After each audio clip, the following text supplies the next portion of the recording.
global spiritual energy suddenly revived. With the return of spiritual energy, the world began to fall into an unprecedented transformation.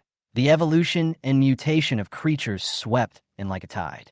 The black snake, which was once only a dozen centimeters long, suddenly transformed into a giant python several dozen meters long. My name is Sumu. Fortunately or unfortunately, I was reborn before the revival of spiritual energy. As soon as I was reborn, I encountered an incomprehensible system, Life Restart Simulator. This system has a weird temper. It gives me 10 restart opportunities every day, and each time I can randomly select 3 talents from 10. But the result every time always makes me laugh and cry. 3 years have passed, and I have restarted the game tens of thousands of times. When I was luckiest, I could only barely draw a red talent. I have almost completely lost confidence in this crappy system. However, just 1 year before the revival of spiritual energy, I finally had a turning point. I drew 3 red talents: innate holy body and Tao embryo. Invincible physique, all the heavens and myriad worlds are ashamed of themselves. Source of Qi, a place filled with spiritual energy, where Qi is endless and never runs out. Unlimited black card, unlimited wealth, you can buy anything. At this moment, at Peking University and Tsinghua University in the capital, I stood in front of my dormitory, silently analyzing the 3 talents in front of me. If you look at the big picture, the 3rd talent is much weaker than the first 2. But considering the current situation, the 3rd talent is the most ideal choice. After all, I have said before that the year before the spiritual revival is crucial, and strange phenomena continue to occur all over the world. If I had this money, I could rush to places where strange phenomena occur frequently and make preparations in advance. I selected 3 red talents, confirmed them again and again, and pressed the Restart Life button without hesitation. The next second, the interface in front of me began to change. Sumu, realm, ordinary person. Attributes: Constitution 3, Intelligence 8, Strength 7, Agility 6. Talents: innate holy body, Qi body origin, unlimited black cards. Skills: none. Points: 0 mall, not open. Allocable points: 20. I originally thought that the system would disappear after restarting, but I didn't expect that not only did it not disappear, it also changed into a new look. Looking at the changed system, I began to ponder. In the attribute column, the system explains, the average attribute of humans is 5 points. Except for a slightly lower physique, my other attributes are above average. The most important thing is that there are 20 points to allocate. I'll increase my constitution first, raise it to the level of a normal person, and then consider other attributes. I thought to myself, and allocated 2 points to my constitution first. As the points were injected, I could feel my body quietly changing. I started to wonder how to allocate the remaining 18 points. I planned to add 6 points to intelligence and distribute the rest equally to other attributes. Just as I was hesitating, the dormitory door was suddenly pushed open. Sheng Weia and Yang Wanli walked in side by side. Lao Su, aren't you going to eat? Yang Wanli asked when he saw me sitting in the chair in a daze. I was stunned for a moment, a little dazed. No, I didn't go to eat. Yang Wanli saw my strange expression and immediately came closer and asked with concern, "Are you feeling unwell? You look pale." I'm fine. I waved my hands and pretended not to care. Yang Wanli glanced at me and said in confusion, "How strange. Don't worry about him." Sheng Weia took out his phone from his pocket and waved his hand. "I've been playing jacks lately, killing people all over the canyon. Come on, Happy Yasuo, request to play." I watched the 2 of them sitting on the bed playing games, and my mood became a little complicated, because after the resurrection of the spirit energy, they blocked me directly. Phone, WeChat, Penguin, every social tool you can think of, I was blocked by them one by one. I wasn't close to them at school, but I wasn't hostile either, so I couldn't help but wonder why they blocked me. Just as I was thinking, the dormitory door was pushed open again. Ma Tianming walked in and gave me a familiar smile. We lived in a 4-person dormitory, and after graduating from college, he was the only one who contacted me occasionally. "Didn't you go to the cafeteria to eat?" Ma Tianming asked. I nodded to indicate that I was not hungry. Ma Tianming was a man who knew his limits. After the 2 exchanged a few pleasantries, he lay on the bed and read a book. I just sat there for a while and finally stood up and walked out of the dormitory. My physical fitness has just improved by 2 points, and I want to see the effect. It was just after dinner, and the school playground was crowded with people. Couples walking hand in hand, professors digesting their food after dinner, students laughing and playing. The university playground is always full of life and vigor. I did some light warm-ups and then started jogging around the playground. The playground here is very standard. One lap is 400 meters. I stopped after running one lap. It seems that the 2 points to improve physical fitness are indeed effective. This time I was only slightly out of breath. Compared with before, it was a world of difference. Sumu, are you taking a walk after dinner? I looked in the direction of the voice and saw a familiar figure.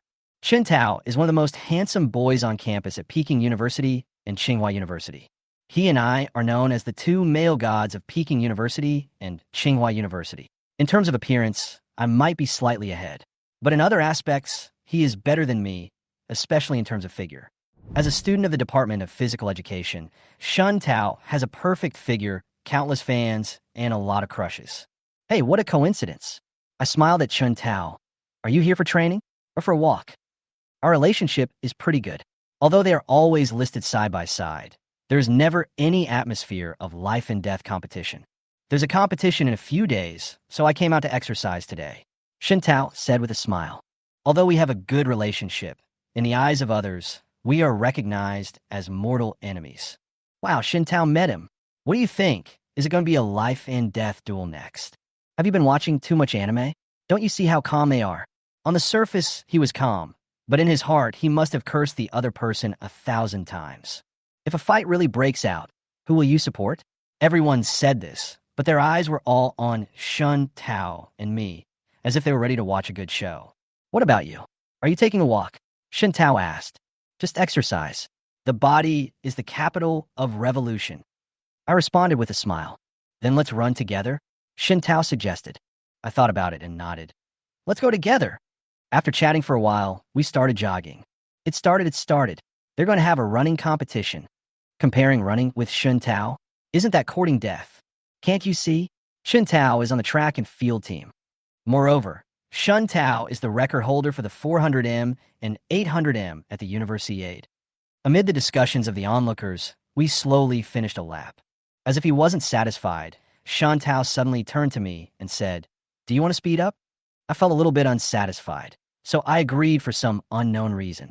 Seeing me nod, Tao began to speed up slowly. I also increased the speed. At the beginning, I could still keep up with his pace. But as he got faster and faster, the distance between him and me gradually widened. This scene aroused my competitive spirit. So, I quickened my pace, trying to catch up with Tao, but found that no matter how fast I accelerated, I couldn't keep up with his speed. System. I gritted my teeth and quickly called out the system. I planned to add all 18 unallocated attribute points to agility. As the agility attribute points climbed to 10 points, the system issued a prompt. Agility has reached the upper limit. Please improve the realm as soon as possible. I was stunned for a moment. I didn't expect that agility had an upper limit. But at this moment, my speed began to gradually catch up with Tao. I was able to catch up with his speed, but I gradually felt that I was running out of energy. So, I allocated 5 attribute points to Constitution. Physical fitness also reached the upper limit of 10 points. My physical strength has improved significantly, and my body, which was originally a little tired, now feels much more relaxed. You can actually keep up with my speed. Tao was surprised by my performance. The surrounding onlookers were also shocked. In their eyes, Tao and I are completely two different types of people. Tao is a sports genius and represents Wu. I'm a top student and represent culture. Initially, no one thought that I could compete with Tao in running. There are even many fans of Tao who think that Tao can easily crush me. But I didn't expect that not only did Tao fail to crush me, but I even had the momentum to surpass him. In the first lap, we crossed the finish line almost at the same time, but no one stopped. Continue. Tao turned and looked at me. I smiled and nodded. I'll accompany you to the end. Tao suddenly accelerated, so I naturally couldn't show weakness. Seeing him speed up, I followed suit. The two soon walked side by side. How come he is so strong? Tao secretly observed me and was obviously surprised to see that my breathing was steady. At this time, Tao's face had begun to turn red and his breathing had become rapid. Are you coming again? I asked Shun Tao. Shun Tao gritted his teeth and said, "The last lap will decide the outcome." "Okay," I replied. The onlookers also held their breath, looking forward to this battle of male gods. At the beginning of the third lap, Shun Tao suddenly accelerated, completely disregarding the rhythm. I followed closely behind him and also sped up. At the beginning, we were able to walk side by side, but soon after, I started to be one body length ahead of Shun Tao. The onlookers saw this and showed shocked expressions. As the distance between them widened, their eyes widened. Not long after, I crossed the finish line, with Shun Tao following closely behind. Oh my God, what did I see? As the record holder of a university aide, Shun Tao actually lost. I really can't believe it. Did I see it wrong? Who would have thought that I could run so well?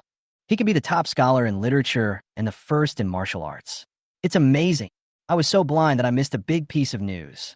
Just when everyone was shocked, Shun Tao walked towards me, stretched out his hand, and said helplessly, "Brother, I really didn't expect your physical fitness to be so good. It's okay, at least I have legs." I scratched my head modestly. Lin Shi is an ordinary student at Peking University and Tsinghua University. Although he is not outstanding in appearance, he is considered an ordinary handsome guy on campus. His favorite thing to do is to shoot a short video, post something on WeChat, and kill some boring time. He has a little habit. After dinner, he always likes to stroll to the playground. Today, as usual, he went to the playground after dinner. Coincidentally, when he saw me and Shun Tao competing, he couldn't help but take out his mobile phone and took a picture of this scene. After the game, he casually uploaded the video to the internet. At first, he had no expectations at all, thinking that this video might only get a few hundred views and a few dozen likes, no different from his previous videos. However, things turned out to be different from what he expected. As soon as the video was uploaded, his phone started to ring like crazy. He picked up the phone and took a look. The 99 red dots on the screen stunned him instantly, and he froze. Less than an hour after the video was uploaded, it had already been viewed over 10,000 times, received over 4-digit likes, and had received over 3-digit comments. The comments section was abuzz with activity. These two guys are so handsome. Are they also from Peking University and Tsinghua University? The young man who won the game in the end seems to be called Su Mu. Oh my God, this little brother is so handsome. Love you. I will study hard and get admitted to Peking University and Tsinghua University. I am so lucky to have such a senior. Looking at the heated discussion in the comment section, Lin Shi couldn't help but smile proudly. Although the video had nothing to do with him directly, he was somewhat flattered by the attention. After the game, Shun Tao and I returned to the dormitory. Yang Wanli and Sheng Wuya are still playing computer games. Ma Tianming put down the book and checked his phone. I didn't disturb them, just washed up and went into the bathroom. After taking a shower, I stood in front of the mirror, wiping the water droplets off my body while thinking confidently, "This appearance is really amazing." After changing my clothes and walking out of the bathroom, I saw 3 roommates gathered together and discussing in a low voice. Ma Tianming was surprised to see me coming out and said, "Lao Su, you might become famous." Yang Wanli patted my shoulder and said with a smile, "Brother, don't forget us when you become famous." Although Sheng Wuya didn't say anything, his eyes were full of passion. I was confused. "What's going on?" Ma Tianming saw that I looked confused and immediately handed me his phone. "Didn't you watch TikTok?" I shook my head. Ma Tianming patted my shoulder and said, "Brother, I really didn't expect you to be so good at running. You usually look so weak, but I didn't expect you to be so good at running." I looked at him in confusion. He handed me the phone, and I took it to watch. As soon as the video started, I understood what happened. The video was a scene of Shun Tao and I competing. The number of likes had reached hundreds of thousands, and there were tens of thousands of comments, which was ridiculous. The comment section was full of the word handsome. Seeing these, my face started to get hot. I returned the phone to Ma Tianming, feeling both excited and a little confused. Before my rebirth, I was also a handsome student with many little fans. But this is the first time I have suddenly become popular like now. I lay in bed, still so excited that I picked up my phone and started browsing TikTok. Before long, a video on the screen caught my attention. The video is a bit blurry, obviously not shot with professional equipment. There is a huge, blurry figure in the picture, which looks very much like a leopard, but not exactly like one. Its eyes were as black gemstones. Its fur was dark purple, and its body was huge. There was a G-class parked next to it, which was almost as big as it. Is this another strange beast? I stared at the screen, shocked. I just saw a giant snake on an island in Japan yesterday, and now there is another strange beast. The video is very short, only a dozen seconds, and after it ended, I noticed that the address of the video was actually a commercial street in the imperial capital. Isn't this the commercial street next to our school? My heart skipped a beat. This commercial street is just across the street from our school. Could it be that the strange beast would come to our school at night? I still feel a little worried when I think about it. After all, the distance is so close. However, just as I was thinking about it, the video screen suddenly went black and it said, "This video has been deleted." I understood that this kind of video is obviously not allowed to be made public for fear of causing social panic. I sighed, stopped worrying about it, and continued to watch videos. In a blink of an eye, it was late at night and the dormitory gradually fell into silence. After browsing the phone for a while, I felt my eyelids getting heavier and heavier. Finally, I put down the phone and prepared to go to sleep. However, late at night, I was suddenly awakened by a feeling of heat. My body suddenly became extremely hot, as if there was energy surging in my body, but I couldn't release it. What's going on? I asked myself in a daze. I rushed to the bathroom and turned on the cold water, but even the cold water did not relieve the heat. It felt like the energy in my body had nowhere to go. It seems I need to relax, otherwise this hot feeling will never go away. I suddenly realized. After simply wiping my face and putting on my clothes, I quickly left the dormitory and went to the bathroom downstairs. He opened the window, jumped, landed steadily, and started running toward the playground. Just as I was approaching the playground, a huge black shadow suddenly appeared in front of me. As soon as I noticed the dark shadow immediately noticed me. Its eyes are as deep and bright as black gemstones. When I saw those eyes, a thought flashed through my mind. Isn't this the strange beast I saw in the video a few days ago? What bad luck. I just saw the video of the strange beast and soon encountered it. Roar. After the strange beast discovered me, it actually let out a low roar. Not good. I was suddenly startled, and the monster's eyes began to change. Just now, those eyes were full of cold, murderous intent, but now they were full of greed. That look was like a starving person seeing a table full of delicious food. To it, humans are the best food. Not only can they fill their stomachs, but they also provide energy. Human beings are the spirits of all things is not called that for nothing. Even on Earth where spiritual energy is exhausted, everyone has some spiritual energy. After a low growl, the strange beast slowly approached me. Faced with it approaching step by step, I could only retreat quietly. When the strange beast finally stood under the light, I breathed a sigh of relief. Fortunately, it's only a strange beast. Quasi-exotic beasts are the stage where animals evolve into exotic beasts. Although they're stronger than ordinary animals, there is still a gap between them and exotic beasts. But even so, I still can't deal with it. After all, I'm just an ordinary person now. Seeing that he had nowhere to retreat, the quasi-monster beast suddenly pounced on him. I dodged instinctively, bang. It hit the teaching building behind it hard, and the strong impact force even caused cracks in the wall. Did I escape? I couldn't believe it. Roar. The strange beast missed its attack and became even more angry. It shook its head and continued to stare at me. Its eyes flashed with anger and it pounced on me again. This time, it leaped up suddenly and its sharp claws gleamed in the moonlight. I quickly dodged again. When the quasi-monster landed on the ground, its sharp claws scratched the concrete floor, leaving 5 deep cracks. I gasped. If that claw had hit me, I would probably have a few cuts on me as well. Seeing that its attacks failed again and again, the quasi-monster's eyes had turned red, and it was obviously extremely angry. It showed its fangs at me and smiled coldly, looking extremely scary. Hiding like this is not a solution. I calmly analyzed the situation in front of me. My physical strength is limited. I must fight back. I looked around, quickly searching for a weapon I could use.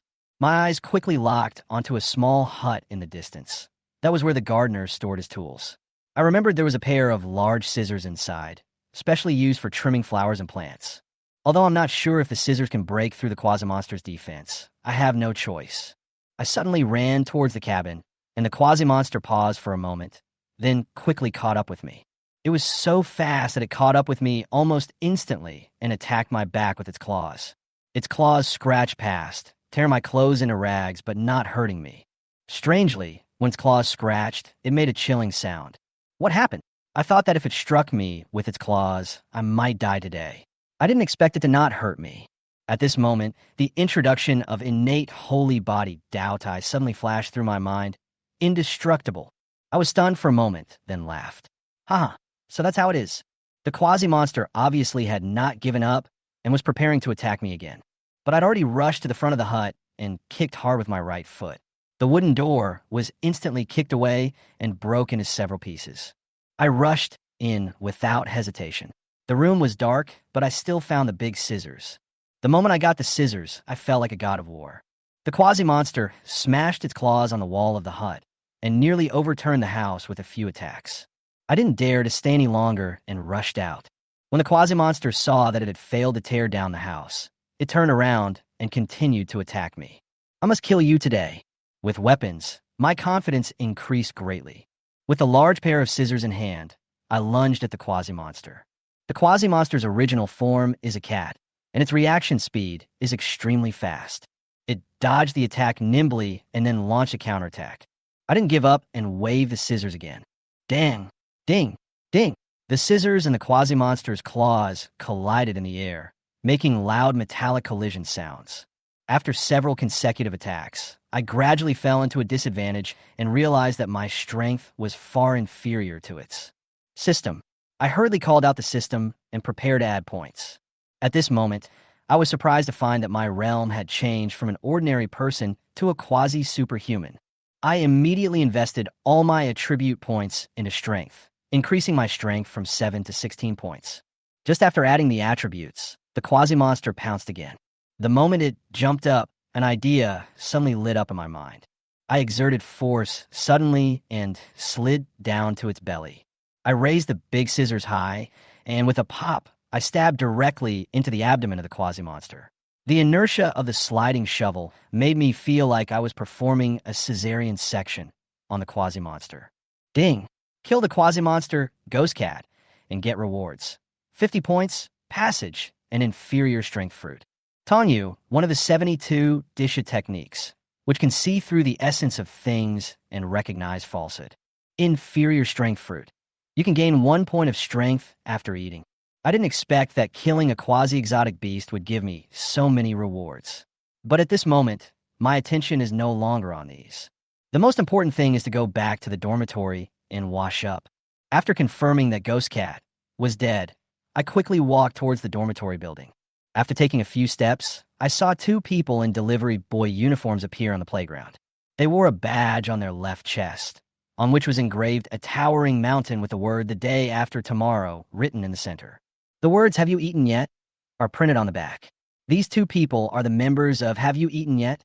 On the surface, Chime is just an unknown food delivery platform in China, but in fact, it is affiliated with the official alien organization. Zhao and Qiantong are the grassroots members of Chimo. After receiving the task, they quickly rushed to Peking University and Tsinghua University because they received intelligence that they suspected that strange beasts had appeared there. They used special equipment to track the strange beast, but when they arrived at the scene, they found that the strange beast was already dead. Zhao unlowered his head to check. His face was shocked, and he turned to Qiantong and said, "He's dead. Dead." Qiantong looked at the blood on the ground with a shocked expression. How could this quasi-exotic beast be defeated by an ordinary person? And its blood is still hot, so it's obvious that it hasn't been dead for long. Could it be that there's a powerful alien hiding in Peking University and Tsinghua University? From the time they discovered the alien beast to the time they arrived at the scene, it took less than 5 minutes, and the alien beast was dead here.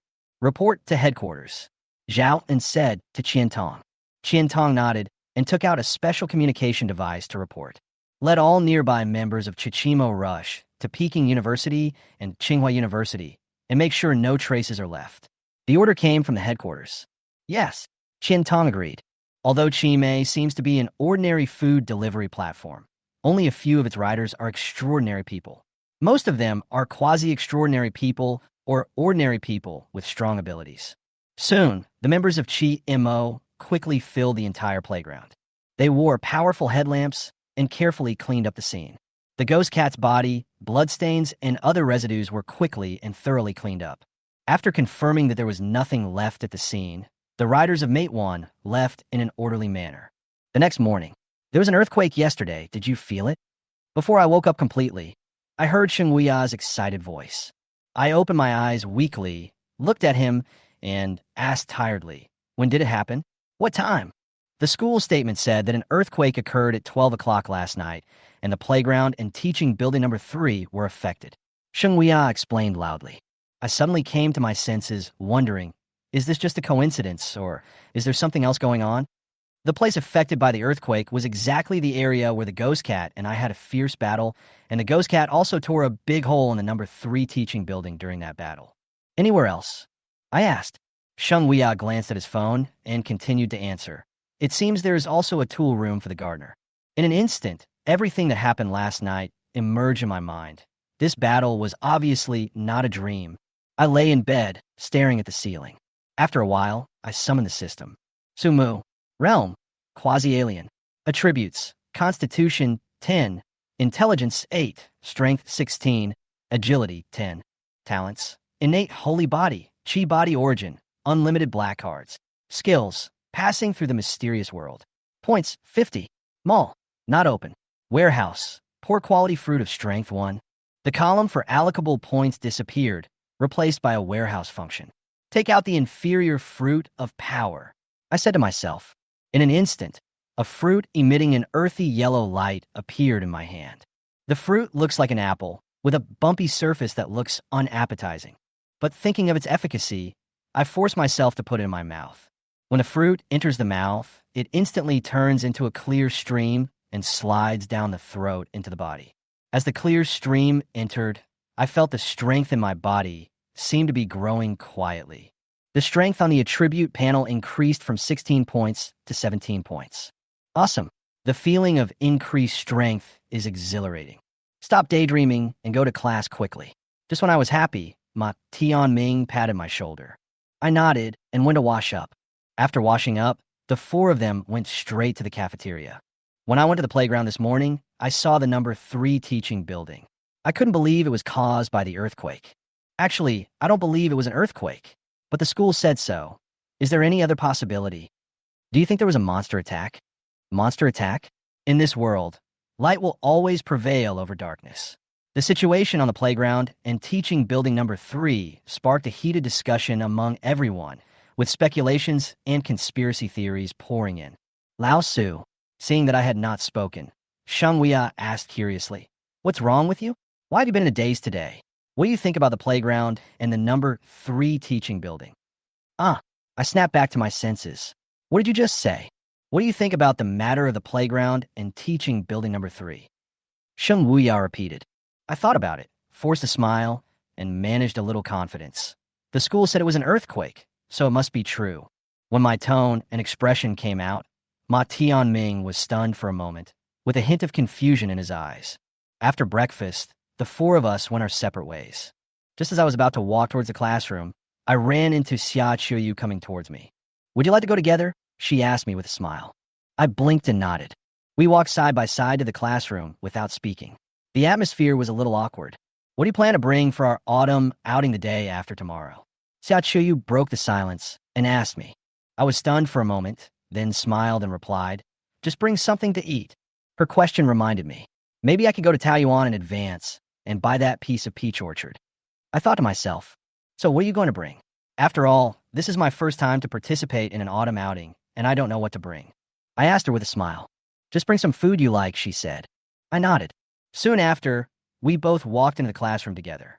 The students in the classroom were discussing matters concerning the school playground and the 3rd teaching building. I walked to the corner of the classroom and found a secluded place to sit down. Taking out my cell phone, I started browsing the chat thread in the class group. I took out a notebook from my backpack and started taking notes while watching the game. Li Fei, I like potato chips, pudding, and chocolate. Lu Su likes to eat hamburgers and drink milk tea. Ma Fei, I like fried chicken and pork chops. Soon, my notebook was filled with notes about my classmates' favorite foods. It's normal to bring some food for an autumn outing, and there's nothing wrong with bringing some delicious food for classmates. As for Taoyuan, I plan to buy it. It is also my job to feed everyone. If I have to do it, I must do it without any mistakes. The morning classes ended quickly, and Xia Qiuyu and I walked toward the cafeteria side by side again. I like to ask, what's the name of the farmhouse where we're going on our autumn outing? I asked casually.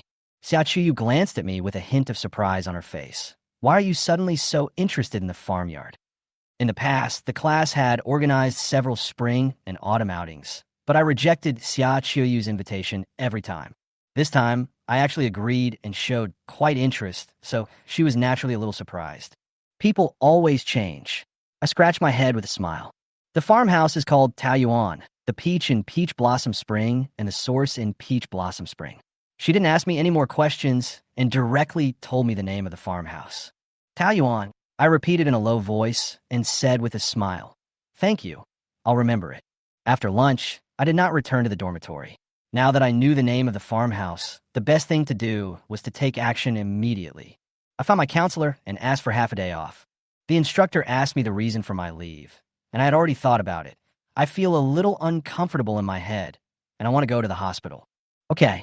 Although my reason sounded a bit perfunctory, the counselor still agreed. I'll write you a note for leave now. Soon, the note was written. I held it in my hand with a satisfied smile on my face. Holding the leave note, I walked out of the counselor's office and headed straight for the school gate. The security guard looked at the note, confirmed it was correct, and let me go. After leaving school, I opened the taxi app and called a car. Half an hour later, I arrived at a commercial area not far from the school. I found a bank and went in. At the ATM, I took out a black bank card. Since I had the ability of unlimited black cards, my bank card has become what it is now. After inserting the card into the ATM and entering the password, the number of zeros in the balance is dizzying. It's real. I came to the bank this time just to verify the authenticity of this black card. After verification, I was ready to leave. However, when I turned around, I was stunned by the scene in front of me. Several middle-aged men in black suits and slightly overweight were standing in front of me. One of them had a name tag on his chest that read Li Shengli, the president of this bank. 2 minutes ago, he was receiving a VIP in his office and even brought out the best tea. However, at this moment, the lobby manager rushed in and told him breathlessly that a young man with a black card was withdrawing money from the ATM. Li Shengli was startled at the time and immediately left the VIP behind and rushed out. Seeing that I was about to leave, he couldn't help but ask, "Excuse me, are you here to withdraw money?" As the president of a bank, Li Shengli's tone was particularly humble at this time. He knew that people who held this level of black card were almost all super wealthy. I was a little stunned by Li Shengli's humble tone. When I came to my senses, I smiled and shook my head. No, I just came to check the balance. When Sun Shengli heard the purpose of my visit to the bank, his eyes rolled, and he immediately said, "You don't have to come here in person to check your balance." He smiled and said, "Just give me a call, and I'll check it for you." As soon as he finished speaking, he slapped his forehead and said, "Oh, you may not know my phone number yet." After saying that, he took out a business card from his suit pocket and handed it to me respectfully with an extremely attentive attitude. Seeing this scene, the bank employees around couldn't help but exchange glances with each other, revealing a look of surprise. Who is this young man? How could he be so respectful to me? I don't know either, but I feel that he is not ordinary. The last time the people from Linfeng Group came, Lao Sun was not so polite. Linfeng Group is not simple. It is a big company here and a big customer of the bank. I'm really curious about who this young man is. The employees discussed among themselves. The lobby manager walked up to them and whispered, "This guy just used a black card." As soon as the words came out, the surrounding employees gasped. He has a black card at such a young age. Is this guy the child of some big boss? Forget about having money. Don't you realize that this guy is also extremely handsome? He's more than just tall. Even big stars in the entertainment industry, can they be this handsome? He's rich, handsome, and tall. How can there be such a perfect person in this world? Some young female employees have begun to show charming eyes. I looked at Sun Shengli in front of me and didn't know what to say. Whether in my past life or this life, I have never enjoyed such treatment. Seeing that I didn't take the business card immediately, Sun Shengli became a little nervous, thinking to himself, did I do something wrong and make him angry? He secretly glanced at me, but found that I showed no signs of being angry. So he gently stretched his hand forward, trying to test my attitude again. At this time, I came to my senses and took the business card with a smile. Seeing me take it, he was obviously relieved and immediately said in a flattering tone, "From now on, whether you want to withdraw money or do any business, just make a phone call and I will help you get it done." "Thank you for your help." I still maintain my politeness. "You're very kind." He smiled even more brightly. "Then I'll be leaving first," I said, preparing to walk towards the bank door. "I'll see you off." Sun Shengli immediately stood up and followed me to the door. After watching me leave, he whispered to himself, "It's rare to be so rich and yet so low-key. This guy must be the young master of a big family." Then he straightened his chest, held his head high, and walked back to the bank. I got into a taxi and looked at the business card in my hand, feeling a little complicated. An hour later, the car drove out of the imperial capital and into the suburbs. After driving for another half an hour, I saw a farmhouse called Taoyuan. After scanning the code to pay, I got out of the car and looked at the scene in front of me with a frown. Although it is early autumn now, the peach trees are generally past their flowering season. But the peach garden in front of us is different. The trees are still full of peach blossoms, and the fragrance is refreshing. Walking into this peach blossom land, I couldn't help but be intoxicated by it. After walking for about a minute or two, a vacant lot appeared in front of us. It was spacious and bright, suitable for gatherings. Behind the clearing was a few wooden houses, in front of one of which sat an old woman, who looked to be over 60 years old, but her eyes were still bright, her hearing was fine, and she looked particularly energetic. "Old man, are you the owner of this farmhouse?" I asked with a smile. "Yes, I am the boss here." The old woman smiled and nodded. I got straight to the point. "I want to ask, is this farmyard for sale?" "Sell." The old woman shook her head and said firmly, "I, an old woman, depend on this farmhouse for my livelihood. How can I sell it?" Although her tone was calm, her attitude was decisive. "In that case, I'll pay you some money and you can continue to run the business. The income belongs to you," I suggested. "I just want all the products in Taoyuan, not just peaches." The old woman frowned after hearing this and said, "Peaches are not valuable. How about I give you a few big baskets?" As she said, the peaches here are indeed not expensive, and she doesn't expect to make money from them. But I insisted, "I will pay the money, and my previous request remains unchanged. What I want is all the products in your paradise." I insist on this because I am not sure how my classmates before rebirth obtained certain things. And the resources in this paradise are obviously more than just peaches. The old woman fell into deep thought. "How much are you going to pay?" I thought about it and stretched out a finger. The old woman nodded and agreed. 10,000 yuan? That's not too little. "Okay, I promise you. Not 10,000. I shook my head, my fingers still pointed, and said firmly, "I said 1 million. "What? 1 million? The old woman's eyes widened, obviously shocked. Although her farmyard made good money, 1 million was still a lot of money for her. Chapter 9, Eat Fish and Become Stronger. In addition to the old woman, there's another old man taking care of this farmhouse. They are a couple. This paradise is also their place. In the center of Taoyuan, there is a small lake. There is a pavilion in the middle of the small lake. The pavilion in the middle of the lake is very large, with many tables, chairs, and benches placed inside. It is where guests usually eat. Sumu is now sitting in the pavilion in the middle of the lake, eating peaches and enjoying the scenery. Not long after, the old man came to Sumu with a big bowl. "This is our specialty, sweet and sour carp." The old man put down the big bowl and said to Sumu with a kind face, "As for carp, they are kept in small lakes. If the guests want to fish by themselves, they can do it themselves. If they don't want to fish by themselves, the old man will be responsible for catching, slaughtering, and cooking the fish." "Thanks." After Sumu thanked him, he picked up his chopsticks and started to eat. As the fish entered his mouth, the aroma instantly began to hit Sumu's taste buds. His eyes lit up and he exclaimed, "This fish is so delicious." "Do you like it?" "As long as you like it." When the old man heard Sumu's evaluation, his eyes smiled into crescents. "It's delicious. How did you make it?" Sumu asked the old man while eating voraciously. In less than a minute, Sumu finished eating the whole bowl of sweet and sour carp. After eating everything, Sumu still had an expression that showed he was still unsatisfied.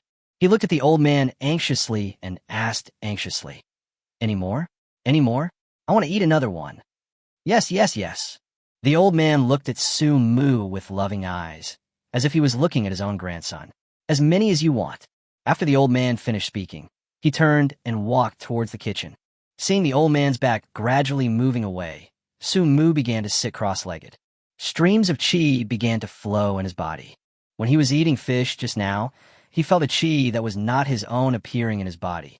He must refine these qi before his realm can be further improved. The circulation of the celestial body. Qi circulated in Su Mu's body. After about 5 minutes, Su Mu slowly opened his eyes. There was an expression of joy on his face. After refining this qi that was not his own, Su Mu felt that his strength had improved a lot compared to before. Is it a peach or a carp? Before eating the sweet and sour carp, Su Mu ate a lot of peaches. So he couldn't tell. This non-existent qi in the body, is it brought by the peach or the carp? After hesitating for a while, he stopped eating the peach. At this time, the old man came over with a basin of fish. Authentic pickled fish, come and try it. The old man held the iron basin and placed it in front of Su Mu. Su Mu didn't act pretentiously. He just picked up the chopsticks and started eating voraciously. Your appetite is so good, kid. 3 minutes later, Su Mu had finished the entire pot of pickled fish. Su Mu not only ate all the fish meat, but also drank all the fish soup. Do you have any good cooking methods? Su Mu asked the old man while wiping his mouth. The old man looked at Su Mu, stunned, and asked, "You want to eat more?" A normal person, even if he doesn't eat staple food, will at most eat 1 fish. Su Mu had already eaten 2, but he still looked unsatisfied. The old man has been running this place for many years. He had seen many edible things, but this was the first time he had seen someone who ate as much as Su Mu. It's mainly because the food you cook is delicious. Su Mu's words were really sweet. When the old man heard this, he was so happy. Okay. He looked at Su Mu and nodded with a smile. I'll make another one for you. Then I'll trouble you. The old man left, and Su Mu began to wait. Here I come. 1 minute after the old man left, Su Mu's eyes suddenly lit up. A qi that did not belong to him began to appear in his body. I thought it was a peach, but it turned out to be a carp. Luckily I came early, otherwise I would have lost a lot. Su Mu was thinking while refining qi. Soon, this qi was refined by him. Qi was refined, and Su Mu felt that his strength had been further improved. If there are a dozen more fish like this, I can probably become an alien directly. Su Mu thought to himself. Not long after Su Mu had refined his qi, the old man came to Su Mu again. This time he made spicy fish. The spicy aroma made Su Mu drool as soon as it appeared. Another gust of wind swept away everything. The old man, standing by, was stunned. Old man, how many fish do you have? Why don't you just cook them all for me? The fish you cook is so delicious. I want to eat more. Su Mu did this just to save time. But the old man's eyes began to feel something was wrong when he looked at Su Mu. Seeing the old man looking at him as if he were a monster, Su Mu's brain began to spin rapidly. Although I'm not fat, my stomach is very big. No matter how many carps you have, I can eat them all. Su Mu made up a very ridiculous excuse. The old man looked at Su Mu doubtfully. But Su Mu had spent money after all, so he couldn't say much. For the next 5 hours, the old man kept catching fish, killing fish, and cooking fish. As for Su Mu, he fell into a vicious cycle of eating fish and refining them. At 6 o'clock in the afternoon, the old man was exhausted. The carp and Taiyuan were almost caught by the old man. Little, young man, you must have enjoyed it this time. The old man was so tired that he stuttered when he spoke. Are there any more fish? Su Mu was still more concerned about the fish. After an afternoon of refining, his strength increased rapidly. Now, he is only 1 step away from becoming an extraordinary person. It's gone, the old man said to Su Mu with great confidence. I just checked it specially. Su Mu spent 1 million. No matter how tired the old man is, he will definitely do his best. No more. Su Mu was a little unwilling. He really wanted to break through the boundaries of ordinary people and become an extraordinary person today. No more. The old man shook his head firmly. Forget it then. Su Mu knew that some things could not be forced. Then you take a rest. Su Mu stopped talking suddenly before he finished speaking. He frowned slightly and looked in one direction. He pointed in that direction and asked the old man, "Old man, what is that place over there?" "Oh." The old man looked at Su Mu and said with a smile, "That's our family's garden. When I have nothing to do, I like to play with the flowers and plants." As soon as these words came out, Su Mu's spirits lifted. The revival of spiritual energy not only caused animals to mutate and evolve, but also flowers, plants, and trees to mutate and evolve. Some mutated trees can bear fruit.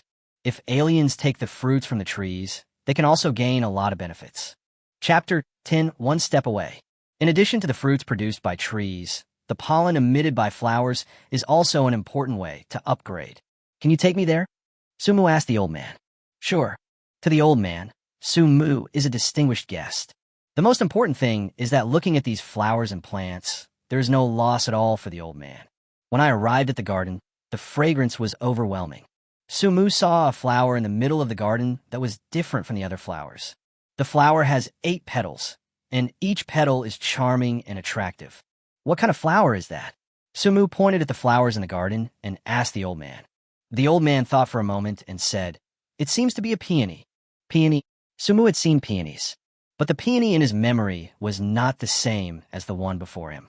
Not yet mature. This flower has 9 petals in total. 8 pieces have been opened, and 1 piece is still unopened. In other words, the flower is not yet fully mature. Seeing that the flowers were not yet ripe, Sumu was more or less disappointed. He sighed slightly and thought to himself, let's come back during the autumn outing. Sumu thought about it and said goodbye to the old man and the old woman. After leaving the farmhouse, Sumu prepared to take a taxi back to school. He opened the taxi hailing app on his phone.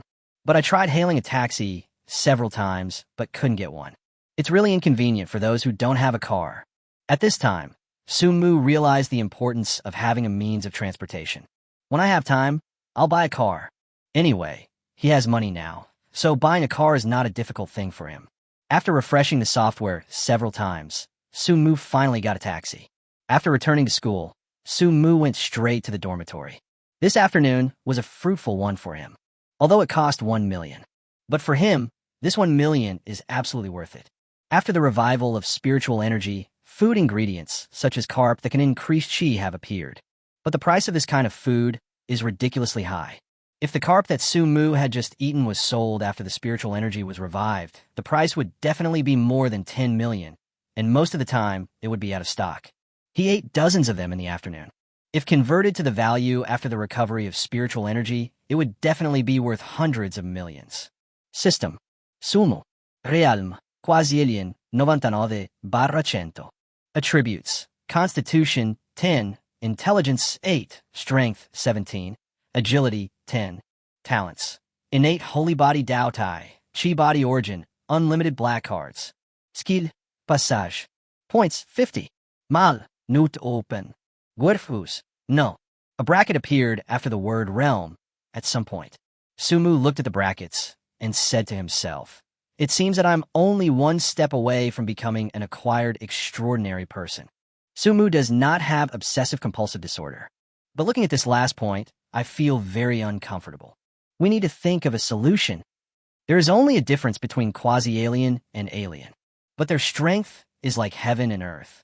1 alien can easily deal with 10 quasi-aliens, but 10 quasi-superhumans are definitely no match for a single superhuman. Therefore, Sumu must break through this last hurdle in a short period of time. But he racked his brains and couldn't think of a solution.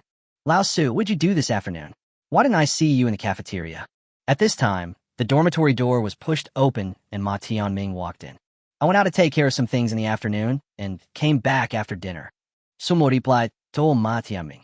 Oh, Ma Tianming nodded. Where are Yang Wanli and Sheng Wuya? Why don't I see them? Both of them are severe internet addicts. After eating, they would go back to the dormitory to play games. Not seeing them at this time really made Sumu feel strange. I think he took a leave. Ma Tianming recalled carefully and said to Sumu, something happened at Sheng Wuya's home, so he took a leave to go home. As for Yang Wanli, he went with him. As for leave, Sumu seemed to recall something. At this time before his rebirth, Sheng Wuya did take leave to go home. It was from this time on that Sumu never saw him again. From today until graduation from college, Sumu and Ma Tianming have been living in the entire dormitory. By the way, have you read the school forum? Ma Tianming suddenly asked Sumu. Sumu shook his head and said, no, what happened? The forum said that the apple tree at the corner of the school suddenly blossomed yesterday. Ma Wanli said to Sumu while taking out the book he wanted to read. Sumu was slightly stunned when he heard it. He took out his cell phone and logged into the school forum. The apple tree at the corner of the school is almost withered. There must be something behind the fact that a nearly withered tree blooms at this critical juncture. After logging into the school forum, Sumu quickly found the post. The post has no words, only a picture. It has just bloomed, but has not yet borne fruit. Looking at the picture, Sumu smiled. Then he scrolled through the posts to find the time they were posted. It should have been in time yesterday afternoon. Sumu thought about it and jumped off the bed. After putting on his shoes, he ran straight out of the dormitory. Looking at Sumu's somewhat flustered back, Ma Tianming showed a strange expression on his face. Rushing out of the dormitory building, Sumu went straight to the school playground. Because of the earthquake last night, the playground has been completely blocked by a 1-meter-high fence. But this blockade is really no problem for Sumu. He just jumped slightly and jumped over the fence. After crossing the fence, he rushed straight towards the corner. When he was still some distance away from the corner, Sumu saw the apple tree. The white flowers on the apple tree made Sumu very happy. It should be soon. The white flowers on the apple tree have bloomed all over the branches. Sumu knew that this was a sign of the outcome. What he had to do next was to wait patiently. Time passed by minute, and in the blink of an eye it was late at night. Sumu glanced at the time. There were less than 5 minutes left until midnight. He held his breath, waiting for the last 5 minutes to arrive. But at this moment, Sumu saw a dark shadow approaching this side, not far away. The place where Sumu was relatively hidden, so although Sumu saw the other party did not see Sumu. No! Sumu glanced at the time and thought to himself, don't let him get close to the apple tree. Thinking of Sumu, he began to look around. He saw a red brick in the corner of the wall. Sumu picked up the brick and began to move towards the black shadow. He came behind the black shadow, silently. Finding the right opportunity, Sumu hit the other person on the back of the head with the brick. Chapter 11 advanced. Sumu controlled the strength. This brick will only knock the opponent unconscious and will not cause any other damage. Bang! The brick hit the other person's head and broke into pieces. Sumu deliberately controlled the strength and managed to break the brick. This only shows that the other party is very stubborn. Boo! At this time, the person who was hit by a brick by Sumu looked at Sumu. Sumu saw a pair of cold eyes and a stunning face. Shang Aoshue. Sumu recognized the other person at a glance. The reason why he recognized Shang Aoshue at a glance was because Shang Aoshue was very famous in their school. Every year, Shang Aoshue is always among the top 5 in the school beauty rankings. Not only does she have a charming figure, but she also has a frosty face that keeps strangers away. It is precisely because of her frosty face that keeps strangers away that she does not have a single suitor, even though she is already a junior in college. Sumu. At the same time that Sumu recognized Shang Aoshue also recognized Sumu. Why did you hit me with a brick? Looking at the red fragments on the ground, Shang Aoshue asked Sumu in a cold voice. Sumu scratched his head awkwardly and said a little embarrassedly, if I say it's a misunderstanding, will you believe it? Misunderstanding. Shang Aoshue is not a fool. How could she believe that this is a misunderstanding? She looked Sumu up and down, then asked, are you here for this apple tree? When these words came out, Sumu was shocked.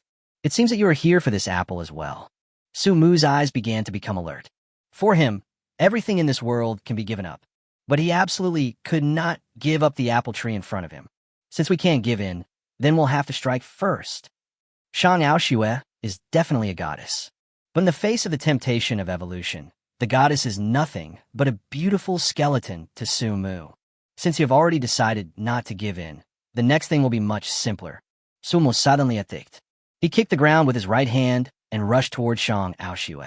Shang Aoshue was also prepared. The moment Sumu took action, she also took action. Bang! The fists of the two men collided fiercely. Don't think that Shang Aoshue is a woman. But in this collision, she did not lose. After a brief collision, the two men distanced themselves. You are an alien. The two said this almost at the same time. I didn't expect that there would be another extraordinary person in our school besides me. Shang Aoshue looked at Sumu with a hint of surprise and astonishment in her eyes. Sumu was also surprised. You know, even without the revival of spiritual energy, the awakening rate of extraordinary people is ridiculously low. Probably only a few dozen people out of every 10,000 can awaken successfully. Before the revival of spiritual energy, there were even fewer extraordinary people. Before his rebirth, Sumu had read a report. It is said that before the revival of spiritual energy, there were only a few extraordinary people among every 100,000 people. The imperial capital has a population of 220 million. In other words, there are only 2,000 or 3,000 of them in the entire imperial capital. With this ratio, the probability of encountering an alien is really small. In the world of aliens, quasi-aliens are also considered aliens. Since we all come here for this apple tree, why don't we all take a step back? Shang Aoshue said to Su Mu after some thought. The contact just now made Shang Aoshue have some understanding of Su Mu's strength. If the two really fight, the outcome is still unknown. To be cautious, Shang Aoshue planned to resolve the matter peacefully with Su Mu. Shang Aoshue wanted to resolve the issue peacefully, but Su Mu didn't. He wanted to become a strong man before the spiritual energy revived, so he couldn't miss any opportunity. No, Su Mu shook his head coldly. Today's outcome can only be one person getting it and one person leaving empty-handed. Why bother? Shang Aoshue didn't understand why Su Mu was so greedy. I think it's good to split it equally. It won't hurt the relationship or the body. I said no, it's just no. Su Mu suddenly became impatient. He glanced in the direction of the apple tree, then rushed towards Shang Aoshue. Seeing this, Shang Aoshue quickly adopted a defensive posture. Bang! Su Mu's fist hit Shang Aoshue's arm. Shang Aoshue took several steps back in pain. You really don't know how to be gentle with women. As soon as she finished speaking, she suddenly froze, because she could no longer see Su Mu in front of her. In fact, Su Mu's last attack was just a feint. His real target was the freshly harvested fruit on the apple tree. Su Mu discovered at the moment the fruit appeared. While he was talking to distract Shang Aoshue, he was silently calculating in his mind. After figuring out the result, he took action right away.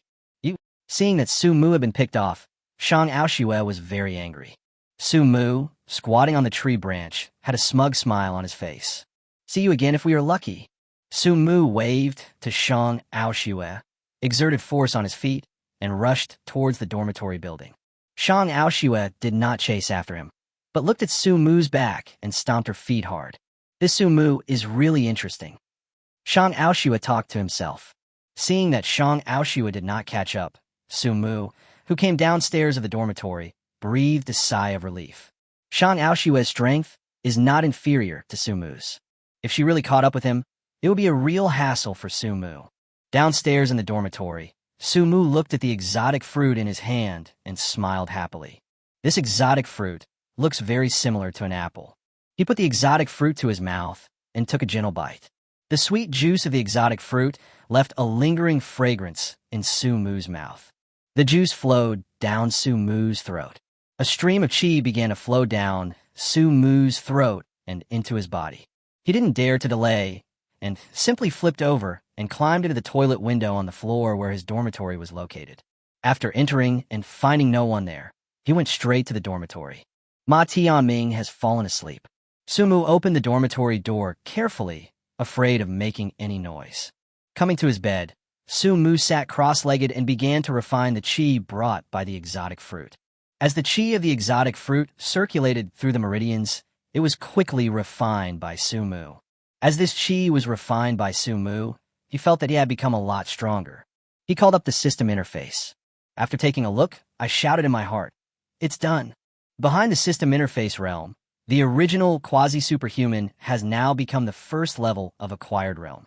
In other words, Su Mu has now officially entered the ranks of extraordinary people. Calm down, calm down. Su Mu quickly suppressed the excitement in his heart. He knew very well that this was just the beginning. He still has a long way to go. After calming down, Su Mu lay on the bed and fell into a deep sleep. Chapter 12 Boss Su is generous. Tsinghua University and Peking University at the school gate. Today is the day for an autumn outing. Su Mu was waiting at the school gate with a suitcase. Looking at Su Mu's suitcase, everyone looked at him curiously. The classmates in the class, even the girls, just carried a bigger backpack.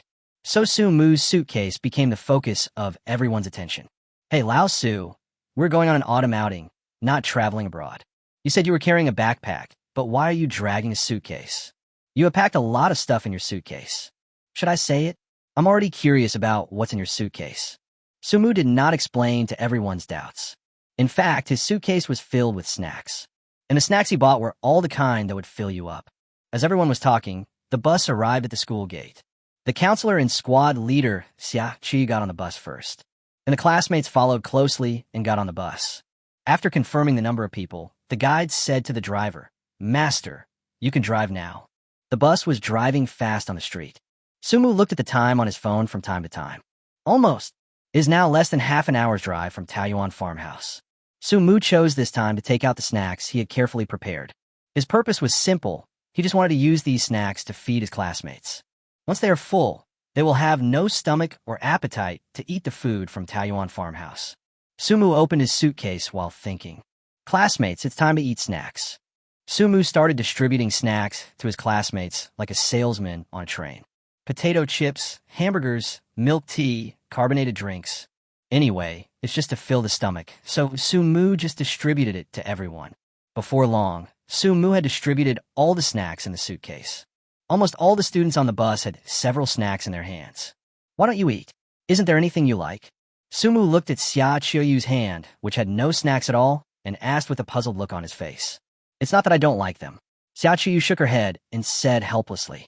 It's just that I've been feeling a little unwell recently, so I want to see a doctor. The doctor told me to eat less of these snacks. Sumu could see that Xia Qiuyu was also craving these snacks. But due to the doctor's advice, Xia Qiuyu had to endure it no matter how greedy she was. Boss Su is so generous. Thank you for the snacks, Boss Su. I am sorry, Boss Su. I shouldn't have laughed at you just now. I didn't expect that Boss Su cared so much about us, and even bought snacks for us when we went out to play. I would like to call Boss Su a warm-hearted man for his behavior. No.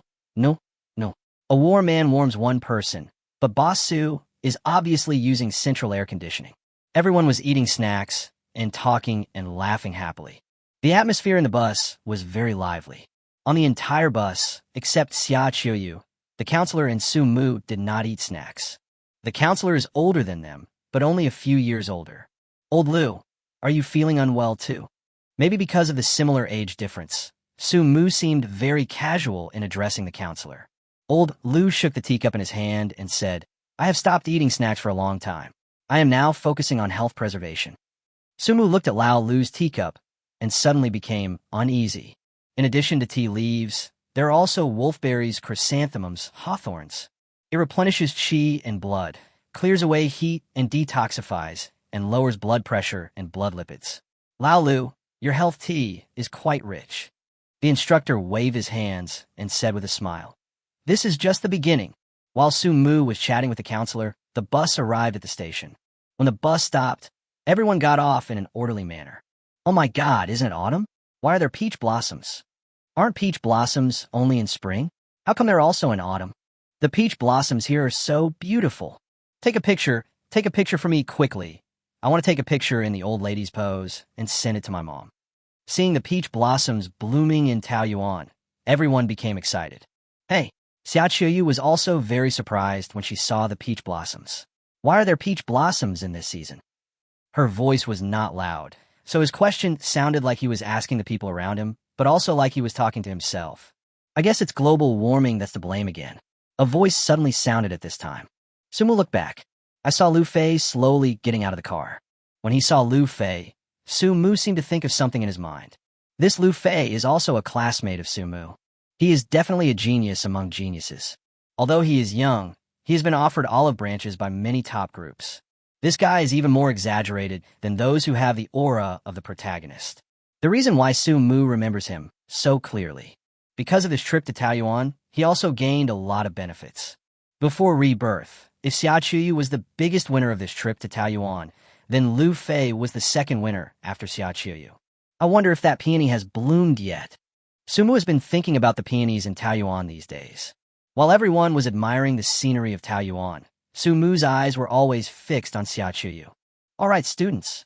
Seeing that everyone had enjoyed the scenery, Lao Lu clapped his hands and said to everyone, Let's hurry up and gather and go in. The scenery outside is so good. The scenery inside must be no worse. At the call of Lao Lu, everyone began to line up and then entered Taoyuan in an orderly manner. Along the way, everyone was taking pictures with their mobile phones. Soon, the group arrived at the center of Taoyuan, where there were wooden houses. Knowing that someone was coming today, the old man and the old woman were waiting there early. When they saw Su Mu in the team, they showed surprised expressions. When Su Mu saw that the two men had discovered him, he made a gesture to them to stop talking. The two of them nodded in understanding. Okay, students. Lao Lu clapped his hands, signaling everyone to gather again. After everyone surrounded Lao Lu said with a smile, "Next, it's time for free activities. Don't forget to come here to eat at noon. Also, try to play in groups of 2 or 3. This way, you can ensure safety. Also, don't go near dangerous places. Okay, everyone, go your own way." After Lao Lu's voice fell, everyone shouted excitedly. Chapter 13, the third level of the day after tomorrow. The crowd dispersed, in groups of 3 or 5, or in pairs of 2 or 3. In the class, Su Mu doesn't have many classmates with whom he has a good relationship, so he could only act alone. In addition to Su Mu having no friends, Xia Qiuyu is also alone. Together, Su Mu invited Xi Yu. Xia Qiuyu agreed. Okay, let's go together. Let's go over there and take a look. After the two of them formed a team, Xia Qiuyu pointed to a place. Looking at the place Xia Qiuyu pointed, Su Mu was shocked, because the place she was pointing to was the Garden of Taoyuan. Okay, Su Mu said calmly. Then let's go over there and take a look. As they talked, they walked towards the garden. Standing outside the garden, the two looked towards the garden. There are many flowers in the garden. Like Su Mu, Xia Qiuyu immediately noticed the peony flower in the center. The last petal of the peony has unfolded. The sweet floral scent reached their nostrils. Taking a deep breath, I felt an indescribable sense of comfort. What are you thinking about? Seeing Xia Qiuyu staring at the peony flowers in a daze, Su Mu asked with a smile. No. Xia Qiuyu came back to her senses and said with a smile. I'm just curious about what kind of flower this is. It seems to be peony. Su Mu pretended to be unsure. Peony. Xia Qiuyu had also seen peonies before. She frowned and shook her head. But this doesn't seem to be the same as the peonies I've seen before. There are many kinds of flowers in this world. Flowers of the same type also have various shapes and appearances. So it's not strange that it's not what you think it is. Su Mu said this very philosophically. Maybe. Xia Qiuyu neither agreed nor disagreed with Su Mu's words. After chatting briefly for a while, the two of them tacitly kept silent. They just stood quietly outside the garden, looking at the peonies. Smelling the fragrance of peony flowers, their eyes began to gradually become blurred. Its fragrance is truly fascinating. This state lasted for more than an hour. If no one had called out to them, they would probably have continued in this state. It's time for lunch, Su Mu said at this time. Xia Qiuyu nodded and walked towards the central wooden house reluctantly. Su Mu walked slowly beside Xi Yu. The lunch was very rich. The various chicken, duck, fish, and meat dishes are also very appetizing. Maybe it's because everyone ate too many snacks. So even though the dishes were very appetizing, everyone couldn't finish them after just a few bites with their chopsticks. Different from others. Su Mu, Xia Qiuyu, Li Fei, and Lao Lu, who did not eat snacks, started to eat like crazy. There was a lot of food on the table, and most of it was eaten up by just 4 people. The classmates were so envious of them as they watched them eat so enthusiastically.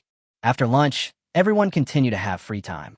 Of course, if you don't want to move around freely, you can also rest in Taoyuan's accommodation. When Su Mu and Xia Qiuyu came to the garden again, they were stunned by the scene before them. The peony flowers that were so bright before have become withered for some reason. Why is this happening? Xia Qiuyu asked Su Mu in confusion. Su Mu shook his head and said with some regret that he didn't know either. Oh, Xia Qiuyu sighed and didn't continue to worry about it. Since there was nothing left in this garden for them to stay, they had to move to another place.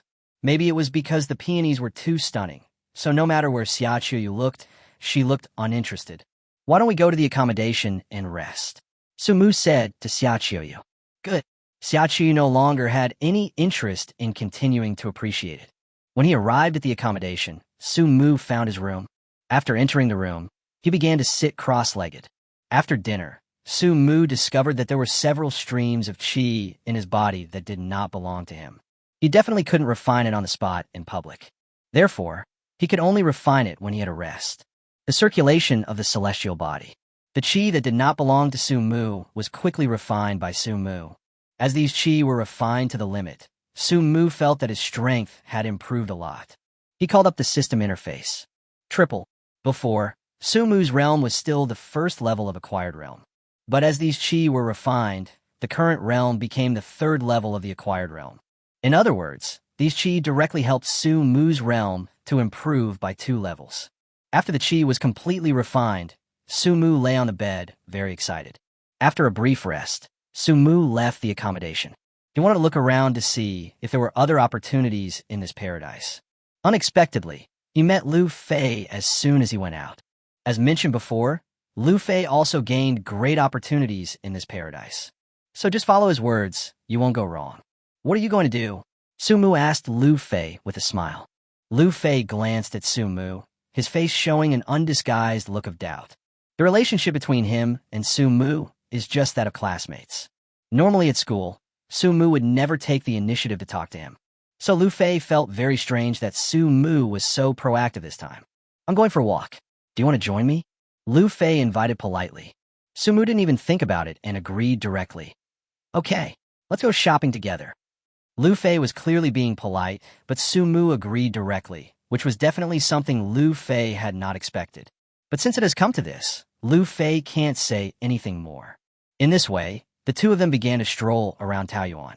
To be honest, the atmosphere between the two was a bit awkward. They were not acquaintances, so they had no common topics at all. This atmosphere made Lu Fei feel awkward, but Su Mu didn't feel awkward at all. After all, for Su Mu, the most important thing now is to share Lu Fei's opportunity. As they strolled along, they came to the deepest part of Taoyuan. In the deepest part of Taoyuan, there's a large piece of farmland. Some crops are grown on the arable land.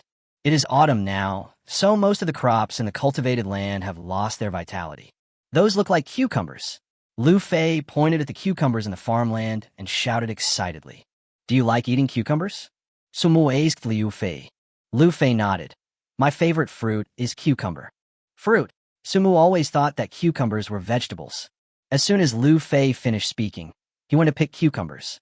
But Su Mu stopped him. Taking without telling is stealing. Let's tell the boss in advance. Chapter 14, Ancient Bronze Mirror. Su Mu's words brought Lu Fei back to his senses. He scratched his head and said awkwardly, I'm sorry for being like this when I see something I like to eat. It's okay. There's nothing to be embarrassed about. Su Mu waved his hand and said with a smile, It's just that I didn't expect that you have the hidden attribute of being a foodie. I have loved eating it since I was a child. Lu Fei scratched his head again. After this incident, the relationship between the two became much closer. Let's go find a boss first. Lu Fei pulled Su Mu and went to find the boss impatiently. Soon the two found the old woman near the small lake. After hearing this, the old woman waved her hand and said, It's not something valuable. If you really like it, just pick it and eat it. But that's what we usually eat, so you must remember not to pick it all. Thank you, boss. Lu Fei smiled naively. Then he took out his phone and said to the old woman very sincerely, How much is the cucumber? I'll scan it for you. Hey. The old woman waved her hand again. How much can a few cucumbers be worth? These cucumbers are just gifts. After the old woman said this, Lu Fei felt embarrassed. Okay, I have something else to do, so I'll leave first. The old woman also saw that Lu Fei was embarrassed, so she found an excuse to leave. Seeing Lu Fei staring at the old woman's back in a daze, Su Mu patted his shoulder and said with a smile, Since you have said it, don't worry about it anymore. All right. Lu Fei smiled. Then the two of them walked towards the vegetable garden again. Lu Fei found a cucumber, picked one, and threw it to Su Mu, then took one for himself. Don't you want to wash them? Seeing Lu Fei picking them and eating them, Su Mu couldn't help but ask. Su Mu is not a germaphobe, but this kind of grown vegetables should be washed no matter what. It's not clean, but you won't get sick if you eat it. Lu Fei lives a free and easy life. As soon as he finished speaking, Lu Fei put the cucumber into his mouth. Crack! A crisp sound was heard, and Lu Fei took a big bite of the cucumber in his hand. Seeing this, Su Mu also took a bite. This smell. After tasting it carefully, Su Mu found that the taste of this cucumber seemed a little bit wrong. This cucumber is so delicious. While Su Mu was thinking, Lu Fei suddenly shouted. He finished the cucumber in his hand in no time. Su Mu savored it slowly, mouthful by mouthful. Soon, Su Mu finished eating the cucumber. Here it comes. The next second after eating the cucumber, Su Mu felt that there was a chi in his body that was not his own. This is a lot of chi. After refining it, I think my realm will be able to improve a lot. While thinking about it, Su Mu looked at the farmland again. Do you want to eat more? Seeing Su Mu's eager eyes, Lu Fei picked another cucumber and threw it to Su Mu. Su Mu took the cucumber and started to eat it without caring whether it was clean or not. Somewhat less. After eating a cucumber, Su Mu found that the chi it brought him was only 1/3 of the previous cucumber. Want to eat more? Seeing Su Mu looking at the cucumber again, Lu Fei smiled and picked one and threw it to Su Mu. A little less. The previous one was 1/3, and this one is only 1/5. He ate another one, and it became 1/10. No. The amount of chi that the 5th cucumber can increase is already very little. So Su Mu didn't plan to eat the 6th one. Although Su Mu stopped, Lu Fei had no intention of stopping. Don't let others eat it all. Su Mu reminded Liu Fei. No problem. Lu Fei waved to Su Mu while eating. After Su Mu reminded Lu Fei, he looked into the distance. Behind the vegetable garden, there is a fence, and outside the fence is a small hill. The small hill was bare, with nothing on it except some rocks. What is that? Su Mu suddenly discovered that there was a reflective spot among the stones. The light from that reflective spot just happened to shine on Lu Fei. Lu Fei, who was eating a cucumber with his head down, did not notice the reflective spot. But if he looked up at this time, he would definitely notice the reflective spot. Could this be the opportunity that truly belongs to Lu Fei? Su Mu looked at him, and then at Lu Fei again. Su Mu's heart began to feel conflicted. Finally, he made up his mind. You eat first, I'll go over there and take a look. Su Mu said to Lu Fei. Lu Fei, who was eating cucumbers crazily, said without even looking up, Go ahead, I'm sorry. Su Mu glanced at Lu Fei and walked towards the fence with a little guilt. The fence is not high, only 1 meter. This 1 meter is really nothing to Su Mu. He just leaped up and climbed over the fence very easily. After climbing over the fence, he walked quickly towards the reflective spot. Soon, he came near the reflective point. He squatted down and saw something reflective. This is an ancient bronze mirror. The ancient bronze mirror is only the size of a palm, and the mirror's surface is mostly damaged. Su Mu picked up the ancient mirror, held it in his hand, and looked at it carefully. After watching it for a while, Su Mu didn't find anything unusual. Su Mu, we should go back. At this time, Lu Fei's voice rang out. Good. Su Mu shouted and put the ancient mirror into his pocket.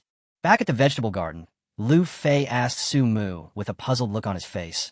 What did you do? Su Mu pointed to the direction of a short hill with a guilty conscience and said to Lu Fei, I saw something over there, so I went to take a look. Oh, Lu Fei didn't take this matter to heart. As soon as the two returned to the cabin, they smelled the fragrance of food. Su Mu glanced at the time and looked suddenly enlightened. I didn't expect it to be time for dinner. We still had dinner in the center of the lake. After an afternoon of fun, everyone was already starving. Plus, the food the old man cooks is really delicious. Everyone started to devour the food before all the dishes were served. Su Mu didn't move his chopsticks. Seeing that he looked troubled, Xia Chuyu couldn't help but ask, What's wrong with you? Don't you have an appetite? Su Mu really had no appetite. His mind is now full of the ancient bronze mirror. He really wants to study it carefully, but I never found the right opportunity. After dinner, everyone got on the bus and started their journey home. Maybe because they had been playing for a whole day, many students fell asleep as soon as they got on the bus. Su Mu was also very sleepy, but he couldn't fall asleep. Not long after, the bus stopped in front of the school. After the instructor woke up all the students, he got off the bus and started counting the number of people. After making sure that everyone had gotten off the bus, he announced the end of the group. As soon as the team announced its disbandment, Su Mu ran straight towards the dormitory. Chapter 15, Heaven-Shaking Fist. In the dormitory, Ma Tianming was still reading. After Su Mu briefly greeted him, he lay on the bed and studied the ancient bronze mirror. Su Mu studied it over and over again. But after studying it over and over again, I still haven't figured out the reason. Just when he was about to give up, a flash of inspiration suddenly occurred to his mind. He placed the ancient bronze mirror on the bed and then bit his finger. Bite! Blood dripped onto the ancient bronze mirror, making a crisp sound. Then the blood began to spread around along the patterns on the ancient bronze mirror. In just a few seconds, the blood completely covered the ancient bronze mirror. Then Su Mu saw that the blood was absorbed by the ancient bronze mirror in an instant. Before Su Mu could react, the ancient bronze mirror burst into dazzling light. In order to avoid being discovered by Ma Tianming, Su Mu covered the ancient bronze mirror with a quilt. and he also crawled into the bed. The light of the ancient mirror came quickly and went away quickly. Soon, the light disappeared. After the light disappeared, the ancient bronze mirror underwent earth-shaking changes. The mirror's surface, which was originally covered with bronze rust, has now become as smooth as new. At the same time, several words that were not there before appeared on the mirror. Heaven-shaking fist. When he saw these 4 words, Sumu was slightly startled. The heaven-shaking fist was a very famous boxing technique that Sumu used before his rebirth. It is said that if this boxing technique is practiced to the extreme, it can really shake the heaven and earth. My goodness, this is a great opportunity. The most important thing is that this heaven-shaking fist is a heavenly-level martial art. After the spiritual energy revived, everyone divided the skills into 4 levels. From high to low they are heaven, earth, dark, and yellow. Each level is divided into 3 stages: elementary, intermediate, and advanced. In Sumu's memory, this heaven-shaking divine fist is not only a heaven-level boxing technique, but also a high-level boxing technique among heaven-level boxing techniques. I've made a fortune. Sumu is overjoyed, but he quickly suppressed the excitement in his heart. He memorized the boxing techniques carefully and then hid the ancient mirror. You just came back, and you want to go out again? Seeing Sumu jumping off the bed, Ma Tianming asked with a smile. I want to go to the playground to exercise, Sumu said without turning his head. After leaving the dormitory building, Sumu came to the playground. This time is definitely the time when the playground has the most people in the whole day. Sumu's appearance also attracted a lot of people's attention. Isn't that Sumu? He looks so handsome in the video, but I didn't expect he's so handsome in real life. It should be said that Sumu, me, Yinzu, and Dehua are definitely the ceiling of Asian appearance. The 3 of them, plus the dog, are the ceiling of Asian looks. In our school, the only one who can compete with Sumu's looks is probably me. The male classmates were very envious of Sumu's almost top-notch looks. Sumu listened to these words and felt very proud. After all, there is no one in this world who doesn't like to be praised by others. After feeling proud for a while, Sumu found a vacant space. He closed his eyes slightly and then began to recall the heaven-shaking fist in the ancient mirror. After closing his eyes and recalling for a while, he slowly opened his eyes. The moment he opened his eyes, some people who were closer to him actually vaguely saw a golden light from his eyes. Sumu roared and started to swing a set of boxing techniques. The first time, Sumu's heaven-shaking fist was still relatively awkward, but with repeated practice, he became more and more proficient in the heaven-shaking fist. By the 10th time, Sumu had mastered the heaven-shaking fist to perfection. Almost. Sumu retracted his fist. He wiped the sweat from his forehead with his clothes and looked around subconsciously. When he was practicing boxing just now, he was so focused that he didn't pay any attention to the situation around him. Looking back now, I found myself surrounded by my classmates. Student Sumu, what kind of boxing were you practicing just now? Why do you look so majestic? Your punch looks very powerful. Can you teach me? Student Sumu, I also learn boxing. Can we add each other on WeChat to communicate? Do you want to exchange boxing skills? You just covet Sumu's body, and I'm embarrassed to point it out to you. The chattering of his classmates made Sumu feel a little embarrassed. He didn't expect that his boxing practice would attract so much attention. Classmates. Sumu looked around helplessly and said to his classmates, "This is my ancestral boxing technique, so it cannot be passed on to others." Sumu's reason is really ridiculous, but the students believed it to be true. The most important thing is that few of these people are really here to learn boxing. Hello, Sumu. At this moment, a figure suddenly appeared in front of Sumu. Seeing this figure, Sumu felt a headache. The owner of this figure was none other than Shang Aoshua, who had previously competed with Sumu for the apple. When everyone saw Shang Aoshua approaching Sumu, they all showed expressions as if there was gossip to be found. Shang Aoshua is still beautiful today. Her lower body was a pair of particularly golden gray and white gym pants. This pair of fitness pants directly shows off the perfect curves of the lower body without reservation. For the upper body, she wore a tube-style silver-white fitness top. The short dress only covered her chest. Her belly was exposed. On her lower abdomen, you can clearly see her waistline and abdominal muscles. The male classmates around her swallowed their saliva helplessly when they saw Shang Aoshua like this. not to mention other male classmates. Even Su Mu, who was reborn, swallowed his saliva when he saw Shang Aoshue like this. Does it look good? Shang Aoshue asked coldly when she saw Su Mu staring at her. It looks good, Su Mu answered subconsciously. But after answering, he realized something was wrong. Ahem.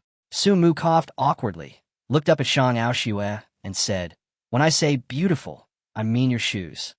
Shang Aoshue didn't care about these details. Just now I saw classmate Su Mu practicing boxing. Shang Aoshue stared at Su Mu with a hint of hatred in her eyes. I know a thing or two about boxing, Su Mu. Can you spar with me? After hearing these words, Su Mu lost his composure. Not only Su Mu was losing his composure, but the students around him were also losing their composure. Spar.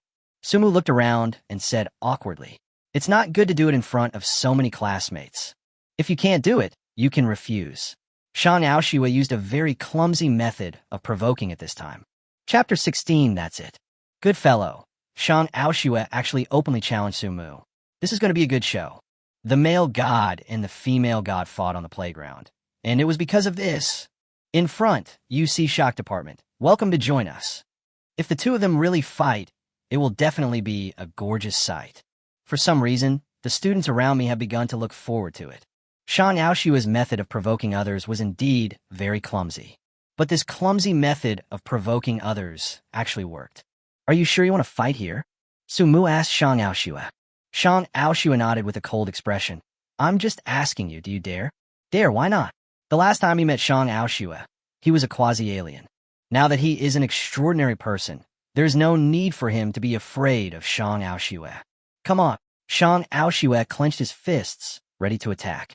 Seeing this scene, the students around took out their mobile phones and turned on the recording function at the same time. In top universities like Peking University and Tsinghua University, it is rare to have competitions. The most important thing is that this is a competition between the school belle and the school hunk. Let me make it clear first, if I really beat you, I hope you won't deny it. Su Mu stared at Shang Aoshue very seriously and said, Don't worry. Shang Aoshue straightened her chest and said to Su Mu, I will never deny my debt. Come on then. The reason why Su Mu agreed was not only to provoke him. He also wanted to test out the effectiveness of the heaven-shaking fist. Come. Shang Aoshue roared angrily and rushed towards Su Mu first. What a fast speed. Su Mu raised his eyebrows slightly. He discovered that Shang Aoshue's speed today was much faster than before. When Su Mu raised his eyebrows, Shang Aoshue had already rushed to Su Mu. She clenched her fist and hit Su Mu in the face. Even though Shang Aoshue is a girl, her punches are fast and fierce. As the fists came at me, I could vaguely hear the sound of wind. Su Mu raised his arms and covered his face, ready to block Shang Aoshue's punch. Bang! Shang Aoshue's fist hit Su Mu's arms, making a dull sound. Not only that, Su Mu also took 3 steps back because of this punch. What a strong punch! What rapid progress! The last time Su Mu saw Shang Aoshue's fist was not so heavy. I didn't expect that Shang Aoshue had made such great progress in just a few days. In fact, Shang Aoshue has been training hard every day after the apple incident. The purpose is to teach Su Mu a lesson when he meets him again. But the punch just now made Shang Aoshue realize. Not only have I been making progress these days, but Su Mu has also been making progress. Seeing that his punch only made Su Mu retreat 3 steps, Shang Aoshue continued to attack. Her fists, like the wind, smashed towards Su Mu madly. As for Su Mu, he chose to raise his arms and continue defending. Bang! Bang! Bang! The dull sound of fists colliding with arms made the students around him feel numb. Wow, I didn't expect Shang Aoshue to be so powerful. If those punches she just threw at me, I'm afraid I wouldn't be able to withstand a single one. Oh, that's it. If her fist hit me in the face, she would definitely beg me not to die. I have to say it. I really didn't expect that our frost goddess has such a cruel side. Shang Aoshue's fists made the male students around her tremble with fear. These punches also gave Su Mu a comprehensive understanding of Shang Aoshue's strength. After Su Mu received these punches, he said to Shang Aoshue, It's my turn now. After the words fell, Shang Aoshue was slightly stunned. Then Su Mu's fist began to hit Shang Aoshue. Su Mu really doesn't care about Shang Aoshue's gender at all. A pair of iron fists, like a hurricane, smashed towards Shang Aoshue. Shang Aoshue wanted to hide, but the speed of his Jintian fist was so fast that Shang Aoshue had no time or space to dodge. In desperation, she could only raise her arms to defend herself. Bang! With just one punch, Shang Aoshue was knocked back 5 or 6 steps by Sumu. After standing still, Shang Aoshue felt her arms starting to feel numb. She shook her numb arms, her face full of horror. Sumu's progress far exceeded her expectations.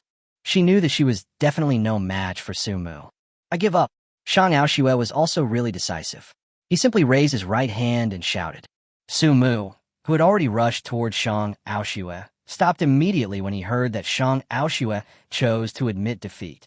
Hey, Sumu stopped and sighed loudly. I thought you were so good, but I didn't expect you were just this good. It should be said that Sumu's level of sarcasm is really high. As soon as these words came out, Shang Aoshue didn't know how to respond. After the battle, the relevant videos were directly sent to the internet. This video also caused controversy on the internet. A man hitting a woman? I really laughed. How could there be such a man in this world? That's right. In my opinion, men like this should be humanely destroyed. Men like this have violent tendencies at first glance, so sisters must stay away from them. It's better if I don't meet this kind of rubbish man in my life. Female boxers began swinging their fists and stirring up trouble on the internet. As for Sumu, he returned to his dormitory after the battle. If I had known this, I wouldn't have fought with Shang Aoshue.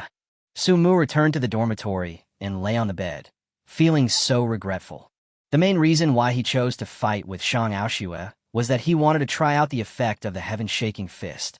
But unexpectedly, Shang Aoshue's strength was too weak. Not only did Sumu fail to test out the effect of the heaven-shaking fist, he even wasted a lot of time. Lying on the bed in the dormitory, Sumu was not idle either. In his mind, he practiced the heaven-shaking fist over and over again. Before he knew it, he fell into a deep sleep. When he woke up again, it was already early morning of the next day. There were no classes today, so Sumu simply stayed in bed until noon. When he got up, the sun was already high in the sky.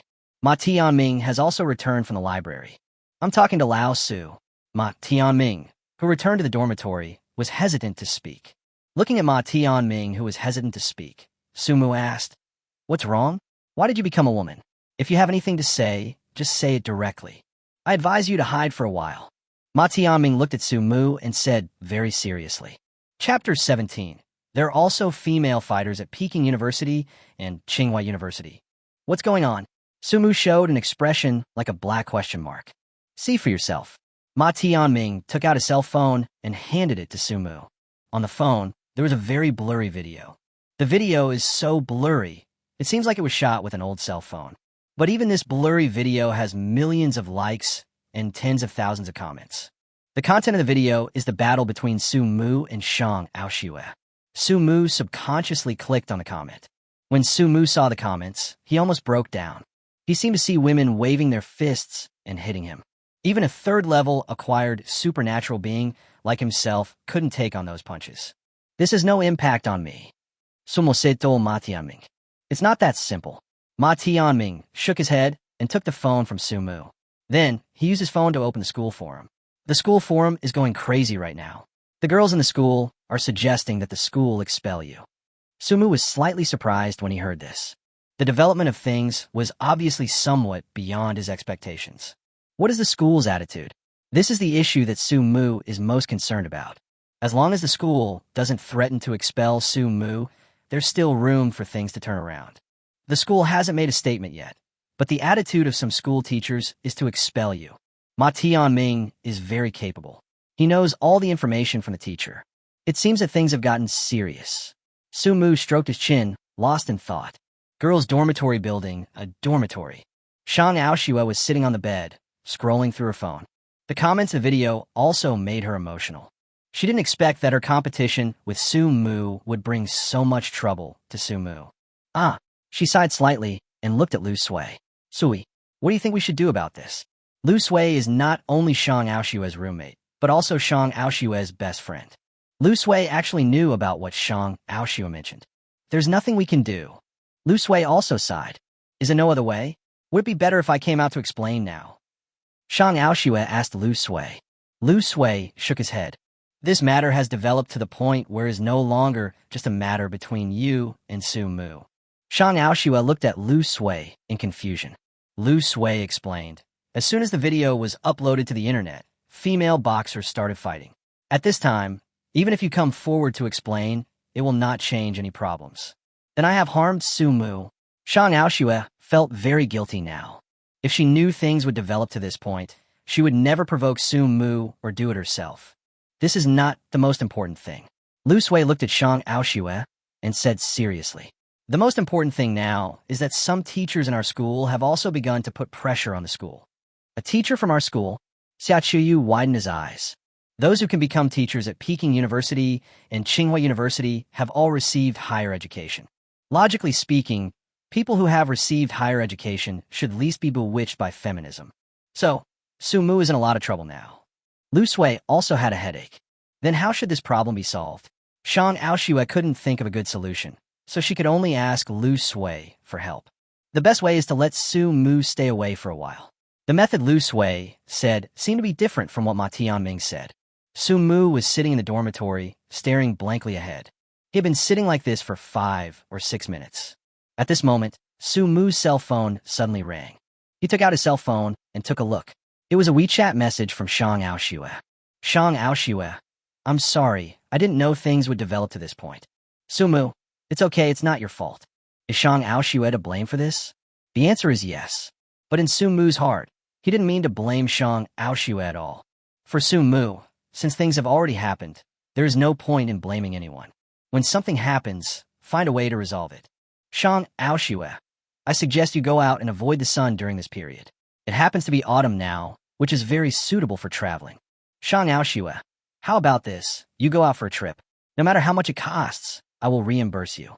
Looking at this WeChat message from Shang Aoshua, Su-mu frowned slightly. The reason he frowned was not because he was angry or unhappy. But just now, a golden light suddenly flashed through his mind. He looked at the date on his phone. Fuck. After looking at the date, Su-mu jumped up from his chair. His action scared Ma Tianming. What's wrong with you? Ma Tianming asked Su-mu with some dissatisfaction. Su-mu quickly waved his hands to indicate that he was fine. He did not reply to Shang Aoshua's WeChat message, but opened the ticket booking app on his mobile phone. After entering the ticket booking software, Su-mu directly found the nearest flight to Longhoo Mountain. After buying the plane ticket, Su-mu began to pack his luggage. It seems that you really plan to go out and hide. Ma Tianming also put down the book in his hand and began to help Su-mu pack up. Please ask for leave from my counselor for me. Is that okay?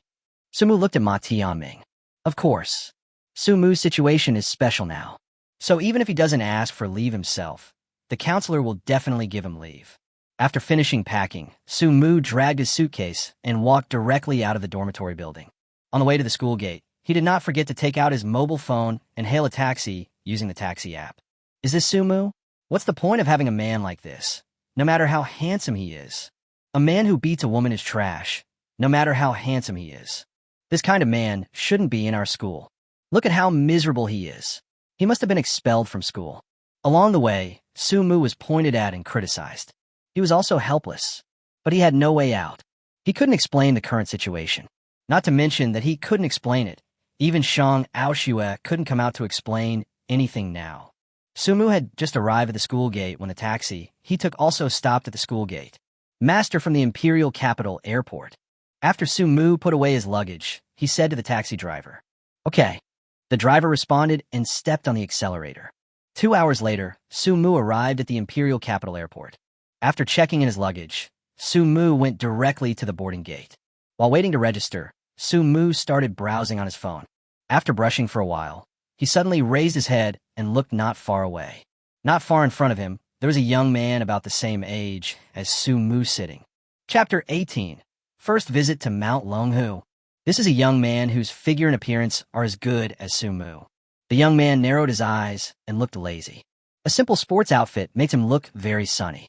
Perhaps feeling that Su-mu was looking at him, the young man also looked toward Su-mu. Eyes met. The young man gave Su-mu a warm smile. His smile is so warm that it makes people feel like they are bathed in spring breeze. Su-mu also smiled back. As the two looked at each other, the airport loudspeaker announced that Su-mu's plane was ready for ticket inspection. Su-mu took the ticket and walked towards the ticket gate. The young man also stood up and walked slowly towards the ticket gate. Sumu is rich now, so he chose first class. He had just sat down when a young man who had just looked at him also passed the ticket check and entered the plane. Under the guidance of the flight attendant, he sat next to Sumu. What a coincidence! Sumu opened his mouth and started chatting with the young man. The young man glanced at Sumu and said with a smile, "Yes." Along the way, the two of them didn't speak again. Sumu was playing with his cell phone, while the young man squinted his eyes, wondering what he was thinking. 2 hours later, the plane landed. Outside the airport, Sumu got into a Rolls-Royce. This car was rented by Sumu. In order to be lazy, he even hired a driver. The car started and Sumu sat in it to take a nap. After an unknown amount of time, the driver woke up Sumu, who was taking a nap. After Sumu paid the money, he started climbing the mountain. As the ancestral home of the Zhengyi school of Taoism, the scenery of Longhoo Mountain is truly amazing. Sumu enjoyed the scenery while climbing the mountain. Before he knew it, he had reached the top of the mountain. What he didn't expect was that he saw the young man again as soon as he reached the top of the mountain. "Hey, buddy, are you following me?" Before Sumu could open his mouth, the young man spoke first. "If I say this is a coincidence, would you believe it?" Sumu looked helpless.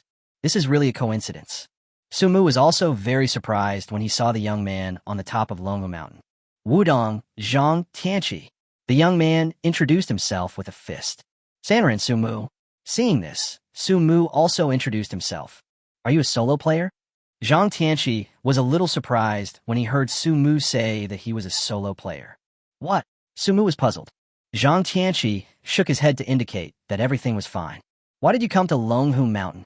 Zhang Tianqi asked Sumu. "Travel." Sumu certainly couldn't tell Zhang Tianqi his purpose, so he could only make up a random reason. "Everyone says that Longhoo Mountain has beautiful scenery, so I came to take a look." "I don't believe it." Although Zhang Tianqi looked lazy, he was very direct in his words. "The aura on you tells me that you are definitely not just here for tourism." "Oh." Sumu did not deny Zhang Tianqi's words. He looked at Zhang Tianqi with interest and asked with a smile, "Then what do you think I am here for?" "I don't know." Zhang Tianqi shook his head. "But you're definitely not here for tourism." After Zhang Tianqi finished speaking, before Sumu could speak again, he looked not far away. Sumu also followed Zhang Tianqi's gaze. He saw that not far away, an old man in Taoist robes, with an immortal look, was communicating with someone. Zhang Tianqi directly abandoned Sumu and walked towards the old man. "Wudong, Zhang Tianqi. Meet the old master." Zhang Tianqi walked up to the old man and saluted him with a very respectful expression. Although Sumu was far away from Zhang Tianqi, he still heard everything he said. "Old Heavenly Master? He is the old Heavenly Master." Sumu was very excited when he saw the old Heavenly Master. After the revival of spiritual energy, the first extraordinary person in China was the old Taoist priest. The old Heavenly Master's realm at that time had reached the 9th level of the extraordinary realm. He was only one step away from the legendary realm. His realm is terrifying, and his true combat power is unfathomable. Sumu had heard rumors that the old Taoist priest had fought against 3 adult S-level monsters and killed them all. This record alone was enough to make him the leader of the Chinese supernatural world at that time. "Young man Zhang from Wudong, how come you have time to come to Longhoo Mountain recently?" Wudong Mountain is also one of the important holy places of Taoism. Although Wudong and Longhoo are not from the same school, they are from the same lineage. So the relationship between the two sides is also very good. The old Tianshi and Zhang Tianqi's master were close friends when they were young. Master said that there is a great opportunity on Longhoo Mountain recently. So let me see if I can get this great opportunity. Zhang Tianqi did not dare to hide anything in front of the old master. Great opportunity? The old Taoist priest was delighted when he heard this. He looked at Zhang Tianqi and scolded him with a smile. "You're a little Taoist priest from Wudong Mountain, and you come to Longhoo Mountain to snatch the opportunity. I don't know what your old master is thinking." In response to the old Taoist's laughter and scolding, Zhang Tianqi could only smile and scratch his head. "Did your master tell us the specific time?" the old Taoist asked Zhang Tianqi. Zhang Tianqi's master has a very high seniority in Wudong Mountain. Even the current leader of Wudong has to respectfully call Zhang Tianqi's master, Uncle Master, when he sees him. That's not all. Zhang Tianqi's master is also a famous master of Ishu.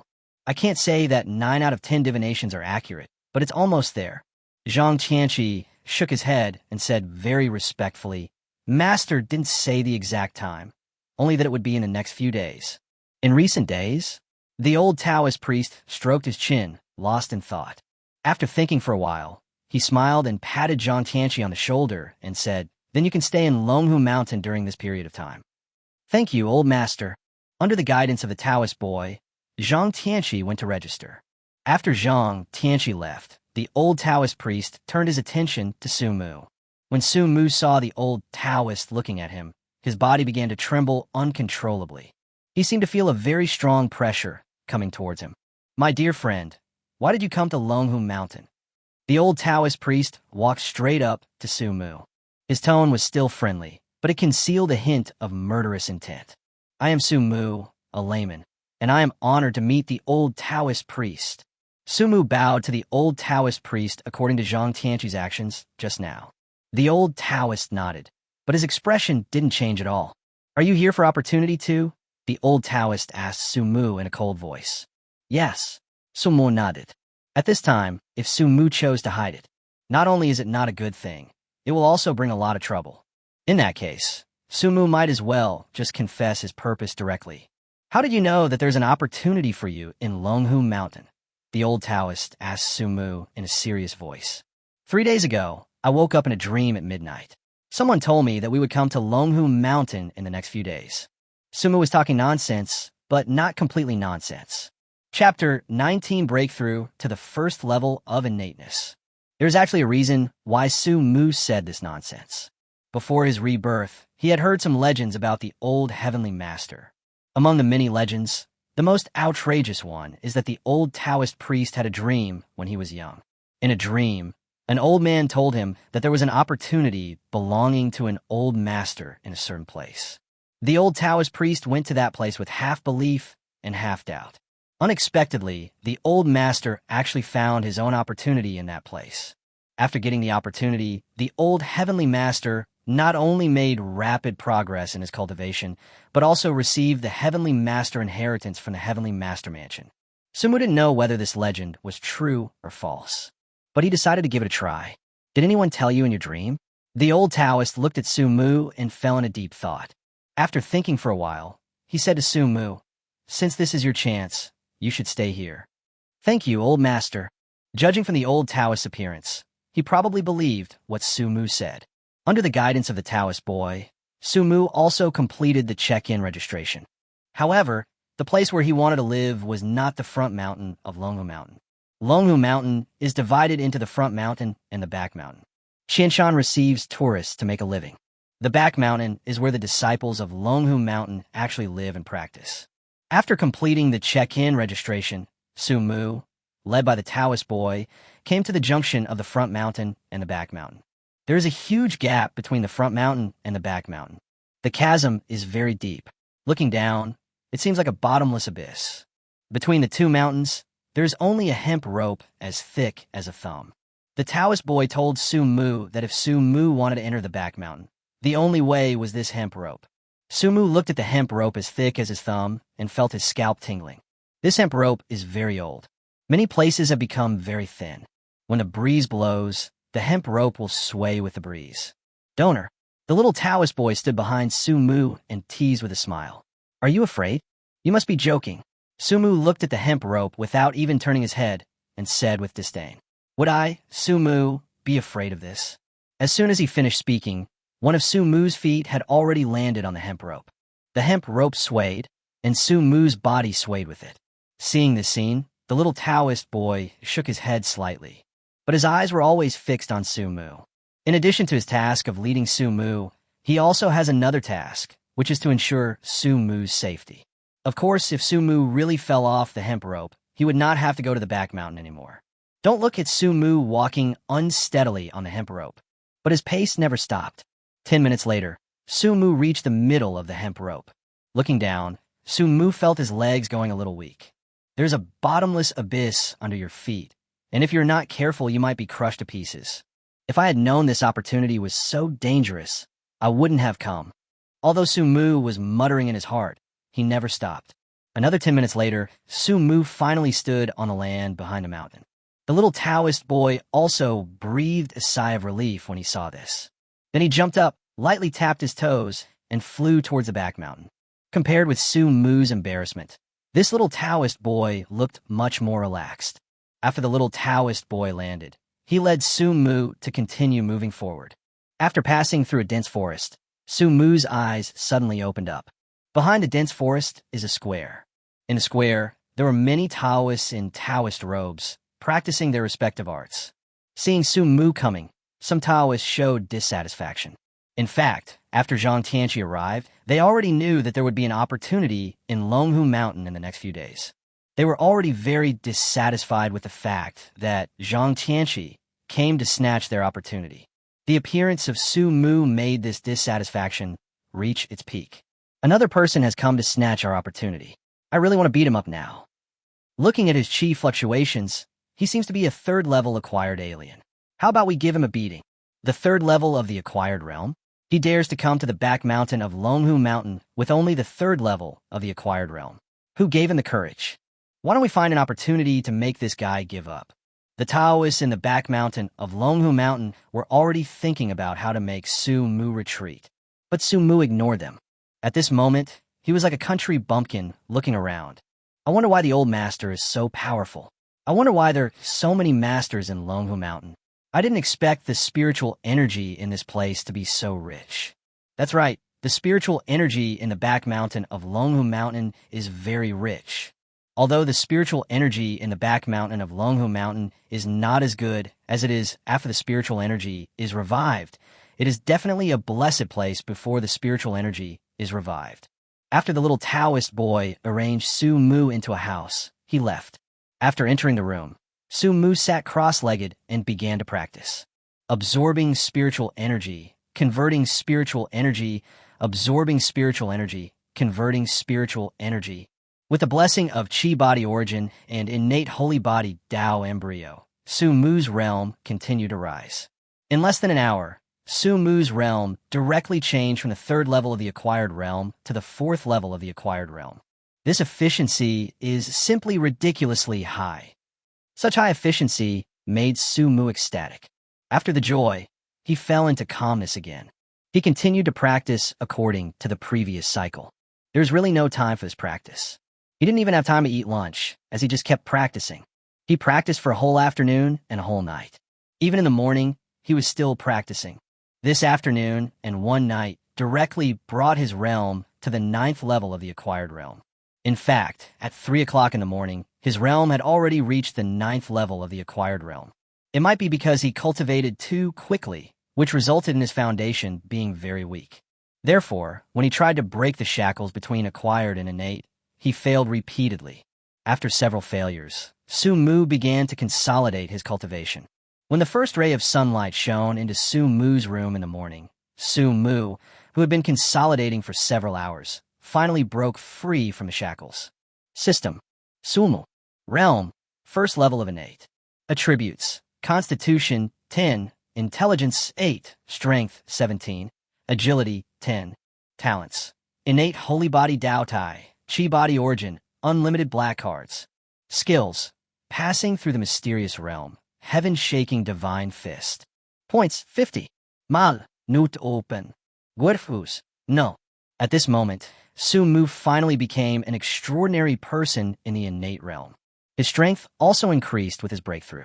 But he didn't relax. He sat cross-legged on the bed and continued to consolidate his realm. Chapter 20 Golden Light Mantra. He continued to consolidate his thoughts until noon before walking out of the room. It was already noon. Although it is autumn now, the sun is still shining brightly. Su Mu narrowed his eyes and looked towards the square. In the square, many Longhushan disciples were still practicing. After getting used to the sunlight, Su Mu slowly walked towards the square. Brother, which sector are you from? At this time, a person suddenly blocked Su Mu's way. This is a young man who looks older than Su Mu. He was wearing a Taoist robe, but he didn't look like a Taoist priest at all. This man's temperament is more like that of a gangster than a Taoist priest. No sect, no school, just a lone man. After all, Longhoo Mountain is someone else's territory. So Su Mu tried his best to keep a low profile. Scattered people. When the people who blocked Su Mu's way heard that Su Mu was a lone man, they seemed a little surprised. In this period of spiritual energy depletion, it is extremely difficult to become an extraordinary person. Even if you join a sect in some famous mountains and rivers, practicing is still difficult. This is the case for all the sects in famous mountains and rivers, so it is even more difficult for individual people. If the difficulty of cultivating to become an extraordinary person in famous mountains and rivers is 1 point, then the difficulty of cultivating to become an extraordinary person in the outside world is 10 points. The tenfold gap is enough to illustrate the difficulty of practicing outside. That's right. Sumu nodded and said to the visitor with a smile, "I'm just an independent person. So your purpose of coming to our Longhoo mountain is also for the so-called opportunity." The man asked Sumu in an almost interrogative tone. Sumu didn't intend to hide it, nor was there any need to hide it. "Yes, I came here for the opportunity. You come to my Longhoo mountain and seize the opportunities of Longhoo mountain. You are really interesting." The tone and expression of the person who came began to gradually become unfriendly. Not far away, on top of a tall building, the old Taoist priest was standing behind the fence at this time, watching everything with a calm expression. "Master!"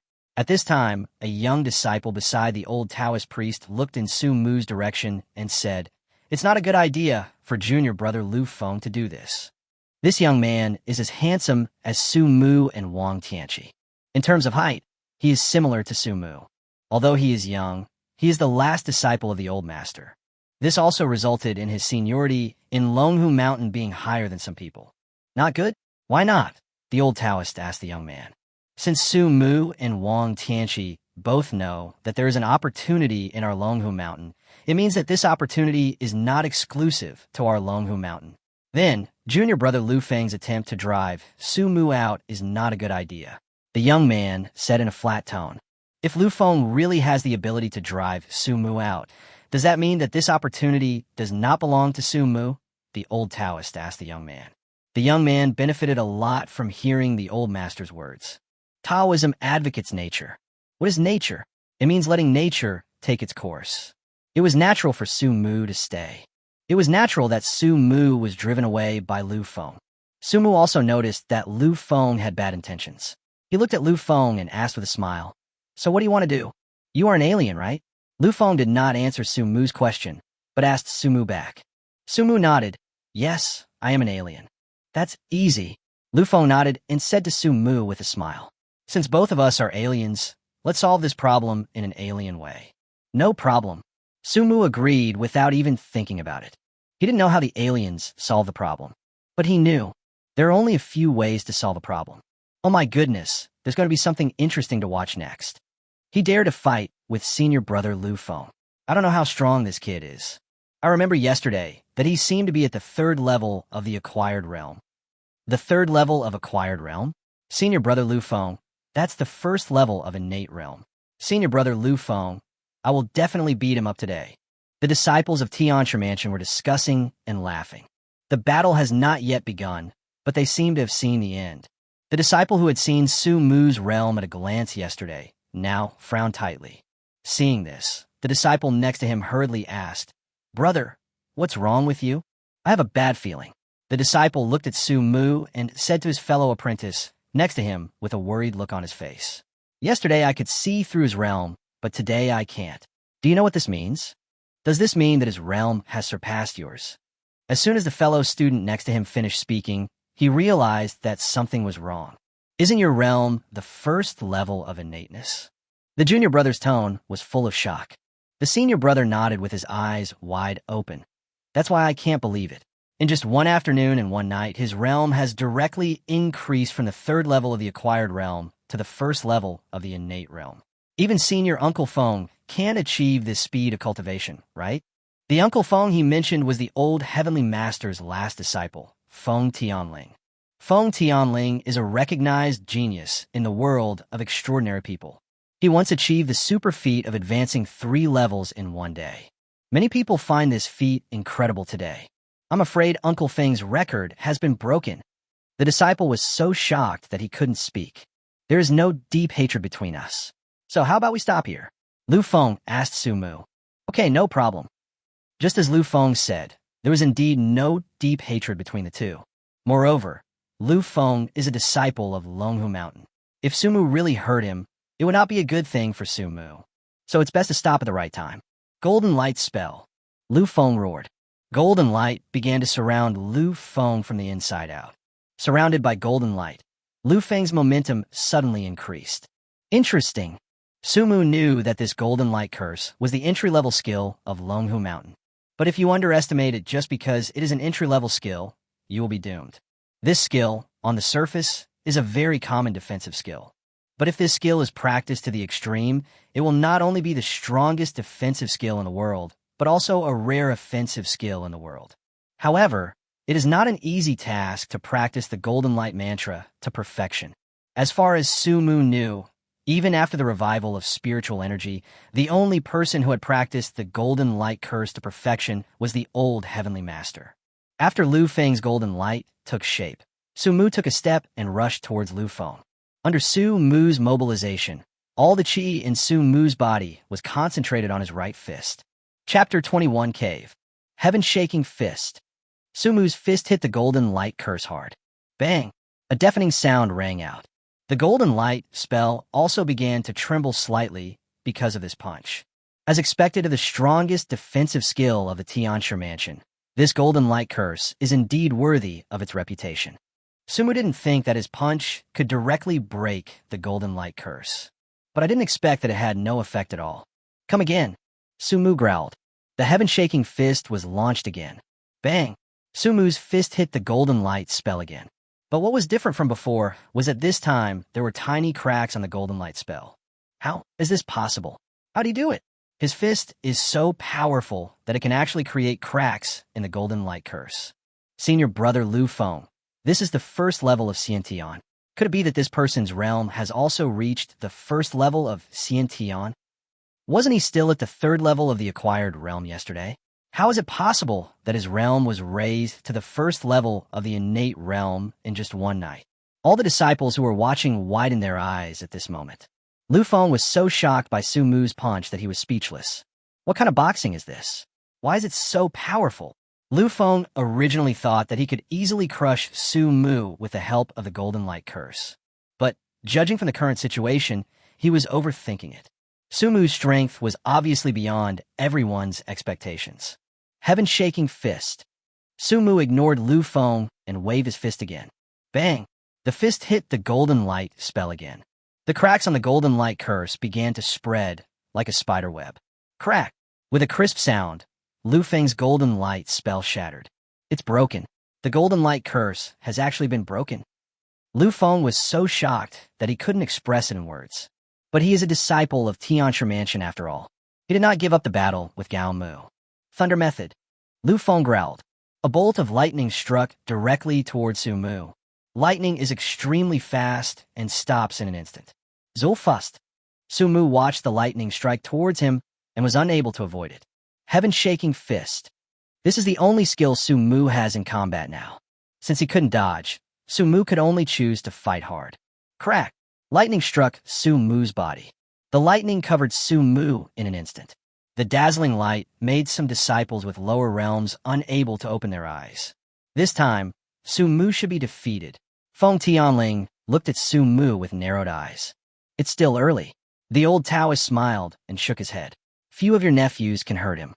The old Taoist said that he was injured, not defeated. Really? Master?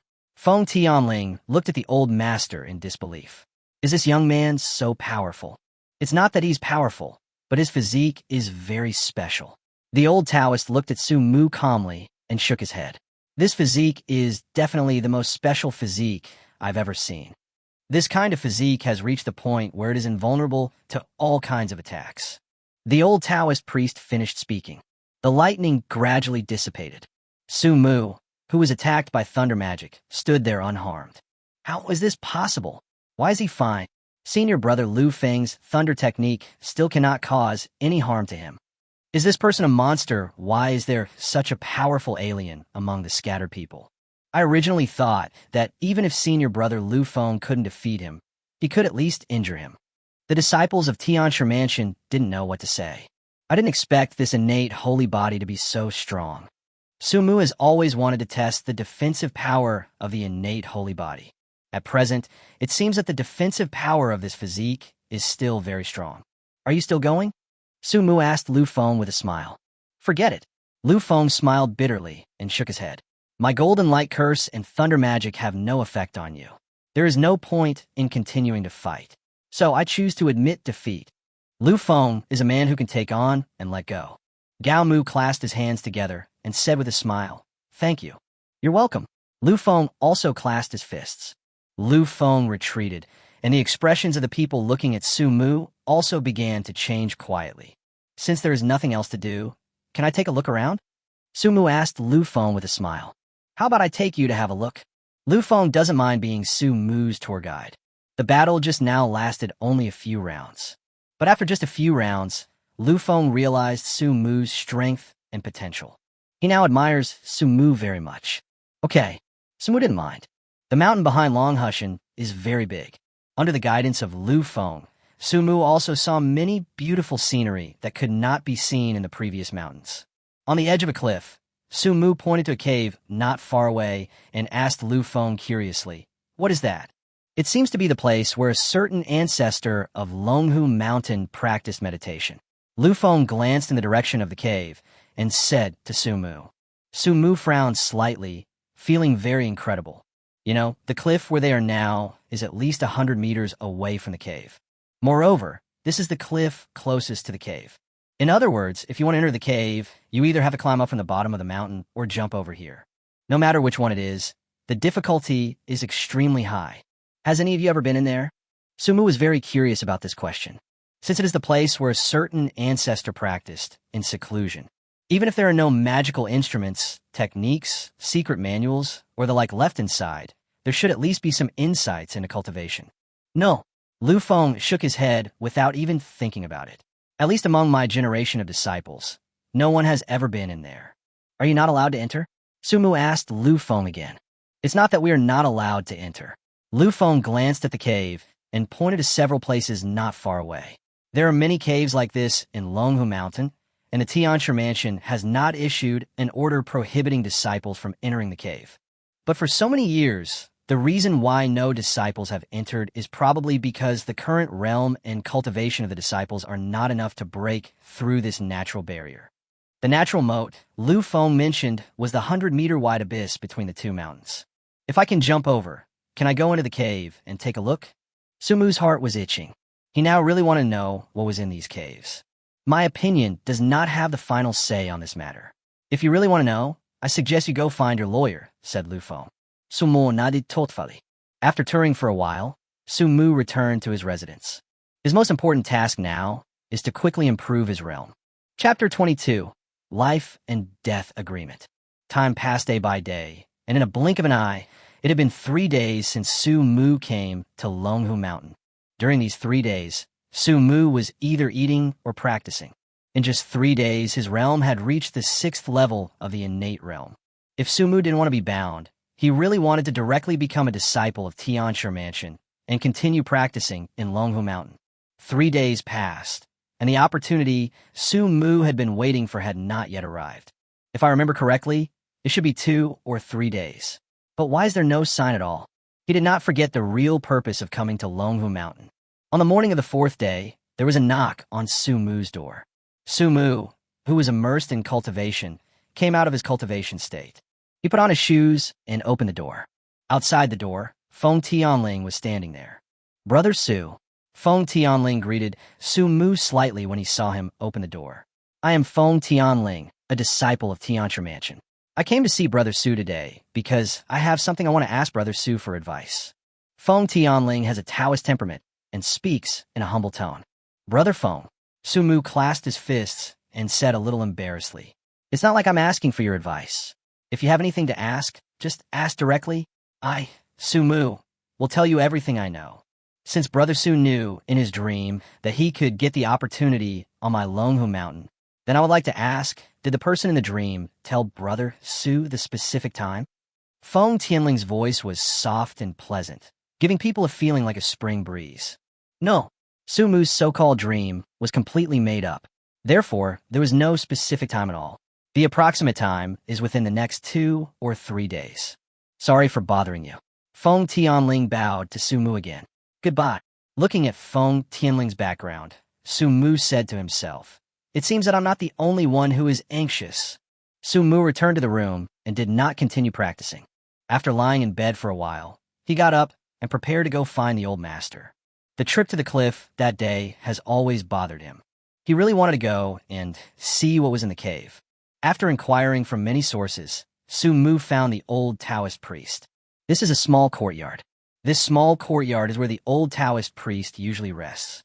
When Su Mu found the old Taoist priest, he was planting flowers and grass in the courtyard. Seeing Su Mu coming, the old Taoist priest was not surprised at all.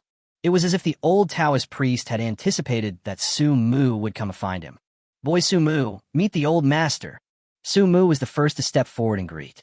The old Taoist priest put down the tools in his hand and turned to look at Su Mu. "What is the purpose of your visit this time?" The old Taoist priest's smile was still kind, and his expression still gave people a comfortable feeling. "I want to go to the cave over the cliff and take a look." Su Mu directly stated his purpose. The old Taoist blinked his eyes and asked Su Mu, "Do you know what the cave over the cliff is?" "I know." Su Mu nodded and answered respectfully. "That was the place where our ancestors practiced in the Tianshi mansion." "What you said is both right and wrong." The old Taoist shook his head. Su Mu was puzzled. "In fact, that place is where all the ancestors of my Tianshi temple were in seclusion." When the old Tianshi said this, his expression suddenly became serious. What is seclusion?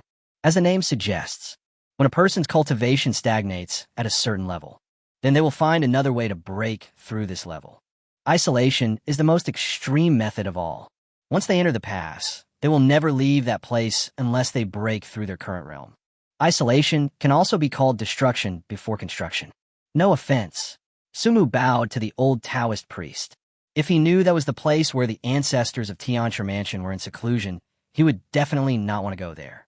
It's not an offense. The old Taoist priest was open-minded. He waved his hand and said to Su Mu, "There's nothing valuable in there. In each cave, there are only some bones of our ancestors. If you really want to go and take a look, then I don't mind. But before you go, you must sign a life and death agreement." Over the years, many people have wanted to visit the cave. Among them are not only disciples from the Tianshi Mansion, but also many disciples from other sects. But all these people fell into the valley, and their bodies were never found. In order to avoid unnecessary trouble for himself, the old Taoist priest would ask anyone who wanted to go to the cave to take a look to sign a life and death agreement. "Okay, I'll sign," Su Mu said to the old Taoist priest. "Then come with me." The old Taoist nodded and walked toward the house in the courtyard. Su Mu followed the old Taoist priest closely. The room is not big. In addition to a table, there are a few chairs and a bed. Judging from the appearance inside, this should be the place where the old Taoist priest usually rests. The old Taoist priest opened a drawer and took out a stack of papers. He took out one of them and handed it to Su Mu. After Su Mu took a quick look at it, he signed his name and pressed his fingerprint. "Okay, go ahead."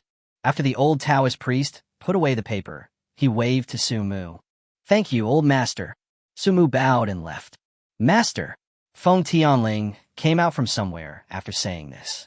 He looked at Su Mu's back and asked in confusion, "Do you think he can get over it?" The old Taoist priest shook his head. "I don't know. This thing hasn't happened yet, so I don't know whether he can succeed." Feng Tianling looked at Su Mu's back with a thoughtful expression. After obtaining the old Taoist's consent, Su Mu went directly to the edge of the cliff. Looking at the many caves on the other side, Su Mu began to select carefully. To be honest, it feels like picking a blind box. After choosing for a while, Su Mu still couldn't make a choice. At this time, Su Mu seemed to have thought of something. "Tongyu," he growled, and the qi in his body began to gather towards his eyes. As the qi gathered more and more, the pupils gradually turned into a dark blue. Not long after, changes began to occur in front of Su Mu's eyes. This Tongyu is really amazing. After opening the passage, he could actually see very clearly the situation inside each cave. Finally, he fixed his eyes on a cave. This cave is the largest in area among all the caves Su Mu has ever seen. Not only that, Su Mu also saw some interesting things in this cave. "It's you." Su Mu made his choice in an instant. After determining the target, Su Mu began to look around. Soon, he found a lot of pebbles. Chapter 23, Tentacle Centipede. Su-mu weighed the small stone in his hand and then threw it forward. The next second, he jumped up and flew forward. After flying for a distance, Su-mu began to fall. At this time, he just flew above the small stone. He tiptoed slightly, caught the force of the pebble, and flew forward a distance. Then he threw another small stone. This process seems simple, but it actually requires a lot of skill. If Su-mu is not careful, he might fall into the canyon. Fortunately, Su-mu is good at calculations. After throwing the last pebble, he arrived at the entrance of the cave he had chosen. It fell gently, and Su-mu breathed a sigh of relief. This process seems easy, but is not easy at all. After landing, he was gasping for breath. This process not only consumed a lot of his physical strength, but also consumed a lot of chi. If Su-mu did not have the source of chi body, which could seamlessly convert spiritual energy and chi without limit, he would not have been able to cross this distance. He finally understood why no one could come to this cave. After resting for a while, he went deeper into the cave. After walking a short distance, he came to the deepest part of the cave. At the deepest part of the cave, there is a space of about several dozen square meters. Inside the space, there are tables, chairs, and benches carved from stone. In the corner, there was a futon that was almost rotten. In front of the cushion is a stone wall. On the stone wall, you can see words carved from unknown materials. Golden light spell. At the very top of the text, 3 words were clearly carved. Seeing these 3 words, Su-mu smiled. Then he began to read it word by word. Before long, Su-mu memorized the contents on the wall. Then he began to circulate the chi in his body according to the instructions on the wall. The golden light began to surround Su-mu from the inside out. But for some reason, Su-mu felt that the golden light mantra he was practicing was different from the golden light mantra Lu Feng had used before. Is this an advanced version? Or an enhanced version? Su-mu was ecstatic. His only current attack skill is the heaven-shaking fist. But he doesn't have any defensive skills. The appearance of this advanced version of the golden light spell can just make up for Su-mu's lack of defensive skills. After practicing the words on the wall for another round, Su-mu had memorized this advanced version of the golden light mantra. Ding. Gain new skill. Golden light spell, advanced version. Open the secluded path. After making sure that there was nothing valuable left, Su-mu prepared to leave. But as soon as he walked out of this space, he noticed something was wrong. The passage in space was originally bright, but now it is pitch black. He looked toward the cave entrance. The entrance to the cave seemed to be blocked by something and was pitch black. Just when Su-mu was about to step forward and take a look, but he found that the thing blocking the entrance of the cave actually moved. Is it a living thing? Su-mu was shocked. The entrance of the cave is not big, but its diameter is about 2 meters. In other words, the body of the living creature blocking the entrance of the cave was more than 2 meters wide. Could it be a strange beast? Among the known creatures, except those on the seabed, no other creature has a body width exceeding 2 meters. Therefore, the creature blocking the cave entrance is most likely a strange beast. Knowing that there was a strange beast blocking the entrance of the cave, Su-mu did not intend to act rashly. It's really interesting that there are strange beasts in Longhoo Mountain. Longhoo Mountain has beautiful scenery and abundant spiritual energy. So it's not surprising that there are strange beasts in this place. The reason why Su-mu found it interesting. This was because the Tianchi mansion had not noticed such a huge monster. Su-mu stood in the cave, waiting quietly. After waiting for about 5 minutes, light appeared at the entrance of the cave again. After waiting for a while, Su-mu walked towards the cave entrance. When he was less than 3 meters away from the cave entrance, he suddenly stopped again. An indescribable sense of crisis lingered in his heart. He kicked the ground with his legs and retreated into the cave. Bang! As soon as he left, a big hole was smashed out where he was standing. Suddenly, a tentacle appeared in front of Su-mu. These tentacles are very similar to those of an octopus. But the difference is that there are no suction cups on this tentacle. Seeing that the first attack missed, the tentacles continued to attack Su-mu. Su-mu continued to retreat deeper into the cave. Bang! The tentacles hit the stone wall, causing rocks to fall off.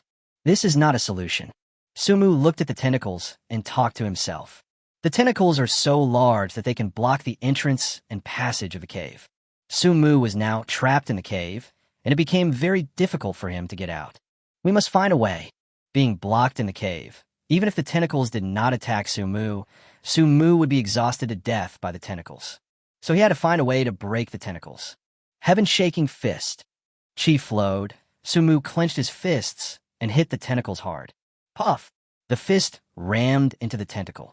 When the fist was pulled out again, blood and flesh splattered everywhere. Perhaps because of the pain, the tentacle actually retracted a little. Heaven-shaking fist. Su-mu's fists were hitting. Puff! This time it still penetrated into the tentacles. The tentacles retracted again. It works. Now that a solution has been found, Su-mu will definitely continue to use it. Puff! Puff! Puff! Fists kept punching in and out. After a dozen punches, the front part of the tentacle was already a bloody mess. At this time, all the tentacles had already withdrawn from the cave. Seeing this, Su-mu rushed to the cave entrance quickly. His head just popped out of the hole. I saw a huge centipede lying on a mountain wall not far from the cave entrance. The length of this centipede alone is over 30 meters. A pair of eyes like copper bells, very creepy. The strangest thing is that there's a bloody tentacle right in the middle of the centipede's back. Just as Su-mu was thinking about what was going on with this centipede, an attribute box suddenly appeared in front of him. Tentacle centipede. Level D infant. Description: a beast that evolved after eating octopus fruit. The introduction of the tentacle centipede made Su-mu slightly stunned. A D-level juvenile alien beast? It's equivalent to an alien of the first to third level of innateness. Su-mu performed a simple conversion. With Su-mu's strength, he should be able to defeat this tentacle centipede. But the problem is that Su-mu has no home advantage. So it will definitely not be easy to defeat this centipede. Just as Su-mu was thinking about it, the tentacle centipede began to crawl towards Su-mu along the mountain wall. Not long after, it crawled to the entrance of the cave where Su-mu was. Chapter 24: 4 Kinds of Fruits. Its eyes were fixed on Su-mu, and its tongue was slightly sticking out. The scarlet tongue is covered with barbs. Ouch! Lokon Su-mu. The tentacle centipede opened its mouth wide and bit towards Su-mu. A fishy smell came from the tentacle centipede's mouth. This fishy smell made Su-mu feel dizzy. Fortunately, the dizziness did not last very long. Golden light spell. At the critical moment, Su-mu growled. The golden light instantly enveloped Su-mu from the inside out. When the tentacle centipede bit down, making a loud noise. Its eyes were wide open, and it was a little unbelieving that it had not eaten the young man in front of it in one bite. Heaven-shaking fist. Taking advantage of this opportunity, Su-mu punched the tentacle centipede's upper fangs. Crack! The crisp sound of bones breaking was heard. Su-mu hit the tentacle centipede so hard that its upper jaw could no longer close. Ouch! A howl of pain came from the tentacle centipede's mouth. Bang! Su-mu punched the tentacle centipede's upper fangs again. Ouch! The tentacle centipede screamed again. Su-mu took advantage of this opportunity to quickly break free from the tentacle centipede's mouth.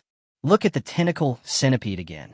At this moment, its eyes were full of fear when it looked at Su-mu. Su-mu's attack showed no sign of stopping. I saw his fist clenched. The heaven-shaking fist was launched again. This time, the heaven-shaking fist was aimed at one of the tentacle centipede's eyes. Puff! With this punch, Su-mu's hand directly hit the eye socket of the tentacle centipede. After throwing a punch, he did not pull his fist out immediately. His hand grabbed suddenly, as if he had caught something. Then he pulled back violently. Su-mu pulled out an unknown object from the eye socket of the tentacle centipede. The tentacle centipede trembled for a moment, and then lost its life. The lifeless tentacle centipede fell directly off the cliff. Just when Su-mu thought the crisis was over, the tentacles of the tentacle centipede attacked him again. This time the tentacles did not choose to attack Su-mu, but instead bound Su-mu tightly. It's over. Su-mu screamed in his heart. Tentacle centipedes are huge in size. This death is even more serious. Su-mu, who was entangled by the tentacles, was dragged directly and fell towards the cliff. At this time, Su-mu was relatively calm. His mind was spinning rapidly, trying to find a way to be rescued. Countless methods flashed through his mind, but he found that he seemed to be unable to do anything now. It's not that he doesn't want to do it, but that he can't do it. The tentacles were like iron hoops, tightly wrapping around him. No matter how hard he tried, he couldn't break free from the tentacles. I died not long after my rebirth. I can't accept this. Su-mu roared in his heart. Bang! As a loud noise sounded, Su-mu felt a pain in his back. I am alive. Su-mu knew that he was now at the bottom. Then he looked down below himself. After falling from a high altitude, this tentacle centipede is deader than dead. If you hadn't held me back, you probably wouldn't have died so miserably. The death of the tentacle centipede looks very scary. After Su-mu took a look at the tentacle centipede, he began to look around. He indeed won this battle. But the price of victory is that he now needs to find a way to leave the valley. Do you think I will be like the protagonists in other novels, encountering some adventures after hitting rock bottom? Su-mu was thinking of something beautiful in his mind. But before he could finish his thought, he heard some sound not far away. He walked cautiously towards the source of the sound. He was surrounded by woods. The weeds under my feet are more than half a person tall. So when Su-mu walked in such a place, every step he took seemed a little difficult. After walking for about 10 minutes, Su-mu's eyes suddenly opened up. In front of him, there was an open space. There is a pond in the center of the open space, and around the pond there are 4 fruit trees. The fruit tree has lush branches and leaves, which is obviously different from other trees. Su-mu walked towards one of the fruit trees. As soon as he arrived under the fruit tree, an attribute box appeared in front of Su-mu. Constitutional fruit trees. The fruits produced by this fruit tree can all increase physical attributes. Seeing the introduction of the physical fruit tree, Su-mu's mouth curled up, revealing a standard Dragon King smile. Isn't this getting better? Su-mu didn't expect that, after falling off the cliff, he would actually be treated like the protagonist. After looking at this fruit tree, Su-mu looked at other fruit trees. Strength, agility, intelligence. In other words, these 4 fruit trees are exactly Su-mu's 4-dimensional attributes. As a man with the aura of a protagonist, I am really awesome. Su-mu is very happy now. Without saying a word, he picked a fruit directly from the power tree. Normal fruit of power. Take it to gain 2 points of strength. The introduction is very simple. Su-mu threw the fruit of power into his mouth without saying a word. The strength attribute indeed increased by 2 points. Su-mu picked and ate at the same time. Ding! The power awakening has reached the upper limit and cannot be increased. As this voice sounded, Su-mu discovered that his strength attribute had reached 30 points. It seems that the upper limit of the strength attribute of this Xiantian realm is 30 points. Su-mu said this and looked at the other fruit trees. Constitution, agility, intelligence. Su-mu ate all the fruits from the 3 trees. Su-mu's 4-dimensional attributes all reached 30 points at this time. I don't know how much I've improved myself. Su-mu thought about it and decided to test it. He tested his speed first. He didn't check the watch, but he could feel that his speed was more than twice as fast as before. Next, it's time to test the strength.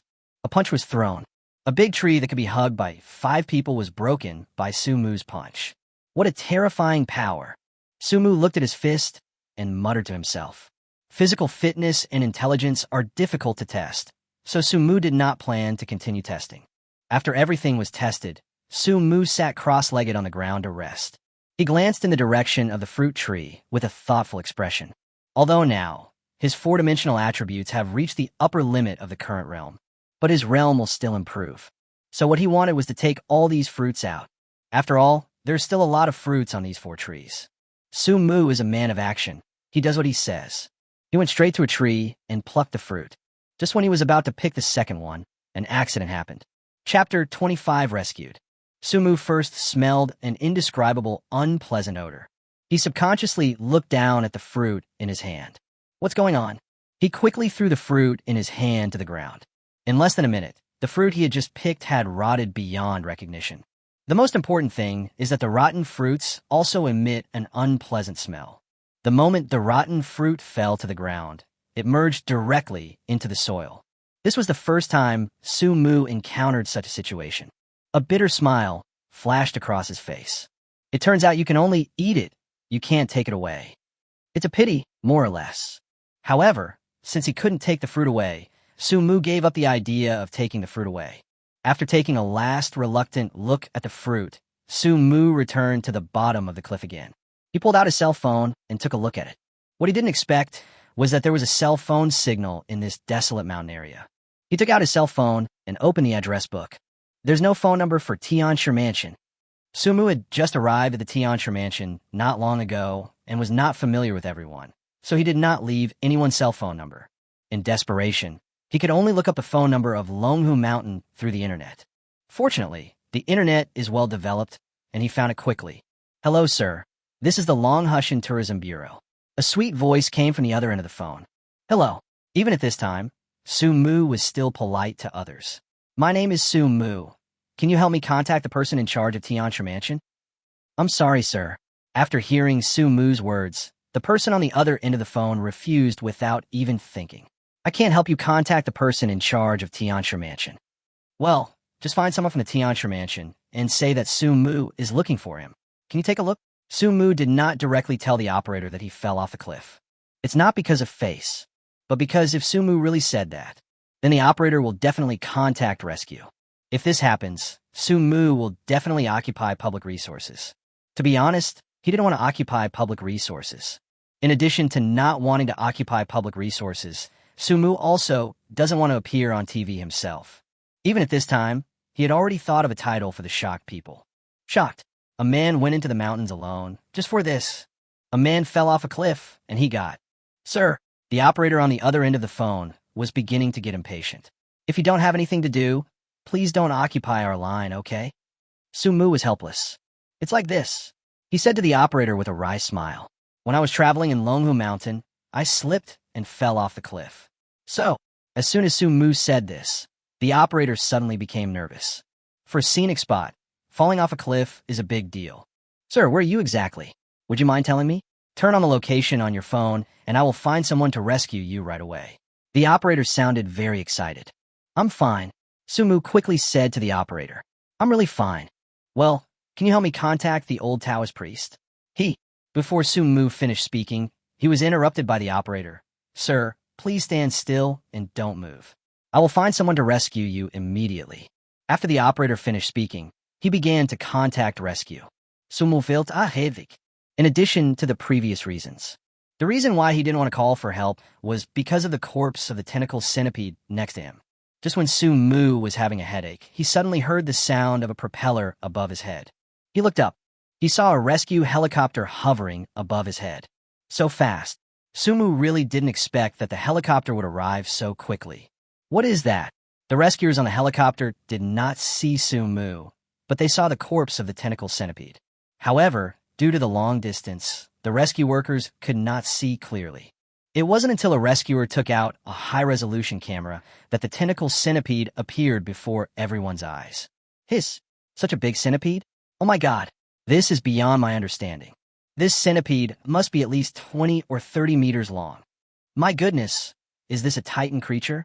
Otherwise, how could it be so big? Look, there's a person standing next to the centipede. Is this person the one we want to rescue? Could it be that this person killed this centipede?" Although the rescuers were shocked by the size of the tentacle centipede, they did not forget their main mission. The helicopter descended slowly. They were getting closer and closer to the tentacle centipede. As they got closer, they became more and more shocked. "I'll go down and get the people first," said a rescuer. The other rescuers came to their senses and nodded. The rescuer followed the rope and came to Sumu. "Are you okay? Are you injured?" The rescuers were quite professional. The first thing he did after landing was to ask about Sumu's situation. "I'm fine, not hurt." Sumu shook his head. Even though Sumu said this, the rescuers still gave Sumu some simple examinations. The rescued person is safe and did not suffer any harm. The rescuers reported the situation on the ground to their teammates above via walkie-talkies. "Okay, then you guys get ready to come up." As he spoke, the helicopter lowered the ladder. At this time, the rescuer who came down asked Sumu cautiously, "Did you kill this centipede?" When he was up there, he saw the situation of the tentacle centipede very clearly. At a glance, it looked like the tentacle centipede had fallen to death. But if you look closely, you will find that this tentacle centipede looks more like it was beaten to death and thrown off the cliff. What should I say? Sumu really didn't know what to say. Forget it. Let's not talk about it. Let's talk about it after we go upstairs. Then Sumu and the staff returned to the helicopter. The helicopter then flew to the rescue station in Longhoo Mountain. This rescue should be the fastest and safest one. How do I pay? Do I pay first or wait for your call? After all, the other person saved him, So Su-mu had to show an attitude. You need to pay first, the rescuers said. Their rescue is different from that of police cars, firefighters, and ambulances. Okay, I'll pay now. After looking at the bill, Su-mu scanned the code to pay. After another quick physical check, Su-mu left the rescue station. Outside the rescue station, the rescuer who had just rescued Su-mu was waiting for him anxiously. Chapter 26. Ninefold Innateness. Brother. Seeing Su-mu coming out of the rescue station, the rescuer walked directly to Su-mu. What on earth is that centipede? I don't know. Su-mu shook his head. For ordinary people like this, the less they know, the happier they are. Sometimes, being kept in the dark is not a bad thing. Could that centipede have become a spirit? The rescuer looked at Su-mu expectantly, as if they wanted to get something out of Su-mu's mouth. You don't have to trick me. Su-mu looked at the rescuer and said helplessly, this world is more mysterious and richer than you can imagine. You know too much, and it's no good for you at all. The rescuers didn't give up. My dear friend Su-mu, you really know how to have fun. The old Taoist voice sounded not far away at this time. Su-mu smiled helplessly and looked at the old Taoist priest with some bitterness. Have you entered the cave? The old Taoist priest walked closer to Su-mu and asked with a smile. When the rescuers saw the old Taoist priest, they pretended nothing had happened and left in a hurry. It looked as if he was extremely afraid of the old Taoist priest. What's going on? Su-mu asked the old Taoist curiously. The old Taoist priest smiled slightly, looked at the back of the rescuer, and said to Su-mu, once, when we were practicing martial arts, we were seen by this kid. This kid was persistent and insisted on learning martial arts with us. After all, we were all colleagues, and it was not easy to refuse directly. So, I found a disciple to teach him. After practicing the basic skills for a week, he gave up. Su-mu laughed after hearing what the old Taoist said. I went into the cave. At this time, Su-mu thought of the old Taoist question. Not only did I go into the cave, I also got some good things. When he heard there was something good, the old Taoist priest immediately became interested. What good thing? Su-mu looked at the old Taoist priest, and then he recited the advanced version of the Golden Light mantra that he saw in the cave to the old Taoist priest. At first, the old Taoist didn't care. But as Su-mu spoke more and more, the old Taoist expression suddenly became serious. Okay. After Su-mu finished reciting, the old Taoist priest said good 3 times in a row. He patted Su-mu's shoulder and said to him seriously and solemnly, you can use this advanced version of the Golden Light spell yourself, but you can't tell others. Do you understand me? Of course. Su-mu nodded, and at the same time put aside the anxiety in his heart. He originally thought that the old Taoist priest would not let him use the Golden Light mantra. After all, he is not a disciple of the Tianshi mansion in Longhoo Mountain. But now it seems that he was overthinking. The old Taoist priest's open-mindedness far exceeded his imagination. Oh, right. The old Taoist priest suddenly thought of something and asked Su-mu, are you interested in becoming a registered disciple of my Taoist priest mansion? When these words came out, Su-mu was stunned. What is a registered disciple? Su-mu asked the old Taoist priest. If you become a registered disciple, you can enjoy all the treatment in my Tianshi mansion, and you don't have to bear any responsibilities. The old Tianshi didn't beat around the bush. Why? Su-mu was puzzled. Logically speaking, being a registered disciple would only bring harm and no benefit to the Longhoo Mountain Tianshi mansion. I feel that you will achieve great things in the future. Therefore, I want you to be my registered disciple at Tianshi mansion.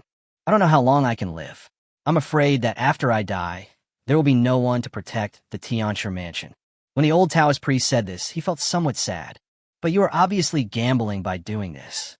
Su-mu said to the old Taoist priest, you are betting that I am a person with a conscience and can protect the Taoist temple after you pass away.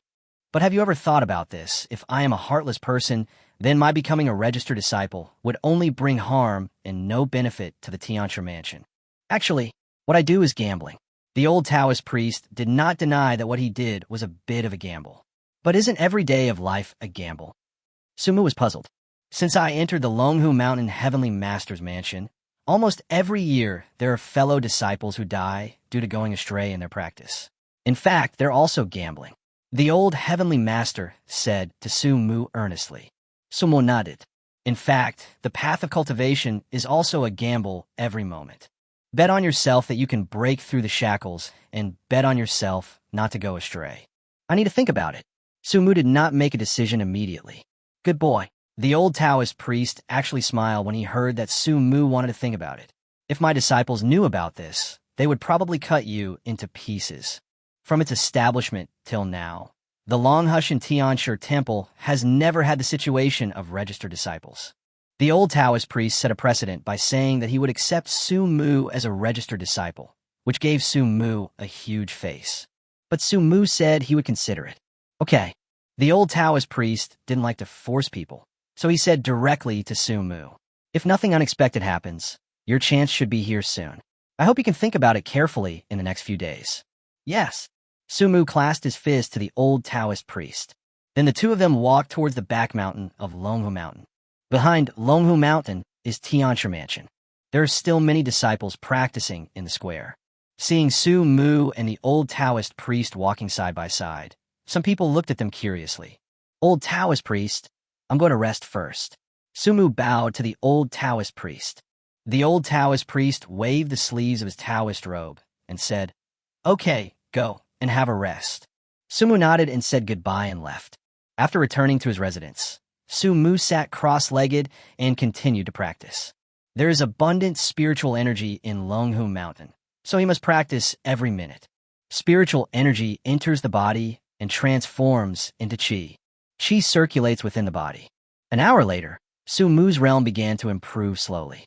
In one night, Sumu's realm reached the 7th level of innateness. What's going on? Why is today's training speed so much slower than before? If it was before, Sumu's realm could be improved by at least 2 levels in one night. But this night, it was elevated to a higher level. Could it be that the spiritual energy here can no longer help me continue my practice? Sumu said to himself. Another day and night passed. Sumu's realm has reached the 8th level of innateness. The speed of cultivation slowed down further. It's getting slower and slower. Sumu had a headache, but he couldn't find a solution. Without any help, he had to continue practicing. Another 2 days passed. Sumu's realm has reached the 9th level of the innate realm. Not long after his realm reached the 9th level of the innate realm, a huge shake occurred in Longhoo Mountain. Chapter 27 Bonds. Sumu quickly ran out of his residence. Not only did he run out from his residence, but even some disciples of the Tianshi Mansion also gathered in the square at this time. What's going on? Is it an earthquake? Why is there such a violent shaking? I've been in Longhoo Mountain for so long, and this is the first time I've encountered something like this. Isn't this too weird? What is going on? The Longhoo disciples present began to discuss. Everyone. At this time, a disciple of the old Taoist priest from Mount Longhoo stood up and said, The Earthquake Bureau sent a message saying that a very slight earthquake occurred just now. But it's okay, it's over now. Sumu frowned slightly when he heard this explanation. Before my rebirth, it seems that there was indeed a minor earthquake in Longhoo Mountain. If I remember correctly, that opportunity was related to this earthquake. Sumu thought about it and began to look around. Where is the source of the earthquake? Sumu asked the person who spoke just now. The man's name was Chun Xianfeng, and he was the 3rd disciple of the old heavenly master. This person's cultivation is extremely high. As for his realm, it is said that he has reached the 5th level of nourishing qi. I'm not sure. Ever since Sumu came up the mountain, Chun Xianfeng's attitude towards Sumu has been neither good nor bad. I just know that it seems to be near where the master lives. Sumu was slightly stunned when he heard this. Grateful. After expressing his gratitude, he walked towards the direction of the old Taoist priest's residence. Chun Xianfeng looked at Sumu's back as if he had thought of something. After thinking for a while, he followed. In a manner on the outskirts of the imperial capital, Shang Aoxue was in her room at this time, playing with her mobile phone. Sumu's sudden departure without saying goodbye made her feel resentful. She didn't know why she felt resentful. Sister. At this time, an anxious male voice came from outside Shang Aoxue's room. Have you checked TikTok? There's a video on TikTok right now that is going viral. The owner of this voice was none other than Shang Aoxue's biological brother, Shang Aojuan. What video? Shang Aoxue asked puzzledly. Search for the giant centipede. Shang Aojuan's voice came from outside the door. Shang Aoxue took out his cell phone and turned on a certain audio app. Giant centipede. Following Shang Aojuan's instructions, Shang Aoxue searched for a video.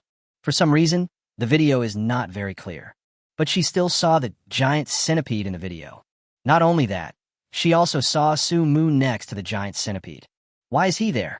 Did he kill the centipede? Shang Aoshua looked at Su Mu and the giant centipede and took a breath. Sister, Shang Aojuan shouted outside the door. The comment said that the boy in the video is from your school. How is he? Do you know him? Don't you think he looks familiar? Shang Aoshua asked. Look familiar? Shang Aojuan's puzzled voice came from outside the door. I remember now. Shang Aojuan shouted after carefully identifying him. Isn't this the guy you fought with before? I said before that I would teach him a lesson. It seems like you can't teach it a lesson. Shang Aoshua stared at the giant centipede and said to Shang Aojuan, Can you handle this giant centipede? Shang Aojuan was silent. To be honest, he couldn't handle it. This giant centipede looks like it's not someone you can easily mess with. Imperial capital, Peking University, and Tsinghua University. Ma Wanli was eating in the cafeteria. He stared at his bowl with blank eyes, a look of disbelief in his expression. Have you seen the video? How can there be such a big centipede in this world? I don't know. Could it be another so-called biological weapon? Right. Why do I feel that the person standing next to the centipede looks so much like Su Mu? Su Mu is not in school now. If that person doesn't look like him, he is most likely Su Mu. After all, Su Mu is a school idol. It's not surprising that his classmates at school knew him. However, since most people knew Su Mu through photos, they were unable to confirm whether the person in the video was Su Mu. Unlike them, Ma Tianming knows Su Mu very well. As soon as he saw the video, he could confirm that the person in the video was Su Mu. As time goes by, the women's boxing incident has long passed. Most of the students in the school have forgotten the incident of the women's boxing. When Su Mu appeared in the public eye in this way, everyone was shocked. Longhoo Mountain, Tianshi Mansion. The old Taoist priest was still planting flowers and grass in his small yard, as usual. As if sensing someone coming, the old Taoist priest stood up straight and looked towards the entrance of the courtyard. What are you doing here, kid? The old Taoist looked at Su Mu and asked with a smile. The source of the earthquake is near where you live, so I came to take a look. Su Mu said bluntly. Are you worried about me or your chance? The old Taoist asked Su Mu with a smile. Opportunity. For someone like the old Taoist priest, all the sweet words were meaningless. Since it was meaningless, Su Mu simply said it directly. I feel that this opportunity should be related to where you live. Good boy. You are really straightforward. The old Taoist priest pretended to be very hurt. Feng Tianling, who was not far away, was stunned when he saw this scene. Don't be fooled by the fact that the old Taoist priest always appears to be very friendly when dealing with people. But in the entire world of extraordinary people, except for the old master's friends, almost no one dared to speak to him like this. Even people of the same generation wouldn't dare to do that. The most important thing is that even though Su Mu spoke to the old Taoist priest like this, the old Taoist priest was not angry. This is one of the reasons why Feng Tianling was shocked. By the way, old Taoist priest, is there any unusual movement around you? Su Mu looked at the old Taoist priest eagerly. Indeed, the old Taoist priest pretended to be thinking and said to Su Mu with a wicked smile. Unless you agree to be a registered disciple of my Taoist priest mansion, otherwise, I will never tell you where there is any unusual movement. Feng Tianling was so shocked that he couldn't speak. Tianshi Mansion is definitely a well-known sect in the world of extraordinary people. The old Taoist priest is also recognized as the #1 person in the world of extraordinary people. In the world of extraordinary people, there are many people who want to become disciples of the Heavenly Master's mansion. For them, even if you cannot become the old Heavenly Master's disciple, it would be good to become his grandson. The old Heavenly Master's words were not to ask Su Mu to join the Heavenly Master's mansion. But Feng Tianling felt that this was about the same. I haven't thought about it yet. Although the registered disciples were not formal disciples of the Tianshi mansion, in Su Mu's opinion, they were also a bond. Chapter 28 Purple Heir appears. What on earth is this kid thinking about? Feng Tianling was speechless. Feng Tianling himself is a recognized super genius in the world of extraordinary people. But even such a genius had to go through a lot of trouble to become admitted into the Tianshi temple. At this time, the old Taoist priest actually took the initiative to invite Su Mu to join the Taoist temple. What puzzled him the most was that the old Taoist priest actually wanted Su Mu to be a registered disciple. As I said before, there was no such thing as registered disciples in Tianshi Mansion before. Tell me the truth. Su Mu looked at the old Taoist priest and said seriously, I really don't want to be his disciple. Okay. Seeing Su Mu's firm attitude, the old Taoist priest did not force him. But from today on, you are a good friend of my Taoist priest mansion. If someone dares to bully you outside, just report the name of our Tianxia mansion. Thank you, old Taoist priest. Su Mu bowed to the old Taoist priest. This old Taoist priest really loves Su Mu. Feng Tianling, who was standing next to him, felt a little jealous when she saw this scene. The source of the earthquake is behind my courtyard. You can find it by going around from the front. The old Taoist pointed to the back of his house and said to Su Mu, "Thank you, old Taoist priest." Su Mu bowed to the old Taoist priest and couldn't wait to run in the direction the old Taoist priest pointed. Are you confused? After Su Mu left, the old Taoist looked back at Feng Tianling. I don't understand. Why should I be so nice to an alien in the Xiantian realm? Yes, master. Feng Tianling clasped his fists and nodded. The day before he went up the mountain, I suddenly had the urge to deduce the celestial phenomena. The deduction results tell me that Su Mu will become the most powerful alien in the world ever. The old Taoist said to Feng Tianling very confidently. The strongest alien in history, Feng Tianling looked at the old Taoist priest in confusion and asked, "Is he stronger than you, master?" "Yes." The old Taoist nodded seriously. "He will be stronger than me, and much stronger than me." "I understand." Feng Tianling nodded thoughtfully. "Now that you understand, make friends with him. Don't expect him to help you with anything. As long as you follow his steps, you will definitely get a lot of benefits and opportunities." After the old Taoist priest finished speaking, he patted Feng Tianling on the shoulder. "I understand, master." Feng Tianling clasped his fist to the old Taoist priest, and then ran towards the place where the old Taoist priest had just pointed. Behind the old Taoist courtyard, there's a piece of open space of medium size. The open space was messy, as if no one had been there for a long time. Nothing at all. Su Mu looked around the wasteland, frowning. Look carefully. Su Mu felt that the opportunity for Mount Longhoo lay in this wasteland. So he began to look for it seriously and carefully. The wasteland is not big, and it only takes a few minutes to search around. If you're a little more careful and serious, it will only take about 10 minutes. But more than 10 minutes passed, and Su Mu still found nothing. Am I overthinking it? Su Mu stroked his chin and fell into thought. Is it down there? At the end of the wasteland is a cliff. Su Mu walked to the edge of the cliff and looked down. At the foot of the cliff, the grass and trees are lush and green. Occasionally, clouds float by, giving people a feeling of being cold and lonely up there. There doesn't seem to be anything under the cliff. Su Mu was confused. He even suspected that he had remembered it wrongly. Puff! Just when Su Mu was doubting himself, a slight sound was heard from somewhere in the wasteland. The sound was as if someone had farted, but Su Mu still looked in that direction. I saw purple gas slowly rising from somewhere. Here I come. Su Mu was delighted, and then rushed quickly towards the direction of the purple air. When he came near the purple air, Su Mu did not act rashly. He took a light breath, and the purple air actually went directly into Su Mu's body. After entering Su Mu's body, the purple energy began to flow in Su Mu's body. Wherever the purple energy passed through, there were significant improvements. Yes, that's it. Su Mu took a deep breath. All the purple air that appeared was absorbed into Su Mu's body.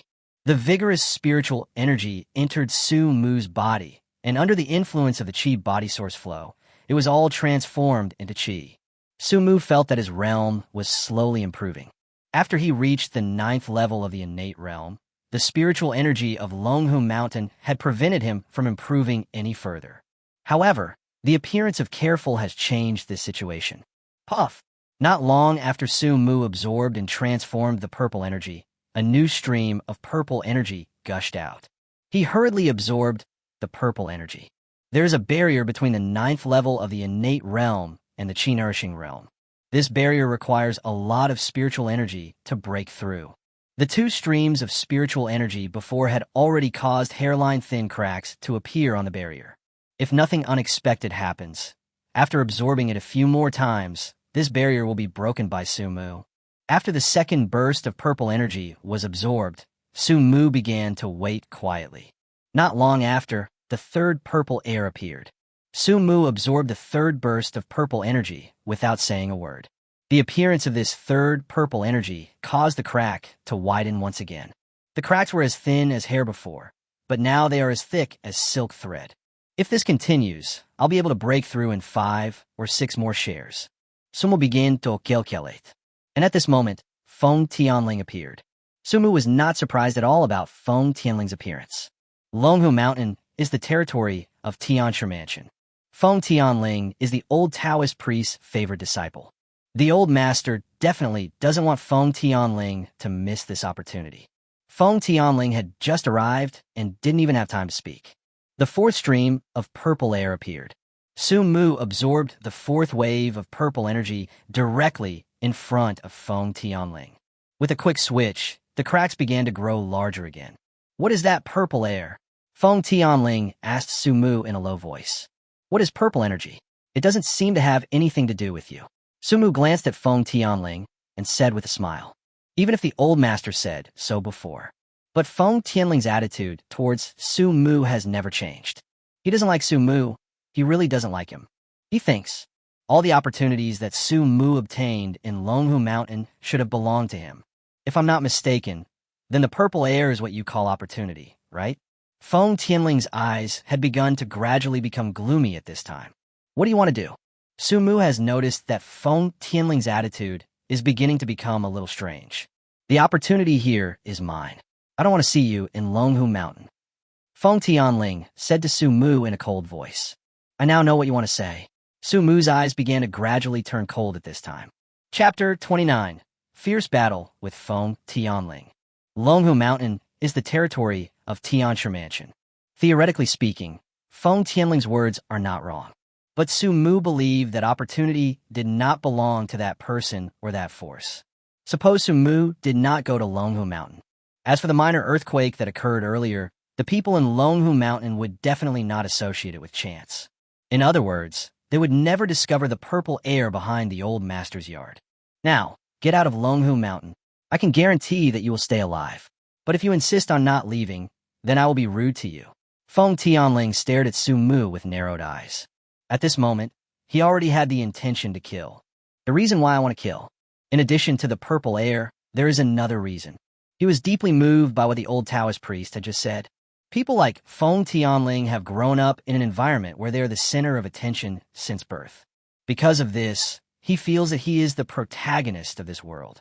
All opportunities and all people should revolve around him. What Su Mu did in Longhoo Mountain made him feel very uncomfortable. Because Su Mu broke all the records he had set before. Kill me? Do you dare? Su Mu looked at Feng Tianling with a smile and mocked. If you kill me, aren't you afraid that the old master will blame you? Don't be afraid. Feng Tianling shook his head without even thinking. I am master's favorite disciple. He won't blame me for killing someone. Feng Tianling said this with certainty. Really? Su Mu raised his lips and said with a disdainful smile. But if the old master finds out that you are not his ideal disciple, do you think he will stop training you? Feng Tianling is the last disciple of the old master. What is a closed disciple? The meaning of last disciple is the last disciple accepted in this life. As the last disciple, the old master spared no effort in his training. That's not all. When he asked for advice, several of his senior brothers taught him everything they knew without reservation. Feng Tianling is really trying hard. At the age of 24, he has already reached the second level of qi cultivation. Reach this level at this age. In the entire world of extraordinary people, that is extremely powerful.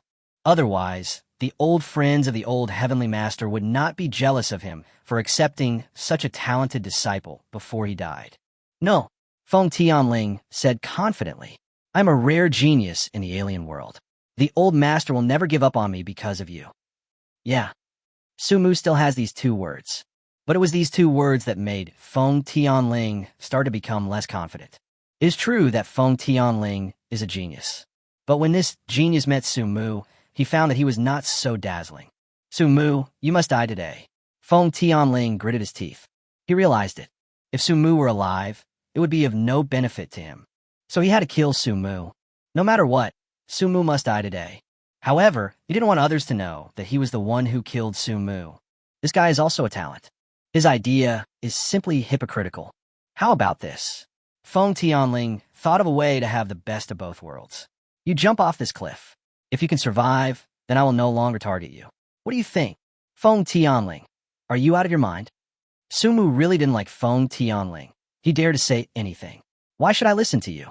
Because you don't give me a choice now, Feng Tianling said, pulling out a weapon from somewhere. The weapon is a short dagger, only as long as the forearm. He scratched the stone with the dagger, leaving deep scratches on it. He held the dagger in front of his eyes, stroking it and introducing it. This dagger is made of deep-sea black iron. It can cut iron like mud, crush gold, and break jade, needless to say. In addition to these, this dagger has another very interesting feature. That is, once you're scratched by this dagger, the cold air will enter the body through the wound. Eventually, you will freeze to death. Sumu raised his eyebrows and shook his head. I didn't expect that as a disciple of the Longhoo Mountain Tianshi Mansion, you would use such a vicious weapon. Vicious? Feng Tianling smiled and shook his head, smiling disdainfully. To me, this weapon is not vicious at all. It seems that you are really fearless. If the old master knew that you had this kind of weapon, he would probably beat you to death. Feng Tianling stopped talking, because he knew that what Sumu said was right. That's why I can't let you go. Feng Tianling waved the dagger in his hand and attacked Sumu. He knew that he had said enough nonsense. He didn't want to waste any more time. Trouble. Feng Tianling is at the 2nd level of Qi cultivation, and Sumu is at the 9th level of innateness. There's a difference of 3 small realms in between. The difference of 3 small realms is not the most terrifying thing. The most terrifying thing is that there is a huge gap between the two of them. It is too easy for a mutant at the 2nd level of Qi cultivation to defeat a mutant at the 9th level of innateness. Golden light spell. Sumu growled. The golden light enveloped Sumu's body from the inside out. How is this possible? Feng Tianling, who was rushing towards Sumu, widened his eyes when he saw this scene. The golden light mantra is the unique secret skill of the Tianshi Mansion. The so-called unique secret skills are the skills that only the disciples of this sect can practice. What shocked Feng Tianling the most was not Sumu's use of the golden light curse. But Sumu could use the golden light curse in such a short time. Even though he was hailed as a genius, it took him a whole month to be able to cast the golden light spell with ease. You have to die, Feng Tianling roared. He was extremely fast and soon rushed to Sumu's side. He swung the dagger in his hand and stabbed it straight at the golden light spell on Sumu's body. When the dagger and the golden light spell collided, making a sound of metal colliding, Feng Tianling couldn't believe that the golden light curse couldn't be broken with one strike. He once taught a disciple who was at the 9th level of the innate realm within the sect. At that time, he was only at the 1st level of Qi cultivation. But even so, he still suppressed the disciple who was at the 9th level of the innate realm. The disciple who was at the 9th level of the innate realm was defeated in less than 3 minutes. The golden light spell used by the disciple was also broken by Feng Tianling at the beginning of the battle. Feng Tianling was unarmed at that time, but now he is holding a weapon. So this is why Feng Tianling felt unbelievable. Chapter 30, What kind of monster are you? Why do you know the golden light curse? Feng Tianling asked Sumu. Sumu smiled and said, this is my chance. And this golden light mantra is not the one you learned. That's what I told you. Feng Tianling stared at Sumu as if he was looking at a treasure. Teach me the golden light mantra you know, and I promise you can get down the mountain safely. Ha! All Feng Tianling got was Sumu's sneer. You are very strong, I admit that. But to be honest, even if that's the case, I can still get away with it. Puff! As soon as Sumu finished speaking, another voice sounded. Sumu quickly looked towards the place where the sound came from. A wisp of purple air was slowly rising at this moment. Sumu ignored Feng Tianling and hurried to the purple air, absorbing it into his body. Crack! Sumu felt that he was about to break through that layer of shackles. You have taken away my chance again. I will kill you today. Feng Tianling became angry and embarrassed. He waved the dagger in his hand and attacked Sumu again. When the dagger hit the golden light spell, and the crisp sound rang out again. Sumu's golden light spell still hadn't been broken. Thunder method. Feng Tianling had no choice but to use the skills of Tianshi Mansion. A bolt of lightning fell from the sky and struck Sumu's golden light curse. Crack! Lightning struck, and cracks began to appear on the golden spell. Seeing this crack, Sumu was also slightly surprised. He didn't expect that Feng Tianling's thunder magic was so powerful. Now you know how powerful I am, Feng Tianling said proudly when she saw the surprised expression on Sumu's face. Tell me about the opportunity as soon as possible, and tell me about the golden light mantra you practiced. Feng Tianling felt that he had already secured victory. Isn't it too early to talk about this now? Sumu said to Feng Tianling with a smile. I don't want to waste my time talking to you anymore. Feng Tianling's patience had been exhausted by now. Since you are so ignorant, then you can die here today. Thunder method. Feng Tianling condensed his thunder magic once again. Thunder is rolling. The power of thunder magic this time is even greater than before. Fall. Feng Tianling pointed at Sumu. Boom. Lightning fell on the golden light spell. The cracks in the golden light curse are getting bigger. No. Sumu knew that if he continued to wait, it would be no different from waiting to die. I must fight back. Heaven-shaking fist. He growled, clenched his fists, and punched towards Feng Tianling. Golden light spell. Feng Tianling also knows the golden light spell. Possessed by golden light, Feng Tianling looked extremely dazzling at this moment. When Sumu's heaven-shaking fist hit the golden light curse, making a deafening sound. Heaven-shaking fist. Heaven-shaking fist. Heaven-shaking fist. The chi in Sumu's body seemed to be free of charge. Sumu used the heaven-shaking fist again and again. At first, Feng Tianling still looked calm. But as Sumu threw more and more heaven-shaking fists, the calmness on Feng Tianling's face disappeared. Instead, there was a shock. Why do you have so much chi? He could feel that every time Sumu used the heaven-shaking fist, he would consume a lot of chi. In terms of Sumu's realm, he can only throw 5 or 6 punches at most, and then the chi in his body will be completely exhausted. But if you count carefully, Sumu had already thrown 5 or 6 punches. This is my secret. Sumu looked at Feng Tianling with a smile. As he spoke, he struck out with the heaven-shaking fist once again. The continuous heaven-shaking divine fists had already made it difficult for the golden light curse to sustain. Crack! With a loud bang, the golden light spell outside Feng Tianling's body shattered like glass. Sumu did not stop attacking because the golden light curse disappeared. His goal is to defeat Feng Tianling. Heaven-shaking fist. Sumu waved his fist again. This punch hit Feng Tianling in the face. Feng Tianling flew backwards like a kite with a broken string. After landing, he spurted out a mouthful of blood from his mouth. Feng Tianling struggled and stood up from the ground. Pooh! He spat a mouthful of blood on the ground. White teeth can be vaguely seen in the bloody sputum. One side of his face was swollen from Sumu's punch. He stared at Sumu with bloodshot eyes and growled like a wild beast. You dare to hurt me. You dare to hurt me. I'm leaving this to you. You must die today. He had always been spoiled since he was a child, so he had never suffered such injustice. Now he is very angry. He wants to kill Sumu. Kill Sumu at any cost and regardless of any consequences. Come on, I want to see how powerful your genius is. Sumu didn't care about Feng Tianling's anger at all.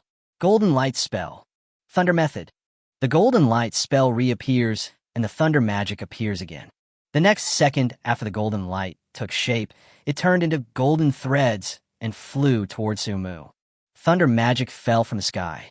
This time the thunder did not strike Sumu directly, but struck the golden line of the golden light curse. Squeak! The lightning moved on the golden silk threads like electric snakes. There's something. Sumu didn't expect that Feng Tianling had the ability to combine these two skills into one. Die! Feng Tianling roared again. The golden thread was extremely fast and arrived close to Sumu in an instant. At this time, lightning was running at the end of each golden thread. Golden light spell. Sumu activated the golden light spell again, preparing to use it to defend against the golden thread. Do you think that your golden light spell can defend against my skill? If you really think so, I can only say that you are too naive. Feng Tianling's tone was full of sarcasm. When the golden thread attacked Sumu, Feng Tianling was not idle either. He moved and rushed towards Sumu. The punch Sumu delivered just now was a great humiliation to him. So he had to return the punch that Sumu had just given him to Sumu. The golden thread came to Sumu's golden light spell.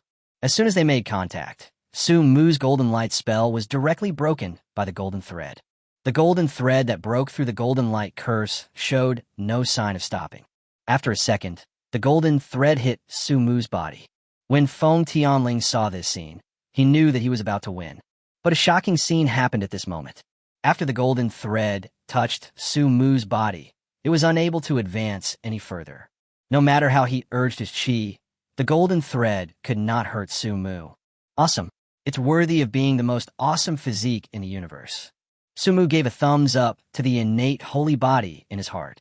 Feng Tianling found it difficult to accept this fact. What kind of monster are you? Chapter 31. Western Strange People.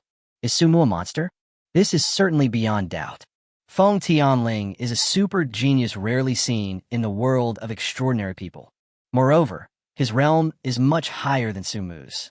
But even so, in the battle between Feng Tianling and Su Mu, Feng Tianling never had the upper hand. If Su Mu is not a monster, then there are really no monsters in this world. Puff, puff, puff. At this time, the voice sounded again. The opportunity has come. Su Mu quickly absorbed all 3 streams of purple energy. The shackles between innate and nourishing chi were broken after Su Mu transformed these 3 purple chi. Su Mu's realm has also reached the first level of nourishing chi. You made a breakthrough. Feng Tianling has also seen the world. But this was the first time he had seen someone like Su Mu break through in battle. As your realm improves, your strength will naturally increase as well. The current Su Mu and the Su Mu just now are people from 2 different worlds. I declare that the game officially begins. The gap in strength between Su Mu and Feng Tianling became negligible as Su Mu's realm improved. Golden Light Spell. Heaven-shaking fist. Su Mu swung his fist and hit Feng Tianling. This punch was heavier, more powerful, and faster than the previous one. Bang! The fist hit the Golden Light Spell. This punch actually shattered Feng Tianling's Golden Light Spell. He broke the Golden Light Spell without stopping his fists. Boom! The fist hit Feng Tianling's face, and Feng Tianling was knocked flying again. Bang! After Feng Tianling landed on the ground, his eyes closed and he lost consciousness. Su Mu quickly ran to Feng Tianling and checked his condition. After a simple examination, Su Mu determined that Feng Tianling had just fainted and was not beaten to death. Looking at the unconscious Feng Tianling, Su Mu didn't know what to do for a moment. You don't want to kill him, do you? The old Taoist voice suddenly sounded behind Su Mu. Su Mu turned around quickly and said in a panic, "How about you listen to my explanation?" Explain. The old Taoist looked at Su Mu in confusion and teased him with a smile. What's there to explain? Feng Tianling. Su Mu pointed, I Feng Tianling. The old Taoist smiled and waved his hand. I heard your conversation just now, and I also saw everything that happened between you. After saying this, the old Taoist priest sighed slightly. I thought that the years of meditation would change him, but I didn't expect that not only did he not change, but he even got worse. Su Mu looked at the old Taoist priest in confusion. The old Taoist priest said nothing, but just shook his head with a hint of regret. You have got the opportunity you wanted. When do you plan to go down the mountain? The old Taoist priest didn't want to talk about Feng Tianling, so he prepared to change the subject. Su Mu did not answer the old Taoist priest immediately, but looked at the time on his mobile phone. My chance is not ended yet, Su Mu said to the old Taoist priest. It's not that Su Mu is greedy, but the opportunity in Longhoo Mountain is really too tempting. This is a tempting opportunity. Even someone like Su Mu, who possesses both rebirth and system golden fingers, is very tempted. Are you sure? The old Taoist priest was a little unconvinced. In the old Taoist opinion, there should be no more opportunities in Longhoo Mountain. Master, just as Su Mu was about to say something, a voice came from a distance. Someone wants to see you. I understand. The old Taoist priest shouted in response and turned to look at Su Mu. Since you think you still have a chance, then you can stay on the mountain. After the old Taoist priest finished speaking, he turned around and was about to leave. Old Taoist priest. Su Mu called out to the old Taoist priest at this time. The old Taoist priest looked back at Su Mu. Su Mu pointed at the unconscious Feng Tianling and asked the old Taoist priest, how should he deal with it? You knocked him out, so of course you have to deal with it yourself. After the old Taoist priest said this, he turned around and left in a cool manner. Su Mu looked at the unconscious Feng Tianling and scratched his head. Let me handle it myself? How should I handle it? According to Su Mu's personality. The best way to deal with it now is to kill Feng Tianling. But this is in Longhoo Mountain after all. No matter how disappointed the old Taoist priest was with Feng Tianling, Feng Tianling was still his disciple after all. If Sumu really killed Feng Tianling, it would probably be a big problem. Just throw it here. Sumu was too lazy to think about it anymore. After taking a look at Feng Tianling, he continued to wait there. After waiting for about half an hour, I saw that the purple heir no longer appeared in that place. He turned around and left without looking back. The old Taoist courtyard was very lively at this time. Many disciples of the Tianshi mansion gathered in front of the courtyard to watch the fun. Sumu patted someone on the shoulder and asked, "What happened? Why are you all here just to watch the fun?" The disciple looked back and saw that it was Sumu. He pointed to the courtyard and said to Sumu, "A few strange people have come." "Strangers? Aren't you all strangers? What's so strange about a few strangers coming?" Sumu looked at the disciple with contempt. The disciple glanced around and said to Sumu, "It's not a foreigner from China. It looks like a foreigner from the West." Strange people from the West. Sumu became interested as soon as he heard it. He pushed through the crowd and walked in. There were indeed a few Westerners standing in the courtyard. One of the Westerners looked very familiar to Sumu. The Westerner was wearing a white crossbody vest, and his exposed body was full of muscles like a dragon. His face was covered with beard, giving him the impression of a down-and-out uncle. At the corner of his mouth, he was holding a thick cigar, which made him look very rugged. Oh my goodness, why is Wolverine here? In addition to Wolverine, there were a few other people in the yard who looked very familiar to Sumu. Storm, Beast, Mystique. These people are all main members of the X-Men. Is the old Taoist priest familiar with these Western strange people? Sumu asked the disciple next to him. The disciple nodded and said, "When Master was young, he traveled a lot. He also stayed in the West for a long time. I guess he got to know these Western strange people during that time." Sumu's eyes were fixed on Wolverine. I wonder if this Wolverine has adamantium now. Wolverine seemed to sense that someone was looking at him. He frowned and cast an unhappy look at Sumu. "Boy, you're staring at me like that. Do you want to fight with me?" Wolverine is known for having a bad temper. "Let's have a fight." "Sure, who's afraid of who?" Chapter 32, Broken Claw. Is Sumu crazy? What does he want to do? This strange man seems to be at the first level of Qi cultivation. It seems that Sumu is not at the first level of Qi cultivation yet. My goodness, these two have really explosive tempers. They'll start a fight if they don't agree on something. It's going to be a good show. I want to know who is better between the two of them. Some disciples of Mount Longhoo are ready to watch the fun. Don't be so impulsive. Storm patted Wolverine on the shoulder and said to him with a smile, "We didn't come to Longhoo Mountain to fight this time. But I just don't like that guy." The guy that Wolverine was referring to was Sumu. "Since you are unhappy with the look, then go and fight," Mystique said on the side. "Come on, boy." Wolverine took a step forward and waved to Sumu. "Okay." Sumu also took a step forward. "According to your Eastern Realm classification, I am now at the 8th level of Qi cultivation. What about you?" Wolverine asked Sumu. Sumu smiled and replied, "Actually, I'm also at the 1st level of Qi cultivation." As soon as Sumu said this, everyone suddenly became uneasy. Wasn't he at the 9th level of Xiantian before? How come he is only at the 1st level of Yanqi now? I remember that when he went up the mountain, he seemed to be in the postnatal realm. How long has it been since then? And he has already cultivated his Qi. This Sumu is simply a genius among geniuses. It's only been a few days, and his realm has improved so much. When it comes to genius, I don't think Uncle Feng is his match. And the most important thing is, he seems to be only 18 years old. An 18-year-old extraordinary person in the Qi-nourishing realm. Even in the entire alien world, it is a very shocking existence. Not only the people in Tianshi Mansion were shocked. Even those Western aliens opened their mouths in shock. "How old are you?" Wolverine asked Sumu seriously. "I think so." Sumu was not sure, but he remembered that he seemed to have reached adulthood. An 18-year-old extraordinary person who cultivates Qi at the 1st level. This is Wolverine, a freak who has lived for a long time. He originally thought that there was nothing in this world that could surprise him. But Sumu's appearance still shocked him. "Come on, fight with me and show me how powerful you are," Wolverine said, throwing his hands to his sides. The Wolverine claws appeared, flashing with cold light. The claws were waving, and the sound of wind could be faintly heard. Golden Light Spell.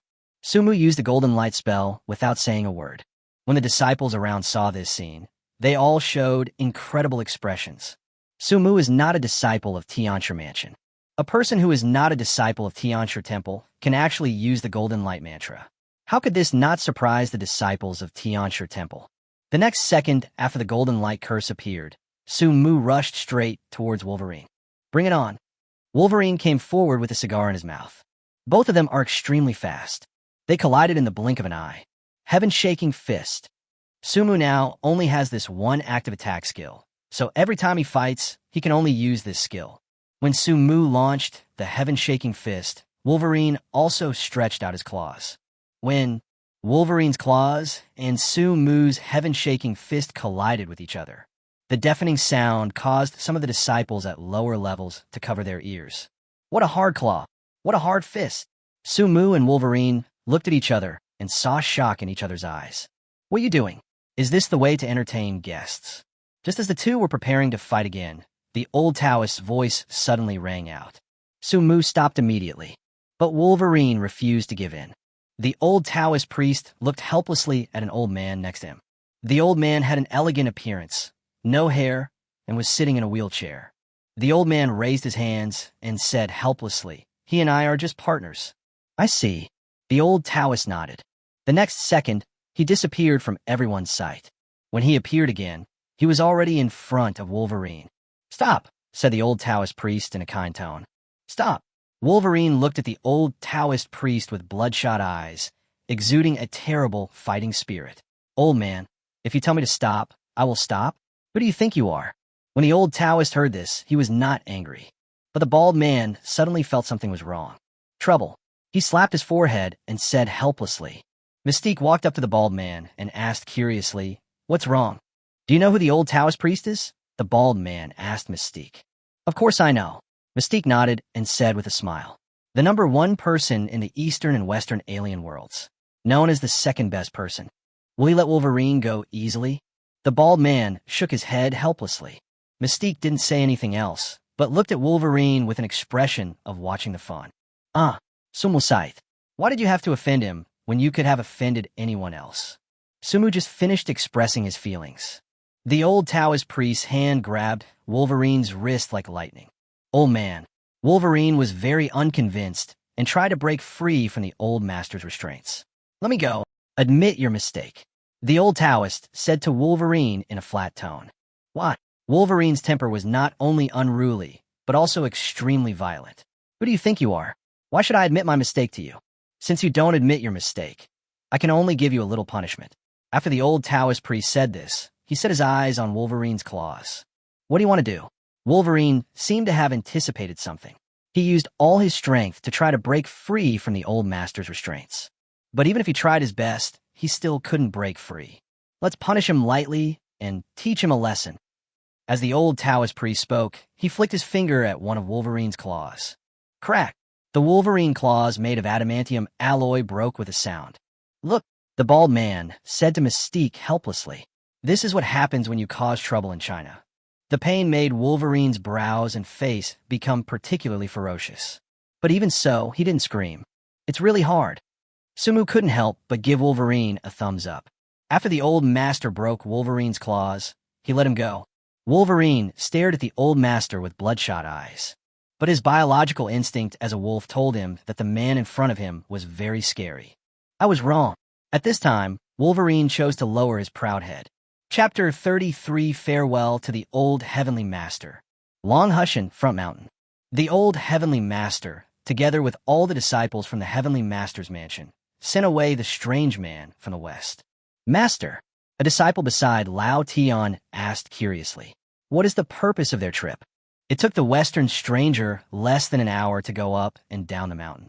So the disciples were very confused about the purpose of the Western aliens coming here. "The professor and I are old friends. He came here in person this time to tell me that there will be a major disaster on Earth in a year." The old Taoist said this with a very serious expression. "Great disaster?" The disciple was puzzled. Sumu also showed a shocked expression on his face. The old Taoist priest looked at the professor and his group from behind and said thoughtfully, "There have been frequent strange noises in recent times. I'm afraid something big has really happened." After saying this, the old Taoist fell into deep thought. After thinking for a while, The old heavenly master said to the disciples around him, "From now on, the heavenly master's mansion will be closed. All disciples of my heavenly master's mansion are not allowed to leave the mountain. During this year, everyone must concentrate on training." Although the disciples did not understand why the old master made such a decision, they all bowed and clasped their hands. Yes. As the disciples of the Tianshi mansion dispersed, the old Tianshi looked at Sumu. "You have also heard that there will be a great disaster in a year. Longhoo Mountain is a well-known blessed land in China with abundant spiritual energy. Practicing in this place is much faster than outside. Do you plan to stay in Longhoo Mountain, or?" The old Taoist asked Sumu. "I want to go down the mountain," Sumu said to the old Taoist priest. "Not waiting for your chance?" The old Taoist said to Sumu with a hint of sarcasm. "No more waiting." Sumu shook his head and looked towards the back of Longhoo Mountain. "Since I have waited for so long and still haven't gotten it, it means that this opportunity is not meant for me. Since we're not destined to be together, waiting any longer would just be a waste of time." "Okay, then when we go down the mountain?" the old Taoist asked Sumu. Sumu glanced at the time. "Now." "Good." The old Taoist priest did not try to keep him. After Sumu packed up simply, he said goodbye to the old Taoist priest. "Boy." The old Taoist looked at Sumu and said with a smile, "Although you have rejected me many times, I still like you very much. Let's put it this way. As long as I am alive, this Tianshi mansion will always be your strong backing." "Thank you, old master." Sumu clasped his hands together and bowed forward. "Sumu, the wanderer, farewell to the old heavenly master." Sumu bowed again and then walked towards the foot of Longhoo Mountain. "Master." As soon as Sumu left, a disciple came to the old master. "How should we deal with Feng Tianling?" The old Taoist priest glanced at his disciple, sighed, and said, "Notify the Feng family and let them take him away." On the way down the mountain, Sumu kept looking at his phone.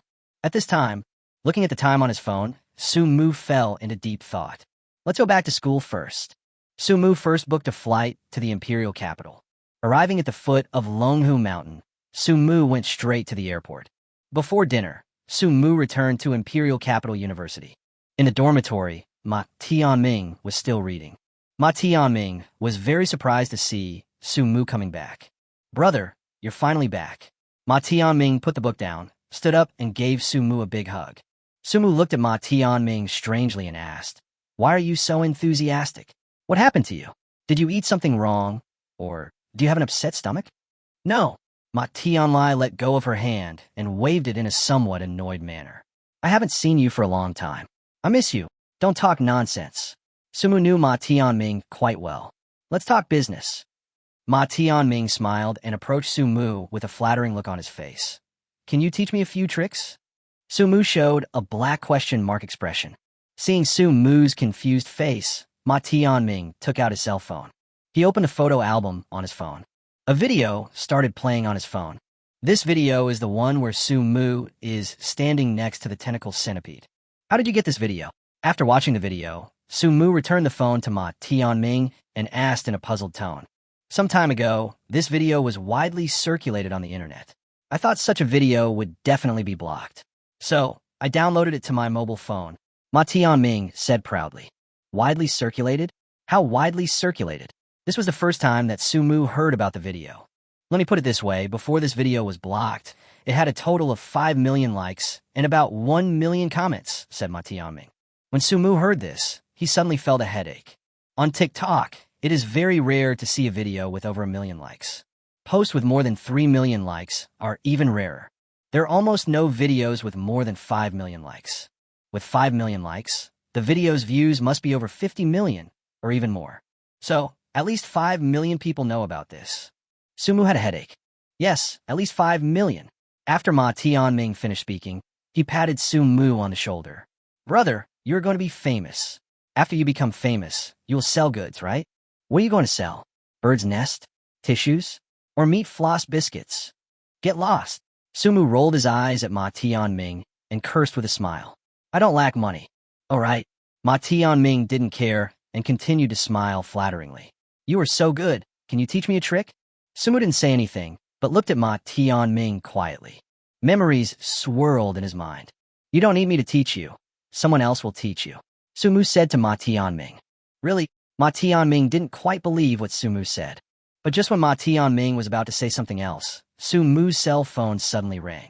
Su Mu looked at the unfamiliar number, hesitated for a moment, and finally chose to answer it. Student Su Mu, I heard that you were back to school. Do you have time? How about meeting me? A very nice female voice came from the other end of the phone. Shang Aoshue, do you have something to talk to me about? Su Mu Ace Shing Oe. That's right. The moment the call was connected, Su Mu recognized Shang Aoshue's voice. I'm on the playground now, and I want to talk to you about something. There was a hint of pleading in Shang Aoshue's tone. Okay. Su Mu looked at the time and said, wait for me for 10 minutes. I'll clean up a bit. Okay. The two then ended the call. Putting the phone in his pocket, Su Mu walked into the bathroom and started washing up. After a simple wash and change of clothes, Su Mu left the dormitory building. As soon as he walked out of the dormitory building, Su Mu saw Xia Qiyu.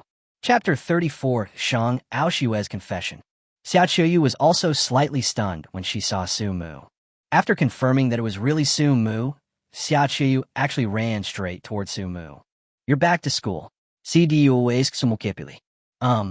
Sumonadidlak apapit. How long do you plan to stay away from school this time? Xia Qiyu looked more like Su Mu's girlfriend than classmate. I don't know. Su Mu still shook his head like a puppet. What's wrong with you? Seeing Su Mu tense up, Xia Qiyu asked with a smile. Why do I feel like you're so embarrassed? It's a bit embarrassing indeed. Su Mu nodded and said frankly. You were a little too enthusiastic today. Yeah. Thinking of her previous behavior, a blush flashed across Xia Qiyu's pretty face. I have said before that Xia Qiyu is the goddess of Peking University and Tsinghua University.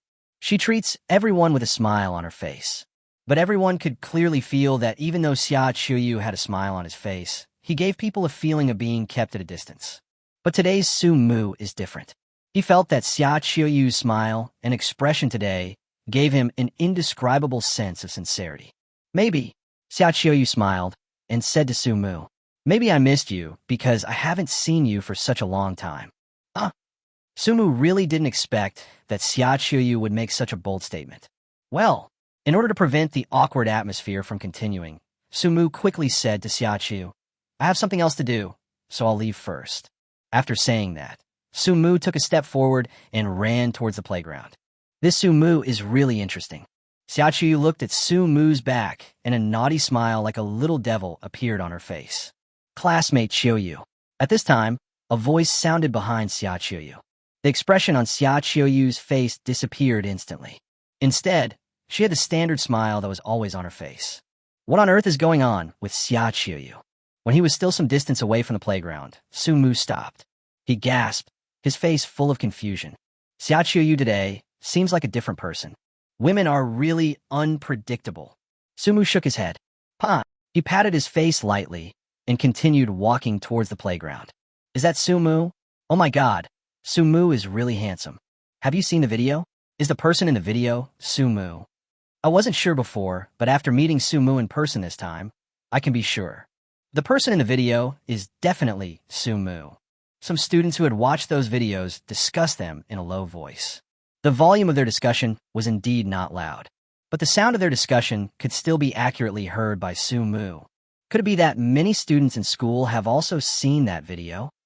Su Mu had a headache, a very severe headache. As a reborn person, he is very aware of the disadvantages that everyone knows. So he tried to keep a low profile as much as possible. But the internet is well developed now. Keeping a low profile is not easy. When he arrived at the playground, Su Mu quickly found Shang Aoshue. Shang Aoshue was wearing a white dress today. On his feet, he wore a pair of very ordinary white sneakers. But it's just such an ordinary outfit. When worn by Shang Aoshue, it doesn't look ordinary at all. This is why Su Mu could see Shang Aoshue at a glance when he first arrived at the square. Arriving at the square, Su Mu walked straight towards Shang Aoshue. What do you want from me? Su Mu asked Shang Aoe. Shang Aoshue glanced around and said loudly to Su Mu, I want you to be my boyfriend. The originally noisy playground fell into absolute silence because of this sentence. Apart from a sound of breathing, no other sound could be heard. Su Mu himself was simply dumbfounded. Oh my goodness, what did I hear? Shang Aoshue is confessing her love to Su Mu. They are indeed a perfect match, but why is it the girl who confessed her love? My goodness, the boxer is really amazing. He can fight anytime and anywhere. I understand the truth, but why didn't Shang Aoshue confess to me? Everyone came back to their senses from the shock and began to discuss loudly. Well, did you say it wrong? Or did I hear it wrong? Sumu couldn't understand. I'm not wrong, and you didn't hear me wrong. Shang Aoshue looked at Sumu seriously and said loudly, I just want you to be my boyfriend. Why? Sumu was puzzled, very puzzled. Because I like you. Shang Aoshue is very direct. But now I don't want to fall in love. Rejected, rejected. That's right. Sumu rejected Shang Aoshue. Shang Aoshue widened her eyes when she heard Sumu's words. Why? Shango is Sumo. Shang Aoshue mustered up her courage to confess this time. In fact, when Shang Aoshue and Sumu met for the first time at the beginning of their freshman year, Shang Aoshue fell in love with Sumu. But as a quasi-alien, she knew very well that she and Sumu were not from the same world. So she kept this love hidden deep in her heart. Now, she knows that Sumu is an alien. Moreover, he is a very powerful alien. So she decided not to hide her love for Sumu anymore. The reason is simple, because I don't like women. What Sumu said was very ambiguous, but he couldn't care less. He always felt that women would affect the speed at which he could draw his sword. You don't like women? Shang Aoshue widened her eyes and looked at Sumu as if he were a monster. I don't like men either. Sumu knew that Shang Aoshue had misunderstood and quickly explained. Some of the girls around were visibly relieved when they heard this. After all, as long as Sumu is not gay, they still have a chance. So, you rejected me? Shang Aoshue's tone was slightly tearful. That's right. Sumu nodded directly. I just reject you. It's not that Sumu is heartless. But in his opinion, nothing is more important than the revival of spiritual energy 1 year later. He must fully prepare for the revival of spiritual energy in a year. Other things, no matter how important, must give way to this one. Okay. Shang Aoshue nodded and covered her face with her hands. Understand, go ahead. Oh. Sumu sighed slightly, then turned and walked towards the dormitory building. Xia Qiyu, who was not far away, saw this scene and a smug smile appeared on his face. Chapter 35 becomes famous again. On the way back to the dormitory, Sumu was puzzled. Today's confession was simply too abrupt for him. It was so abrupt that it made him feel absolutely weird. You know, before rebirth, Sumu and Shang Aoshue had no intersection. It is not an exaggeration to say that the two are from two different worlds. Sumu returned to the dormitory while thinking. Brother, what you did is too awesome. As soon as the dormitory door was opened, Ma Tianming's voice rang out. What's going on? Sumu aced Ma Tianming bazaldi. Ma Tianming winked at Sumu and said, Are you still pretending? Shang Aoshue's confession was rejected. This is huge news for the students in our school. The school forum is going crazy. Ma Tianming shook the phone in his hand. Sumu took out his cell phone and entered the school forum. Goddess Shang Aoshue's confession was rejected. The reason was actually this. The person who wrote the post is definitely a title party. Sumu opened the post. There's a video inside. The video was shot at a very close distance. If nothing unexpected happens, it should be near Sumu and Shang Aoshue. In the video, not only the conversation between the two people was clearly captured, but also their facial expressions were clearly captured. Sumu scrolled down and prepared to read the comments. Sumu, za itanalgot. Student Sumu, I would like to call him the strongest. A role model for our generation. He actually rejected the goddess Shang Aoshue. If Shang Aoshue confesses to me, I will definitely agree directly. Upstairs, if you can't afford a mirror, you should at least have some urine. The replies in the comment section are very joyful. I'm famous again. Sumu put down his phone and lay on the bed. Don't be depressed. Ma Tianming said with a smile. Brother, you really have the potential to be an internet celebrity. Sumu rolled his eyes at him, speechless. Lying on the bed, he originally planned to watch short videos to kill time. But he just opened a certain audio app. The cell phone suddenly rang. Seeing the caller ID, Sumu scratched his head.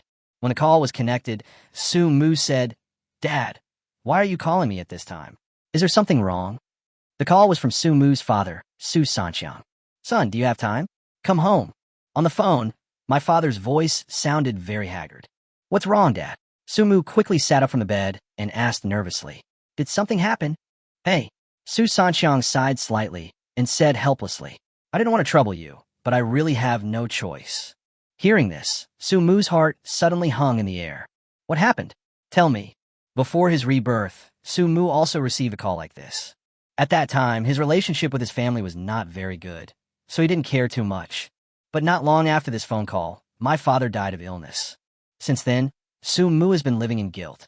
Now reborn. Now that he had a chance to make up for his previous guilt and regret, Su Mu would definitely work hard to make up for it. It's okay, it's okay. Su Sanxiang sighed and said to Su Mu, "You go ahead and get busy." After saying that, the phone was hung up. Su Mu knew that his father must be sick. He called this time because he must have wanted to ask Su Mu for help. But as a father, his dignity made him unable to speak. "Please take a leave and go home to have a look." Su Mu turned over and jumped up from the bed. "Where are you going?" "Ma Tianming is Sumo." Su Mu waved to Ma Tianming. "I have something to deal with. I may have to take a few days off." "Okay." Ma Tianming did not ask any further questions. After leaving the dormitory building, Su Mu called his counselor. After briefly explaining the situation, the instructor directly gave Su Mu leave. After getting the leave note, Su Mu did not go straight to the airport. Outside the school, Su Mu called the old Taoist priest. "Old Taoist priest, do you have any acquaintances in the capital? My father seems to be sick, and I need to find a better doctor." As soon as the call was connected, Su Mu explained his purpose. "As for the imperial capital, I do know someone. Let me give him your phone number and ask him to contact you later." The old Taoist priest is also a generous person. "Thank you for your help, old Taoist priest."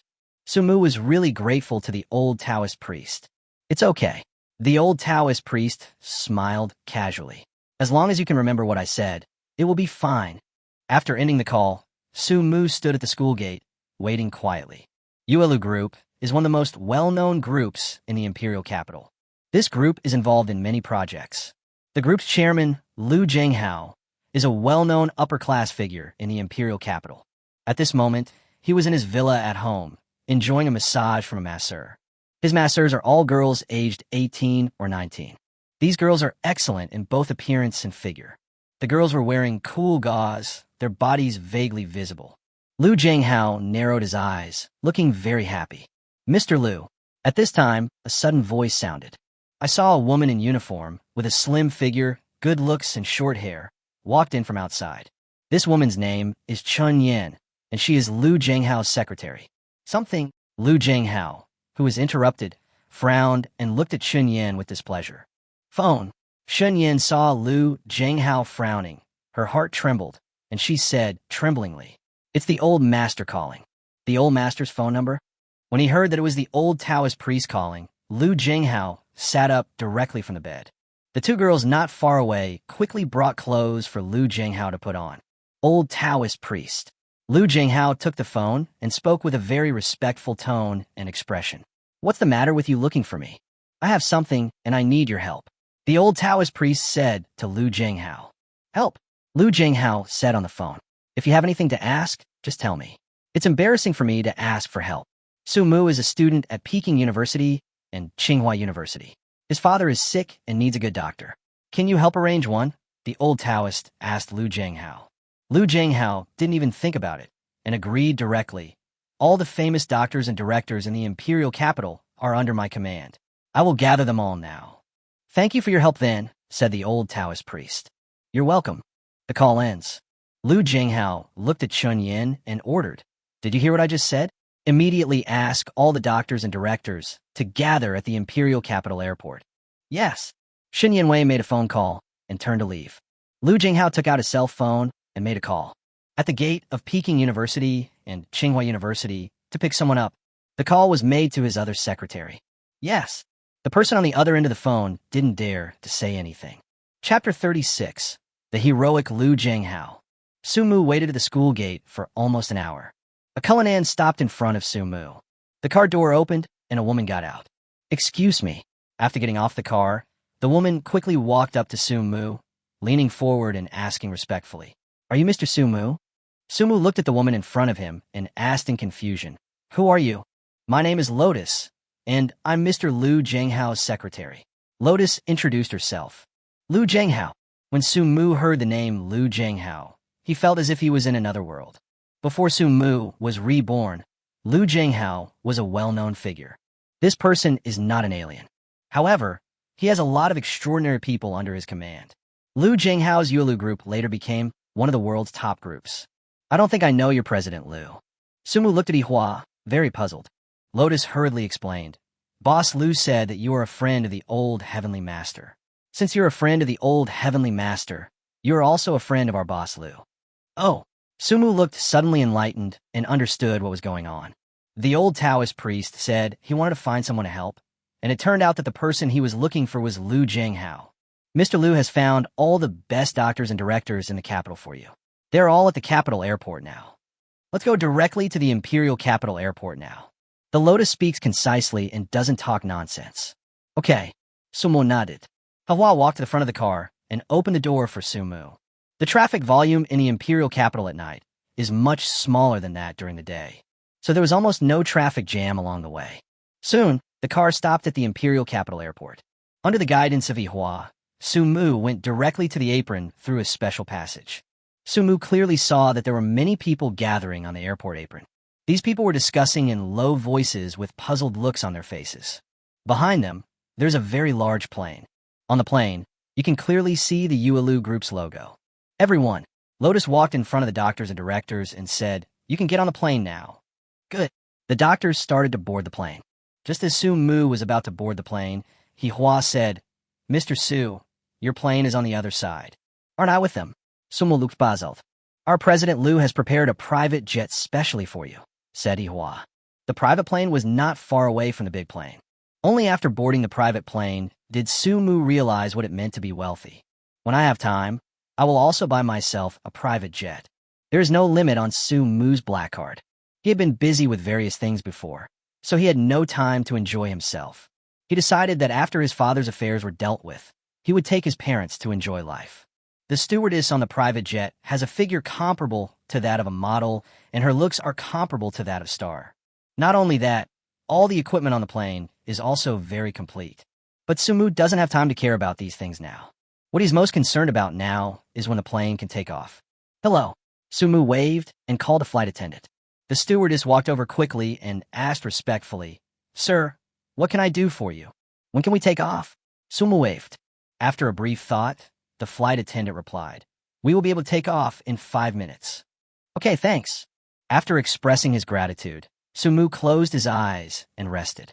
After waiting for 5 minutes, the plane took off on time. 3 hours later, the plane landed at an airport in the Chilu area. As soon as Sumu got off the plane, he saw several buses and luxury cars. "These cars are prepared for you by Mr. Liu. I hope you'll be satisfied." Lotus followed. "Hey," Sumu sighed slightly when he saw this. "Thank you for troubling Mr. Liu." The reason why Sumu sighed was because he felt that he owed someone a favor. In this world, all debts are very easy to repay, except for the debt of favor, which is the hardest to repay. Mr. Liu has both a private jet and a luxury bus. Sumu really doesn't know how to repay Liu Jinghao's favor.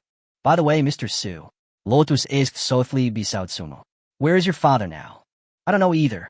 Sumu scratched his head slightly. He really doesn't know.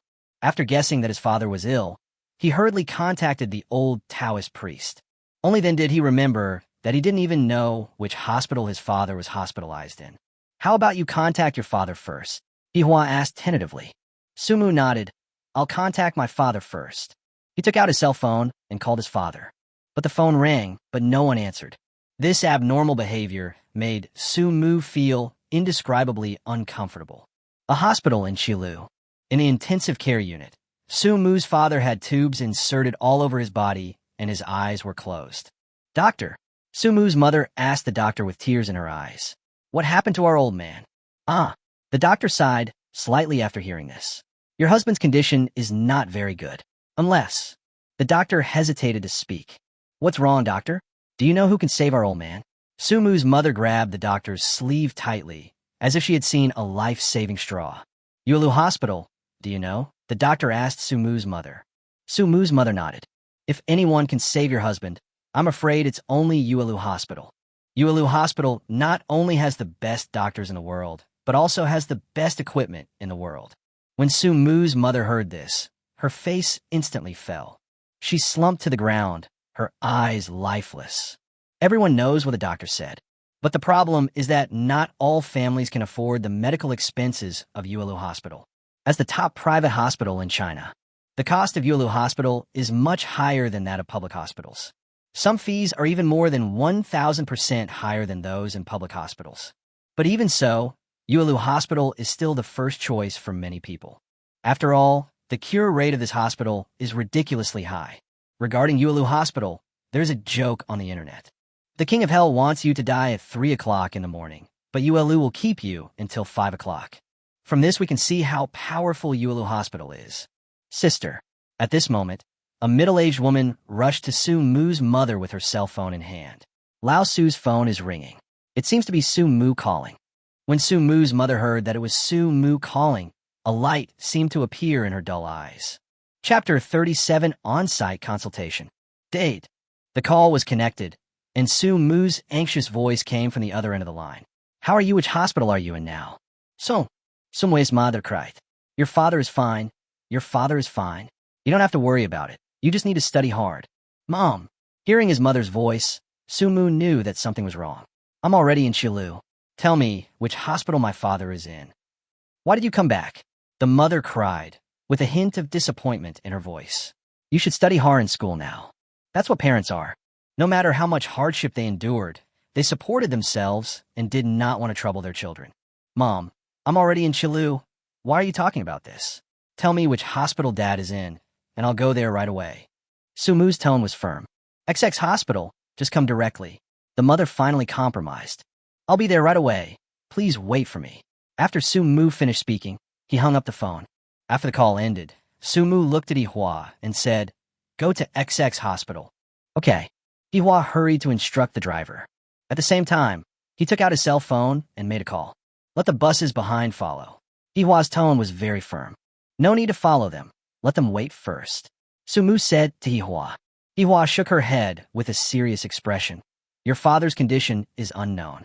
If he can be transferred to another hospital, that would be good. If not, we will let these doctors have a consultation on the spot. Thank you. Su Mu was very touched. Maybe he was too anxious, so he didn't think as carefully as the Lotus. It's okay. Lotus quickly waved her hand and said politely, This is what I should do. The car started and soon arrived at the hospital where Su Mu's father was. After Su Mu got off the car, he ran straight into the hospital. Soon he was near the intensive care unit and saw his mother in tears. Seeing Su Mu, his mother burst into tears and shouted, You shouldn't have come. You shouldn't have come. Your task now should be to study hard in school. Seeing his mother like this, Su Mu felt very distressed. He looked at his mother and whispered to her in comfort, It's okay. Now that I'm here, my dad will be fine. You can't change anything. The mother cried. Your father's illness is very serious. Even if you were here, you can't do anything. It's not that Su Mu's mother looks down on Su Mu, but this is the reality. Don't worry. Su Mu comforted his mother softly. I didn't come here alone this time. I also brought many well-known doctors, directors, and experts from the imperial capital. With them, father will definitely be fine. Mother looked up at Su Mu. There was confusion in those tearful eyes. Where is the attending doctor? Su Mu asked his mother. Where is the attending doctor? I want to talk to him. Next to his mother, Su Mu's aunt pointed in a direction and said, That's the attending doctor's office. Excuse me, Auntie. After expressing his gratitude to his aunt, Su Mu went straight to the attending physician's office. Shun Kwa, the attending physician, was also very troubled by Su Mu's father's condition. As a doctor, this feeling of powerlessness made him feel very uncomfortable. Dang, dang, dang. Just then, there was a knock on the door. Come in. Shun Kwa sat up straight and adjusted his mood. Su Mu pushed the door open and entered. Hello. Su Mu said to Shun Kwa politely. I'm Su Sanjiang's son. Can I ask about my father's situation? Please take a seat. Shun Kwa nodded and said, Of course, no problem. Then Shun Kwa explained to Su Mu the situation of Su Mu's father. Lotus listened quietly beside her without expressing any opinion. After listening to this, Lotus fell in a deep thought. Then she asked Shun Kwa, Are you saying that Mr. Su Mu's father's condition was caused by lung problems? Yes. Although Shun Kwa didn't know what Yihua's identity was, he still nodded. And the situation is very serious. After pondering for a moment, Yihua asked again, Then in the current situation, is it impossible to transfer to another hospital? There is no way to transfer him to another hospital. Shun Kwa shook his head. The patient's condition is extremely critical, and he is a little weak. If he is transferred to another hospital at this time, his life may be in danger. Thank you, doctor. I understand. After saying this, Hihua looked at Sumu. If your father cannot be transferred to another hospital, then we can only have a consultation here. Ah, Sumu sighed slightly. That's the only way. Ensuite consultation. Shenkuo looked at Sumu and Hihua in confusion. What do you mean? We are from the imperial capital, and we brought with us a number of doctors, directors, and experts. They're outside your hospital right now. When these words came out, Shun Kuo was stunned. As a doctor, he has encountered all kinds of strange situations in the hospital. But this was the first time he had met someone like Sumu. His expression suddenly turned serious. We are a regular tertiary hospital. Our dean will never allow you to do this. He said this with no other intention, just to warn Sumu not to mess around. Don't worry. When these doctors come, you won't say that anymore. Lotus was very confident, but Shun Kuo felt that Lotus was exaggerating. In order to prevent any accidents, Shun Kuo called the dean immediately. Dean Kai Peinan, upon hearing Shun Kuo's words, shouted angrily, "Nonsense! This is simply nonsense. Are you in the hospital now? Are the patient's family members in the hospital? Tell them. I'll be there right away." Kai Peinan lived not far away, and it took less than 5 minutes to reach the hospital. What do you think this is a hospital? You want to have a consultation on the spot? What are you thinking? Kai Peinan scolded Sumu loudly. The reason why he was so excited. In addition to the doctor's responsibilities, there is also the director's responsibility. He didn't want such a ridiculous thing to happen in his hospital. Don't worry. At this time, Hihua smiled and said, "The doctors we found are all top doctors in the industry." Lotus words caused Kai Peinan to mock. The top doctors in the industry? Do you think I'm a fool? Call them here right now. I want to see how powerful these so-called top doctors in the industry are. Lotus smiled slightly and didn't care. She took out her cell phone and made a call. Tell all the physicians in the car to come to the intensive care unit doctor's office. Good. Chapter 38. The leading figures in the field of internal medicine gather. Kai Peinan sat on the sofa in the office, breathing heavily. He is very angry now, very angry. In his opinion, what Sumu did was simply nonsense. He wanted to see who the so-called expert Sumu was talking about was. Bang, bang, bang. At this time, there was a knock on the office door. "Come in," Shun Kuo shouted. Then the office door was opened. There were 7 people in total who walked in from outside the door. The first to come in were 3 old men. The 3 old men had white hair and beards, but they looked very strong. Behind the 3 old men were 4 middle-aged men. "Secretary Lien, we are here," one of the 3 old men said to Lotus with a smile. "Mr. Qin, I am really sorry to trouble you." Even the lotus flowers were very respectful to the old man. Old Qin nodded, then looked at the people in the office. When he saw Kai Peinan, his brows frowned slightly. His eyes seemed to be thinking or reminiscing. "Kai Peinan, you dare to sit in front of me. Are you crazy?" Kai Peinan kept his head down and sulked. Hearing the voice, he looked up in shock. When he saw Mr. Qin, his eyes widened. "Teacher Qin, why are you here?" Kai Peinan shouted. Mr. Qin, whose real name is Qin Zhangwo. In the field of internal medicine in China, he is a leading figure. Many of the current pillars of internal medicine in China were once his students. The same is true for Kai Peinan. "Xiao Kai, I didn't expect you to become the dean." At this time, another voice sounded. Kai Peinan looked at the person who spoke and was surprised again. "Oh Han." Kai Peinan became even more dumbfounded. Han Buqing is a giant in the field of internal medicine in China. Although his achievements are not as great as those of Mr. Qin, he also has many students all over the world. "Xiao Kai, do you still recognize me?" Another old man spoke. "Mr. Jin." Kai Peinan was completely numb. Jin Zhonghua is also a top leader in the field of internal medicine.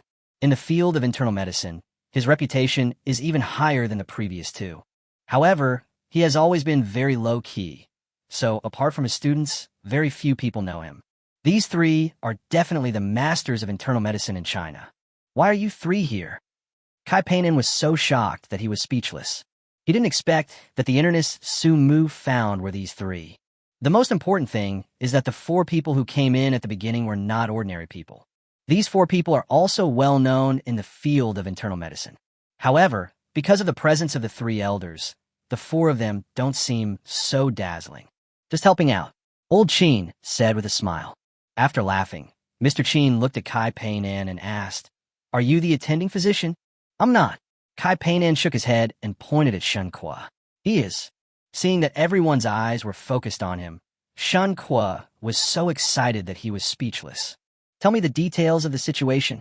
Old Han looked at Shun Kwa and said, "Good." Shun Kwa nodded and began to explain the situation of Su Mu's father to the three elders. After listening to this, the three elders looked at the four middle-aged men. "What do you think?"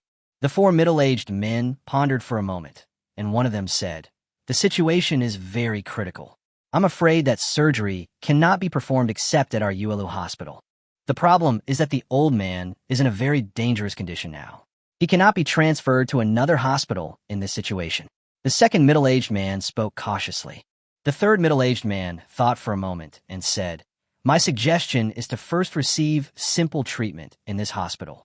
After the condition improves, transfer to the nearest Uelu hospital." "I thought so too." The fourth middle-aged man also began to speak. "Okay." Old G nodded. In fact, the ideas of the four of them are similar to those of the three elders. Then our main task next is to stabilize the patient's condition. After the condition stabilizes, we will transfer the patient to the nearest Uelu hospital. Mr. Jin made the final summary. President Kai.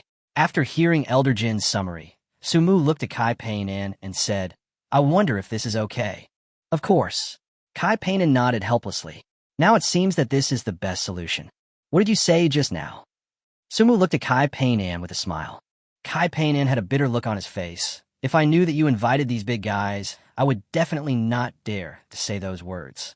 Kai Peinan is suffering. Even if he dreamed, he wouldn't dare to gather these three elders together. You know, any one of them is a national treasure-level internist. Not to mention the three of them. It is very difficult to invite even one of them. Who is this guy? How can he have such great power? Kai Peinan has begun to be curious about Su Mu's identity. After everything was confirmed, Su Mu walked out of the office. Seeing his mother's expectant face, Su Mu smiled and comforted her. "Don't worry, father's illness will be cured soon." "Really?" The mother still didn't quite believe it. "Of course it's true," Su Mu assured his mother solemnly. "Once Dad's condition stabilizes, we will transfer him directly to Uelu Hospital." "Uelu Hospital?" Su Mu's mother looked up when she heard Uelu Hospital and said in a panic, "We won't go to Uelu Hospital. We won't go to Uelu Hospital. If we go to Uelu Hospital, even if we are cured, we will go bankrupt. Your father said that he would rather die than leave money for you to marry." As soon as these words came out, tears began to appear in the corners of Su Mu's eyes. "Mom," Su Mu said to his mother, trying hard to hold back his tears. "Don't worry, I have money. I have plenty of money. Our top priority now is to cure your father." "Are you rich?" After hearing Su Mu say that he was rich, Su Mu was not happy at the moment, but worried. "How can you be rich as a college student, tell me? Have you done anything illegal?" In his mother's eyes, Su Mu was just a college student. How can a college student have money? She is now worried that Su Mu will go astray for money. "Mom, Su Mu quickly comforted her. Don't worry, my money is all clean. I earn it penny by penny." "Really?" The mother was still a little skeptical. "Of course it's true." Su Mu nodded and said to his mother, "If you don't believe it, you can call the police and let them investigate." The last trip to the bank made Su Mu realize that the money in his card was absolutely clean. "Look into my eyes and tell me loudly that your money is clean," Mother said to Su Mu. "Okay." Su Mu looked directly at his mother and shouted, "My money is clean." Chapter 39, Replacing Equipment. The mother had doubts about herself. Su Mu was not angry about this matter. Even, "I feel a little heartwarming." It's not that Su Mu is mean. It was because Su Mu felt that his mother cared about him and was worried about him. "Okay." Seeing that Su Mu's eyes were still clear, his mother was obviously relieved. "I believe you." "Mom." Su Mu looked at his mother's red eyes and said worriedly, "Why don't you go home and rest now? Anyway, I'm here now. And there are 3 top-level doctors here, so you don't have to worry too much." "I'm not going home." Mother shook her head and said to Su Mu, "My mind is very confused now. Even if I go home to rest, I can't sleep." "But your body," Su Mu hesitated. "My mother's health has not been very good." "It's okay." Mother gave Su Mu a rather forced smile and comforted him. "My body can still bear it." "Mr. Su." At this time, Hiwa spoke up. "There are several RVs outside the hospital. If your mother needs to rest, you can go to the RV to rest." Sumu's mother seemed to have thought of something. Girl, thanks to you this time. Sumu's mother could see that Lotus played a big role in this matter.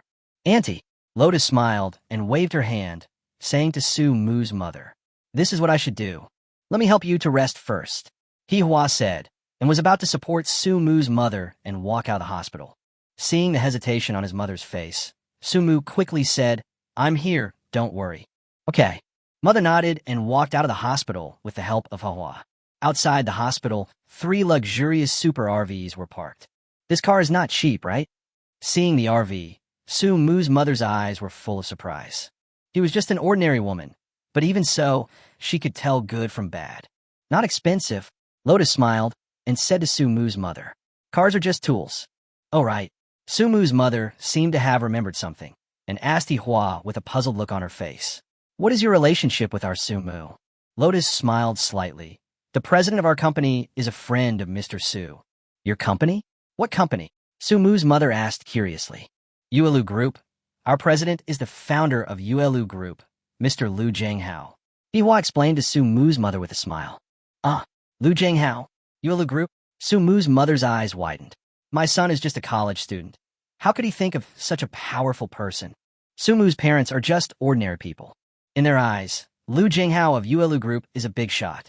Normally, as a student, Sumu would have no chance to meet such a big shot. I don't know either. Lotus didn't lie. She really didn't know how Liu Jianghao and Sumu knew each other. But the relationship between our president Liu and Mr. Su seems to be very good. In fact, Hihua didn't know what the relationship between Sumu and Liu Jianghao was like. The reason why she said this was just to appease Sumu's mother. Thank you for your hard work, child. Sumu's mother smiled and patted Hihua's shoulder. It's not hard, it's not hard. There was a smile on Lotus' face. Hospital, a conference room. A meeting is being held. In addition to the 4 middle-aged men and 3 big bosses, almost all the internists in the hospital were present. Mr. Su Sanqiang's situation is very complicated. Even with the 3 elders here, the problem cannot be solved. The main problem is that the equipment in our hospital is too little and too old. If we had the latest equipment, it might be easier. We had discussed this issue before. The doctors all spoke at the same time. The 3 elders remained silent. In the final analysis, it's still an equipment problem. Old Qin said, Kai painted inside and nodded. Although our hospital is a public hospital, many of the equipment are already outdated. Kai Painen didn't finish his words, but his meaning was very clear. It is different from private hospitals. Public hospitals are not run for profit. This has resulted in many public hospitals having equipment that is too outdated. Sumu, who was sitting in the corner, didn't say anything. After listening to their discussion, he stood up and asked softly, that is to say, the plan we discussed before to transfer to another hospital after the patient gets slightly better is not feasible now, right? That's right. Although Kai Painen didn't know Sumu's identity, he was very respectful to him. After all, the person who could invite the 3 elders must be of extraordinary status. Your father's current situation is very special. Even if we want to give him simple treatment, it's difficult given the situation in our hospital. After hearing this, Sumu nodded slightly. He looked at the 3 of them and bowed slightly. 3 elders. If I replace the equipment in their hospital now, can you 3 perform the operation here? The 3 elders were slightly stunned when they heard this. Han Lao took the lead. It is possible, but the problem is that there is not enough time. Your father's condition only lasts for a week at most. It's really difficult to do all this in a week. Is it difficult? Sumu raised his head and shook his head. In my opinion, there is nothing difficult in this world. You guys chat first. I'm going to go out and make a phone call. After saying this, Sumu left the meeting room amid everyone's shocked gazes. This young man, do you know what you're talking about? It's impossible to get a set of top-notch equipment in just a few days and complete the installation. Unless he spends a lot of money, you can't do this at all. The problem is that many things cannot be solved with money. Importing equipment alone is a big problem. Sumu walked out of the meeting room and went straight to Hihua. After explaining the situation to Lotus, she was stunned. After thinking for a moment, she said to Sumu, Mr. Su, what you said is not impossible. Our group also has a warehouse nearby. In the warehouse, there is also a complete set of internal medicine treatment equipment. But the problem is, Lotus seemed to be hesitant to speak. Of course, Sumu knew what Hihua wanted to say. Is it a money issue? Please help me contact Mr. Liu, and I will talk to him about this in person. Sumu said to Hihua. Hihua nodded, then took out her cell phone and called Liu Zhenghao. After the call was connected, Hihua briefly explained the situation and then handed the phone directly to Sumu. Chapter 40 Imperial Relatives. Imperial Capital, Yuelu Group. In a luxurious manner, Liu Zhenghao had already fallen asleep. If the call wasn't about Sumu, he might not have answered it. Bradib Sumu. Liu Zhenghao said in a very natural tone.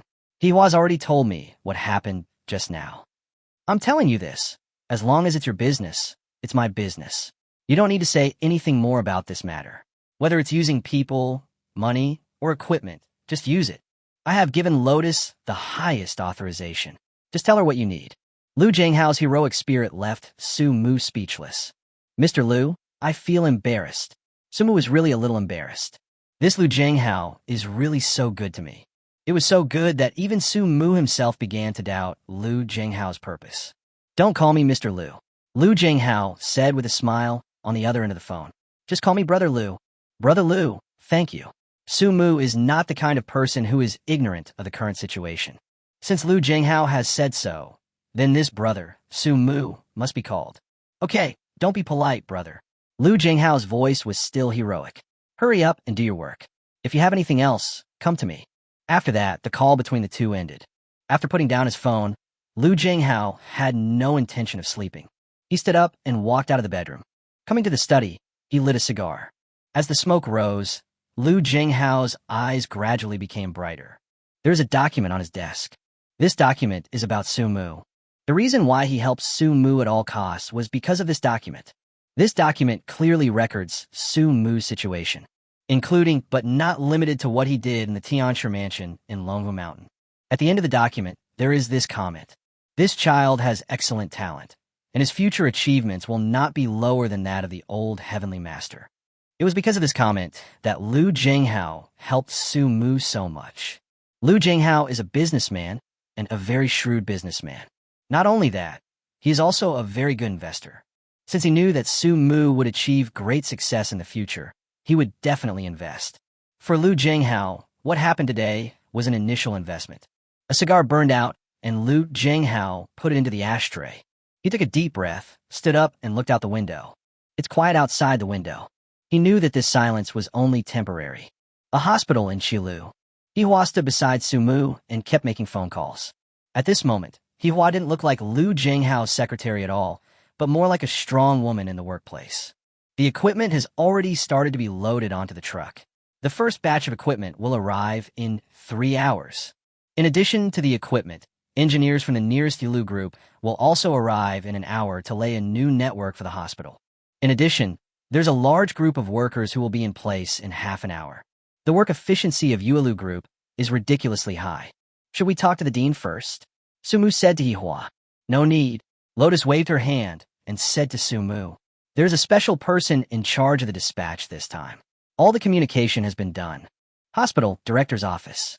Kai Painin feels them all over now. He considered himself to be worldly wise. But everything that happened just now still somewhat overturned his cognition. Who is this young man? He has such great power just by making a phone call. Kai Painin, who was sitting on the chair, took about 10 minutes to gradually recover.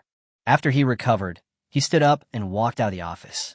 3 elders are top-notch figures, and 4 famous top chief physicians. If you say this is a royal relative, I would believe it. Kai Painin muttered softly as he walked. Arriving at the door of a meeting room, he patted his face and tried to calm himself down as much as possible. After calming down, he pushed open the door of the conference room and walked in. The conference room, which was originally extremely noisy, became completely quiet after Kai Painin walked in. Everyone, I think you all know the situation. Kai Painin said as he walked to his seat. What you need to do next is to cooperate. But Dean, I still don't understand. At this time, a director raised his hand. Kai Painin waved his hand. You don't need to understand this matter. You don't need to understand it. Just treat it as a replacement of a batch of new equipment in our hospital. There's one more thing you need to pay attention to. What you need to do next is to fully cooperate with the replacement of new equipment.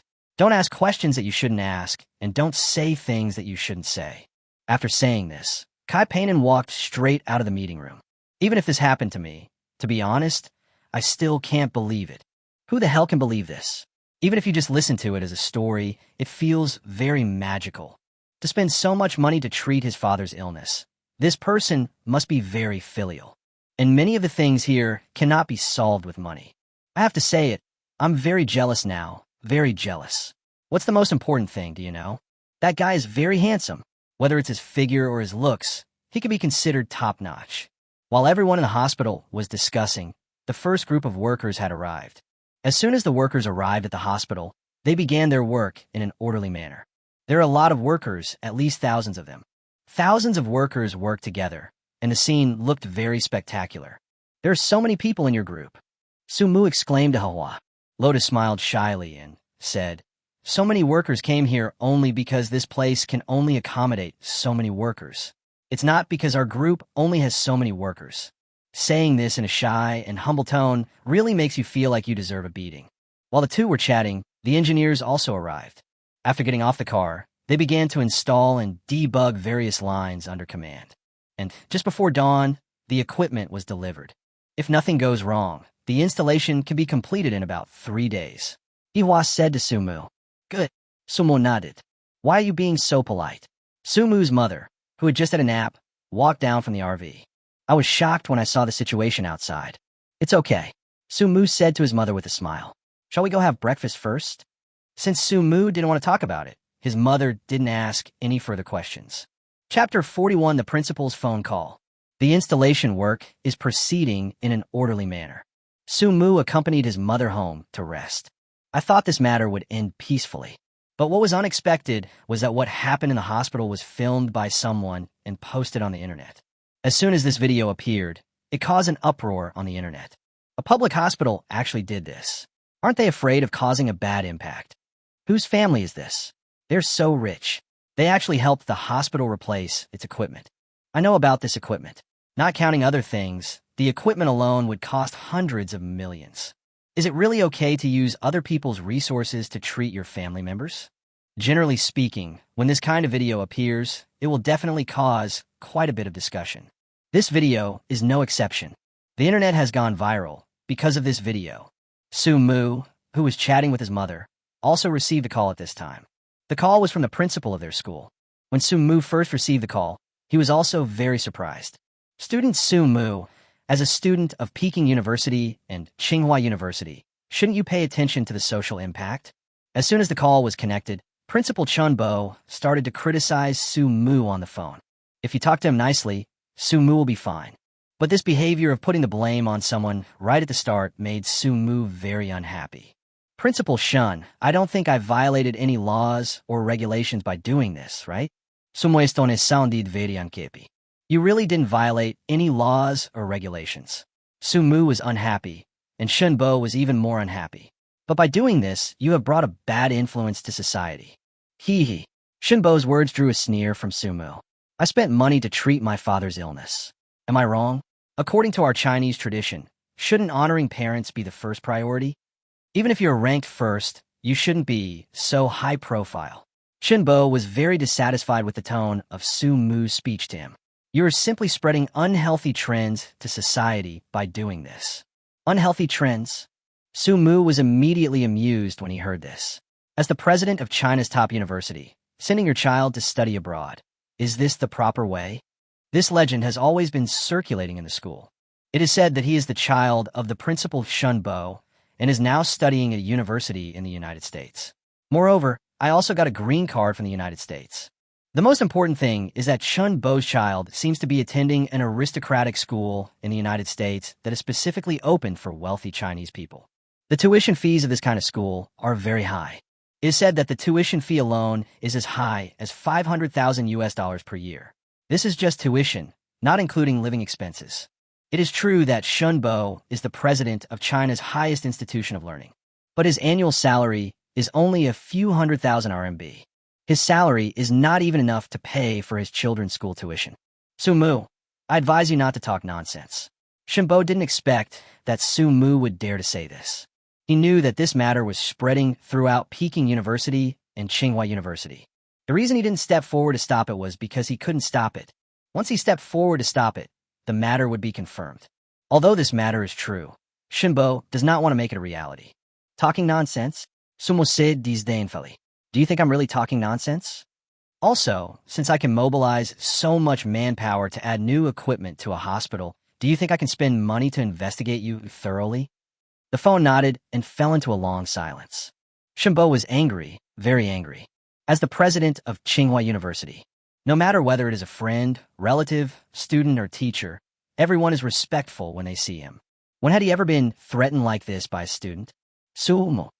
After a long silence, Shinbo said with a hint of threat in his voice, I think you don't want to graduate. Scare me. Sumu laughed, and laughed very happily. If I can't graduate normally, then all your information will be sent to where it belongs. By the way, I remember you seem to have a daughter. Sumu didn't finish his words. How did you know? Shinbo's body began to tremble, and the hand holding the phone also shook constantly. In fact, in addition to his wife, Shinbo also has a mistress outside. He has been hiding the fact that he has a mistress very well. No one knew about the mistress except himself. Why did Sumu know about this? The reason is very simple, because Sumu is a reborn person. Before the spiritual energy revived, the affair of the mistress was exposed. At that time, Shinbo became the laughingstock of the whole school. Moreover, he was taken away for investigation. Not long after Shinbo was taken away, the school got a new principal. It was only after that Sumu found out about the incident involving Shinbo's child. What on earth do you want to do? Shinbo's voice on the other end of the phone sounded hysterical. It's not about what I want to do, but what you want to do. Sumu smiled. He knew that he had already won this round. Sumu, I warn you, you'd better not talk nonsense. Otherwise. Shinbo was obviously panicking. So when he spoke, his words seemed a little incoherent. As long as you don't come and cause trouble for me, I won't take the initiative to cause trouble for you. Sumu said simply and clearly. Okay, this matter ends here. After a fierce battle of words, Sumu won the final victory. After the call ended, Sumu looked at the TV. After a brief thought, Sumu dialed Hihua's number. Do you have some private detective's phone numbers? Sumu asked Hua. Everything Sumu said just now was actually to bluff Shinbo. In fact, he had nothing in his hands. In order to completely control Shinbo, Sumu must get something substantial. I'll send it to you right away. Lotus's work really makes people feel comfortable. Not long after, Sumu received a text message on his mobile phone. That's a series of numbers. This number does not look like a phone number or an account of some instant messaging software. Open this website on your phone, then. Lotus sent another text message, and the professor gave Sumu some steps. I said so. Sumu copied the previous text message content and then opened the browser. After pasting the content just now, the mobile phone browser jumped directly to a website. Looking at the content on the website, Sumu's eyes widened. Sans Macau, quite interesting. Sumu wiped the saliva from the corner of his mouth and started following Hihua's steps. Chapter 42 USB drive. After a series of operations, Sumu opened a chat room. This chat room is hidden very secretly. Without Lotus's guidance, Sumu might not have been able to find the chat room. Just tell me the other person's name and identity, and don't worry about anything else. As soon as he entered the chat room, Sumu received a message. Good. Sumu then sent the principal's information to the other party. How long will it take you?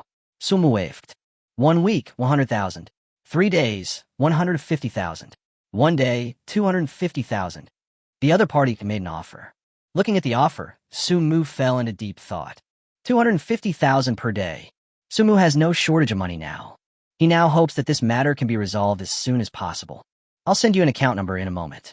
The time will start when the money arrives. Within 24 hours, the information you want will be sent to you by express delivery. If I can't get what you want within 24 hours, I will return the money in full to you. In addition, I will compensate you with the same amount of money. After reading the other party's message, Sumu wanted to say something else. But before he finished typing, the chat room disappeared from his computer. The website also disappeared. Interesting. Sumu turned off the computer and rubbed his chin with a smile. Time passed by minute, and in the blink of an eye, it was noon of the next day. The construction of the hospital has entered the final stage. If nothing goes wrong, it should be ready for acceptance tonight. Mr. Su, after reporting the situation, Hihua said to Sumu, will you go in person for the inspection? Sumu thought about it and was about to answer. At this moment, his cell phone suddenly rang. Answer the phone. Mr. Sumu, we have a package for you. I'm downstairs at your house now. Would it be convenient for you to come downstairs and pick it up? The courier's voice came over the phone. So fast, Sumu was slightly stunned, looking a little surprised. He didn't expect that the other party would be so efficient. Okay, I understand. After ending the call, Sumu looked at Lotus. If it's acceptance, I won't go to see it. I trust you. After Sumu finished speaking, he walked out of the house. He thought that the express delivery this time would be a large package. But the truth is it was a file bag. After taking the file bag, Sumu waited for a moment. The file bag was very light, as if there was nothing inside. He touched it. I found a small square in a place in the document bag. USB drive? Sumu smiled. He quickly opened the file bag and took out the USB drive inside. What a good thing. Things like USB flash drives are no longer popular. This is why Sumu felt funny when he touched the USB flash drive. He returned home and plugged the USB drive into his computer. The computer quickly read out the contents on the USB drive. Pictures, videos, text documents. After looking at these things one by one, Sumu opened his mouth in surprise. Before his rebirth, Chunbo's troubles were enough to subvert everyone's worldview. But what he saw now was nothing compared to what he knew before his rebirth. Chunbo's level of flamboyance is truly jaw-dropping. Anyway, Chunbo has done almost all the bad things you can imagine. Chunbo has even done some bad things that you can't imagine. If the information in Sumu's hands were made public. For Chunbo, being disgraced is the best outcome. With this information, I'm not afraid of Chunbo coming to trouble me. Sumu pulled the USB drive out of the computer and put it away carefully. These things are like life-saving talismans to Sumu now. Time passed by minute, and in the blink of an eye it was night. Under Hahua's supervision, the acceptance work went very smoothly. Sumu's father has also been transferred to the newly built ward. According to the three elders, the operation will be performed at noon tomorrow. At noon the next day, Sumu stood outside the ward with his mother. The mother and son clasped their hands together and prayed silently in their hearts. The operation lasted a full 5 hours. When the third elder dragged his tired body out of the operating room, Sumu smiled. Old Chin walked closer to Sumu and forced a smile on his tired face. Your father's surgery went very smoothly. In about an hour, he will be able to go to the ward for observation. Thank you for your hard work. Sumu looked at the three elders with gratitude. Han Lao waved his hand. This is what we should do. After giving a few more brief instructions, the three elders went to rest. Sumu smiled and said to his mother, My dad is fine now. He just needs to rest. That's great, that's great. Sumu's mother was so excited that tears welled up in her eyes. Why don't you go and rest first? The high concentration of emotions made Sumu's mother look very tired. No more rest, no more rest. Sumu's mother waved her hands and said to Sumu, I will stay here and wait for your father to come out. All right. Since his mother said so, Sumu couldn't say anything more. Thank you. In addition to the staff, Sumu is most grateful to the Lotus. She has been busy running around these days. Without her, these things wouldn't have gone so smoothly. This is what I should do. Lotus was very humble. An hour later, Sumu's father, Su Sanxiang, was pushed out of the operating room. Your father is in very good condition and will wake up soon. One of the four middle-aged men said to Sumu with a smile. Thank you so much for your help. Sumu was also very grateful to these four middle-aged men. You're welcome. The middle-aged man was very respectful to Sumu. The nurse sent Sumu's father to the ward. His mother was accompanying him. Sitting in a hospital corridor, Sumu was filled with emotion. Sure enough, in this world, absolute strength is the most important thing. He knows it very well. The reason why Lu Jinghao spared no effort to help himself. In addition to the relationship with the old master, it was also because he saw his potential. I owe you a huge favor. Lu Jinghao contributed manpower, effort, and money. Sumu must repay this favor.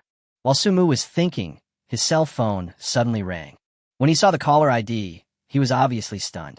He quickly answered the phone and greeted in a respectful tone. Old Heavenly Master, you are calling at this time. Is there something going on? Chapter 43. The Kong Family in Xiufu. How was your father doing? Asked the old Taoist priest on the other end of the phone. Thanks to you, my father's condition has improved a lot. Sumo replied respectfully. He then said nothing more, because he knew that the old Taoist priest called at this time, definitely not to ask about his father. You're in Chilu now, right? asked the old Taoist priest. Yes. Sumu knew that the old master was about to get to the point. Do you know the Kong family of Qi and Lu? The old Taoist asked Sumu again. Of course I know. The Kong family of Qi and Lu are descendants of Confucius. The Qi-Lu Kong family has been in some trouble recently. They want to ask me for help, but I'm busy lately. If possible, could you go take a look? The old Taoist priest's tone was very calm, just like an elder chatting with a younger one. Can you please tell me what the problem is? Sumu asked tentatively. Convenient. The old Taoist priest said after a moment's hesitation.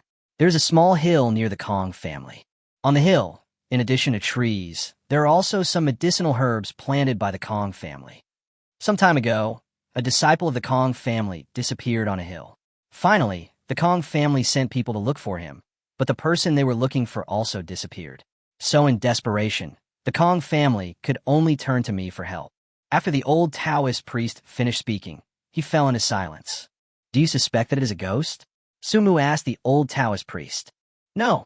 The old Taoist priest shook his head slightly. I suspect it was caused by a strange beast. A strange beast is causing trouble, Sumu said after a moment's hesitation. I understand. I will go to the Kong family tomorrow. Do you agree? The old Taoist asked Sumu. I agree. If the old Taoist priest had not acted as a matchmaker for his father's treatment, he might not have met Lu Zhenghao. Since the old Taoist priest said so, there was no reason for Sumu to refuse. Of course, in addition to these reasons, there was another reason why Sumu agreed. If he remembered correctly, something big would happen in the Kong family in a while. The benefits brought by this major event are not even less than those Sumu obtained on Longhoo Mountain. The most important thing is that it is said that the former residence of Confucius is still in the Kong family. Before Sumu was reborn, he had wanted to go and see it. Someone from the Kong family is already outside the hospital where your father is hospitalized. If you go out now, you should be able to see him. The old Taoist priest said. Sumu was slightly stunned, then smiled and said, Okay, I'll go out right away. After finishing the call with the old Taoist priest, Sumu walked towards his father's ward. At this time, the mother was sitting beside the father's bed, looking at him tenderly. Mom. Sumu walked behind his mother and called softly. What's wrong? Sumu's mother turned around and looked at Sumu. Sumu said to his mother with a guilty look on his face, I have something to deal with, so I can't stay here with my father. It's okay. Mother said to Sumu with a smile. Go and do your thing first. Okay. After Sumu nodded, he walked towards the door with a reluctant look on his face. Wait. At this time, his mother called Sumu. The money you have. Before the mother finished her words, she laughed. My son has grown up and has become rich, so I forgot about it. The reason she asked this was purely a mother's subconscious reaction. How about you give me another $100? Noticing the disappointment in his mother's eyes, Sumu said with a smile. You. Mother smiled and shook her head. After she finished laughing, her face suddenly turned serious. I don't know what you do outside. I don't care about your business, and I can't control it. But what I want to say is that you must be careful when you are out there. Understand, Mom? Sumu nodded firmly. Okay. Seeing Sumu nod, Sumu's mother was relieved. How long will you be busy this time? Sumu thought about it, shook his head helplessly and said, Actually, I don't know, but it shouldn't take too long. Be safe. Sumu's mother waved to Sumu reluctantly. Bye, Mom. Sumu waved his hand and walked out of the ward. Outside the ward, Sumu was obviously in a low mood. Lotus, you haven't gone back yet?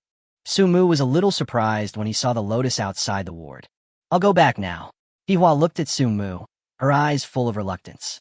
After this period of contact, Hihua developed an indescribable strange feeling towards Sumu. She wanted to stay with Sumu forever, but she herself knew very well that she couldn't do it. Can you hug me before we leave? Lotus said this in a very low voice. If Sumu wasn't an alien, he might not have been able to hear it clearly. Why not? Sumu could sense Hihua's feelings for him. But he also knew that this kind of emotion came and went quickly. No matter what, he and Lotus will have no future. If that's the case, then there's no need for him to delay the other party. After Sumu finished speaking, he took a step forward and gave Hihua a hug. Feeling the warmth in Sumu's arms, Lotus was actually a little reluctant to leave. But hugs come quickly and go quickly. Release the Lotus. Sumu clearly saw the loss in Hihua's eyes. Goodbye. Although Hihua felt disappointed, she still waved to Sumu. Goodbye. Sumu also waved to Lotus. After seeing Hua, Sumu walked out of the hospital. As soon as he walked out of the hospital, a young man of similar age came up to him. Mr. Sumu. The young man walked closer to Sumu, his tone and attitude very respectful. Who are you? Sumu looked at the young man with a puzzled look on his face. My name is Kong Tianqing, and I'm here to pick you up. Kong Tianqing had a smile on his face. It must be said that the smile on Kong Tianqing's face is quite contagious. Kong Tianqing, are you from the Kong family? Sumu waved. Yes. Kong Tianqing nodded, but then he scratched his head a little embarrassedly. But in the Kong family, I am just a side branch. As a large family with thousands of years of heritage, the hierarchy in the family, as well as the direct and collateral branches, are clearly defined. Let's go. Sumu didn't care whether Kong Tianqing was a direct descendant or a collateral descendant. Good. Kong Tianqing nodded, and then opened the door of a business car. Sumu went straight in. Kong Tianqing sat directly in the driver's seat. So Kong Tianqing said to Sumu while driving. It will take another hour to get there. You could take a rest. Chapter 44, The Kong Family's Whirlpool. In the car, Sumu narrowed his eyes slightly. He looked like he was resting, but actually he was thinking about something. As far as I know, there are extraordinary people in the Kong family. Why would they ask the old Taoist priest for help in this matter? Before rebirth, the reason why China could compete with the alien beasts. In addition to the contributions of Taoism, Buddhism, and Confucianism also made great contributions. The noble and righteous men of the Confucian school wear a 3-foot-high green peak and recite songs of righteousness. Once during a tide of strange beasts, he killed one 7 times and came back 7 times. Sumu still remembers that handsome look clearly. And the most important thing is that there were actually quite a few extraordinary people in Confucianism before the revival of spiritual energy. Just as Sumu was wondering, the car began to slow down slowly. He opened his eyes and looked out the window. Where are we? Sumu asked Kong Tianqing. Kong Tianqing replied, This is a villa of the Kong family. You can rest here for a while today. Tomorrow, we will go to the Kong family. Sumu was puzzled and asked, Why is it arranged like this? After Kong Tianqing parked the car, he said to Sumu helplessly, This place is far away from the Kong family. If you drive, it will take at least 5 or 6 hours. It's getting dark now. If we hurry on now, it will be late at night when we arrive, and it will disturb your rest. This is not the way we treat guests in the Kong family. So today you can only rest here for 1 night, and we will continue our journey tomorrow morning. Sumu nodded, indicating that he understood. Kong Tianqing opened the car door and got out. He opened the back door and made a gesture of invitation to Sumu. Sumu got out of the car. After getting off the car, Sumu began to look around the villa. This villa is just a courtyard. The yard is quite large, and you can vaguely see quite a few potted plants and flowers. In addition, there are many small animals in the yard. The yard is clean and tidy, and you can tell someone often cleans and tidies it. Under the leadership of Kong Tianqing, Sumu came to a house. The house has a simple shape and looks very old. When I opened the door, an indescribable fragrance hit me in the face. Please rest here tonight. Kong Tianqing made an inviting gesture to Sumu. Sumu nodded and walked into the house. The decoration inside the house is very simple. Apart from the bed, table, chairs, and cabinets, there was nothing else. The furniture here is obviously antique. Sumu didn't touch anything else and went straight to the bed. Sitting on the bed and smelling the strange scent of wood, Sumu actually felt drowsy. Wrong. Sumu quickly mobilized his chi and let it seal his mouth and nose.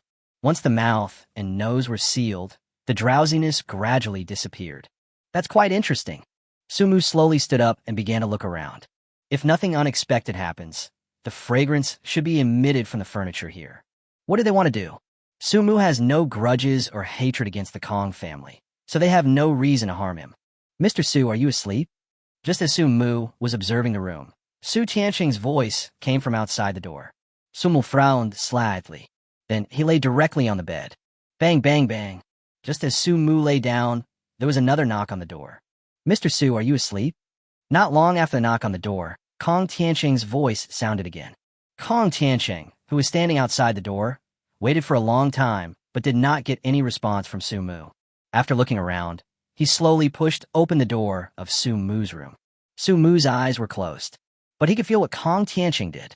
Kong Tianqing entered the room and looked towards Su Mu's bed. Seeing that Su Mu was already asleep, an amusing smile appeared on his face. Hasn't anyone ever told you that it's best not to meddle in other people's business? Kong Tianqing looked at Su Mu with a regretful expression. His words made Su Mu feel very strange. Kong family, this is a very big whirlpool. Even if you are a whale, once you enter this whirlpool, don't think about getting out unscathed. As soon as he finished speaking, Kong Tianqing's hand reached for his waist. Kong Tianqing took out a sharp dagger from his waist. Okay, if people really have an afterlife, then I hope you can be a little smarter in your next life. As soon as he finished speaking, the dagger in Kong Tianqing's hand stabbed straight into Su Mu's heart. As the dagger got closer and closer to Su Mu's heart, the expression on Kong Tianqing's face became more and more ferocious. Die! Kong Tianqing yilid. At this time, the dagger also fell on Su Mu. But the next second, Kong Tianqing's face showed an expression of incredible shock.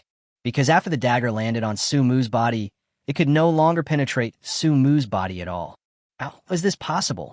Maybe it was because he was too shocked, so Kong Tianqing's voice sounded a little cracked. How can this be impossible? At this time, Su Mu's voice suddenly sounded. The sudden sound scared Kong Tianqing. You didn't pass out? Kong Tianqing stared at Su Mu with wide eyes, as if he had seen a ghost. Su Mu looked at Kong Tianqing with a smile. Don't you know that I am an alien? I know. Kong Tianqing nodded subconsciously. Since you know this, don't you know that the chi of an alien can seal his nose and mouth? As Su Mu spoke, he sat up from the bed. Kong Tianqing was silent. Because of what Su Mu said, he really didn't know. When Kong Tianqing was silent, Su Mu snatched the dagger from his hand. He stood up and put the dagger across Kong Tianqing's neck. Tell me, why do you want to kill me? Su Mu looked at Kong Tianqing with amusement on his face. Do you know who is the missing person in the Kong family? Kong Tianqing did not answer Su Mu's question, but asked Su Mu a question. This question stunned Su Mu. Kong Zhongshan. Kong Tianqing said a name that Su Mu was very unfamiliar with. Seeing that Su Mu was a little confused, Kong Tianqing explained, Kong Zhongshan, the eldest son and grandson of our generation. In other words, the person who will inherit the position of the head of the family in the future. His disappearance is a good thing for our people. So, we don't want him to be found. Although Kong Tianqing's words were short, Su Mu understood his meaning. So, you want to kill me? Su Mu looked at Kong Tianqing. If it was the old Taoist priest who came this time, we might not have thought of this. Kong Tianqing said with a bitter smile. But after what happened just now, I understand. Even if you came, we shouldn't have thought of this. Chapter 45, Kong Jianggu. Okay, stop talking nonsense. Su Mu looked at Kong Tianqing with some annoyance. What are you going to do next? Gao Mu asked Kong Tianqing. Kong Tianqing kept silent. You don't think that I can't do anything to you if you don't say anything, right? Su Mu said to Kong Tianqing in a cold voice. Kong Tianqing's expression changed at this time. He sneered and said, What can you do to me? Although I'm a branch of the Kong family, the Kong family has deep roots in the land of Qi and Lu. If you really dare to kill me, I'm afraid the Kong family will not forgive you. After Kong Tianqing said this, he raised his neck slightly with a look of pride on his face. That's right, the Kong family is indeed very powerful in the land of Qi and Lu. But for Su Mu, who lived a new life, this was really not a big deal. Playing with the dagger in his hand, a smile appeared on Su Mu's face. His smile is very warm. But for some reason, Kong Tianqing was slightly surprised when he saw this smile. Do you still want to kill me? There was obviously a hint of panic in Kong Tianqing's tone. Why not? Su Mu asked Kong Tianqing with a smile. I'm a member of the Kong family. If you kill me, the Kong family will never let you go. Even at this time, Kong Tianqing still naively thought that Su Mu would not dare to kill him. The Kong family? Su Mu smiled and shook his head. Seeing Su Mu shaking his head, Kong Tianqing became even more panicked. Please spare me. Spare me. Please don't kill me, okay? Kong Tianqing's legs went weak, and he felt his knees in front of Su Mu with a plop. He kept kowtowing. Don't kill me. I don't want to die yet. He didn't know whether kneeling down and begging for mercy would be of any use. But he knew he had to do it now. If we do this, there might still be some chance. If you don't do this, then there will be no chance at all. Will Su Mu give him a chance? Okay, you can go now. As Su Mu's voice fell, the dagger directly slashed across Kong Tianqing's throat. Kong Tianqing widened his eyes and looked at Su Mu in disbelief. Blood gushed out of his throat like a fountain. He covered his throat with his hands, trying to slow down the flow of blood. But all this is in vain. After struggling for a while, Kong Tianxing fell to the ground. Are you scared the first time you kill someone? Before his rebirth, if someone asked Su Mu this question, he would definitely answer that he was afraid. Before his rebirth, Su Mu killed many people and many strange beasts. The first time he killed someone, his hands and feet were cold and his whole body was trembling. But when I killed someone for the second time, I no longer had that feeling. After living a new life, he is no longer afraid. After staring at the corpse on the ground for a while, Su Mu called the old master. As soon as the call was connected, Gao Mu briefly explained the situation. After listening to this, the old Taoist fell into deep thought. After thinking for a while, the old Taoist sighed. To be honest, you were a little too impulsive. But it's not your fault. If I were you, I would probably be even more impulsive than you. Young people are impulsive. If you're not impulsive, you're not young. Stand still where you are. I'll call the Kong family right away. The Kong family is in a complicated situation right now, so this matter should be covered up directly. After the old Taoist priest finished speaking, he ended the call with Gao Mu. After the call ended, the old Taoist called the Kong family. Su Mu waited there for about half an hour, and the door of his room was pushed open. I saw a middle-aged man with an expressionless face walking in from outside the door. After the middle-aged man came in, he looked at the corpse on the ground. Did you kill that person? The middle-aged man's voice sounded very cold. Su Mu clenched the dagger in his hand and nodded. Yes, I killed him. My name is Kong Jiangwo, and I'm a younger brother of the head of the family. I'm here to apologize to you on behalf of the head of the family for what happened today. After Kong Jiangwo finished speaking, he bowed to Su Mu. Su Mu also cupped his hands in response. Come in, a few people, and deal with this body. Kong Jiangwo shouted to the outside of the door. Then several men in black walked in from outside the door. Several men in black walked in with expressionless faces. Two of them dealt with the bodies, while the others cleaned up the battlefield. In just 5 minutes, the room was cleaned. Mr. Su, can you please talk to me for a moment? Kong Jiangwo said to Su Mu. Su Mu nodded. The two then walked out of the room side by side. My Kong family was wrong in this matter. I hope Mr. Su doesn't mind. Kong Jiangwo's tone at this time was much softer than before. It's okay. Su Mu waved his hand, indicating that he didn't care. I wonder what your plans are next, Mr. Su. Kong Jiangwo is now trying to get Su Mu to talk. The old Taoist priest entrusted me to help the Kong family solve the problem. Since the problem has not been solved yet, I will definitely go to the Kong family next. Su Mu knew what Kong Jiangwo meant, so he just went along with what he said. Mr. Su is righteous. Kong Jiangwo clasped his fist to Su Mu and said with a slightly apologetic tone, We are ashamed of ourselves. Kong Jiangwo really knows how to talk. Mr. Kong, you're too polite. He can speak nice words, and so can Su Mu. Kong Jiangwo looked around and said with a smile, Should we go today? Or take a short rest and go tomorrow? Su Mu glanced at the house behind him and shook his head. Let's go today. Someone died here. It's unlucky. Okay, then Mr. Su, please follow me. After Kong Jiangwo finished speaking, he made a gesture of invitation to Su Mu. Su Mu was not polite. He nodded slightly and walked in one direction. Outside the courtyard, several cars were parked neatly. Sports cars, commercial vehicles, RVs, sedans. Almost all types of cars on the market are parked here. Moreover, they are all of the top quality. Mr. Su, Kong Jiangwo asked Su Mu when he came to the car. Are you going to drive yourself, or? I want to rest. Su Mu said. Okay. Kong Jiangwo walked straight to a luxury RV and opened the door. Please. Su Mu found it very strange that Kong Jiangwo was doing everything himself. But he still nodded and walked into the RV. The space inside the RV is large, and the decoration is very luxurious. After Su Mu entered the RV, he lay directly on the bed. Mr. Su, we can set off at any time. At this time, a gentle female voice came from the intercom at the bedside. Let's go, Su Mu said. Chapter 46 Kong, Family Manor. The car drove slowly. I don't know whether it's because the driver has good skills or the car's performance is good. Su Mu didn't feel any bumps in the car. Lying on the bed, Su Mu had a lot of thoughts in his mind. The vortex of the Kong family was obviously much bigger than Su Mu had imagined. If it weren't for the great opportunity that the Kong family had, Su Mu would never have gotten involved in the Kong family's mess. What a trouble. My headache. Su Mu sat up from the bed and rubbed his temples. After sitting on the bed for a while, Sumu slowly lay down again. He closed his eyes slightly and prepared to take a rest. When he opened his eyes again, it was already past 8 o'clock the next morning. He picked up the intercom on the bedside table and asked lazily, "Where is this?" "Mr. Su." The gentle female voice came from the other end of the intercom again. "We have arrived at the Kong family now." "Okay, I understand." Sumu quickly got up and began to wash. After a quick wash, he opened the car door and got out. The glaring sunlight outside the car made Sumu squint his eyes subconsciously. After waiting for a long time, his eyes gradually adjusted to the sunlight. "Mr. Su, did you sleep well?" At this time, a woman walked to Sumu's side. From the voice, it could be heard that this woman should be the one speaking on the intercom. The woman was wearing a professional suit and looked very slim. The short hair that reaches the ears make her look very capable and intellectual. The pair of black high heels on her feet made her legs look very slender. "Who are you?"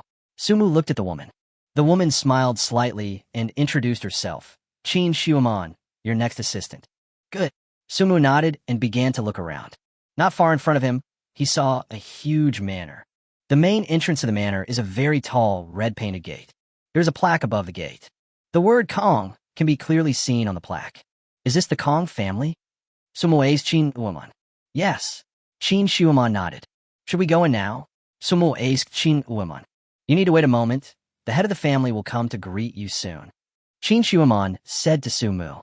As soon as Qin Xiuman's voice fell, the door slowly opened. A handsome man in formal attire walked out of the gate. The man was tall and sturdy, and he seemed to be carrying the wind with him when he walked. How strange! This man has the elegance of a scholar, but also an indescribable aura of power. "Hello, Mr. Su." The man walked straight to Sumu and stretched out his right hand with a smile. "The current head of the Kong family, Kong Jinshuan." "Hello, Master Kong." Sumu also stretched out his hand. Kong Jinshuan's palms are very broad, and one can vaguely feel some calluses on his hands. What surprised Sumu the most was that he could not see through the realm of the person in front of him. As the head of the Kong family, Kong Jinshuan is undoubtedly an extraordinary person. Sumu's realm is the first level of nourishing qi. If one still cannot see through Kong Jinshuan's realm in this way, then it means that Kong Jinshuan's realm is definitely above the first level of qi cultivation. "Mr. Su, I'm sorry to trouble you with my son's matter this time." Kong Jianon Bao to Sumu.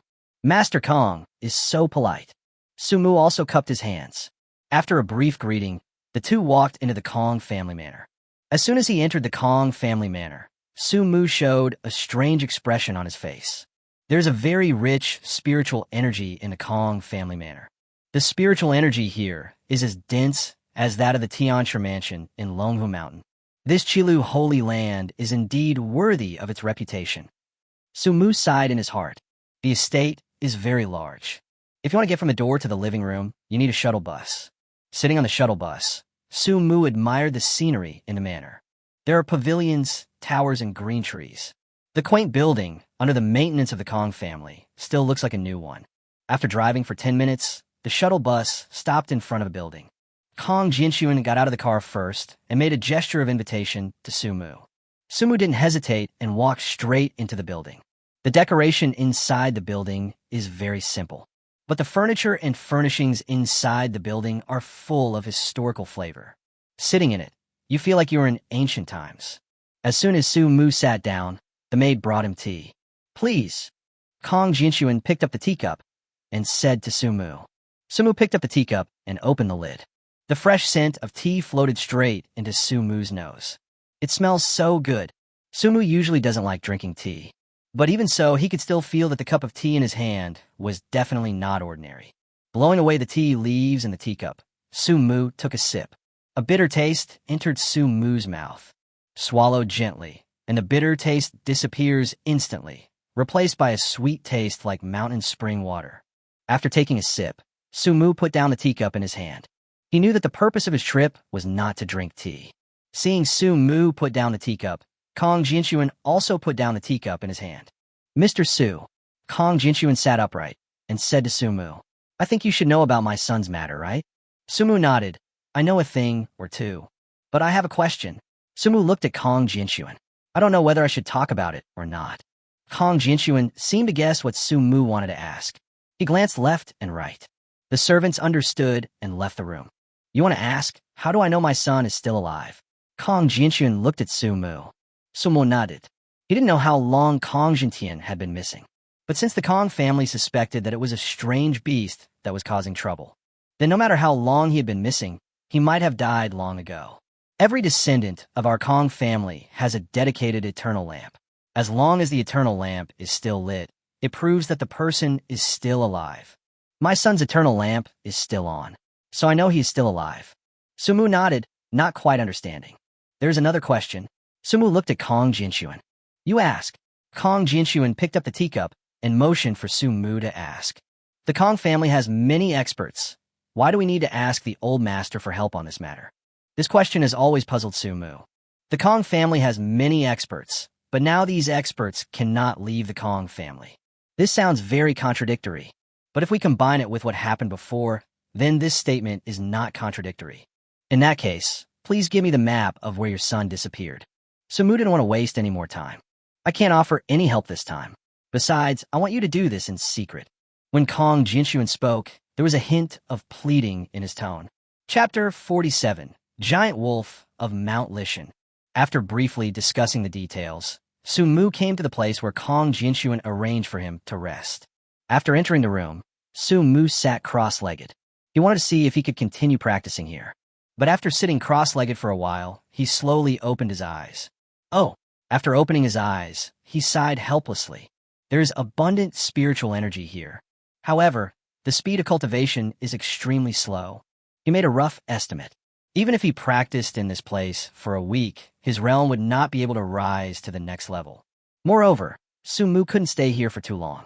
Instead of wasting time practicing, it is better to hurry up and find Kong Jinshuan. There were some documents on the table in the room. Su Mu walked to the table and took in his hands. There is very little information, only a map and some basic information about Mount Lishan. Mount Li is a mountain with a strong historical atmosphere. There is a rumor that Confucius once practiced on this mountain. After reading the information, Su Mu looked at the map again. The map shows that Mount Li is not very big. If you move faster, you can probably tour the entire mountain in a few days. Su Mu thought about it, then took out his cell phone. Enter the two words, Lishan. The map of Lishan appeared on Su Mu's mobile phone. Just a simple comparison. Su Mu discovered that the Lishan map on his mobile phone was slightly different from the Lishan map in his hand. There are 7 different places. Su Mu said to himself, compared to the paper map, there are at least 7 places missing on the mobile map. If nothing unexpected happens, young Master Kong Jinshuan should be in one of these 7 places. After a brief analysis, Su Mu took a photo of the paper map with his mobile phone. After making sure the picture was clear, Su Mu picked up his phone and started playing games. At night, Su Mu quietly walked out of his room. Following the route map provided by Kong Jinshuan, Su Mushin left the Kong family without anyone noticing. The reason why he chose to leave at night was because Su Mu promised Kong Jinshuan that this matter had to be carried out in secret. After leaving the Kong family, Su Mu went straight to Mount Li. Lishan is very close to the Kong family. It only takes about 10 minutes to walk there. Soon, Su Mu arrived at the foot of Mount Li. As the place where Confucius once practiced, Mount Li is rich in spiritual energy. Of course, this abundance is only relative.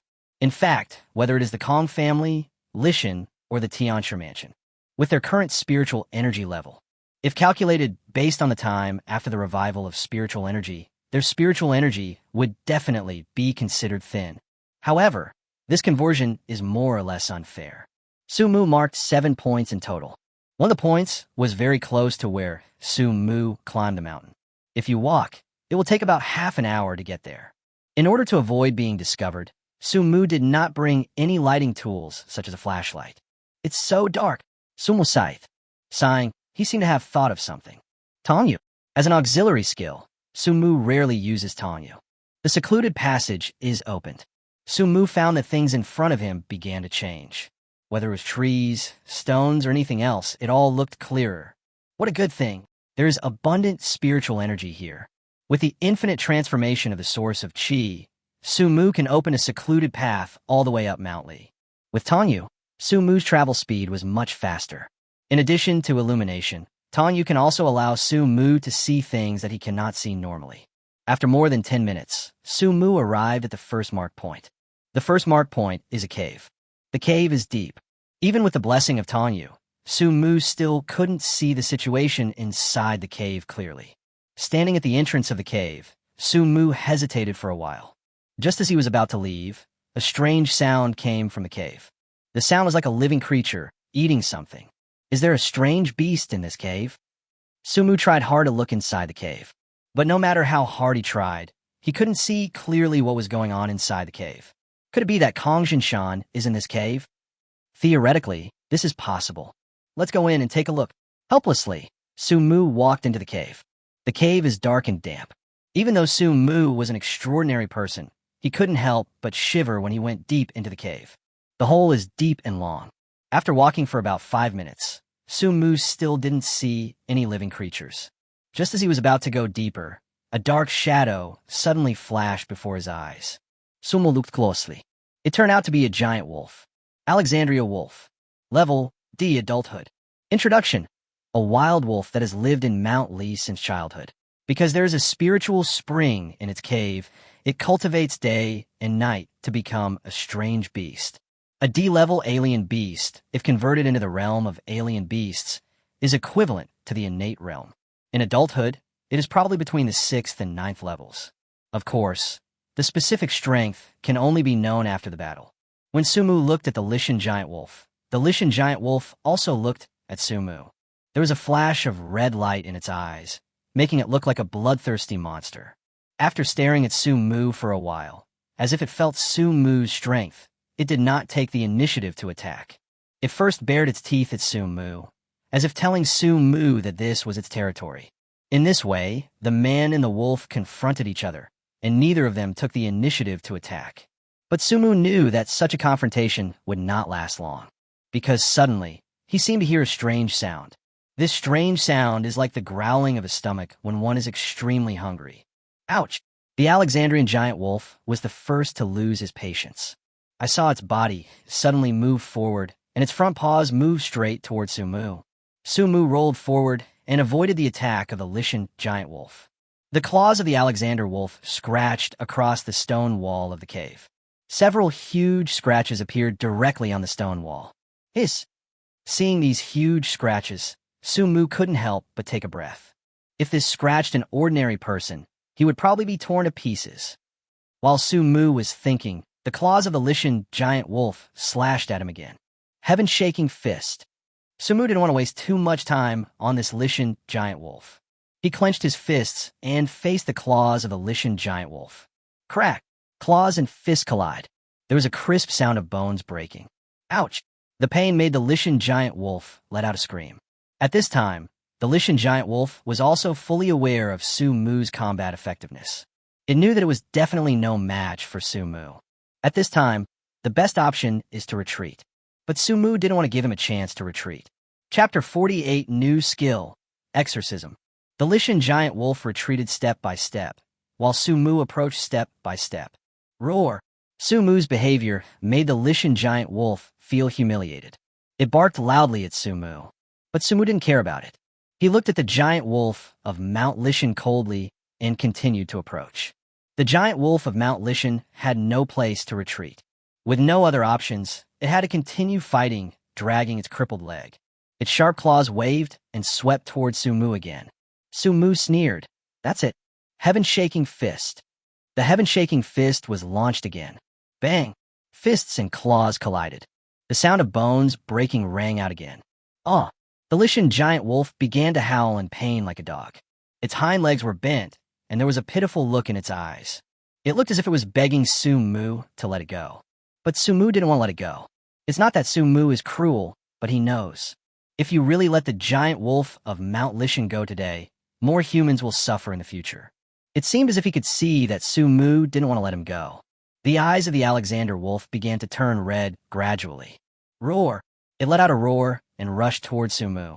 This time its eyes were bloodshot, and it was determined to fight to the death with Su-mu. Heaven-shaking fist. Heaven-shaking fist. Heaven-shaking fist. The heaven-shaking fist was launched continuously. With one punch, he cracked the skull of the Lishan giant wolf, causing it to bleed profusely. With 2 punches, the skull of the Alexander wolf was shattered, causing it to howl in pain. With 3 punches, the head of the Lishan giant wolf was blown up, causing it to die unwillingly. Ding!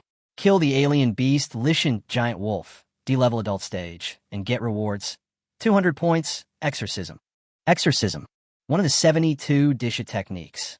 By learning this skill, one can communicate with and control mountain spirits and ghosts. The new skill reward made Su-Mu's eyes light up. This skill is really important for Su-Mu now. Exorcise the gods.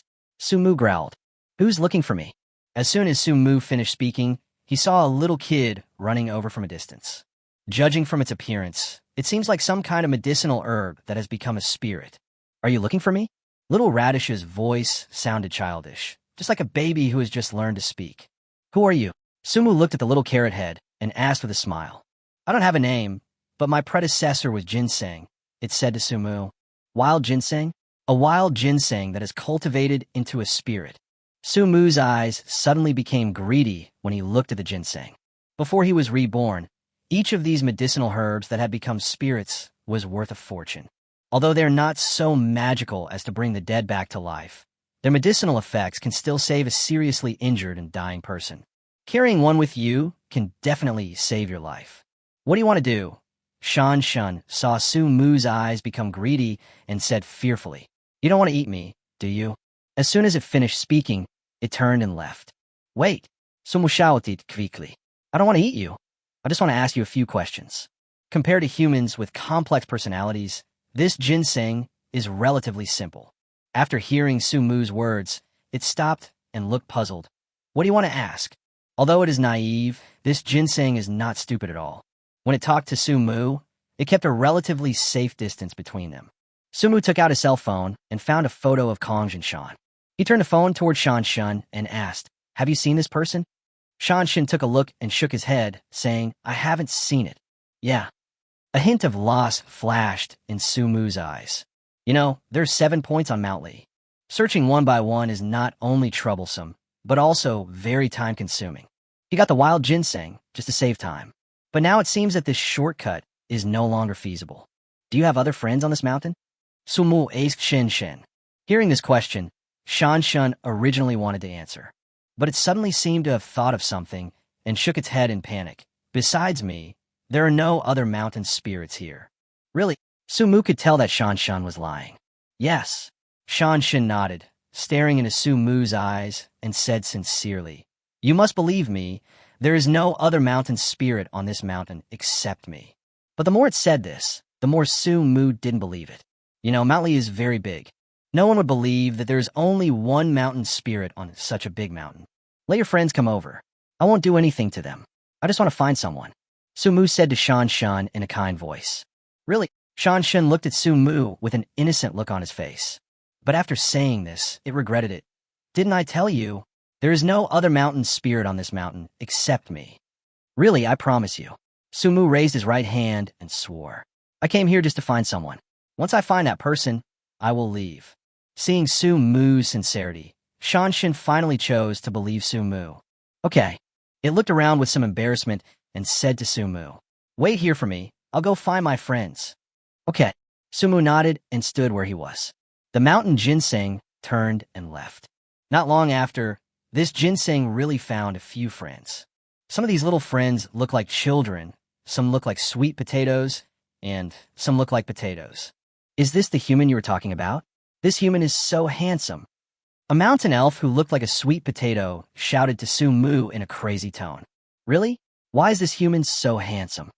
I've seen a lot of humans, but this is the first time I've met a human who looks this handsome.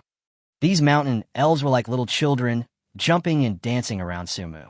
Some of their voices sound like boys, while others sound like girls. Children. Su-Mu also treated them as children and said with a warm smile, Have you seen this person? Su-Mu turned the phone towards them. I've seen him. A mountain spirit that looked like a potato shouted to Su-Mu. This person seems to be in a cave in the West Mountain. Shishan. Su-Mu took out his mobile phone and checked the map. Shishan is also one of the 7 marked points. Is this the place? Su-Mu asked the Potato Mountain Spirit. I don't understand, but I can take you there. The Potato Mountain Spirit said to Su-Mu. May I have your name? This mountain spirit looks like a potato, but it is definitely not made from a potato. Chapter 49, Lishan Tiger King. My name is Tianma, the little guy introduced himself. My name is Sumu. Nice to meet you. Even though the other party is a mountain spirit, you still need to be polite. Gastrodia Elata. Sumu looked at Gastrodia Elata and asked, is there something very powerful in Shishan? How did you know?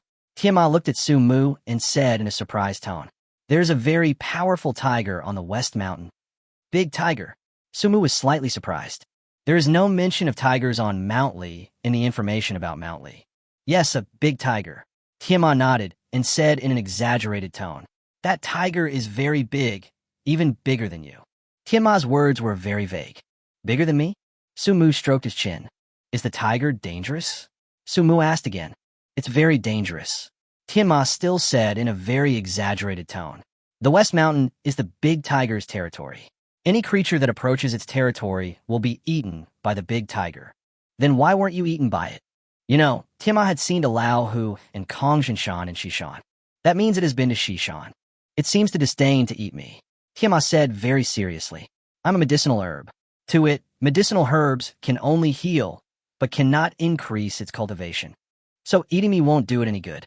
What Tianma said makes a lot of sense. These medicinal mountain spirits can really only heal injuries. If they had the ability to increase their realm and cultivation, they would have been exterminated long ago.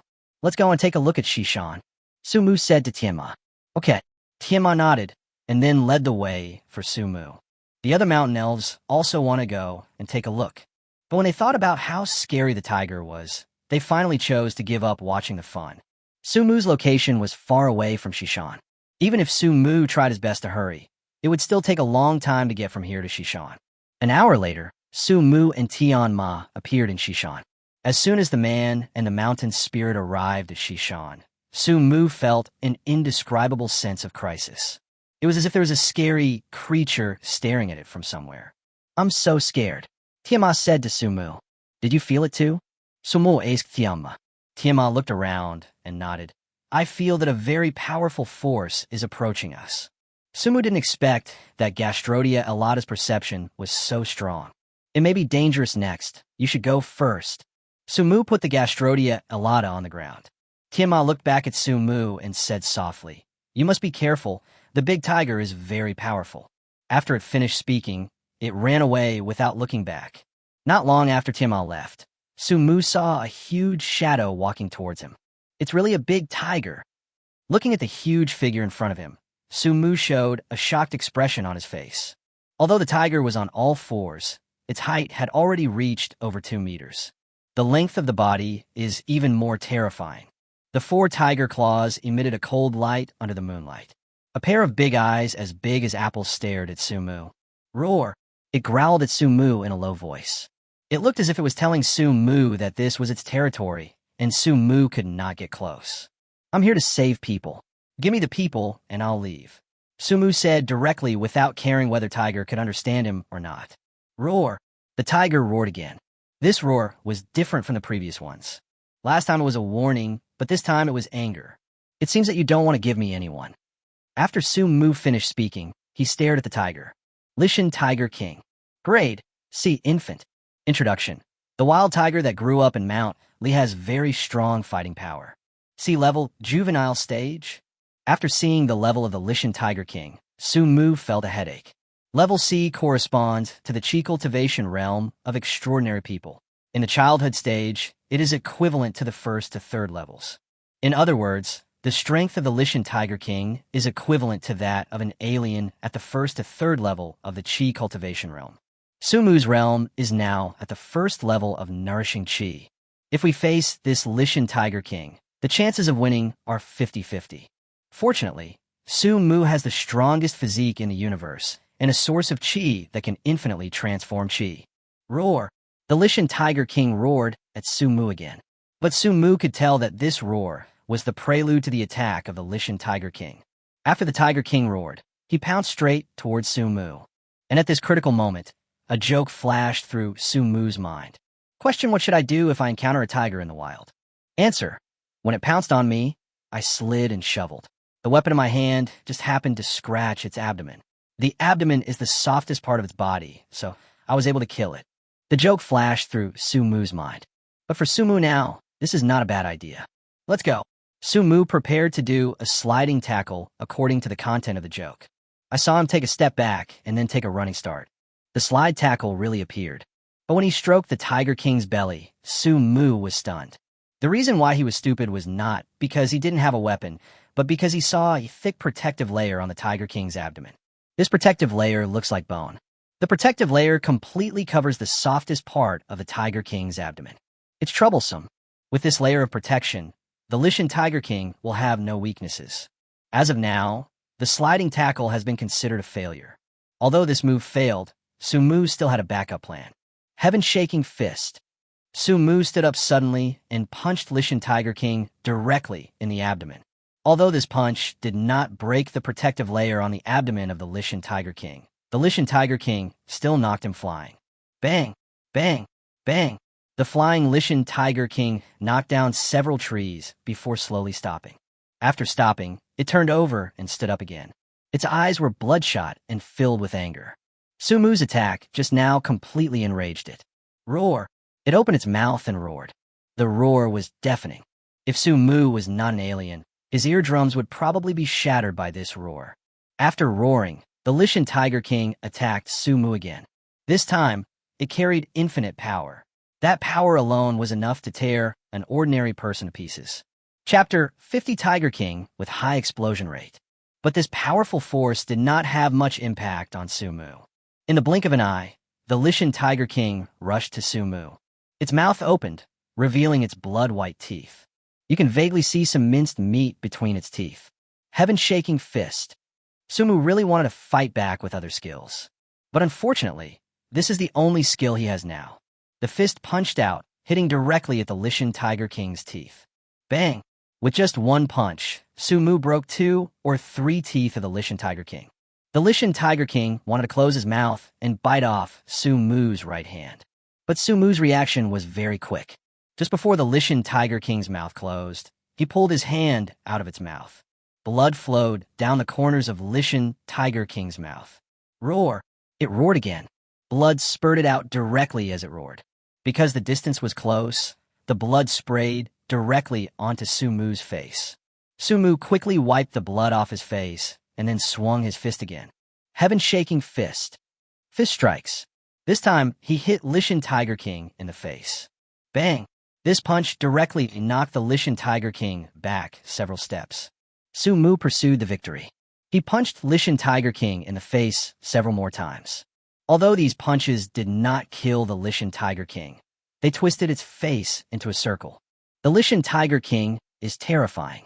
After being punched several times by Suumu, his face became even more ferocious. This time it did not choose to attack Suumu with its mouth, but chose to use its claws. For a creature like a tiger, its most powerful weapons are its teeth and claws. Now the teeth have been knocked out by Suumu. Then it can only attack with its claws. The Lishan Tiger King's claws are extremely fast. The first time it attacked with its claws, Suumu didn't even have time to dodge. Sizzle. The claws scratched across Suumu's upper body. Suumu's clothes were directly cut into strips. Fortunately, Suumu has a very strong physique. Therefore, this claw did not cause any harm to his body. When the Lishan Tiger King saw that his claws did not hurt Suumu, a very human look of shock appeared in his eyes. Didn't expect that? Suumu saw the shock in the Tiger King's eyes and said with a smile, "I'm awesome." The Lishan Tiger King refused to believe in evil and continued to attack Suumu. Its claws were like a gust of wind, constantly attacking Suumu. And its sharp claws, which were usually invincible, now seemed to have become useless waste. No matter how hard it tried, it still couldn't cause any harm to Suumu. This physique is simply invincible. Suumu knew that the innate holy body was very powerful, but he didn't expect it to be so powerful. After a dozen claws, the Lishan Tiger King fell into complete despair. It doesn't understand. Why could this seemingly ordinary person in front of him catch his claws? Moreover, he caught more than 10 claws at a time. Have you had enough fun? Suumu looked at the Lishan Tiger King with a smile. The Lishan Tiger King glared at Suumu. Even so, King Lishan Tiger still had no intention of giving in. Next, it's my turn. Su-mu clenched his fists and attacked the Lishan Tiger King. This time he did not use the heaven-shaking fist. Anyway, the Lishan Tiger King had no way to break his defense. So he wanted to take this opportunity to test his own strength. Bang, bang, bang. Su-mu threw more than 10 punches in a row. Every punch hit the Lishan Tiger King's face accurately. After more than a dozen punches, Lishan Tiger King's face was directly smashed by Su-mu. But Su-mu knew that the battle was not over yet. After smashing the face of the Lishan Tiger King, he began to attack other parts of the Lishan Tiger King. I hope this big tiger can give me something good this time. Su-mu continued to attack the Lishan Tiger King while thinking in his heart. Limbs, back, buttocks. Under Su-mu's fist, many parts of the Lishan Tiger King's body were severely injured. At this time, it was lying on the ground, dying. Okay, let me take you on your last journey. After Su-mu finished speaking, he punched the Lishan Tiger King on the back. Crack! With the sound of bones breaking, the Lishan Tiger King died completely. The King of Lishan fell at this point. Ding! Kill the Lishan Tiger King and get rewards. 250 points, basic boxing, carrying the mountain, worry-free tiger finger. Basic boxing, low-grade yellow. As the most basic skill of boxing, its role is often easily overlooked. It is not a sophisticated boxing technique, but it can double the effect of all boxing techniques. Danshan, one of the 72 earthly evil techniques. If you learn this skill, you may be able to withstand mountains. Worry-free knuckles. Quality diamond. Introduction. Wearing it can not only make your fists more powerful. After reading the introduction one by one, Su-mu's mouth was full of joy. At the same time, what shocked Su-mu the most was the skill basic boxing. This skill, along with basic palm technique and basic footwork, are known as the 3 most useless basic skills. But now it seems that Su-mu misunderstood this skill. Just the sentence, "it can double the effect of all punches," is enough to make it a heavenly skill. Compared to basic boxing, the skill, carrying the mountain, seems a bit useless. From the introduction, this skill is very powerful and can allow people to withstand mountains. But who would carry a mountain for no reason? In addition to the 2 skills, the equipment, worry-free tiger knuckles was also a pleasant surprise for Su-mu. Before rebirth, diamond-level weapons and equipment were only used by the big guys. Like Su-mu's weapon, the weapon before his rebirth was only a black iron-level weapon.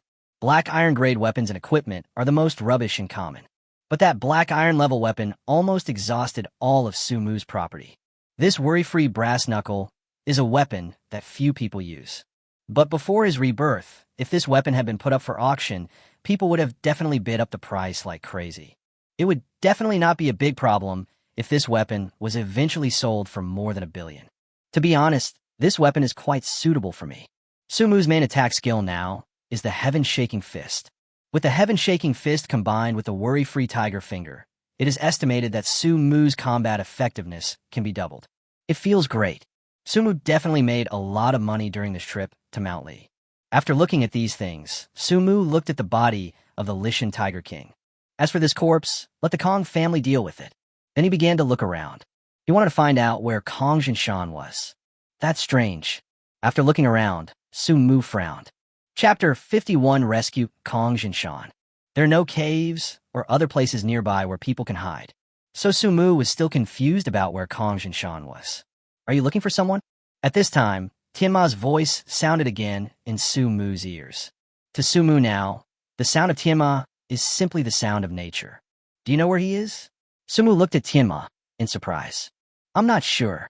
Tianma shook his head, but still pointed in a direction. But that place is the Tiger King's lair. The person you are looking for may be in the Tiger King's lair. Thank you very much. Su-mu expressed his gratitude to Tianma. Then he ran quickly in the direction Tianma pointed. After walking for about 5 minutes, Su-mu saw a cave.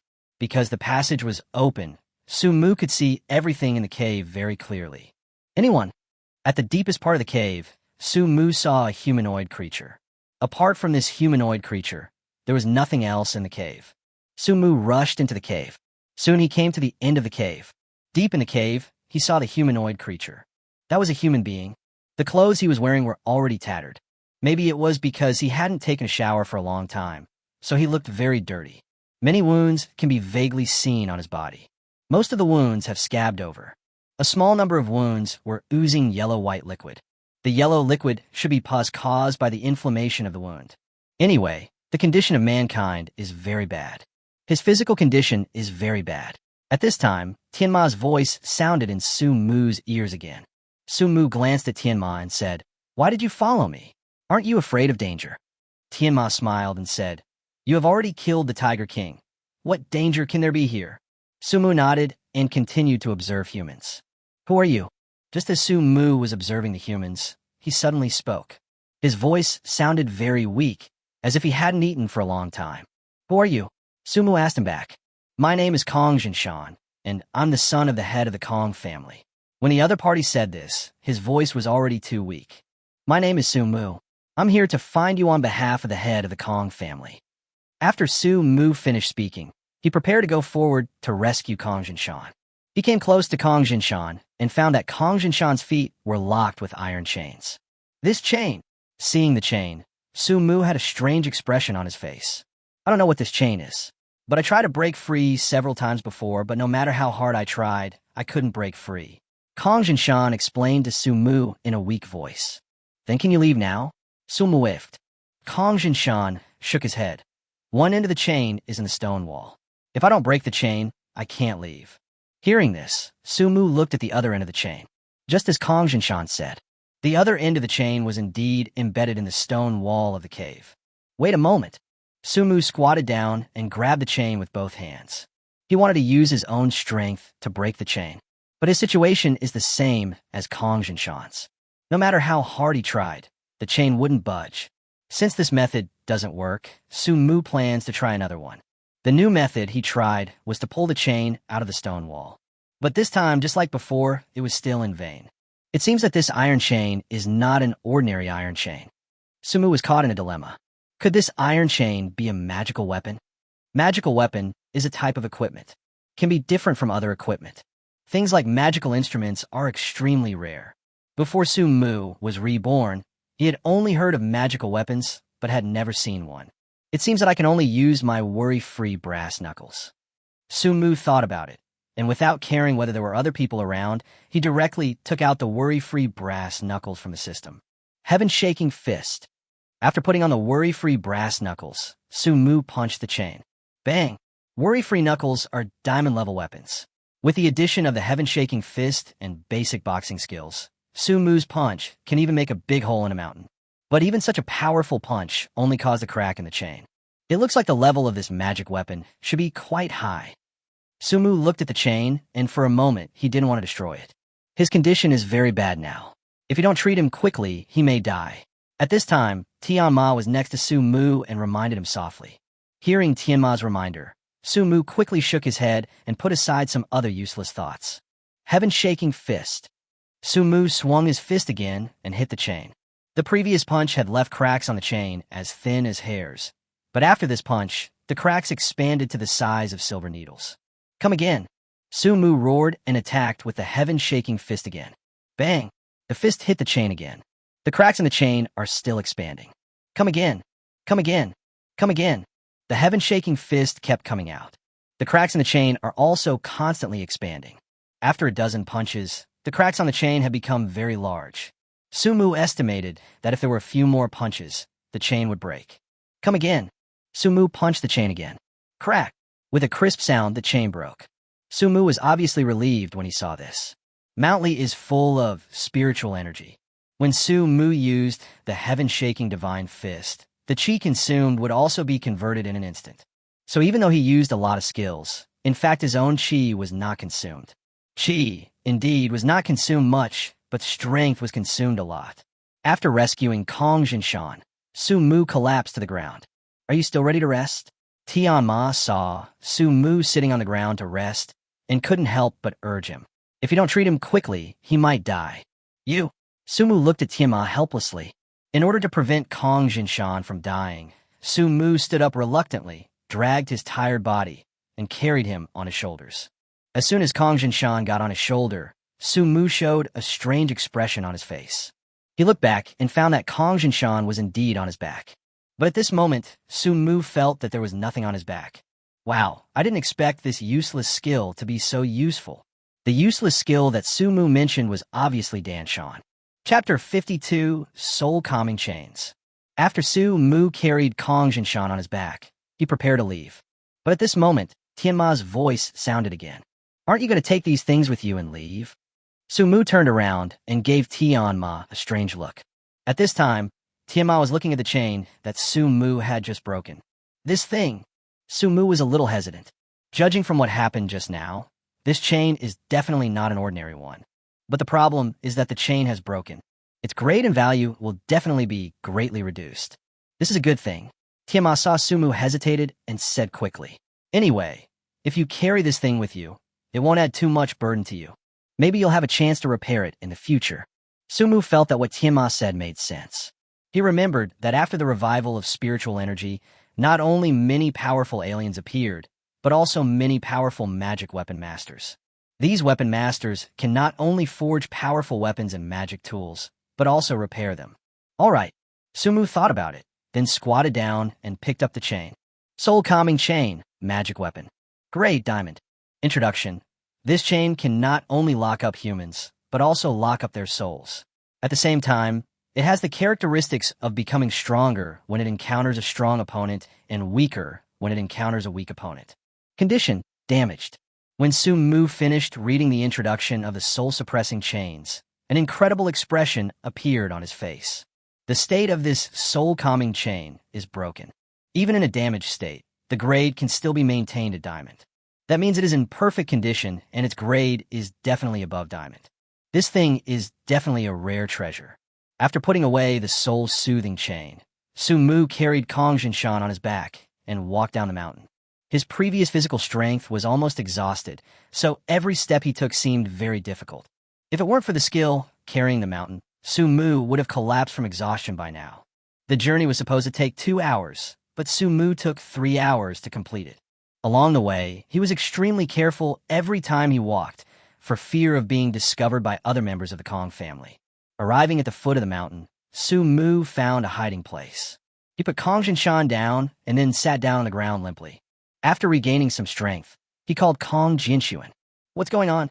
As soon as the call was connected, Kong Jinshuan's nervous voice came from the other end of the line.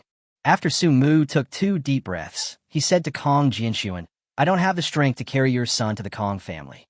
I'm already at the foot of Mount Li. I'll send you a location, and you should find someone you trust to pick me up right away." After saying this, it seemed as if Su Mu had consumed a lot of his physical strength. He took several deep breaths before he regained his strength. "I must find some fruits that can increase physical attributes. My physical strength is too poor."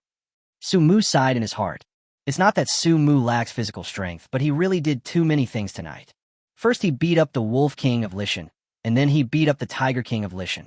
If someone else was at the same level as him, he would be exhausted to death before he could even get out of Mount Li. "Okay, I got it," Kong Jinshuan said on the other end of the phone, somewhat anxiously and happily. "I'll send someone over right away." After ending the call, Su Mu immediately sent his location to Kong Jinshuan. Not long after, a group of men in black appeared in front of Su Mu. The leader of this group of people was none other than Kong Jiangwo, whom Su Mu had met before. When Kong Jiangwo saw Kong Jinshan and Su Mu, an incredible expression appeared on his face. He really rescued Jinshan. Kong Jiangwo's mood is very complicated now. "Can you send us back to the Kong family?" Su Mu asked Kong Jiangwo in a weak voice. "No problem." Kong Jiangwo nodded and waved to the man in black behind him. 2 men in black held up Su Mu, and 2 men in black held up Kong Jinshan. The next second after Su Mu was held up by the man in black, he fell into a deep sleep. The huge physical exertion made him fall asleep directly after relaxing. When Su Mu woke up again, it was already night. "What time is it now?" Su Mu asked subconsciously. After asking, he actually laughed, because he thought it was impossible for anyone to answer his questions. "It's 6 o'clock in the evening." At this time, Qin Shuamon's voice sounded. Su Mu looked up. Qin Shuamon was seen sitting not far from Su Mu's bed, looking at him quietly. "It's 6 o'clock? Have I slept for so long?"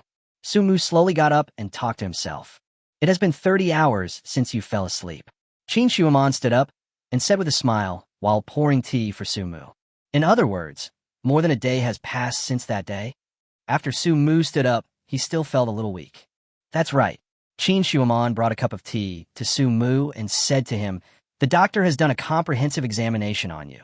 The reason you fainted is because you consumed too much energy. The doctor also said that you only need to rest for 2 or 3 days and you'll be able to recover. Thank you. Sumu took the teacup and thanked Qin Shuman. After taking a sip of tea, Sumu felt much better. Would you like something to eat? Qin Shuman asked Sumu. If you want to eat something, just tell me and I'll ask the kitchen to make it for you. No appetite. Sumu took a sip of tea and shook his head. I just want to rest now. After saying this, he handed the teacup back to Qin Shuman. After Qin Shuman took the teacup, she placed it on the table naturally. After Sumu lay in bed for a while, he seemed to have thought of something. He opened his mouth and wanted to ask Qin Shuman. But as soon as he opened his mouth, he stopped again, because he was not sure whether Qin Shuman could be trusted or not. The two of them have a tacit understanding. Sumu didn't ask, and Shang Shuman didn't say anything either. In this way, the tacit atmosphere lasted for a full 20 minutes. What broke the tacit atmosphere was a knock on the door. Come in, Sumu said. The door of the room opened. Kong Jinchuan walked in from outside. This time he came without any entourage or anyone else. Head of the family, Qin Shuman stood up and greeted Kong Jinchuan when she saw him coming. There are no outsiders here, so you don't have to be so polite, Kong Jinchuan said to Qin Shuman with a smile. Qin Shuman just smiled and said nothing. How is your recovery going? After exchanging pleasantries with Qin Shuman, Lu Jinchuan looked at Sumu. Almost. Just rest for another day or two, and you'll be back to normal, Sumu said to Lu Jinchuan with a smile. Chapter 53. The Light of the Ancestral Residence. Upon hearing this, Kong Jinchuan was obviously relieved. You go out first, Kong Jinchuan then said to Qin Shuman. Yes. Qin Shuman nodded and left the room. Bradeb Sumu. As soon as Qin Shuman closed the door, Kong Jinchuan said to Sumu with a grateful face. You rescued my son this time, which is a great favor to me. From now on, as long as you, brother Sumu, ask, I, Kong Jinchuan, will never frown, no matter how hard it is. What Kong Jinchuan said was so beautiful. Master Kong, you're too polite. Sumu waved to Kong Jinchuan with an indifferent tone and expression. Seeing Sumu's indifferent expression, Kong Jinchuan guessed what Sumu was thinking. He sneered in his heart, but did not point it out. How old was your son? Sumu did not intend to continue the conversation on this topic, so he changed the subject. It's okay now. When he said this, Kong Jinchuan's tone was still filled with gratitude. But Sumu couldn't tell whether his gratitude was real or false. If it weren't for you, my son would probably have died in the mouth of the Tiger King, Kong Jinchuan said with a smile. Hearing this, a hint of doubt suddenly flashed through Sumu's mind. Why didn't the Tiger King eat Masterling? This is the question that Sumu has been wondering about since he rescued Kong Jinshan. But before that, Kong Jinshan had been in a semi-comatose state. So Sumu never asked. Now that Kong Jinchuan is in front of him, Sumu must solve his doubts. Do you know how to raise one? Kong Jinchuan said to Sumu. Hearing these two words, Sumu's eyes widened. Could it be that the Lishan Tiger King is raising your son? As far as Sumu knows, very few animals have the habit of being kept in captivity. When they catch their prey, they will eat it immediately. That's right. Kong Jinchuan frowned and said worriedly. The beast you killed has already begun to have human intelligence. Fortunately, you killed it, otherwise the consequences would be disastrous. There is more than one strange beast in Mount Li. Sumu reminded Kong Jianon. In addition to strange beasts, there are some other things in Mount Li. Other things? Kong Jinchuan looked at Sumu and asked curiously. What do you mean by other things? Something unknown. After all, the mountain elves had helped him before, so Sumu would never betray them. Brother Su. Just when Kong Jinchuan wanted to get to the bottom of it, someone knocked on Sumu's door. Master, something big has happened. An anxious voice came from outside the door. What's wrong? Kong Jinchuan frowned and scolded in dissatisfaction. As a disciple of my Kong family, it's not proper for you to be so flustered. Master, the people outside shouted loudly, ignoring Kong Jinchuan's scolding.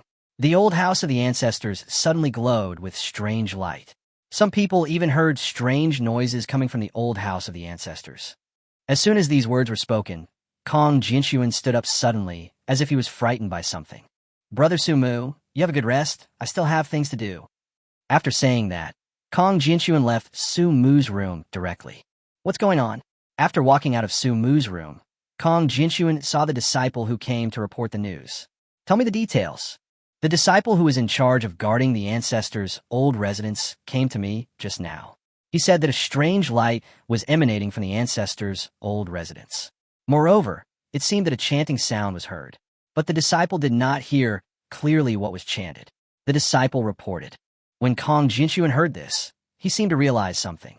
Gather all the direct descendants of the Kong family and gather at the gate of Lioi City. Kong Jinxuan said to his disciples. Yes. The disciple bowed, turned around, and ran. Su Mu, who was sitting in the room, suddenly felt less tired after hearing this. The old residence of the ancestors? Could it be the place where Confucius once lived? Lioi City? Could it be that the old residence of Confucius is in Lioi City? Su Mu felt incredible when he thought of this. The Lioi City is a tourist resort that was established in recent years. The Lioi City covers a large area and is divided into 6 areas, namely the Palace of Rites, the Palace of Music, the Palace of Archery, the Palace of Imperial Palace, the Palace of Studies, and the Palace of Mathematics. You can see how people in the Zhou dynasty learned the 6 arts within the 6 palaces. In addition to these, there are many interesting collections in the 6 palaces.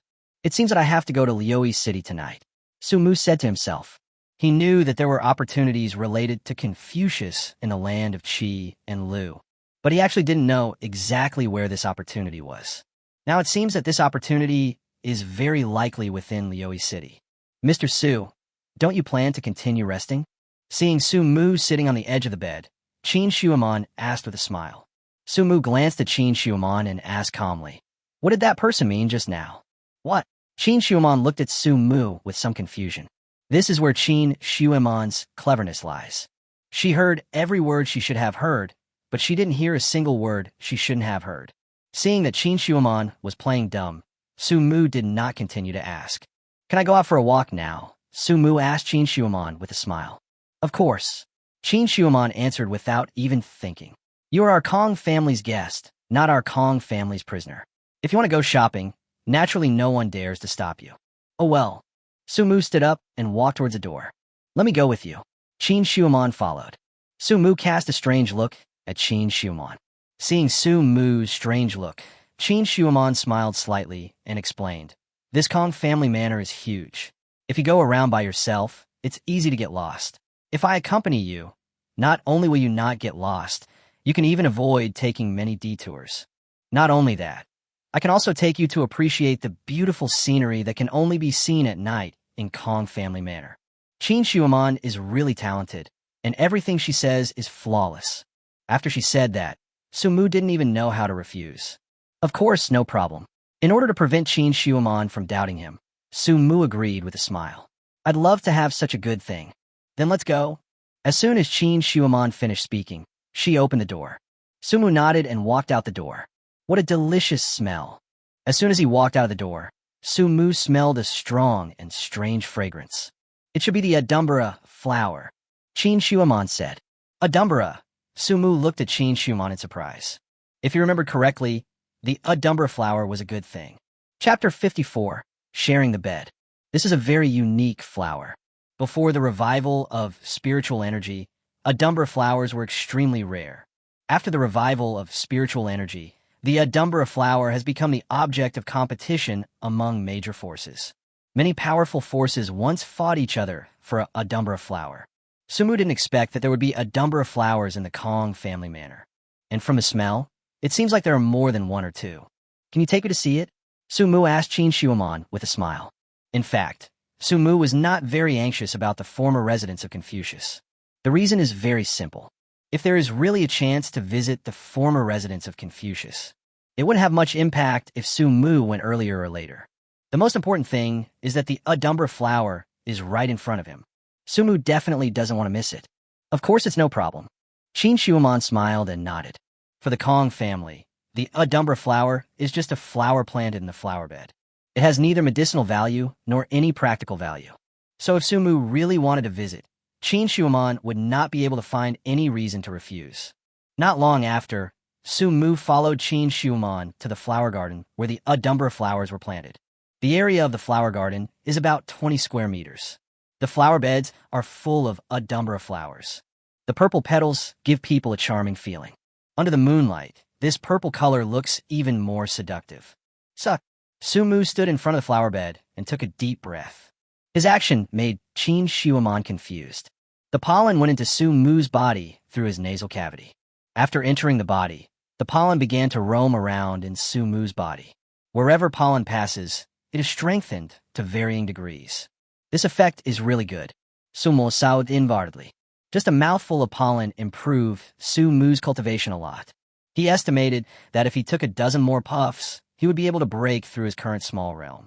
Sumu began to breathe in unnoticeably, just as Sumu expected. After more than a dozen mouthfuls, Sumu's realm directly rose from the first level of nourishing qi to the second level of nourishing qi. Come again. Sumu would certainly not miss such a good opportunity. He just stood there quietly, breathing inconspicuously. But in Qin Shuaman's eyes, Sumu now looked as if he was staring at something in a daze. This state lasted for a full 5 minutes. In just 5 minutes, Sumu had advanced from the first level of qi nourishment to the third level of qi nourishment. If it weren't for the pollen in this place, which has no value anymore, Sumu would still want to continue sucking it here.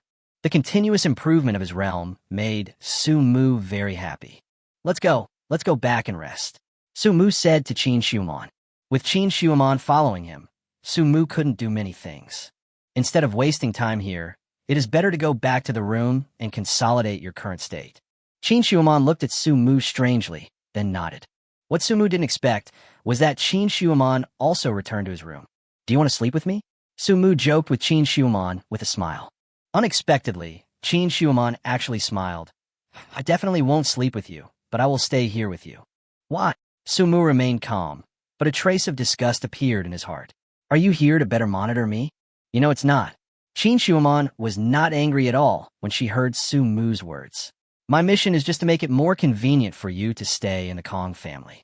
Now that you have just recovered from your serious injury, my mission becomes to take good care of you. Sumu didn't say anything, but just looked at Qin Shuaman with strange eyes. He knew that Qin Shuaman's words were both true and false. The care and convenience are real, and the surveillance is also real. Then where are you going to sleep tonight? Sumu's mentality changed instantly, and he teased Qin Shuaman with a smile. Are you going to sleep in the same bed with me tonight? If you don't mind, then of course I don't mind. Qin Shuaman is not the kind of young girl who is just starting out. She was able to deal with Sumu's teasing calmly. In that case, let's share a bed. He had no improper thoughts about Qin Shuaman, but he also didn't want Qin Shuaman to monitor him so easily. Then I'll make the bed now. Qin Shuaman was not shy at all. She walked straight to the bed where Sumu had slept before and started to make the bed for Sumu. When making the bed, it is inevitable to bend down. Qin Shuaman not only wore very tight pants, but also a very loose top. The elusive spring scenery made Sumu feel distracted.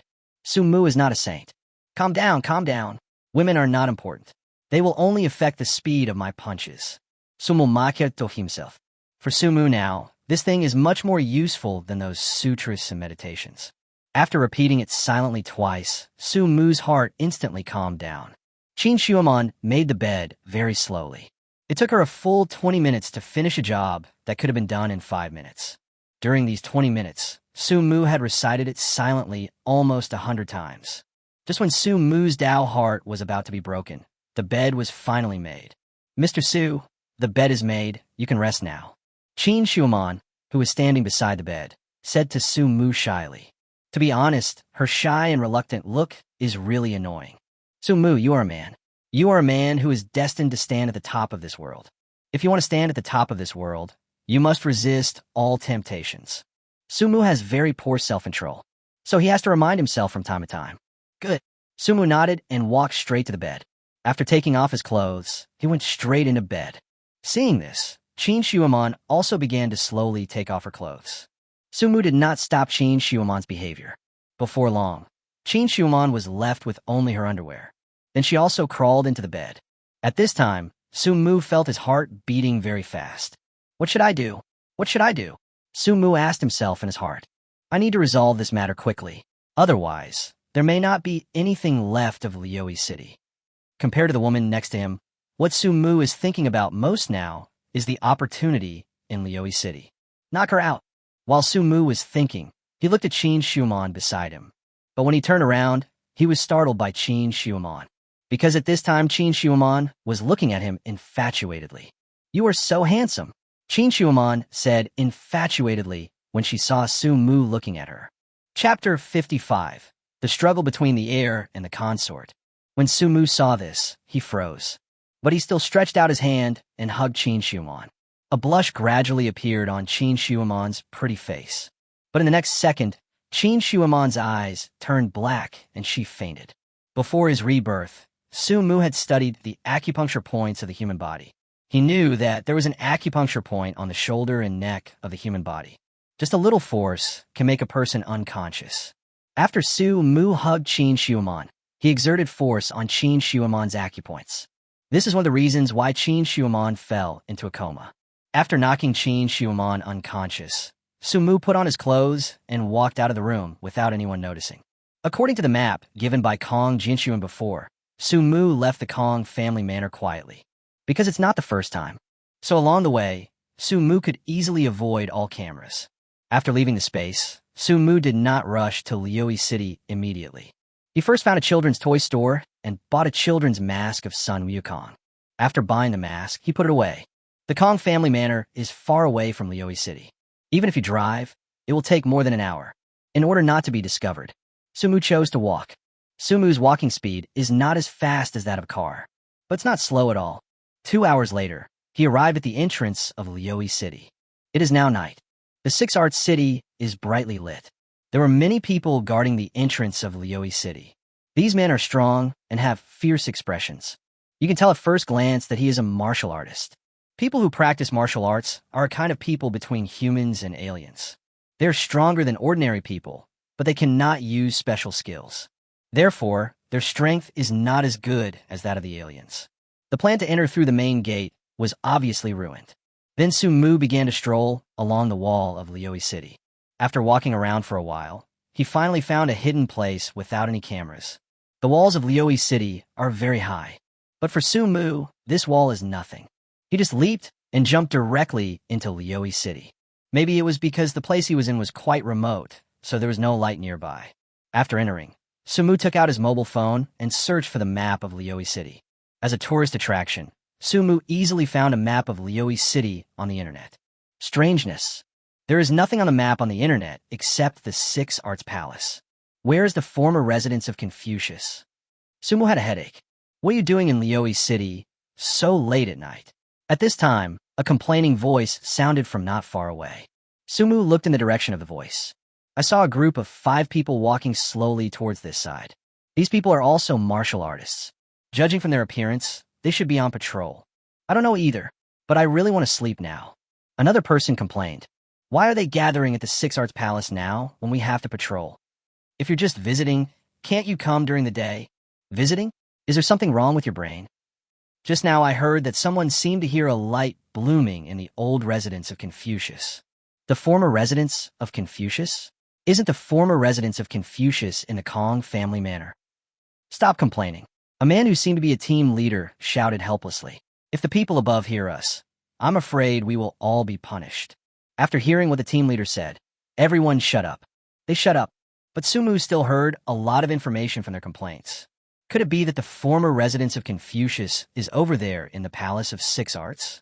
Su Mu smiled. Then he took out the Monkey King's mask and put on his face. After the small group of people left, he began to walk cautiously towards the Six Arts Palace. In order to avoid being discovered, he took every step very carefully. In addition to observing the people around him, he was also observing the cameras everywhere. Soon, he arrived at the vicinity of the Six Arts Palace. He discovered that the security level around the Lioi Palace was very high. There was a person standing guard almost every 10 steps. Moreover, all these people standing guard are extraordinary people. Those who practice martial arts are responsible for the periphery, and these extraordinary people are responsible for the interior. It seems that the former residence of Confucius should be nearby. Su Mu thought about it and decided to find an opportunity to sneak into the Lioi Palace. Kong Jinshuan, are you sure you don't want to let us in? Just as Su Mu was looking for an opportunity, a roar came from not far away.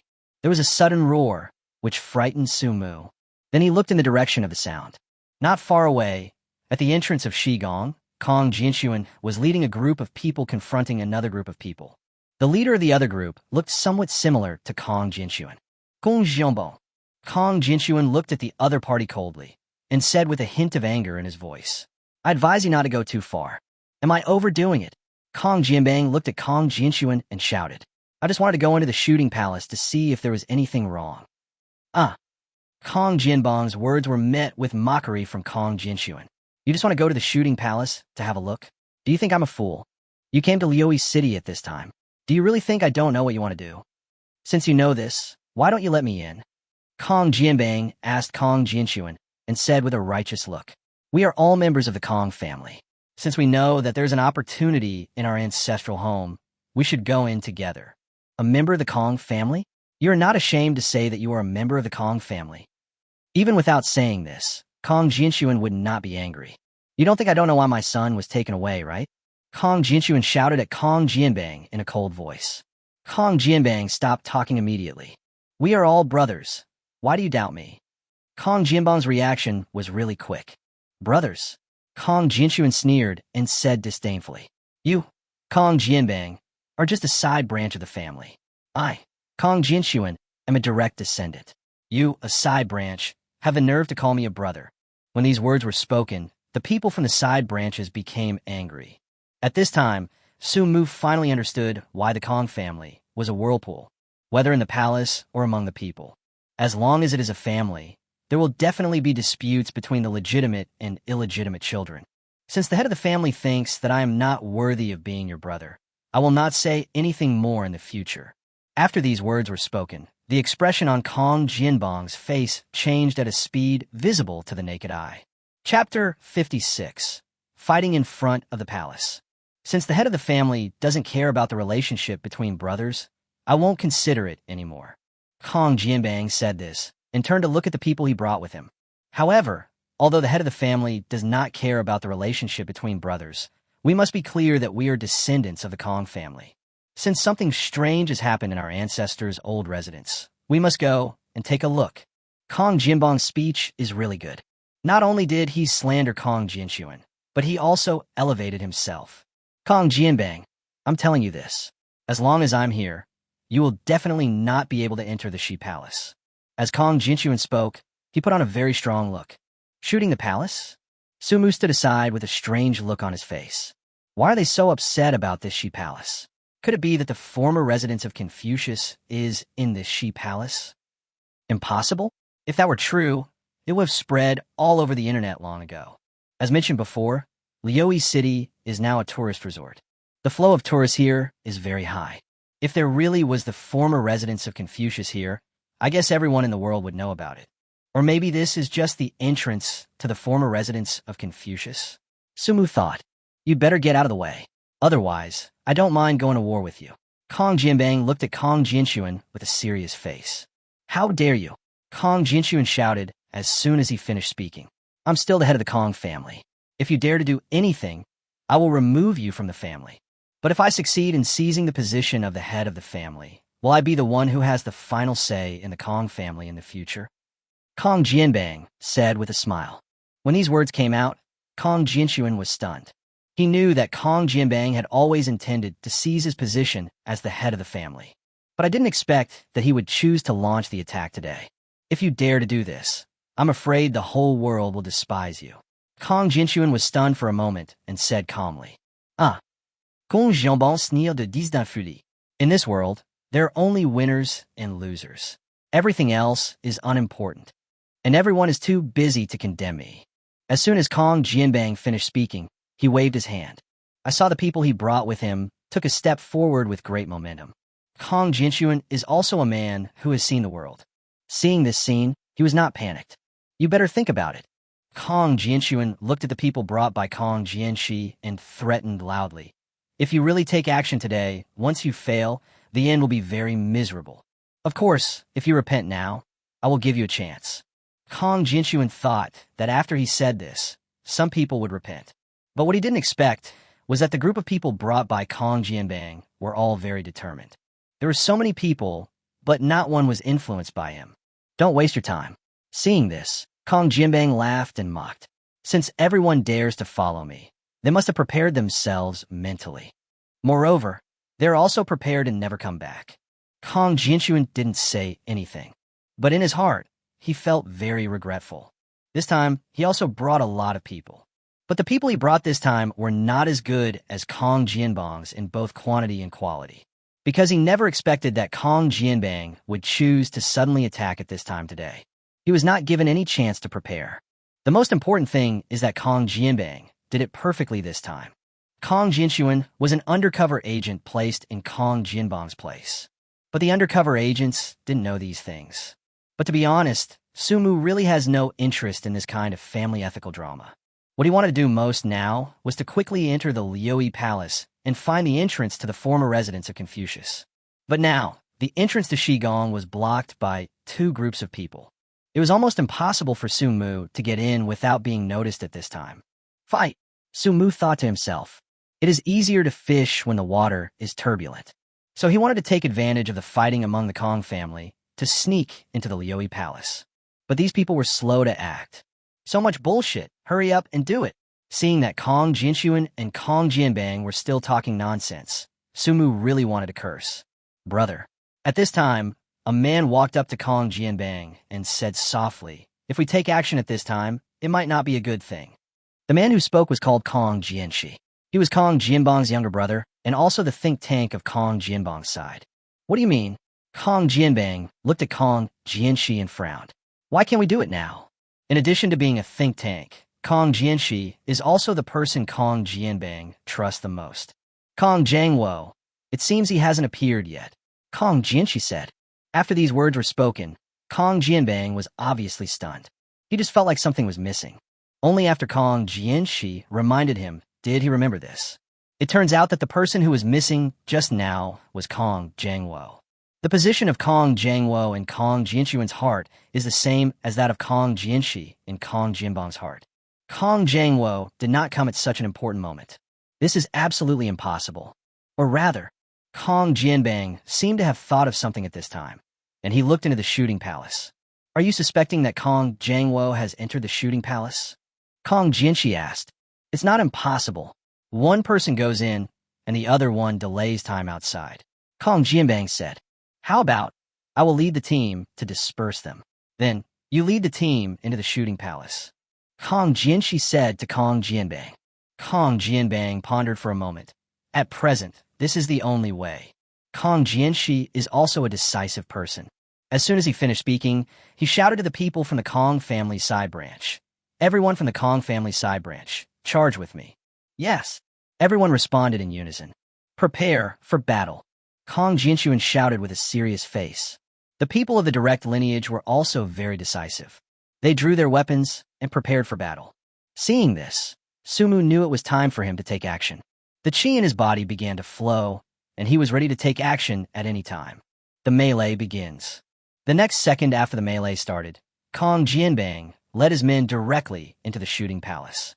Kong Jianxuan wanted to stop it, but at this time, his people were engaged in a melee with those led by Kong Jianxi. At this moment, he had no time to spare to stop Kong Jianbang. He could only watch Kong Jianbang's men rush into the shooting palace. As for Sumu, he and Kong Jianbang's men entered the Shi Palace one after another. It was pitch black inside the Shi Palace, but the dark shooting palace did not have any effect on Sumu. Chapter 57 The Test in the Hut. With Tongyo's blessing, Sumu's eyes were as bright as day. There's almost no spiritual energy in Liuyi City. However, the spiritual energy content in this Six Arts Palace is extremely high. Sumu followed Kong Jianbang and his group silently like a ghost. After they attacked the Shigong, they ran quickly in one direction. After they stopped, Sumu also stopped. What is that place? Sumu was slightly stunned when he saw the group of people stop in front of a small house. This hut looks very simple. It's like a thatched hut that has not been lived in for a long time. On the door of the hut, a word was written in a crooked manner. Sumu carefully distinguished it for a while. It was discovered that the character was actually the writing of the state of Lu during the Warring States period. If the word means something, it probably means shoot. Who goes in first? Kong Jianbang turned around and looked at everyone with a serious expression. Everyone was silent. It seemed as if there was something extremely terrifying in the little house in front of them. I'll go first. At this time, a member of the Kong family stood up. He walked straight into the hut. But after no less than 5 seconds, he walked out of the hut. He staggered, his body covered in blood, with blood stains at the corners of his mouth. It looked as if he was seriously injured. Seeing this, Su-mu had a strange expression on his face. After he came out of the hut, someone supported him. Who's next? Kong Jianbang continued to ask everyone, as if he hadn't seen it. Everyone remained silent. This is not because they are cowardly, but they knew how dangerous this cabin was. The person who just went in is already considered a master among them. But even so, he was still seriously injured. Let me do it. Another person stood up and walked into the cabin. Bye. 3 or 4 seconds later, a crisp sound was heard quietly. Hearing the crisp sound, Kong Jianbang smiled. Everyone hurry up. Kong Jianbang looked back and said to everyone in a cold voice, Our time is very precious. A lot of their people should have already gone in, so we can't waste too much time here. Upon hearing this, everyone began to enter the hut one by one. In less than 5 minutes, the people brought by Kong Jianbang had walked around the cabin. Of these people, 2/3 did not come out. The remaining 1/3 were seriously injured. What is in this little house? To be honest, Su-mu was very curious about the situation in the cabin. But in addition to curiosity, Su-mu also felt a little bit scared. Okay, it's my turn now. Fear returns to fear. But there was no way he would miss this obvious opportunity. While the wounded were resting, Su-mu checked his mask. After making sure that the mask was put on properly, Su-mu rushed towards the cabin as fast as he could. Who? At this time, the wounded discovered Su-mu and shouted loudly. They wanted to stop it, but they were all injured and were powerless to stop it. They could only watch Su-mu rush into the hut. I don't know where this guy is from. He's so fast. I'm afraid he's also an expert. If he is from the family head side, then this person will definitely be a big trouble for us. One of the wounded analyzed. What should we do? Should we notify the boss? A wounded soldier asked nervously. It's no use notifying you. The first wounded person to be analyzed shook his head. What is this place? Su-mu rushed into the hut and was stunned, because he discovered that there was a different world inside the cottage. There was complete darkness before his eyes. This kind of darkness is not the darkness that comes when you close your eyes.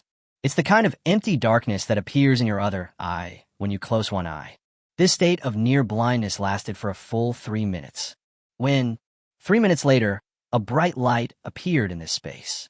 Although the light did not illuminate the entire space, it still allowed Su-mu to see the surrounding situation clearly. This is a very huge space. The space is so huge that one cannot see the end of it. A table appeared in front of Su-mu. On the table, there was a bow and 3 arrows. Pick up the bow and arrows, and, without moving, shoot the red dot in the distance. You have 3 chances in total. As long as you hit the target once, you will pass the shooting test. A disembodied voice suddenly sounded. The sound seemed to be close to my ear, yet it seemed to be far away. So simple. After listening to the introduction, Su-mu thought to himself. But when the red dot appeared, he knew he was wrong, and very wrong. The red dot is very small. From a distance, they look like sesame seeds. If it's just small, it doesn't matter. But the problem is that the red dot is still moving. It's really difficult to hit that red dot while moving. At this time, Su-mu finally understood why so many people failed the test. However, what puzzled Su-mu even more was why this test caused so many people to be injured. Is there any punishment for failure? Just as Su-mu was thinking, the voice sounded again. Countdown start. 10, 9, 8. Su-mu, who was originally calm and unhurried, suddenly panicked when he heard the countdown. He picked up the bow, put an arrow on it, and shot towards the direction of the red dot. When the arrow made a crisp sound and then fell to the ground. Fail. The voice sounded. Of course, Su-mu knew that he had failed. After all, he shot the arrow very casually. If you can hit the red dot like this, then it's a miracle. After the first lesson, Su-mu started to get nervous the second time. Draw the bow, aim, shoot. The red dot was really too small, so small that Su-mu couldn't aim at all. So this second time, it was still a failure. He now only has 1 chance left. Draw the bow, aim, take a deep breath, shoot. The third time, still failed. Challenge failed. The next step will be the punishment. If you can hold out for 10 seconds during the punishment phase, then you still have a chance to pass. The voice sounded again. Mu thought of the appearance of those people when they were injured before and suddenly showed a nervous expression. The punishment begins. As the voice fell, Mu's face began to become solemn. The next second, he saw many red dots flying towards him. These red dots are very dense. Although he didn't know what these red dots were, he knew that he had to avoid them. Chapter 58. Good shows continue. Whoosh, whoosh, whoosh. Mu dodged the red dot, and the sound of wind kept passing by his ears. Now, he could be sure what these red dots were. They're all arrows. That's right, those red dots are arrows. The dense array of arrows gave Mu a headache. He wanted to hide, but he discovered, no matter how hard I try, it's impossible to avoid so many red dots. When, the red dot hit Mu's body, making a crisp sound. So weak, Mu discovered that even though he was hit by the red dots, he was still unharmed. It's not that the red dot is weak, but that Mu's body is too strong. The strongest body in the universe is no joke. 10 seconds passed in a flash. After the countdown ends, the red dot disappears. Body will be scanned now. If I hadn't been seriously injured, I would have passed this test directly. As the voice fell, a red laser flew straight towards Mu. As the laser approached Mu, it began to rapidly enlarge. No injuries were found. Test passed. As the sound rang out, the scenery in front of Mu began to change. Everything that had happened before disappeared without a trace. Instead, there was a very small room. In the room, in addition to the common bed, table, and chairs, there's also a longbow and 3 arrows hanging. Then Mu walked towards the door. After opening the door, he found himself in another palace in the Six Arts Palace. In this palace, replicas of chariots from the spring and autumn period can be seen everywhere. Imperial Palace?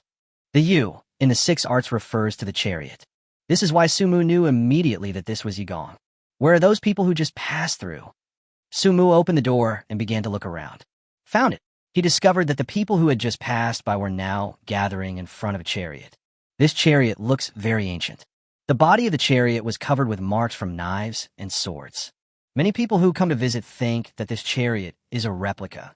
But the fact is, this car is not a replica. It is said that this was a chariot driven by a general during the spring and autumn period and the Warring States period. There were 2 people standing on the chariot at this time. One of them held the reins, and the other held a bow and arrow. The 2 had blurry eyes and serious expressions, as if they were on a battlefield. Followed by a scream. The person in charge of archery actually fell off the carriage. Not only that, after this person landed, he spurted out a mouthful of blood. The blood was dark, as if the person had been seriously injured. The other person continued driving. But not long after the man fell, the driver also fell down. Unlike the previous person, this person did not spurt out blood. No blood spurted out, but he also fell unconscious. Driving a chariot? Trouble. To be honest, Mu really doesn't know how to drive a chariot. The reason why he was able to pass the shooting test just now was entirely because of his high physical strength. If it weren't for the help of innate holy body and Tao embryo, he wouldn't have been able to complete the first level of the test. The 2 men fell off the chariot, and Kong Jianbang looked gloomy. Those who passed the shooting test will be randomly teleported to the other 5 palaces. There were only 9 people who came to the Imperial Palace with him. Among these 9 people, 4 of them have failed in 2 groups. Next, they have 3 more groups of people who need to complete the test. Even if the remaining 3 groups complete the test. In the end, only 6 people entered the former residence of Confucius. This is not good news for Kong Jianbang. After all, he didn't know how many people were around Kong Jiangwo. Go ahead. Kong Jianbang also knew that it was redundant to consider these things now. The most important thing now is how to pass the Imperial Palace test. As soon as Kong Jianbang finished speaking, 2 more groups of people got on the chariot. Not long after, they disappeared from Mu's sight. What's going on? Were they teleported away? Mu widened his eyes. Everything that happened in the Six Arts Palace was more or less beyond Mu's understanding. Finally past 2. Seeing the 2 people disappear, Kong Jianbang was obviously relieved. You come with me. Kong Jianbang pointed at someone. The man nodded. After another 10 seconds, Kong Jianbang and the man also disappeared. It looks like another group has passed the test. Mu thought to himself. Only 2 people from the last group were left. Without Kong Jianbang's supervision, the 2 men began to hesitate. Go ahead. Don't think about it. One person walked to the chariot first, but the other person was still hesitating. What are you still thinking about? Hurry up, a man next to the chariot urged. I wonder if I'll get hurt too. You know, I don't want to get hurt. The hesitant man said to the people next to the chariot. When the man next to the chariot heard this, his brows slightly frowned and he scolded. Aren't you afraid of being punished? The hesitant man is still hesitating. Suddenly at this moment, the expression on the hesitant man's face suddenly changed. To be honest, you may not believe it. In fact, I am a master's man. When this person said this, the people near the battlefield were stunned. Not only the people next to the chariot were stunned, but even Su Mu and those injured were stunned. Good fellow, this is infernal affairs. Su Mu didn't expect to see such a big show at this time. He rubbed his hands and showed an expression of watching a show. Damn it, the man next to the chariot cursed loudly.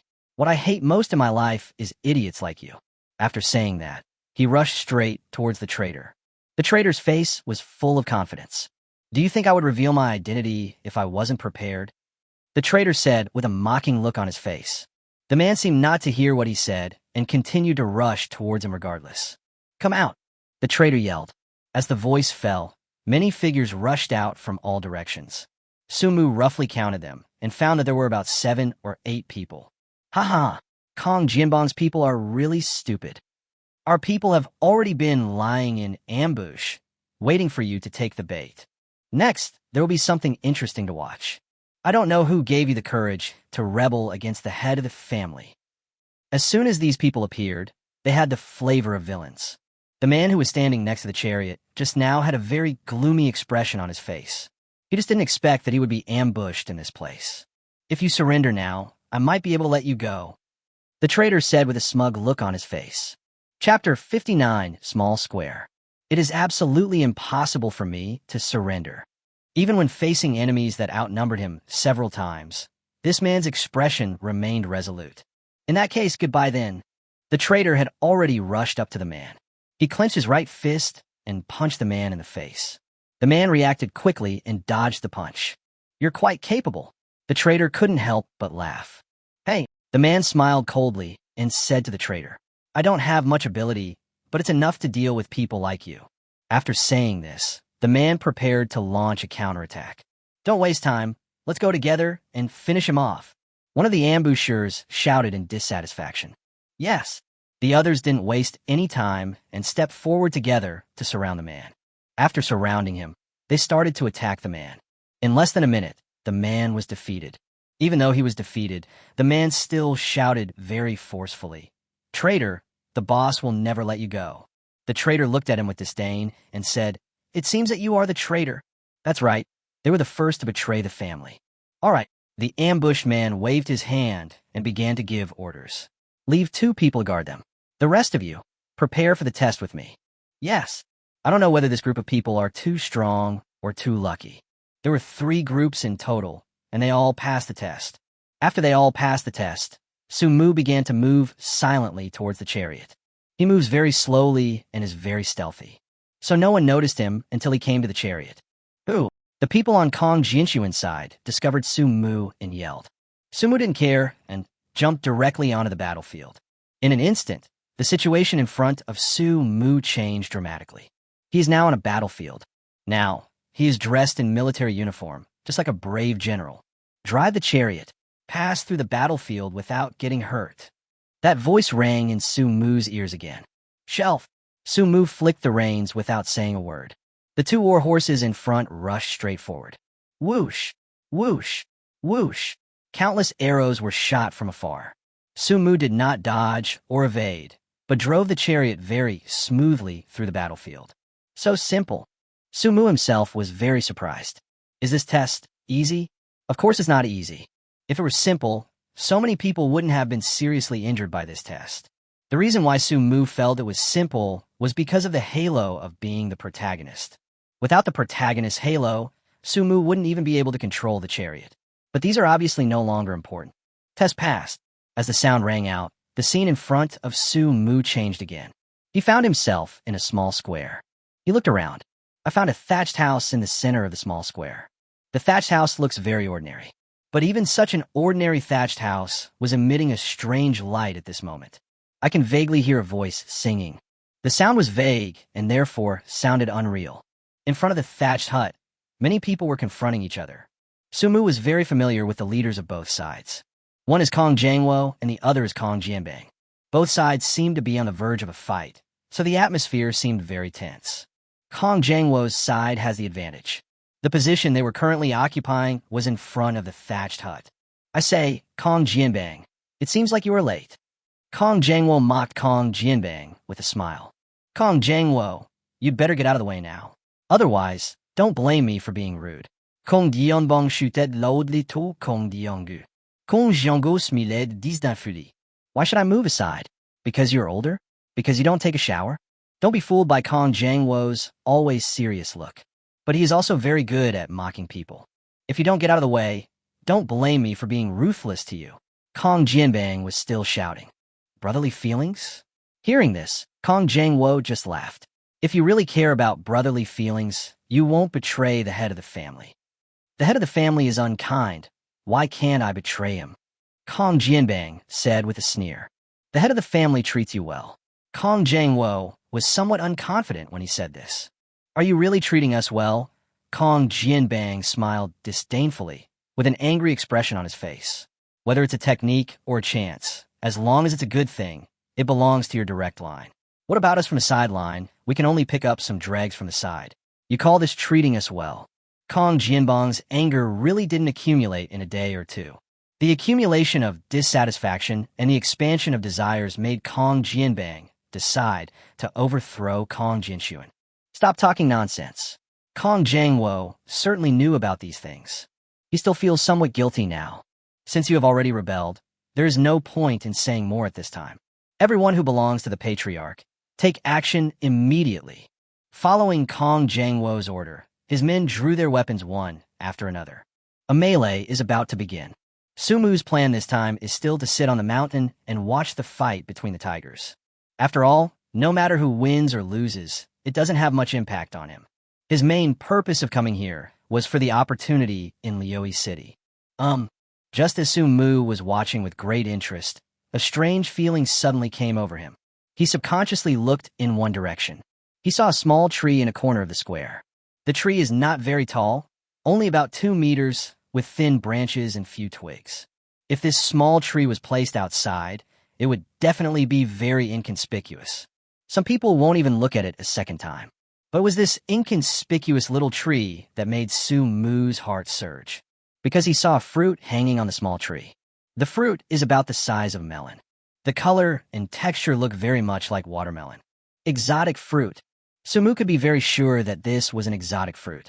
But judging from its appearance, it seems that it is not fully mature yet. After discovering the strange fruit, Sumu realized that the drama in front of him was no longer interesting. While everyone was not paying attention, he slowly sneaked towards the direction where the strange fruit was. The melee continued, and the fighting was extremely brutal. Kong Jinbang's side had no advantage at all and was suppressed by Kong Jangwo's side throughout the whole process. Chapter 60, Little Sage Manor. The melee continued. At this time, Sumu had already taken advantage of the darkness and quietly sneaked to the side of the small tree. He found a very inconspicuous corner and waited quietly. He knew that the fruits on the small tree were not yet fully ripe. So what he had to do next was to wait. The melee ended quickly. Kong Jinbang's side ended up in a miserable defeat. All the people on his side were seriously injured. But Kong Jangwo did not order them to be killed. The Kong family is a big family. Everyone is related to each other in some way. The most important thing is that the head of the family is not here now, so he has no say in many things. Leave 3 people here to watch over the others. Everyone else, spread out. Search this small square carefully and don't miss anything. Yes. As soon as Kong Jangwo gave the order, the rest of the people began to search everywhere. Kong Jangwo then looked in the direction of the thatched hut. When will this door be opened? In fact, when he first arrived here, he wanted to try to open the door of the thatched hut. But he discovered, no matter how hard he tried, he couldn't open the seemingly frail wooden door. He knew that the time had not yet come. He asked the others to search around. As for himself, he was waiting quietly for the opportunity to come. It's troublesome. Su Mu frowned slightly when he saw Kong Jangwo's men start searching. The area of the small square is not very large, and their search speed is not slow at all. At this rate, it would only be a matter of time before they found Su Mu. It seems that I have to prepare for a fight. Su Mu took out the worry-free brass knuckles from the system and put them on his hand. Then he clenched his fists and prepared for battle. "Boss, look what I found." A member of the Kong family who was near the small tree shouted excitedly. This small square is quiet. His loud shout instantly attracted the attention of everyone present. People looked in his direction. The same is true for Kong Jangwo. When he saw the small tree, Kong Jangwo's eyes lit up. Others don't know what the fruit on this small tree is, but he knows it very well. As a senior member of the Kong family and the confidant of the Kong family head, he knows a lot of things that others don't know. "Don't move," Kong Jangwo shouted at this time. "Let me go over and take a look." As soon as he finished speaking, Kong Jangwo walked towards the small tree. Seeing this, Su Mu frowned slightly. He could see that Kong Jangwo knew something. Take action in advance? Or? Su Mu began to hesitate. There are many people in the Kong family, but Su Mu was still very confident that he could defeat them all. However, Kong Jangwo is a big trouble for Su Mu. If Su Mu was not mistaken, Kong Jangwo's realm should be the same as his, both at the third level of Qi cultivation. Su Mu is not very clear about the specific strength, but if a fight really breaks out, Su Mu will definitely not be able to escape in a short time. Whether it was the former residence of Confucius or the exotic fruit in front of him, Su Mu wanted to take it for himself. However, once he gets entangled with Kong Jangwo, he may get nothing. When Kong Jangwo walked towards the small tree, he did not forget to leave his confidants at the door of the former residence of Confucius. Kong Jangwo was getting closer and closer to the small tree. At this time, his younger brother, who was left at the door of the old house, suddenly shouted, "The door is open." As soon as these words were spoken, Kong Jangwo immediately stopped and turned back. Sure enough, the door of the thatched hut was already open. "Don't just stand there, come in with me." Kong Jangwo roared and rushed directly towards the thatched hut. In Kong Jangwo's opinion, no matter how good the exotic fruit on the small tree was, it was definitely not as good as the things in the old house. After Kong Jangwo called out, everyone in the Kong family rushed towards the thatched hut. For some reason, Su Mu was caught in a dilemma at this time. If it's not ripe, then it's not ripe. Su Mu gritted his teeth, went straight to the small tree, and picked the fruit from it. What he did was naturally a bit of a waste of resources, but it's better to have it than nothing. After putting the exotic fruit into the system, Su Mu rushed straight towards the small door of the thatched hut, except for the 3 unlucky guys who were left behind a guard. The rest of the people entered the thatched hut, so no one stopped Su Mu at all. As soon as Su Mu rushed into the thatched hut, the scene in front of him suddenly changed. What's going on? Su Mu looked around blankly. At this moment, he was standing by the sea. The sounds of birds singing, waves crashing, all kinds of sounds are heard everywhere. What is this place? Su Mu looked around, trying to find some reference. After searching around, he actually found the reference object. It was a very large archway. At the top of the archway, there is a plaque. There are a few big characters clearly written on the plaque. Little Sage Manor. Seeing these big words, Su Mu widened his eyes. He looked at the archway with horror, somewhat unable to believe it. A memory suddenly flashed through his mind. Before his rebirth, he had heard of a place called Xiashengxianzhuang. Xiashengxianzhuang is a holy place for Confucianism. It is said that it suddenly appeared not long after the revival of spiritual energy. At that time, it was located on the shore of the East China Sea. It is said that it is always surrounded by a righteous spirit. Moreover, people passing by can hear the sound of reading aloud coming from inside. That's not all. This small Shengxian manor has another advantage. As long as you are a Confucian disciple, you can practice in it. Whether it is practicing martial arts or improving your realm, you can achieve twice the result with half the effort. Su Mu had seen what Shengxian manor looked like. At that time, Xiashengxianzhuang was magnificent and awe-inspiring. But the small Shengxian manor in front of us does not have that kind of grand and majestic feeling. Although the archway is tall, most of the paint on it has peeled off. The 4 golden words, Shao Shengxianzhuang, also appear very dim under the sunlight. What's going on? Su Mu was puzzled. While Su Mu was wondering, he saw Kong Jangwo leading the people of the Kong family towards Xiashengxian manor. Although the distance was far, Su Mu could still hear their discussion. The legendary Little Sage Manor actually exists. I never dreamed that Zaya Shengxianzong was hidden in the former residence of our ancestors. This should be the masterpiece of a powerful person in that period. As a disciple of Confucius, it is a great honor for me to visit this holy place of Confucianism. Everyone in the Kong family was discussing with laughter. It seems that the Zaya Shengxianzong in front of us is just a tourist attraction. Chapter 61 Library. They take it lightly. But Kong Jiangwo, their eldest brother, was very cautious. He stopped, turned around, and angrily shouted, "Although this place is our Confucian holy land, none of us has been here before.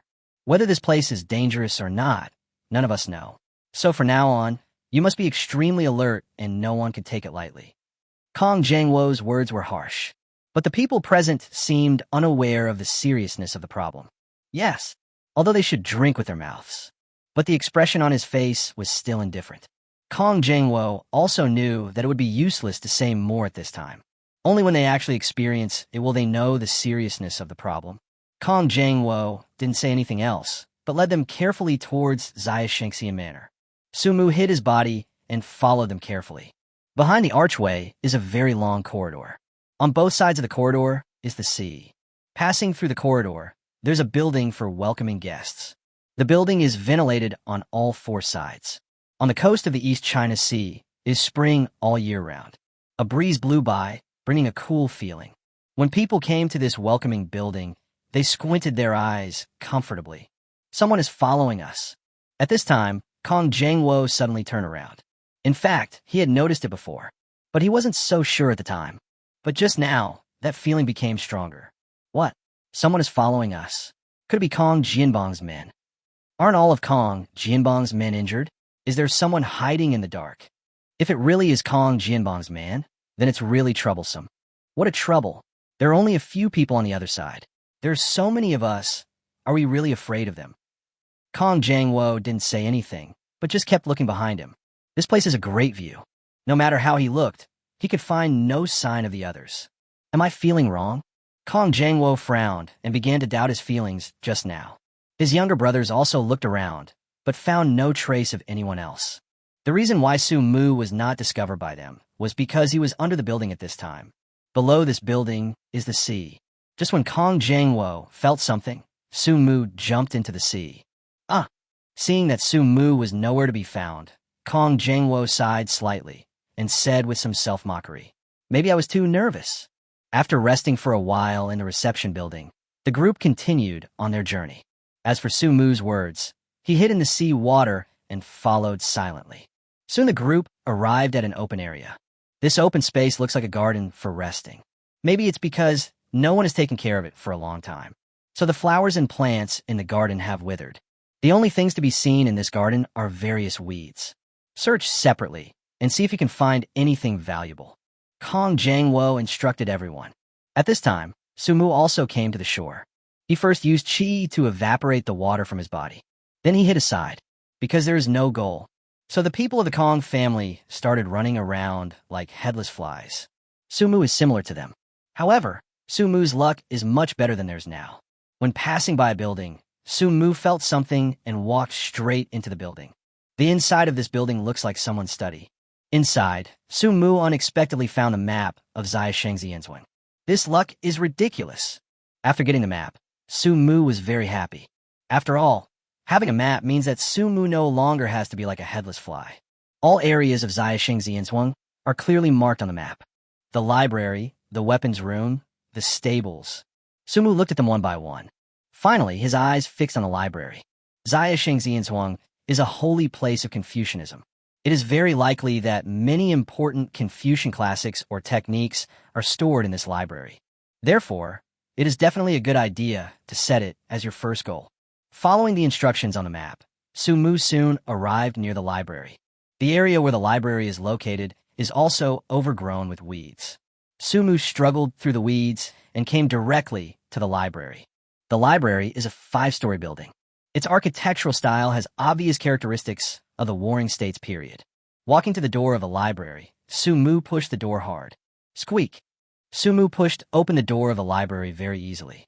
As soon as the door opened, dust fell directly from the door and landed on Su Mu's head.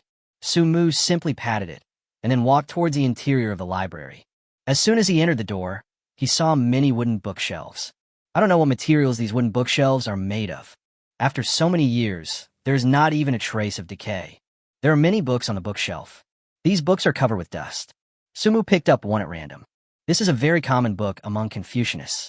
Sumu put the book down and continued reading. None of the books in this first level have anything to do with cultivation. Sumu was not discouraged and went straight to the second floor. Unlike the first floor, which is filled with bookshelves and books, the second floor has very few bookshelves. Moreover, the materials used to make the bookshelves are also different from those on the first floor. The bookshelf on the second floor also looks like it's made of wood. However, the wood used for the bookshelf on the second floor is a kind of wood that looks very black. Sumu didn't know what kind of wood this was, but after touching it, he found that the wood was definitely worth a lot of money. The books on the bookshelf on the second floor are obviously much more valuable than those on the first floor. Almost all the books here are important Confucian classics. Even some classics have been lost.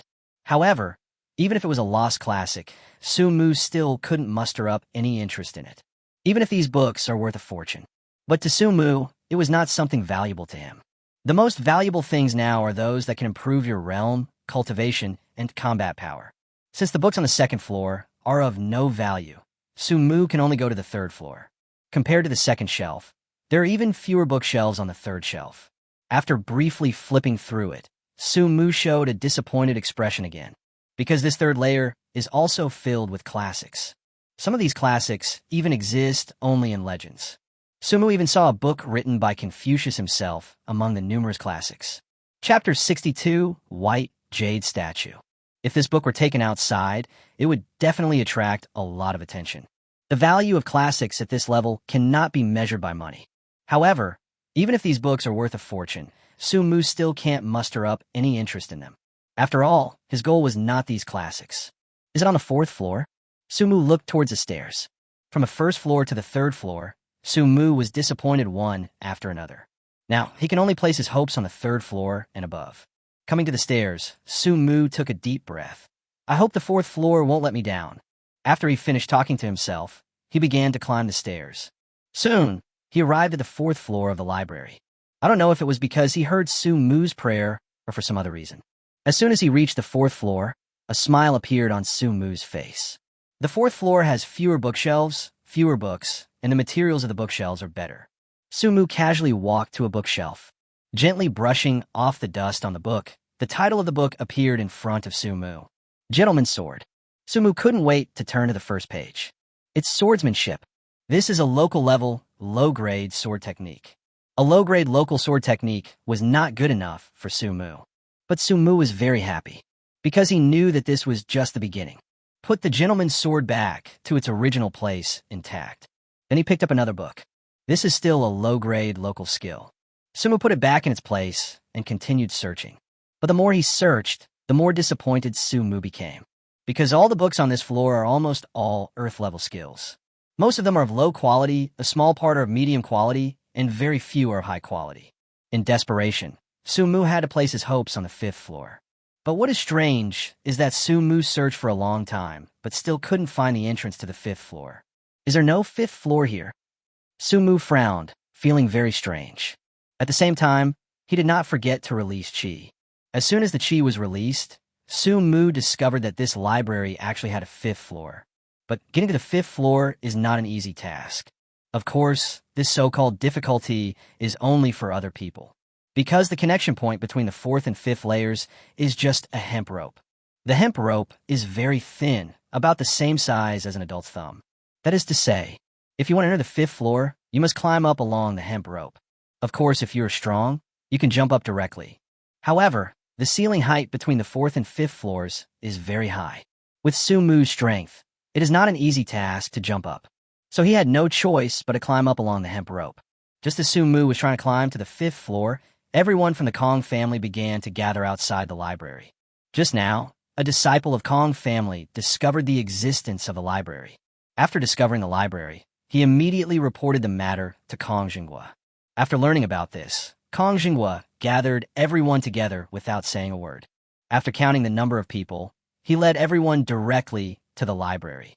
Boss, The disciple who was in charge of reporting pointed to the entrance of the library and said to Kong Jangwo, "Before I came to you, I investigated here. I suspect someone has already gone in." Upon hearing this, Kong Jangwo looked in the direction the man was pointing. No one has visited this library for many years. Many places at the entrance were covered with dead grass and dust. But after looking carefully, I found out. In some places, there were traces of footprints. Seeing this, Kong Jangwo immediately became alert. He looked around with a thoughtful expression. It seems that my feeling just now was correct. Someone did come in after us. After finishing speaking, Kong Jangwo looked at the others. There is someone else in this library. I don't know if this person is from Kong Jinbong's side or someone else. So, you must be careful when you enter the library. Yes. After hearing Kong Jangwo's instructions, everyone clasped their fists. Enter. Seeing that everyone was starting to get nervous, Kong Jangwo walked into the library. Everyone followed Kong Jangwo closely and entered one after another. After entering the library, Kong Jangwo discovered that some of the books on the shelves had been flipped through. That person should have gone up. Kong Jangwo looked towards the stairs leading to the second floor. Hurry up and see if there is anything valuable here. If there is, take it with you. If not, hurry to the stairs and gather. In 3 minutes, whether you have found something or not, you must gather at the stairs. After Kong Jangwo finished speaking, he began to look for it. The same is true for other members of the Kong family. As I said before, this floor is filled almost entirely with Confucian classics. There aren't many valuable things. For 3 minutes, almost no one took anything. After a quick head count, the group began to move towards the second floor. Library, 4th floor. Su Mu climbed very slowly, and at this moment he was still quite a distance away from the 5th floor. It's not that Su Mu doesn't want to climb faster, but the reality really doesn't allow it. Maybe it's because it's been so long, so the hemp rope is very fragile. Su Mu was very careful every time he climbed. Because of this, his speed became very slow. But fortunately, we are now very close to the 5th floor. After about 5 minutes, Su Mu finally climbed to the 5th floor. What's going on? When he reached the 5th floor, Su Mu was stunned. The situation on the 5th floor was far beyond Su Mu's expectations. He thought that the 5th floor would be like the 4th floor, with quite a few bookshelves. But the fact is, there is no bookshelf on the 5th floor. Not only were there no bookshelves, there wasn't even a single book. There are no bookshelves or books on the 5th floor. But in the very center of the 5th floor, there is a statue carved from white jade. The statue is very tall, and the top of its head almost reaches the roof of the 5th floor. Above the statue is glass carved from crystal. The sunlight shines through the glass and illuminates the statue. Under the sunlight, the statue looks very sacred. Could this person be Confucius? Whether in the original world or in this world, Su Mu had never seen Confucius. However, the statue in front of him was very similar to the one Su Mu had seen before. No matter whether the person in front of you is Confucius or not, it is always right to pay your respects to him first. Su Mu thought about it and walked to the front of the statue with a respectful look on his face. Chapter 63. Travels of Confucius. Walking in front of the statue, Su Mu knelt down. Su Mu does not kneel to ghosts, gods, or Buddhists, but Su Mu has to kneel down to worship this human saint. There is no other reason. It is only because of this saint that he left many very important legacies in the history of China. Kowed out 3 times in a row. Su Mu stood up slowly. The next second after he stood up, Su Mu suddenly felt something was wrong. Because in a corner of the 5th floor, a door was slowly opening.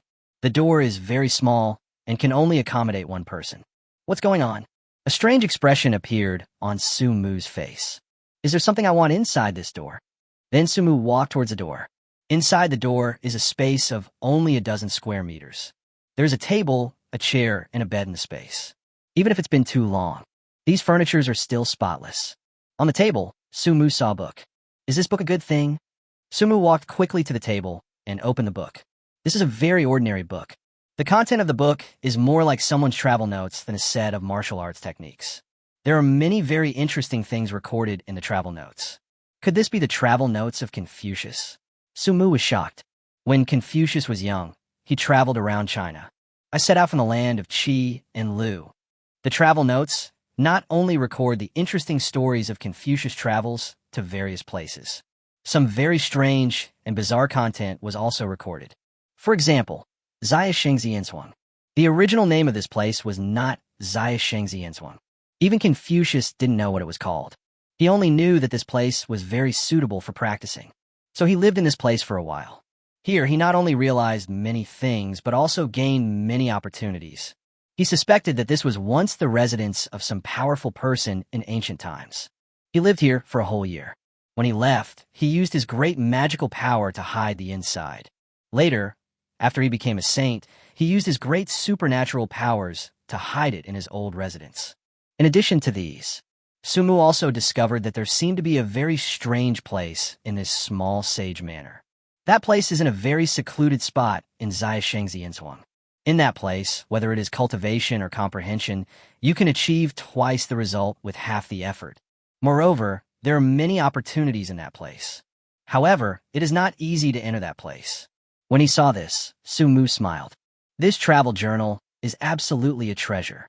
For Confucius, this book is a travelogue. But in Sumu's eyes, this travelogue is an absolute treasure map. It records many relics, secret places, and some unknown places. These places are very dangerous. But with danger comes great rewards. After putting away the travel book, Sumu prepared to leave the same way he came. But just as he was about to climb down the hemp rope, he heard noise coming from the 4th floor. If nothing unexpected happens, he should be on the 5th floor now. How'd he get up there? Was it through this hemp rope? This hemp rope is so thin. How can he climb up? The other party might be an expert, so he climbed up. After hearing these words, Sumu knew that his whereabouts had been discovered by the Kong family. But he wasn't panicking at all. After all, he is now on the 5th floor, and the Kong family is on the 4th floor. They could only get from the 4th floor to the 5th floor via a hemp rope. As long as Sumu guards the entrance, they won't be able to get up at all. I know you're up there. At this time, Kong Jiangwo's voice rang out. As long as you come down, we'll let this matter go. Kong Jiangwo shouted and winked at other members of the Kong family. Everyone understood and put their hands on their weapons. As long as Sumu dares to come down, they will take action immediately and kill Sumu. Sumu also ignored Kong Jiangwo. He kept walking around the 5th floor, trying to find another exit. Hurry up and come down. My patience is very limited. Kong Jiangwo continued to put pressure on Sumu at this time. If you come down now, I won't kill you. At most, I will ask you to hand over what you got. I'll only give you 3 minutes to think about it. If you don't come down after 3 minutes, I'll have my men rush up and kill you. Kong Jiangwo's move is a typical one of combining soft and hard tactics. But Sumu still ignored him. He didn't believe that there was only one entrance and exit on the 5th floor. But even with the blessing of external qi and Tongyu, Sumu still couldn't find another entrance or exit. Are we going to fight them? If there is no other entrance or exit, then the only option left is a fight. With Sumu's strength, he is not afraid of fighting with them. The reason why he didn't want to start a fight was simply because he didn't want to waste time. While Sumu was looking for a new entrance and exit, someone from the Kong family had already started climbing the hemp rope quietly. Aren't you going to come down yet? The countdown is 3 minutes, and it's almost over. If you don't come down, when we get up there, we'll let you experience what it means to live a life worse than death. If I were you, I wouldn't struggle. Because there are more people on our side. No matter how much you struggle, it will be useless.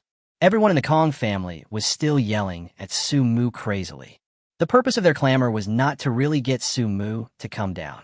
It was to attract Sumu's attention and allow their people to climb up smoothly. While they were shouting, Sumu had already searched for several rounds. He found no other way out. Since there is none, we can only choose to leave through the only entrance and exit. While Sumu was thinking about it, he called out the system, took out the worry-free brass knuckles, and put them on his hand. After putting on the worry-free brass knuckles, Sumu planned to slide down along the hemp rope. But just as he reached the entrance, he found that the hemp rope was shaking. He separated a bit of qi and wanted to investigate the condition of the hemp rope. As soon as this qi came out, Sumu knew the reason why the hemp rope was shaking. That's interesting. You dare to climb up in this situation.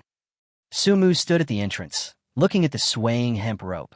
At this moment, a cruel smile appeared on the corner of his mouth. If you dare to come up, I don't mind sending you to see the King of Hell. Sumu, who has lived a new life, is far more ruthless than his peers. If the Kong family really came up, he would definitely be in trouble. Instead of this, he might as well strike first. Chapter 64, Statue Hint. The man climbed extremely slowly. Sumu waited for about 5 minutes before the other party slowly climbed to 1/5 of the way left. Here it comes. Sumu kept his nerves tense, waiting for the opponent to come up. Seeing that the other party was about to come up, Sumu raised his hand and punched him on the head. Bang! The fist hit the man on the head. The man couldn't bear the weight and fell down. Bang! The sound of something landing was heard. Damn it, you deserve to die. Soon after, Kong Jangwo's angry roar was heard from below. Sumu's punch did not cause much damage to the opponent. However, the fall from high altitude caused the opponent to die directly. I don't care who you are. You have completely pissed me off. Next, no matter what happens, I will kill you. The words Kong Jangwo shouted seemed to be squeezed out of his throat. He was angry, very angry. We clearly have more people, and we clearly have the advantage. But before he even met the other party, he was killed by the other party. This was absolutely unacceptable to Kong Jangwo. But apart from anger, Kong Jangwo felt more helpless. There is only one entrance from the 4th floor to the 5th floor. If you want to go up, you have to climb the hemp rope. The other party was waiting above the hemp rope. As long as one person goes up, he will definitely be shot down by the other side.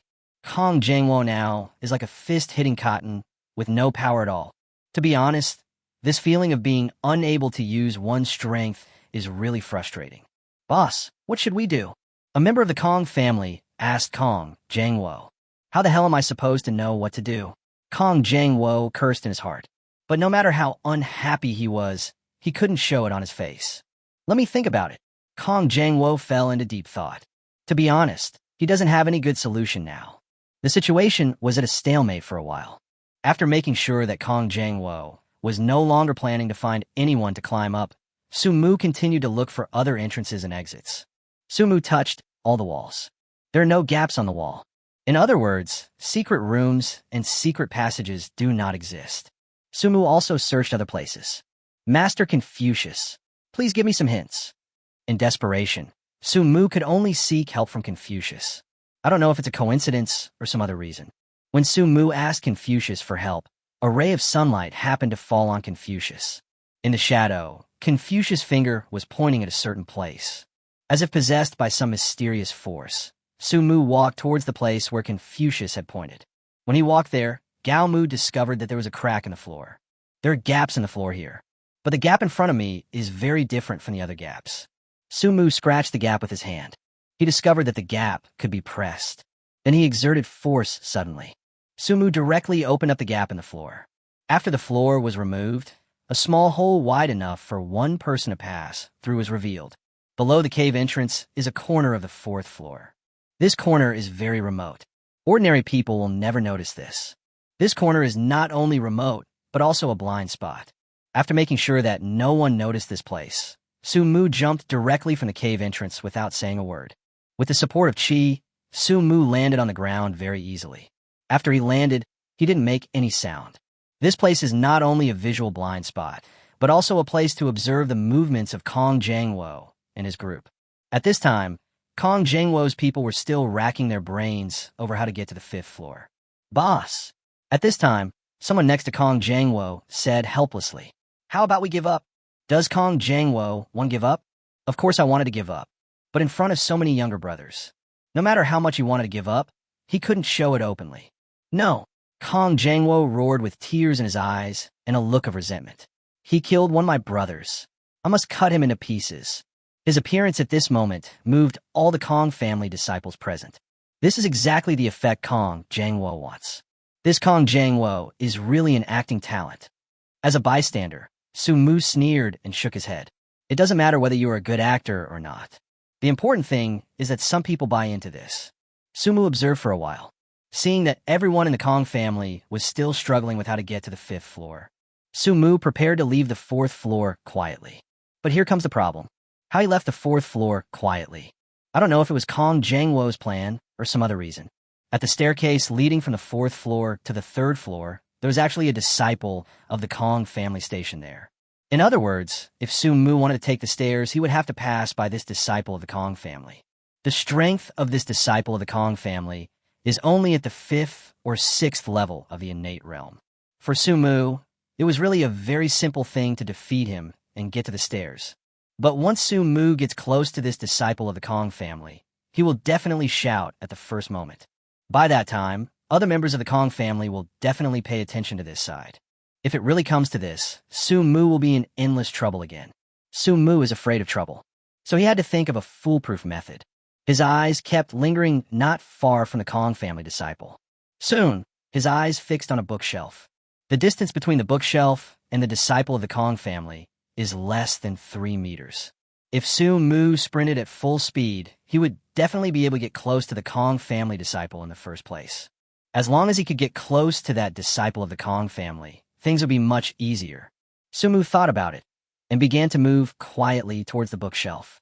The people from the Kong family brought by Kong Jangwo probably didn't expect that Su-mu had already reached the 4th floor. Therefore, the Kong family disciple who was guarding the stairs was also in a relaxed and leisurely state. Closer. At this time, Su-mu had already arrived in front of the bookshelf closest to the Kong family disciple. The disciple of Kong family was still looking around leisurely. Su-mu vaguely heard the complaints of the Kong family disciple. "Let me stay here. What's the point of staying here?" This disciple of the Kong family also wants to stay with Kong Jangwo. There is no other reason. It's just because by following Kong Jangwo, he can get the benefits first. What bad luck! The disciple is still complaining. But at this moment, Su-mu rushed out directly. Seeing Su-mu, the disciple opened his mouth wide and wanted to shout. But in the state of full chi, Su-mu didn't give him the chance to shout. Chapter 65. The Gentleman's Swordsmanship of the Kong Family. When he approached the disciple of the Kong family, Su-mu covered his mouth immediately. Then his other hand directly touched the disciple's neck. Exert force violently. The disciple fainted immediately. Su-mu caught him and gently placed him on the ground. Afterwards, he dragged the unconscious Kong family disciple to a more secluded place to prevent other Kong family members from discovering him. After doing all this, Su-mu quietly reached the stairs and walked down to the 3rd floor. Su-mu walked very carefully from the 4th floor to the 3rd floor. Fortunately, Kong Jangwo did not leave anyone guarding the 3rd floor. In this way, Su-mu came to the 1st floor of the library. At the entrance, Su-mu stopped. Just now, when he was using chi to investigate, he discovered that there were 2 people guarding outside the entrance. The realm of these 2 people is probably the 8th or 9th level of the innate realm. Among the many disciples of the Kong family, he is considered a master. 2 masters of the 8th or 9th level of the innate realm. Get rid of the 2 people without being noticed. Even for Su-mu today, it is not an easy thing. Let me think about it. Let me think about it. Su-mu fell into deep thought. Got it. At this time, a good idea suddenly came to Su-mu's mind. I saw him casually take out a book from a bookshelf. Then he threw it to the ground. Bang! The sound of the book falling to the ground was very small. If an ordinary human were outside, he might not be able to hear this sound. But the people stationed outside at this time were not ordinary humans, but aliens. No matter how slight the sound is, they can hear it clearly. What's going on? Did you hear any noise? The 2 disciples of the Kong family stationed outside the door were named Kong Linshan and Kong Linhai. The person who spoke just now was Kong Linshan. I seem to have heard it too. Kong Linhai thought about it and nodded. Let's go and take a look together. Kong Linshan asked Kong Linhai. Kong Linhai waved his hand and said, "This place has been in disrepair for a long time. I guess something has fallen down. To be honest, you are a little too cautious. Be careful." Compared to Kong Linhai, Kong Linshan was indeed very cautious. After all, there's a master hidden in this library. Maybe the sound was made by that expert accidentally. Kong Linhai glanced at Kong Linshan and said with disdain, "You said he is a master. If he is a master, how could he make such a careless sound? If you want to go and see it, then go and see it. To be honest, I'm still depressed now." In fact, the 2 of them were even more depressed than the people guarding the stairs on the 4th floor. If you find something good in the library, the person waiting at the stairs on the 4th floor will have a chance to get it. But their words really don't make any sense at all. Okay then. Kong Linshan also knew how depressed Kong Linhai was, so he patted Kong Linhai on the shoulder and said, "Then I'll go take a look." Kong Linhai nodded. Then Kong Linshan reached for his weapon with his right hand and quietly pushed open the door of the library with his left hand. After entering the library, Kong Linshan began to look for the exact location where the thing had just fallen. After finding it, he walked over carefully. "What did you find?" When he was still some distance away from the source of the sound, Kong Linhai's voice rang out from outside the door. Not there yet. Kung Linshan shooted. After shouting, Kong Linshan's pace unconsciously quickened a bit. It didn't take long for him to find where he had fallen. When he saw that it was a book, Kong Linshan was obviously relieved. But if you think about it carefully, you feel something is not right. Because there are no bookshelves in this place.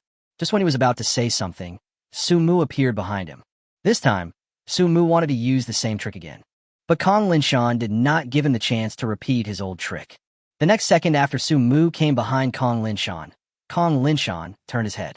When he saw the Monkey King mask on Sumu's face, he was obviously startled. Heaven-shaking fist. Since there was no chance of a sneak attack, Sumu planned to fight head-on. The heaven-shaking fist was thrown. Kong Linshan took immediate defensive action. Bang! Sumu's fist hit Kong Linshan's defensive arms. Kong Linshan was beaten back several steps by Sumu. What a heavy punch! Kong Linshan widened his eyes and looked at Sumu in shock. He defended with all his strength against Sumu's punch just now.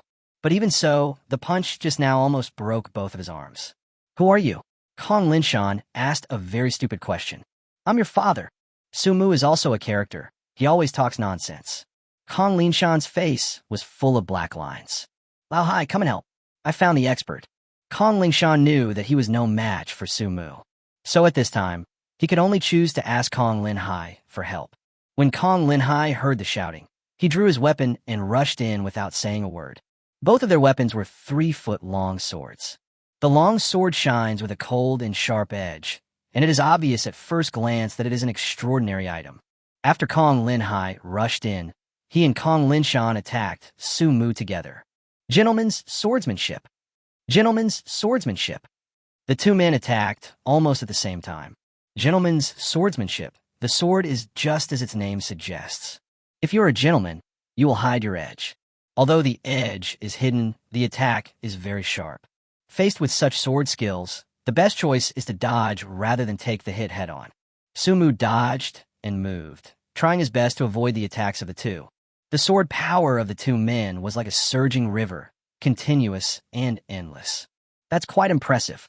Sumu dodged, while looking for loopholes in this gentleman's swordsmanship. After dozens of rounds of attacks, Sumu actually found a loophole in this gentleman's swordsmanship. A gentleman is upright and impartial. The same is true for this gentleman's swordsmanship. Although the sword technique is fierce, it is open and close, without the need for surprise attacks. Heaven-shaking fist. Sumu found an opportunity and punched Kong Lin Hai with his worry-free brass knuckles fist. At this time, Kong Lin Hai had just made a move and had no time to recover or defend himself. Sumu's punch directly knocked Kong Lin Hai back. After flying about 3 or 4 meters, he hit the wall hard. When Kong Linshan saw Kong Lin Hai being beaten out, there were some minor flaws in his moves.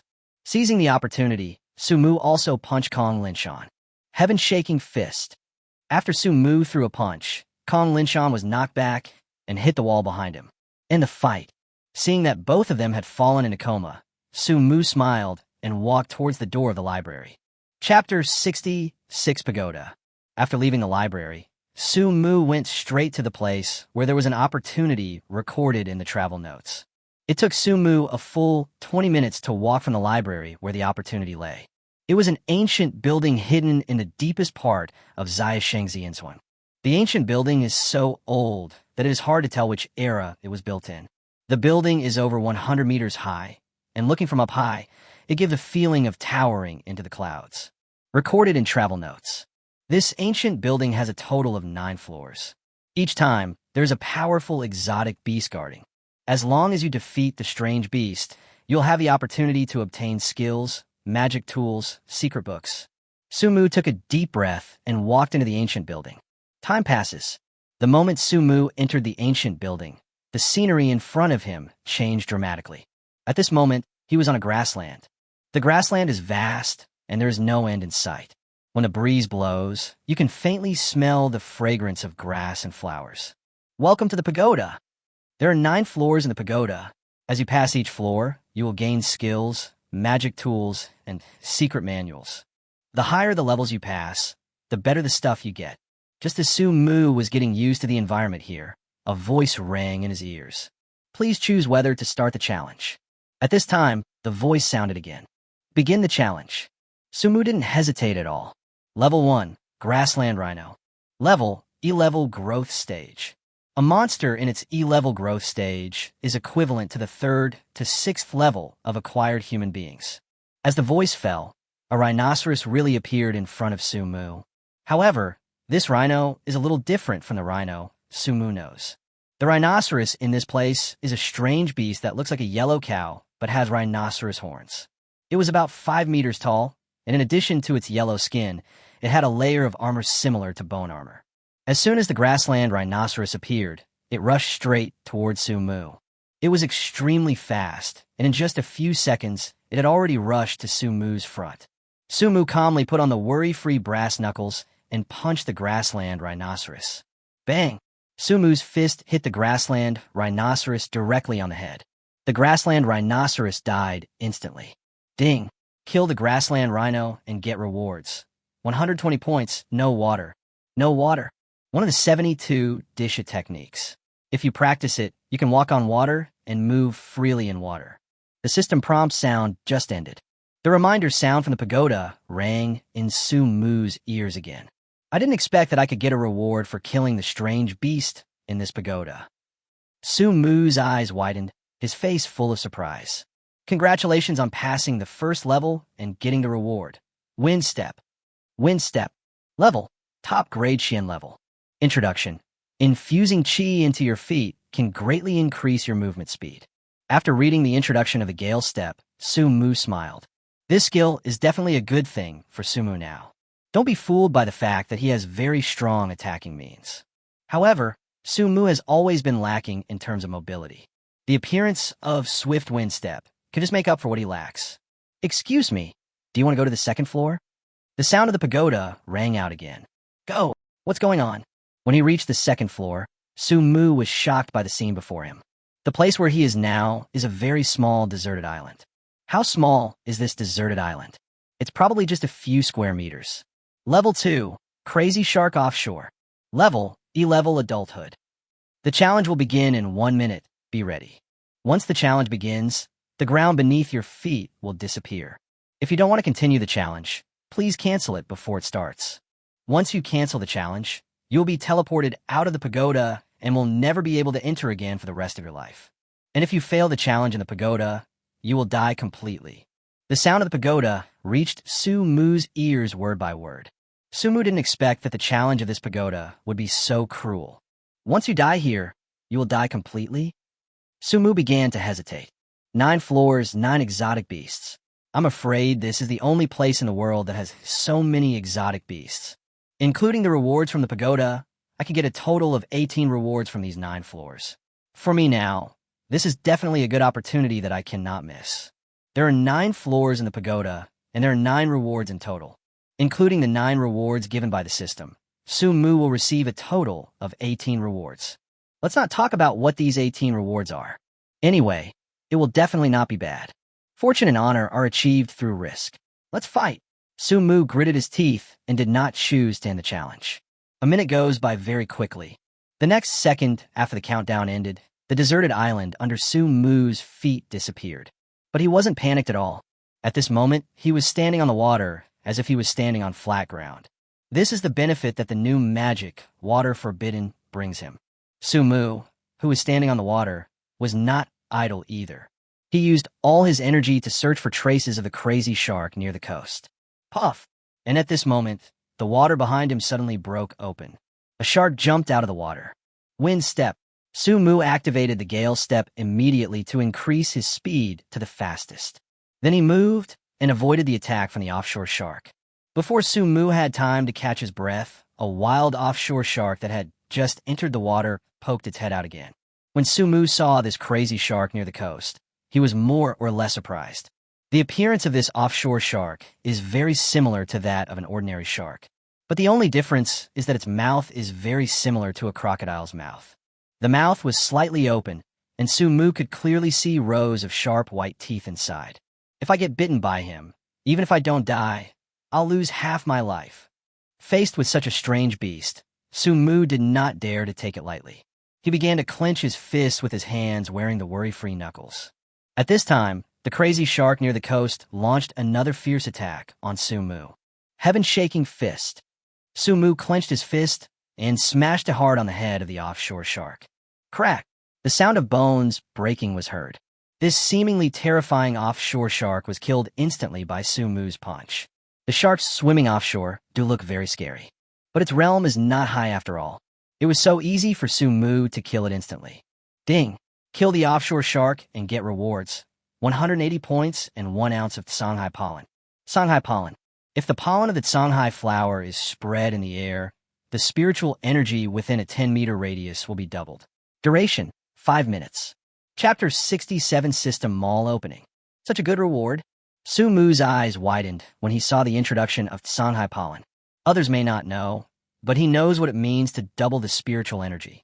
If Su Mu found a place with sufficient spiritual energy and sprinkled pollen at this time, in just 10 minutes, his realm can definitely be directly improved by 2 levels.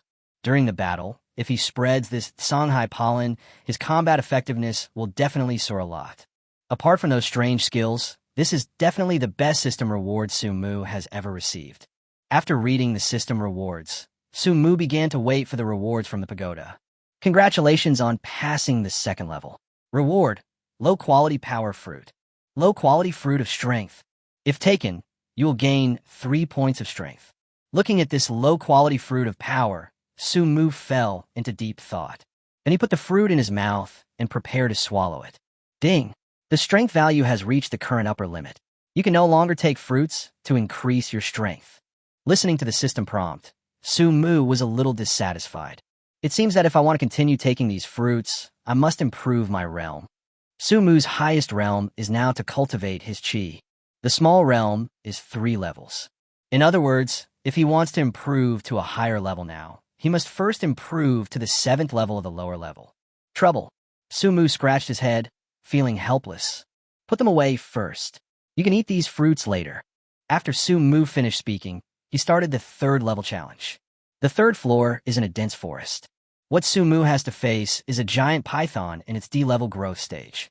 The dense forest is the home of the giant python. So Su Mu seemed very cautious at this time.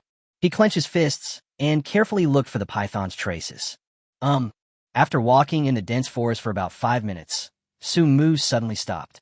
Because at this moment, he heard some strange noises not far away. Go and have a look. Su Mu moved towards that place cautiously. What is that? When he was less than 10 meters away from the source of the sound, Su Mu's pace had become very slow. What's that noise? Su Mu has heard many voices, but this was the first time he heard such a strange sound. The sound sounded like water boiling, but if you listen carefully, it doesn't look quite like it. 1 step, 2 steps, 3 steps. It took Su Mu a full minute to walk the last 10 meters. When Su Mu walked the last 10 meters, the scene in front of him suddenly became clear. In front of him was a very large open area. In the center of the open area, there's a pool of water. The pool is circular. In the middle of the pool, the water naturally separates. The water on one side is milky white, and the water on the other side is dark black. Taichi diagam. Su Mu recognized the pattern in the pool at first sight. There was steam coming out of both sides of the pool. But Su Mu felt that the energy on both sides of the pool was not the same. He slowly approached the pool. The milky white water was hot water. Su Mu felt it for a moment and found that the temperature was probably above 100 degrees. The dark black water was icy cold. Su Mu couldn't feel the exact temperature, but he could feel that the dark black water was very cold. Why is there such a pool of water in this place? Su Mu felt very strange. What Su Mu found most magical was that this pool contained a lot of spiritual energy. The level of spiritual energy in this pool is even higher than that in Longhoo Mountain and Kong Family Manor. What a great place! Su Mu felt that this pool was simply a holy place for cultivation. How about going in and practicing for a while? Su Mu stood by the pool and began to hesitate. Try it. If it doesn't work, come out again. After talking to himself, Su Mu actually walked directly onto the water in the pool.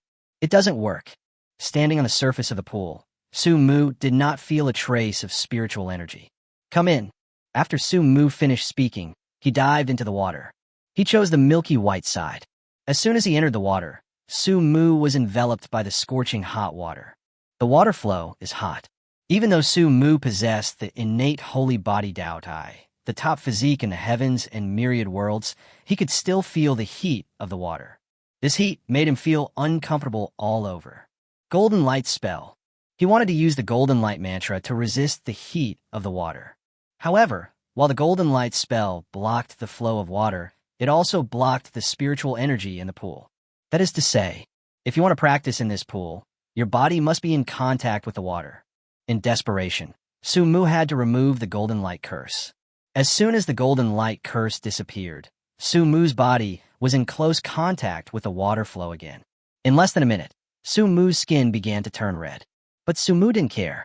The existence of forbidden water allows him to sit cross-legged in the water and practice in peace. Spiritual energy poured into Su-mu's body frantically. Su-mu's realm is also improving rapidly. There are 3 levels, the 3rd, 4th, and 5th levels of nourishing qi. It improved rapidly until the 5th level of qi nourishing, where the speed slowed down. Pollen. At this time, Su-mu directly threw the Songhai pollen he had just obtained into the pool.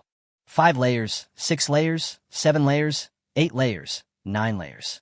In just 10 minutes, Su-mu's realm was raised from the 5th level of qi nourishing to the 9th level of qi nourishing.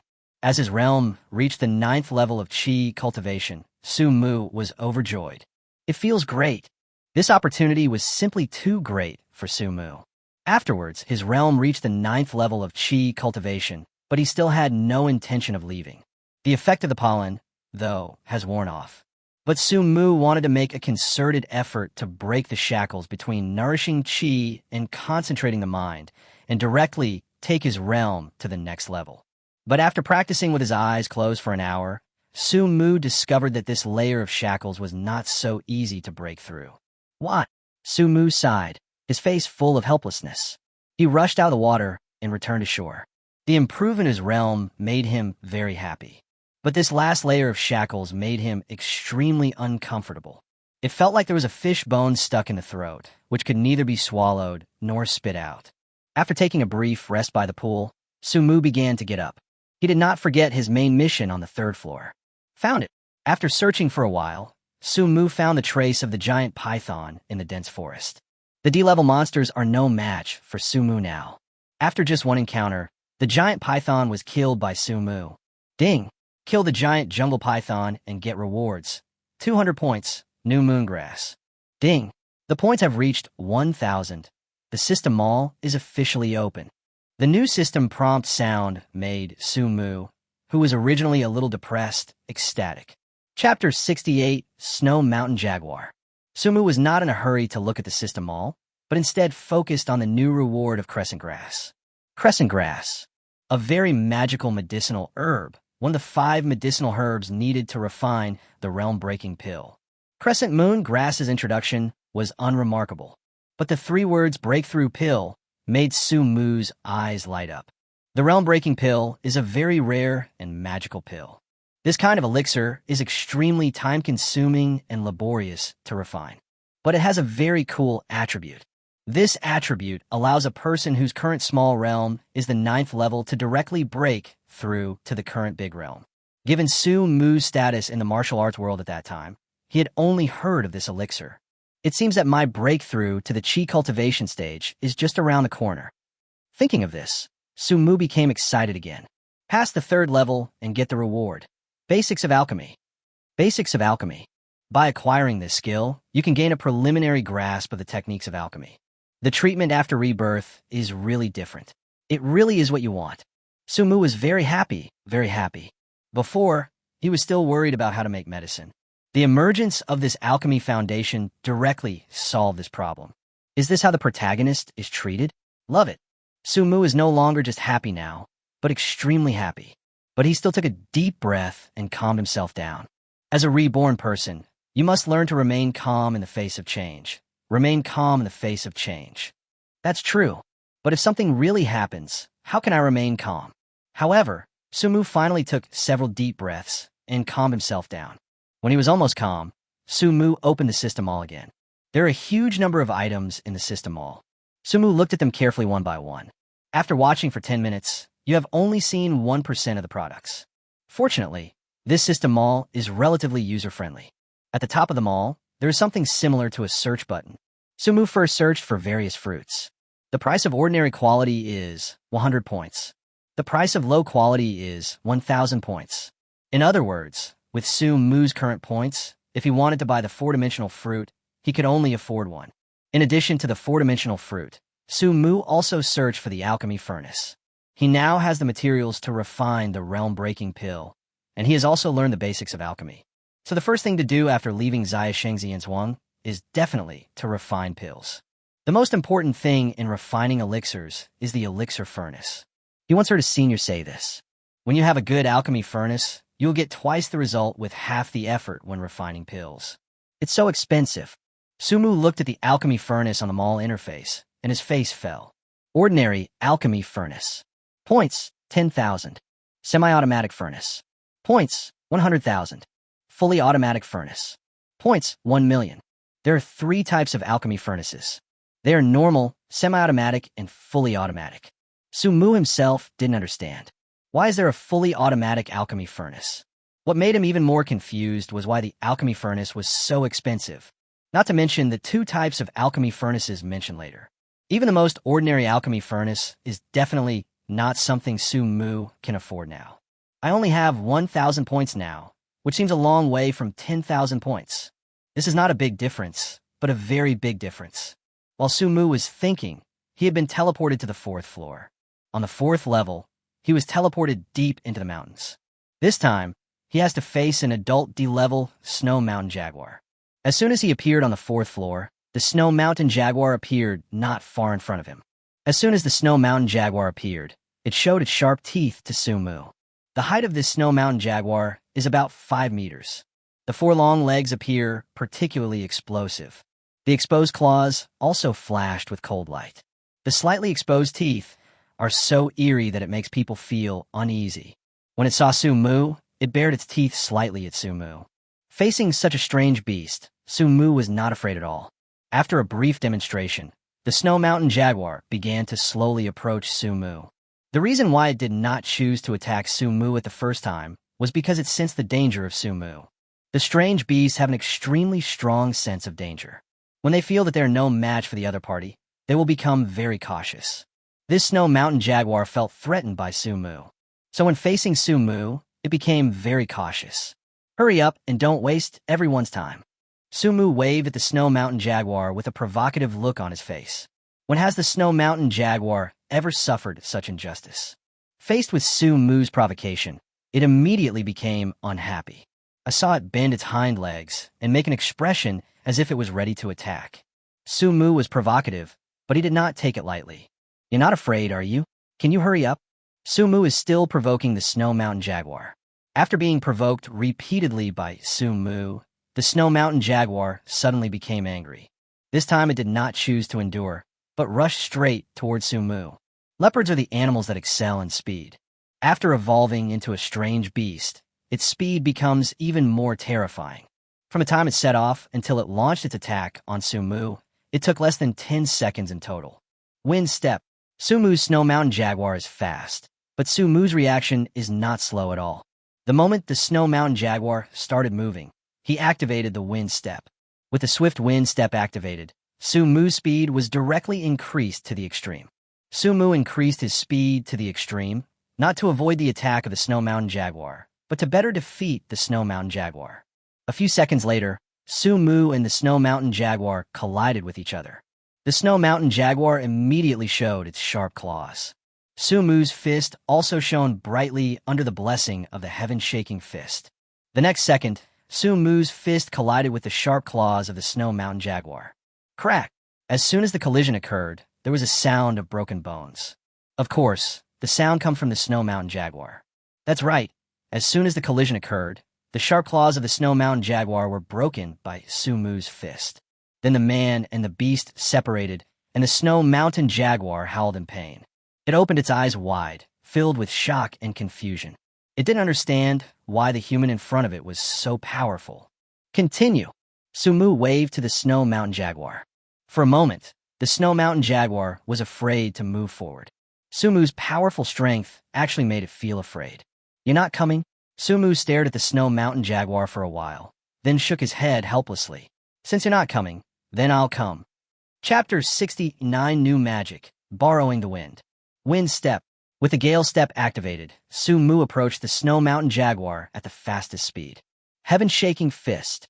Approaching the Snow Mountain Jaguar, Su-Mu's fist hit its head directly. The punch is as fast as the wind. Bang! The Snow Mountain Jaguar was beaten dizzy by Su-Mu. But Su-Mu's attack did not stop because of this. His fists rained down on the Snow Mountain Jaguar's head. The Snow Mountain Jaguar smashed Galmu and made him scream in pain. But Su-Mu's attack did not stop because of this. He even increased the speed of his attacks. Crack! Crack! Crack! The head of the Snow Mountain Jaguar had been smashed by Galmu. After it howled in pain, it fell to the ground. Ding! Kill the Snow Mountain Jaguar and get the reward. 270 points. Ordinary Alchemy Furnace. Ordinary Alchemy Furnace. The most common and basic alchemy furnace. You can use it to refine pills. This system reward made Su-Mu smile happily. I hope that this time the pagoda will give me a reward of materials for a realm-breaking pill. Su-Mu prayed silently in his heart. I don't know if it was Su-Mu's prayer that worked, or if it was some other reason. Congratulations on passing the 4th level and getting the reward. Fengyue fruit. Fengyue fruit. One of the 5 medicinal herbs needed to refine the realm-breaking pill. The introduction of Fengyue fruit is very simple. But just such a simple introduction made Su-Mu smile. Including the Fengyue fruit, Su-Mu now has 2 materials for refining the realm-breaking pill. In other words, he still lacks 3 kinds of materials and the recipe for the realm-breaking pill. This pagoda has 5 floors. In other words, Su-Mu really has a chance to collect all the realm-breaking pills. However, to be cautious, Su-Mu still opened the system mall. He searched for Breakthrough Pill in the system mall. Breakthrough Pill. Price, 50,000 points. Breakthrough Pill Recipe. Price, 5,000 points. Su-Mu now has 1270 points. If he wants to buy the recipe for the realm-breaking pill, he needs to earn at least 3,000 points. At this rate, it's possible. Su-Mu gritted his teeth. Then he chose to teleport to the 5th floor. The 5th layer is a vast snowfield. The snowfield is covered with ice, and snowflakes are fluttering. The cold air kept blowing on Su-Mu, making him feel very uncomfortable. He urged the chi to cover his entire body. In this case, the feeling of cold gradually disappears. After the feeling of cold disappeared, Su-Mu began to search. But after searching for a while, Su-Mu frowned slightly. After searching around, he did not find any traces of any strange beasts. Could it be that there are no strange beasts on this snowy plain? Su-Mu thought about it, but did not give up the search. After searching for about an hour, he suddenly stopped. This 5th floor is more or less a bit of a ripoff. There are strange beasts on this 5th floor, and there is more than one. At this time, far away from him, there were 2 strange beasts that were snow-white and had ferocious looks. These 2 strange beasts look like wolves, but they also have the characteristics of tigers. 1 male and 1 female. Su-Mu frowned. Whether it is 1 male and 1 female, or 2 males and 2 females, this is not good news for Galmu. Kuang Yuan Snow Wolf. Level C. Childhood. Introduction. Wolves are born from the polar ice sheets, and they are born in pairs. The sea-level juvenile Arctic snow wolf is a bit troublesome for Su-Mu now, but it is not difficult to kill them completely. Wind Step. This time Su-Mu did not choose to be passive, but chose to strike first. With the swift wind step activated, he approached an Arctic snow wolf at the fastest speed. Heaven-shaking fist. The hand wearing the worry-free brass knuckles struck directly at the head of the polar snow wolf. The Arctic snow wolf had no time to react at all. Its head was blown up by Su-Mu. That's right, on the first contact, a Jiwen snow wolf was killed instantly by Galmu. Ding! Kill the Arctic snow wolf and get the reward, 320 points. This extreme snow wolf did not give Su-Mu anything else except points. However, for Su-Mu, who is in urgent need of points, these 320 points are also a good gain.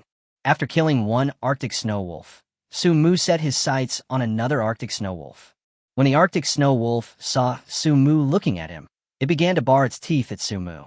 However, Su-Mu could see that it was afraid of him. Su-Mu slowly approached the direction of the Arctic snow wolf.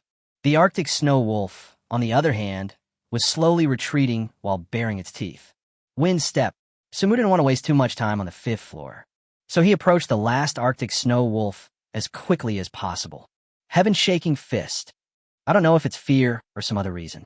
When Sumu made his move, the Jiuan Snow Wolf did not react at all.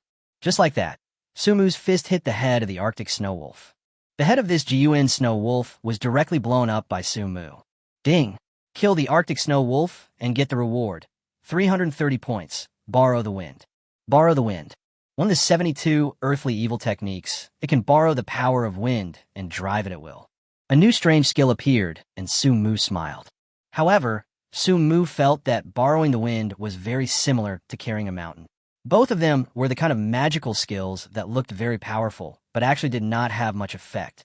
Congratulations on passing the 5th level and getting the reward, Squid Flower. Just when Sumu was about to try to borrow the wind, he was teleported directly to the 6th floor of the pagoda. As soon as he reached the 6th floor, Sumu felt that it was very dark all around. Not only was it dark, but he could also smell decay in the air. Tongyu. After opening the passage, Sumu began to observe the surrounding environment. At this moment, he was standing on a cobblestone road. On both sides of him, there are 2 walls. The walls were slippery and felt disgusting. What is this place? Sumu was puzzled. He walked slowly forward. After walking a short distance, the stone walls on both sides turned into fences. Dark inside the fence. But Sumu could still see that there were quite a few corpses inside the fence. Is this a prison? Looking at these corpses, Sumu shuddered. Just as he continued to move forward, he suddenly heard a strange sound. The sound was like the friction between an iron chain and the ground. In addition to this sound, Sumu also heard heavy footsteps. Something is approaching me. Sumu took a deep breath and prepared himself for battle. Chapter 70 Dungeon Corpse King. The heavy footsteps made Sumu feel that this was definitely a big guy. He held his breath, waiting for the other party to appear. After waiting for about a minute, a huge figure appeared in front of Sumu. What kind of monster is this? This is a humanoid creature.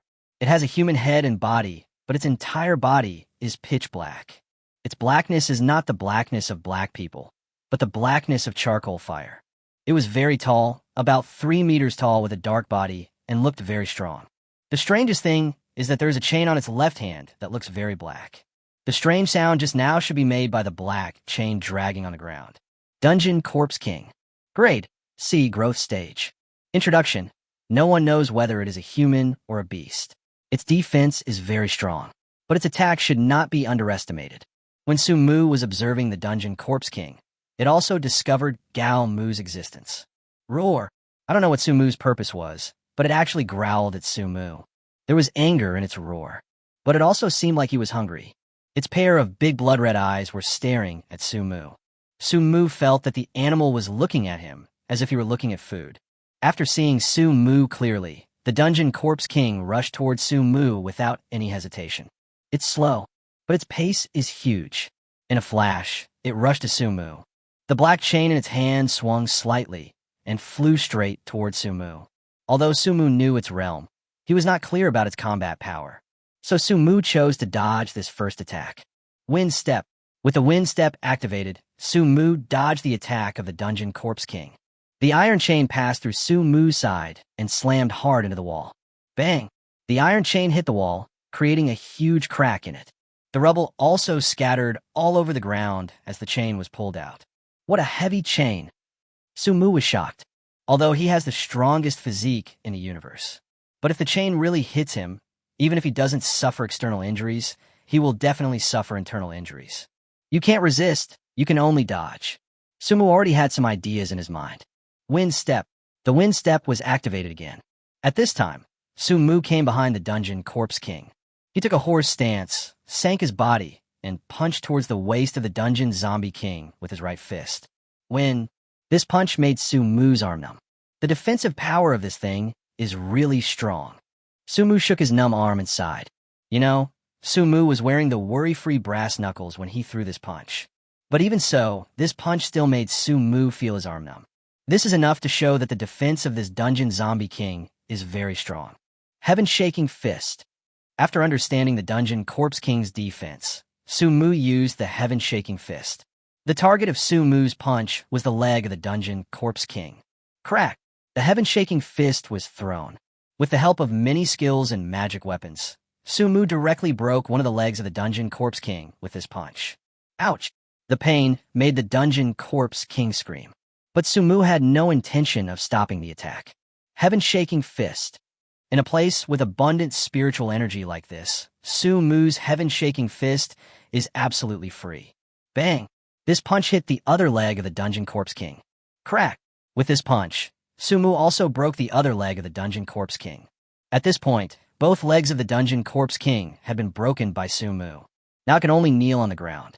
But even though he was kneeling on the ground, the dungeon corpse king was still trying to attack Sumu. Both legs are disabled and movement is restricted. So now as long as Sumu avoids its attack range, everything will be fine. Stay out of the dungeon king's attack range. Sumu just watched it quietly as it destroyed everything around it. The ground, the walls, the ceiling. Anyway, almost all the places that could be destroyed were destroyed by the dungeon zombie king. Sumu has noticed that the physical strength of the dungeon corpse king is gradually decreasing. When there's almost nothing left, I'll attack again. Sumu is not in a hurry anyway. He simply found a corner to sit down and watch the performance of the dungeon zombie king quietly. An hour later, the dungeon corpse king's strength was almost exhausted. At this time, its hands could no longer swing the chain. Sumu knew that his chance had come. Wind step. Wind step approaches the dungeon zombie. Heaven-shaking fist. The heaven-shaking fist hit directly at the chest of the dungeon corpse king. Crack! The crisp sound of bones breaking was heard. The chest of the dungeon corpse king was hit by Sumu and it was deeply dented. Not dead. Sumu originally thought that this punch of his could kill the dungeon corpse king. But what I didn't expect was, this punch only broke the dungeon zombie king's sternum, but did not kill him.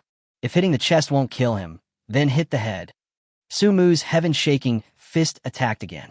This time, Sumu's target was the head of the dungeon corpse king. Fist thrown. Bang! The dungeon corpse king's head was smashed directly. Ding! Kill the dungeon king and get the reward, 340 points. This dungeon corpse king was not very powerful and only gave Sumu a few points. Congratulations on passing the 6th level and receiving the reward, Green Lotus Core.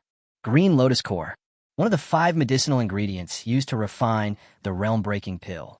After reading the introduction of Qinglian Core, Sumu was directly teleported to the 7th floor.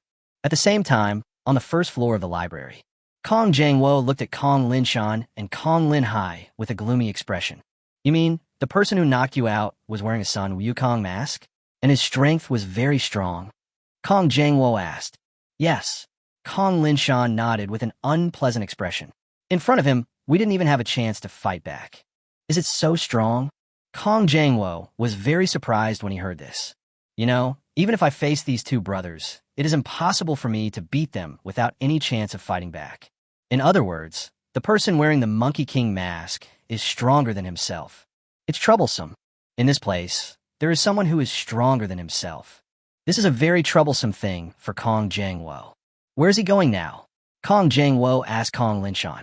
He knew that if this person was not found immediately, it would definitely be a huge hidden danger. I don't know. Kong Linshan shook his head helplessly. Let's leave this library first. After Kong Jangwo finished speaking, he led his men out of the library. Chapter 71, Thorn Monster. Kong Jangwo really gained a lot from the trip to the library. Except for the travel notes on the 5th floor, he had collected almost all the strange arts on the 4th floor. Although Sumu looked down on these strange skills. But for the Kong family, it is definitely the most precious treasure. After the Kong family left the library, Kong Jangwo's eyes were filled with confusion, because he didn't know what to do next. Boss! At this time, a disciple of the Kong family seemed to have thought of something and said to Kong Jangwo, while I was looking around just now, I saw a very ancient tower. As soon as these words came out, Kong Jangwo's eyes lit up. Do you remember where the tower is? Kong Jangwo asked the Kong family member. The man hesitated for a moment, then nodded and said, I remember. It's over there. Walk. Kong Jangwo waved his hand and led the Kong family towards the tower. Someone has been here before. When he arrived near the tower, Kong Jangwo suddenly became nervous. Because from the traces near the tower, it can be seen that someone has been here before. Who of you is coming here? Kong Jangwo first asked the Kong family members. Everyone shook their heads. Seeing everyone shaking their heads, Kong Jangwo said, Since none of you have been here, then the person who has been here must be the one wearing the Monkey King mask. After saying this, his eyes fell on the tower. Let's stay here today. I want to see how powerful that person is. When Kong Jangwo said this, his teeth were clenched, full of hatred. He could tell now. The man on the 5th floor of the library is the same person who attacked the brothers Kong Lingshan and Kong Linhai. He must catch that man and cut him into pieces. When the Kong family was blocking the entrance of the pagoda, Sumu had already arrived at the 9th floor of the pagoda. At this time, his points had reached 2,700 points. And the only missing ingredient for refining the realm-breaking pill is the last one. The 9th floor of the pagoda is located in a very modern residential area. For some reason, the high-rise buildings in this community appear to be very dilapidated. What kind of strange beast could be here? Sumu searched carefully in the community. Finally, he found its target in a small garden in the community. It was a creature that looked very much like a human. This thing is very short, probably only a few dozen centimeters. Its green skin, clinging tightly to its body, makes it look very thin. Thor monster gun. Level C. Childhood. Introduction. A very strange creature. They are very similar to humans. They live in groups and are good at using weapons and tools. After reading the introduction of this Thor monster, Sumu frowned slightly. Whether it was the level or the introduction, there was a sense of weirdness that made Sumu uncomfortable. He didn't know why he had this feeling. The Thor monster seemed to feel that Sumu was observing it. At this moment, it suddenly turned back. It didn't matter that it turned back, but it frightened Sumu so much that his legs went weak and he almost fell to the ground. Because this Thor monster has a very strange face. Its face has human eyes, a pig's nose, and a crocodile's mouth. What the hell is this thorn monster? Sumu looked at the thorn monster and screamed in his heart. After discovering Sumu, the thorn monster did not attack him immediately. Its little eyes looked around as if it was thinking about something. Seeing that Sumu was not paying attention, it pulled out a horn from its waist. This speaker looks like a megaphone. After getting in its hand, it put one end of the loudspeaker to its mouth. Ouch! A strange sound came from its mouth. Ouch! Ouch! Ouch! Before its sound faded away, the same sound was heard from all directions. We're in trouble. Only then did Sumu realize that there was obviously more than one thorn monster in this community. Not long after the sounds came from all directions, Sumu felt that a lot of things were approaching him. It's approaching very quickly. In just 1 minute, Sumu was surrounded by a group of thorn monsters. These thorn monsters are the same as the ones Sumu had seen before. The only difference between them is the weapons in their hands. Some thorn monsters hold guns, some hold knives, and some hold shields. After they surrounded Sumu, they began to shout at him frantically. Sumu didn't know what they were shouting about, but he could see that these thorn monsters were very excited. Ouch! Just when the thorn monsters were extremely excited, a howl sounded again. But it was different from the previous howls. This time, the roar sounded as if it came from their leader. Not long after the roar sounded, the thorn monsters surrounding Sumu consciously made a way out. Sumu looked deep into the passage. I saw a thorn monster about 1 meter tall, holding a scepter and wearing a straw crown on his head. He was walking slowly through the passage and heading towards Sumu. Sumu opened the passage. Thorn monster leader. Level C. Adulthood. Introduction. The leader of all thorn monsters. All thorn monsters will obey its command. Its combat power is very weak, but it has a brain comparable to that of a human. Looking at the introduction of the thorn monster leader, Sumu showed a strange expression on his face. The leader of the thorn monsters passed through the passage and soon came close to Sumu. It first pointed at Sumu with the scepter in its hand, and then pointed at the ground. Then it nodded slightly. You wanted to kowtow? Sumu seemed to really understand it. Although the leader of the thorn monsters cannot speak human language, he can understand it. It nodded. QNMD. Sumu spoke sweet words directly. The leader of the thorn monsters glared at Sumu, as if questioning why he was scolding him. Who do you think you are? How dare you make me kneel down to you? Our classmate Sumu has never been a good-tempered person. Ouch! Sumu's words seemed to have angered the leader of the thorn monsters. It roared loudly, and then tried to retreat quickly. Wanna run? That's not that easy. As Sumu spoke, he grabbed the thorn monster leader by the neck. Seeing this, the thorn monsters roared at Sumu. The thorn monster leader, whose neck was grabbed, kept struggling in Sumu's hands. Die! Su-mu roared angrily and exerted force with his hand. This arrogant thorn monster leader died directly at the hands of Su-mu. Then he threw the body of the thorn monster leader on the ground like throwing away garbage. His behavior completely angered all the thorn monsters present. Chapter 72, Breakthrough Pill Success. All the thorn monsters roared in unison. Their eyes were bloodshot, as if they were extremely angry. First, the thorn monster holding a long knife rushed towards Su-mu. The thorn monster has short legs and moves very slowly. Wind step. Su-mu decided to strike first. The speed increased to the extreme and rushed straight towards the group of thorn monsters. Golden light spell. The golden light spell instantly covered the whole body. Go! Su-mu growled. The golden light spell split into countless golden tentacles and attacked the thorn monster. Prick! Prick! Prick! How could these thorn monsters possibly be Su-mu's opponents? The golden light passed through, and in an instant, several thorn monsters were killed by Su-mu. Heaven-shaking fist. With a punch, 2 more thorn monsters died.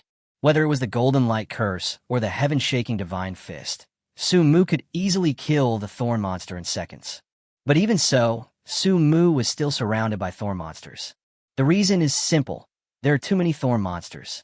When the thorn monster's weapon hit Su-mu's body, making a crisp sound. There are a lot of thorn monsters, but no matter how many there were, they still couldn't cause any harm to Su-mu. Knowing that their attack power was not good, Su-mu felt relieved. Anyway, the spiritual energy here is very abundant. The infinite and rapid conversion of the source of Qi allows Su-mu to use various special skills without restriction. Not long after, all the thorn monsters were killed by Su-mu. With the death of the last thorn monster, a system prompt sounded in Su-mu's mind. Ding! Kill the leader of the thorn monsters and get a reward, 200 points. Ding! Kill thorn monster 57, get rewards, 6,000 points, gas boots, true Qi bomb. Wind boots, level gold. Introduction. When worn on the feet, it can greatly increase the movement speed. True Qi bomb. Level, top grade, heavenly grade. Introduction. Use Qi to condense into a ball and use it to attack the opponent. Although the wind boots are a gold-level piece of equipment, they are of little use to Su-mu now. On the contrary, Su-mu really likes the skill of Jinchi Bullet. This skill may not be so useful to other people. After all, the amount of Qi stored in a person's body is limited. Using Qi to condense into a ball and use it as a weapon is a very luxurious thing for many warriors. But this strange skill is a very powerful skill for Su-mu. In other words, as long as he fights in a place with spiritual energy, he can use the true Qi bombs infinitely. Congratulations on passing the 9th level test and receiving the reward, Mufeng Stem. With the end of the test on the 9th floor of the Pagoda Tower, Su-mu got the last material for the realm-breaking pill as he wished. Now he only needs to spend 5,000 points to exchange for the recipe of the realm-breaking pill from the system mall. Thinking of this, Su-mu exchanged the recipe for the realm-breaking pill from the system mall. After getting the recipe, Su-mu began to study it carefully. In 10 minutes, Su-mu had memorized all the steps. Then he took out the ordinary alchemy furnace that he had been rewarded with from the warehouse.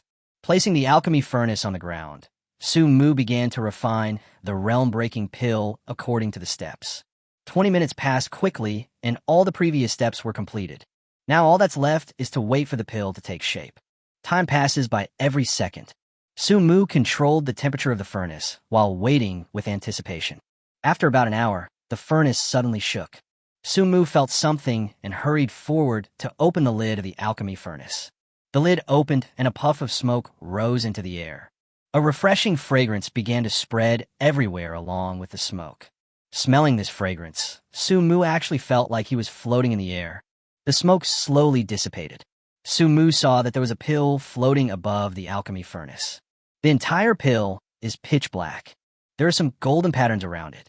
Top-grade elixir?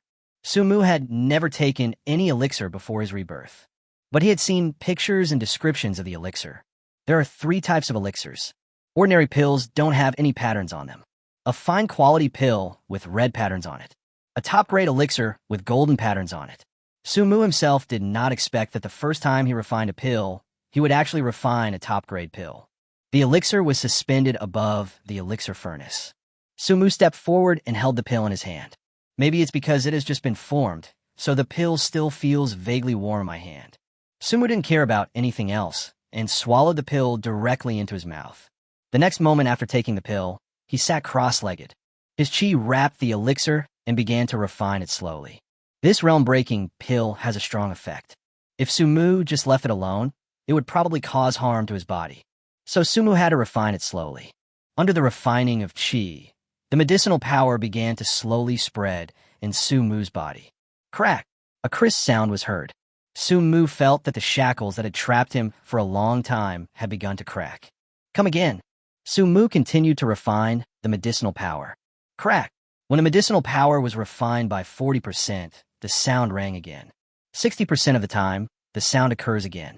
Sumu discovered that the cracks in the shackles had become very large. As long as Sumu persists, this layer of shackles will definitely be broken by Sumu. 70%. When the medicinal power is refined to 70%, the cracks on the shackles will be as thick as an adult's thumb. 80%. At this time, the cracks on the shackles had expanded to the thickness of a baby's wrist. 90%. At this time, the cracks on the shackles had already penetrated the entire shackles. If nothing unexpected happens, after Sumu has completely absorbed all the medicinal power, his realm will definitely be able to break through the stage of nourishing chi and reach the stage of concentrating the mind. 100%. The next second after the medicinal power was completely refined, Sumu felt a powerful force pouring into his body. Crack! Crack! Crack! The crisp sounds rang out one after another. The shackles now looked like glass that had been hit with a brick. It is covered with dense, crisscrossing cracks. It's only a matter of time before it breaks apart. Come on, one final blow. Sumu mobilized all the chi in his body and rushed towards the shackles. Crack! This crisp sound was louder than any previous one. Hearing this voice, Sumu smiled. He knew that he had succeeded this time. At this moment, the shackles also turned into pieces and disappeared without a trace. Chapter 73, Level 1 of Concentration. At this time, a stream of spiritual energy was poured into Sumu's body. At this time, his realm was also elevated to the first level of concentration. Before he had time to be happy, Sumu sat cross-legged. His realm has been improved, but he needs to consolidate it. After consolidating for about an hour, he slowly stood up. System. Sumu. Realm. Concentration Level 1. Attributes. Constitution, 30. Intelligence, 30. Strength, 30. Agility, 30. Talents. Innate Holy Body Dao Tai, Chi Body Origin, Unlimited Black Cards. Skills. Passing Through the Secluded Space, Heaven-Shaking Fist, Golden Light Curse, Advanced Version. Exorcising Spirits, Basic Boxing, Carrying Mountains, Forbidden Water, Swift Wind Step, Basic Medicine Refining, Borrowing Wind, True Chi Bomb. Points, 3,900. Mal, open. At this moment, his realm had really reached the first level of concentration. As for points, due to previous consumption, it has reached 3,900 points. He saw another fruit of power in the warehouse. He took it out directly and put it into his mouth. Ding! Take a low-quality strength fruit and increase your strength by 3 points. Sumu opened the system mall again and began to redeem fruits of various attributes. Agility, intelligence, and physique were exchanged for 1 each. The four-dimensional attributes were also increased to 33 points. After all this was done, Sumu smiled happily. Does it mean I am invincible in this world? Not to mention before the revival of spiritual energy. Even after the revival of spiritual energy, those who have reached the state of concentration can be regarded as supermasters. This trip to Chilu has been really fruitful. Sumu Scythe. Not to mention what we got on the West Mountain. The harvest from Xia Shengzi and Zhuang alone can be considered a huge profit, in addition to the harvest of items and special skills.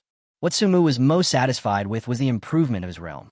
Originally, he was only at the 3rd level of Qi cultivation. But now, he has reached the 1st level of concentration. This spans across 7 small realms.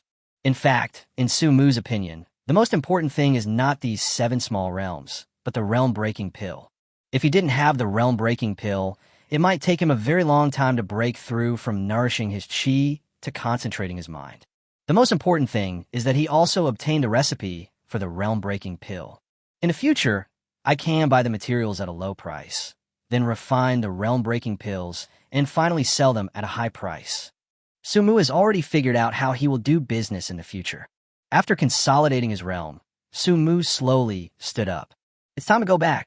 There is less than an hour left until dawn. Sumu must return to his room in Kong family manner within 1 hour. Otherwise, the Kong family would definitely be suspicious. Leave the pagoda. Sumu yelled. Please be prepared. You will be teleported out of the pagoda in 1 minute. At this time, the voice rang out. Sumu nodded and prepared to be teleported out of the pagoda. I don't know if the Kong family is outside, but just in case, I still have to be prepared for them to be outside. A minute later, light and shadow flowed. Sumu appeared outside the pagoda. It was him who attacked us two brothers. As soon as Sumu came out of the pagoda, Kong Linshan's voice rang out. As soon as Sumu took in the surrounding situation clearly, he felt something was wrong. Because at this time, he was surrounded by the Kong family. Who are you? Kong Jangwo stepped forward and looked at Sumu coldly. This was the first time that he and Sumu met in this small sage manner. But for some reason, Kong Jangwo felt that the person in front of him was very familiar. Could it be Sumu? Kong Jangwo suspected that the person in front of him was Sumu. It doesn't matter who I am. Sumu spoke. His voice was very different from before after the transformation of Qi. Even if there is someone here who is very familiar with him, he cannot be sure whether this person is Sumu. Then what do you mean important? Kong Jangwo looked at Sumu coldly and asked. Did you open the secret room on the 5th floor of the library? There is nothing in the secret room. May I ask if you took the things inside? Kong Jangwo didn't know what was in the secret room, but he was certain that the things inside must be extraordinary. I took it. Sumu interrupted without hiding anything. But so what? That belongs to my Kong family. I hope you can hand it over. As Kong Jangwo spoke, he reached for his weapon. Not only Kong Jangwo, but everyone in the Kong family is like this. You want me to hand over something I've already eaten? Do you think this is possible? Sumu's voice was full of sarcasm, as if he was mocking Kong Jangwo's naivety. It seems that you don't want to hand it over. Kong Jangwo asked coldly. That's right. Sumu nodded indifferently. I just don't want to hand it over. What are you going to do? This person is too arrogant. Doesn't he take our Kong family seriously? Hand it over quickly, or don't blame us for being rude to you. Hand over your stuff and we'll let you go. But if you don't even think about leaving here alive today. We are a group of people, and you are just one person. I advise you not to be too arrogant. If you are too arrogant, you may end up dead without a burial place. Everyone in the Kong family began to shout at Sumu. Death without a burial place? Do you deserve it? Sumu really didn't look down on them. With Sumu's current strength, don't even mention them. Even if the old Taoist priest came, he would be able to fight. It seems that you, sir, are planning to hand it over. Kong Jangwo had already pulled out the weapon from his waist. His weapon is a long sword. The long sword shone coldly under the moonlight, which was very extraordinary. Want to fight? Do you think you could be my opponent? Before entering the pagoda, if Sumu met the Kong family, he might find it very troublesome. But now he doesn't have this feeling. Having already reached the first level of concentration, he could easily deal with Kong Jangwo and the Kong family. I'm not your opponent alone, but what if we attack together? Kong Jangwo finished speaking. Base, base, base. The sounds of swords being unsheathed rang out one after another. Everyone in the Kai Kong family held their swords tightly and stared at Sumu with serious expressions. Want to work together? You can give it a try. Sumu smiled contemptuously. Chapter 74. Shocking the Kong family. Get started. Seeing Sumu was so stubborn, Kong Jangwo roared. The next second, everyone in the Kong family swung their swords at Sumu. Roll! Sumu roared, full of energy. With a concentrated spirit, he rushed towards the Kong family members like a surging river. The Kong family members who had originally pointed their swords at Sumu began to hesitate. Kong Jangwo's expression changed drastically. This. He stared at Sumu with his round eyes, as if he was looking at a monster. The aura of the concentrated spirit realm. Are you a strong person in the concentrated spirit realm? Kong Jangwo's tone was full of shock. How is this possible for a master in the concentrated spirit realm? Oh my God, isn't it said that in this world, only the old heavenly master is a strong person in the concentrated spirit realm? Why do we encounter a strong person in the concentrated spirit realm in this place? Could this person in front of me be the old heavenly master? Everyone in the Kong family was filled with shock and confusion. Do you still want to do it? Sumu looked at the Kong family and asked softly. Everyone in the Kong family kept silent. A strong person in the state of concentration is really not someone that this group of people can deal with. Their numbers are certainly large, but in the face of absolute strength, numbers no longer play a big role. Senior, Kong Jangwo, was very tactful at this time and put away his sword. He bowed to Sumu and said in a very humble tone, "After all, this is my Confucian holy land. Isn't it a bit wrong for you to take things from here?" "Not good." Sumu looked at Kong Jangwo and sneered. "Opportunities are all based on luck. This is indeed your Confucian holy land, but how can you say that the things here are yours?" What Sumu said was totally unreasonable, but Sumu is too strong. Even if it didn't make sense, Kong Jangwo didn't dare to refute it. "Is there anything else?" Sumu asked Kong Jangwo with a smile. "If there is nothing else, then I will leave first." After Sumu finished speaking, he walked towards the entrance of Zia Shengxianzhuang. "Boss!" A disciple of the Kong family looked at Kong Jangwo anxiously. Kong Jangwo's face was gloomy and uncertain. At this moment, he actually didn't know what to do. Sumu's strength is too strong. With such powerful strength, it would be an easy task to destroy them if one really wanted to. Kong Jangwo is still young, and he doesn't want to die yet. "Forget it."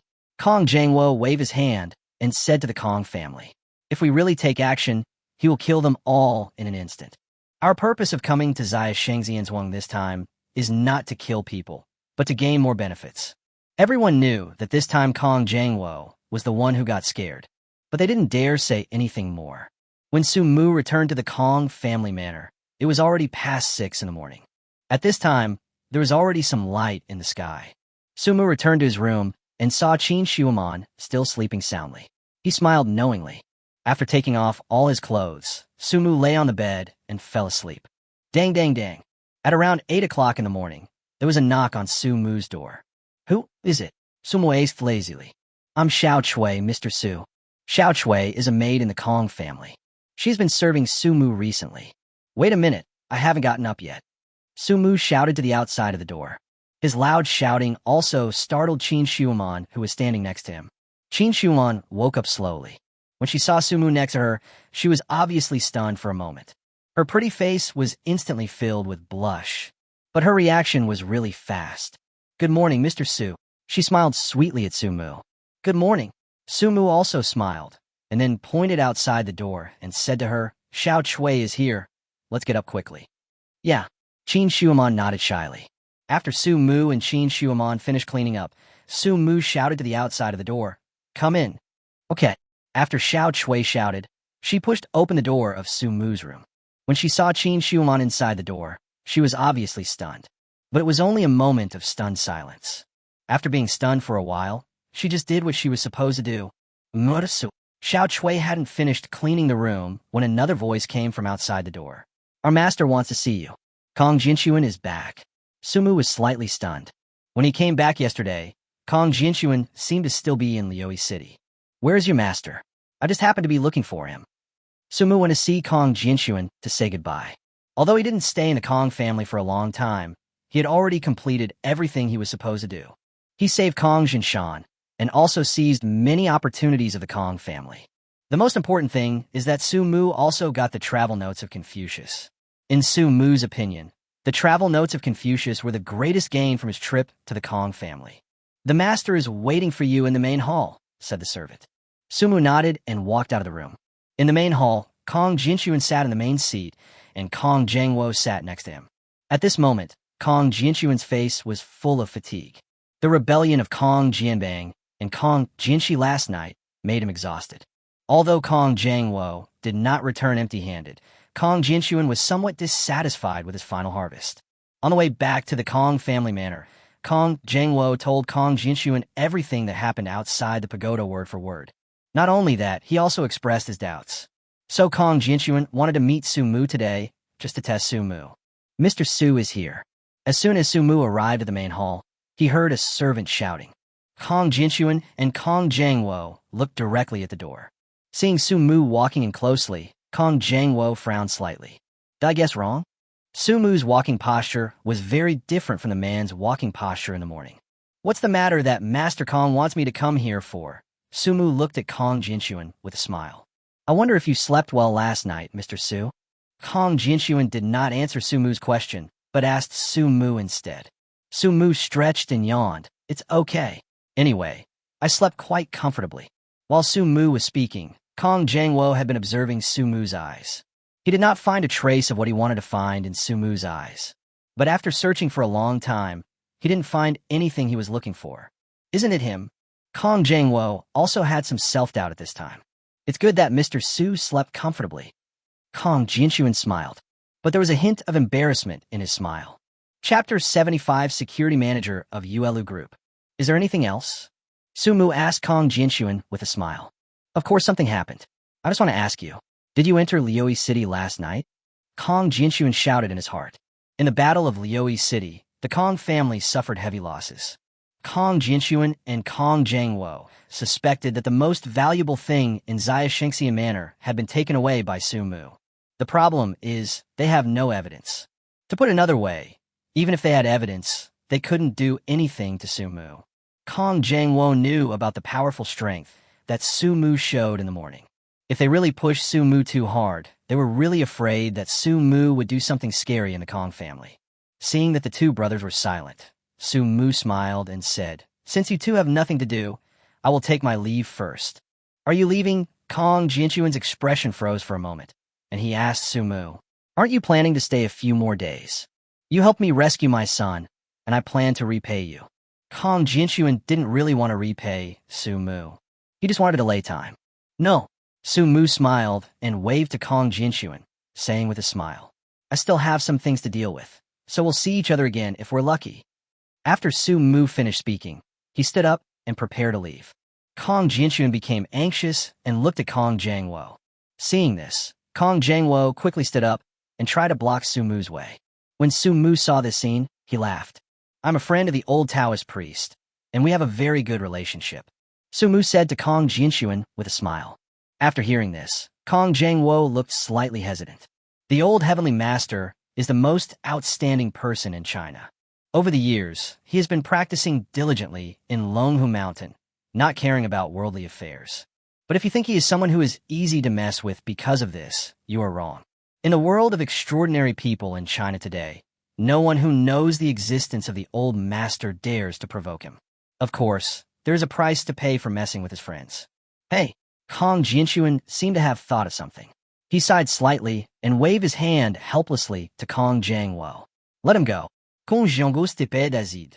Compared to the illusory old Taoist priest, Kong Jangwo was more afraid that Sumu was really the same person as yesterday. The strength displayed by that person was truly terrifying. Goodbye. Sumu smiled and nodded, then stood up and left the front hall. It's different from when we came here. Sumu's departure seemed much lonelier. Apart from Qin Shuaman, no one else saw him off. Goodbye. See you again if we're lucky. Sumu smiled and waved to Qin Shuaman. He could see that Qin Shuaman was very reluctant to leave, but he didn't say it. After leaving the Kong family, Sumu used a taxi app to call taxi. Go to the airport, Sumu said directly to the master. Although the Kong family and the Sumu family are both located in the Qi and Lu regions, but the distance between them is still quite far. On the way to the airport, Sumu bought the plane ticket. What's going on? Why is the airport so busy today? When we were about to arrive at the airport, the driver muttered softly. Sumu, who was playing with his mobile phone, put it down curiously and looked out the window. Outside the window, Sumu actually saw many people in black. Oh my god, are they filming a movie? Men in Black 5? This driver is really a chatterbox. We're here, buddy. The driver muttered a few words and stepped on the brakes. 120 yuan in total. Sumu nodded, took out his mobile phone, and scanned the QR code. After scanning the code and paying, Sumu got out of the car. As soon as he got off the car, a man in black spotted him. The man in black took out his cell phone, looked at it carefully for a while, and then looked at Sumu. After confirming Sumu, he quickly took out the intercom and said, I found Sumu. I found Sumu. The man in black didn't speak loudly. But Sumu is an extraordinary person in the state of concentration, after all. So the words of the man in black still reached Sumu's ears. Come to see me? Could it be someone from the Kong family again? Sumu looked at the man in black coldly. While Sumu was looking at the man in black coldly, The man in black was slowly walking toward Sumu. "Are you Mr. Su?" The man in black walked over and spoke softly to Sumu. Although his tone was light, Sumu still heard respect in it. "Who are you?" Sumu did not relax his vigilance against the other party just because of the other party's respect. "Hello, Mr. Su." The man in black bowed to Sumu very respectfully and said in a humble tone, "My name is Lu Feiwen, and I'm from Yuelu Group." "From Yuelu Group?" Sumu looked at Lu Feiwen, his face full of confusion. "Why are you here?" "Our president Lu knows that you are going home today, so he specially ordered us to pick you up." In front of Sumu, Lu Feiwen was like Sumu's subordinate. "Hello, Mr. Su." At this time, another man in black came over. But unlike these men in black, this one is a woman. She was wearing a black uniform with a white shirt underneath. She was wearing a pair of black high heels. The short hair makes this woman look very capable. "My name is Song Yu, and I'm the general manager of the security department of Yuelu Group." Song Yu stretched out his hand and introduced himself. "Hello, Mr. Song." Since the other person treats him so well, Sumu must not be rude. Song Yu looked at Sumu and made a gesture of invitation to him. "Please follow us. We will take you home." Sumu nodded. Song Yu was in front, and the other men in black were guarding Sumu. To be honest, this is a bit embarrassing for me. After all, I'm not a celebrity. Sumu said to Song Yu with a helpless look on his face. "We do this just to ensure your safety." Song Yu said with a smile. "I don't know if it's an illusion." Sumu actually read a hint of contempt in Song Yu's smile. "Are you an extraordinary person?" Sumu asked Song Yu. Song Yu knew that Sumu was an extraordinary person, so there was no need for her to hide her true identity from Sumu. "That's right." She nodded and said seriously, "I am indeed an alien and a 9th level innate alien." "Sharp." Sumu gave Song Yu a thumbs up. At this age and in this environment, being able to become a 9th level innate extraordinary person is indeed a very remarkable thing. "But do you know, I am also an extraordinary person, and my strength is much stronger than yours." Sumu is really not humble at all. As soon as these words came out, a look of dissatisfaction appeared on Song Yu's face. Not only Song Yu was dissatisfied, but even the men in black showed dissatisfied expressions on their faces. Chapter 76. Female Stranger Song Yu. Most of the men in black brought by Song Yu are martial artists. A small number of them are aliens. As a woman, she can lead these people. In addition to having strong means, she also has the ability to convince these people. Otherwise, these people would not listen to her. "Don't you believe it?" Seeing that Song Yu didn't believe it, Sumu raised the corner of his mouth to reveal a smile. "Mr. Su." After all, Sumu was her boss's guest. Even if Song Yu didn't believe it, she didn't dare to say anything more. "I believe what you say." He said he believed it, but in his heart he was very unconvinced. Who is this person? Why are there so many people escorting him? I think he's a celebrity. Otherwise, he wouldn't have hired so many bodyguards. Is he a celebrity? Why don't I know him? It's right that you don't know him. Nowadays, anyone can become a star. The team of men in black attracted the attention of many passers-by. But soon, they passed security and arrived at the airport tarmac. On the tarmac, a huge silver-gray private plane was parked there. "Mr. Su, please get on the plane." Although Song Yu was very unconvinced, she did not forget her mission. Sumu also saw the dissatisfaction in Song Yu's eyes. He smiled and said to Song Yu, "This place is spacious anyway. How about we have a competition? Since Mr. Su has said so, I will compete with Mr. Su." Song Yu had this idea before, but Sumu is his boss's guest after all. If Sumu didn't bring it up, she couldn't say anything more. But now that Sumu has proposed it, she has no reason not to agree. Has our guest gone mad? He actually wants to compete with our female devil.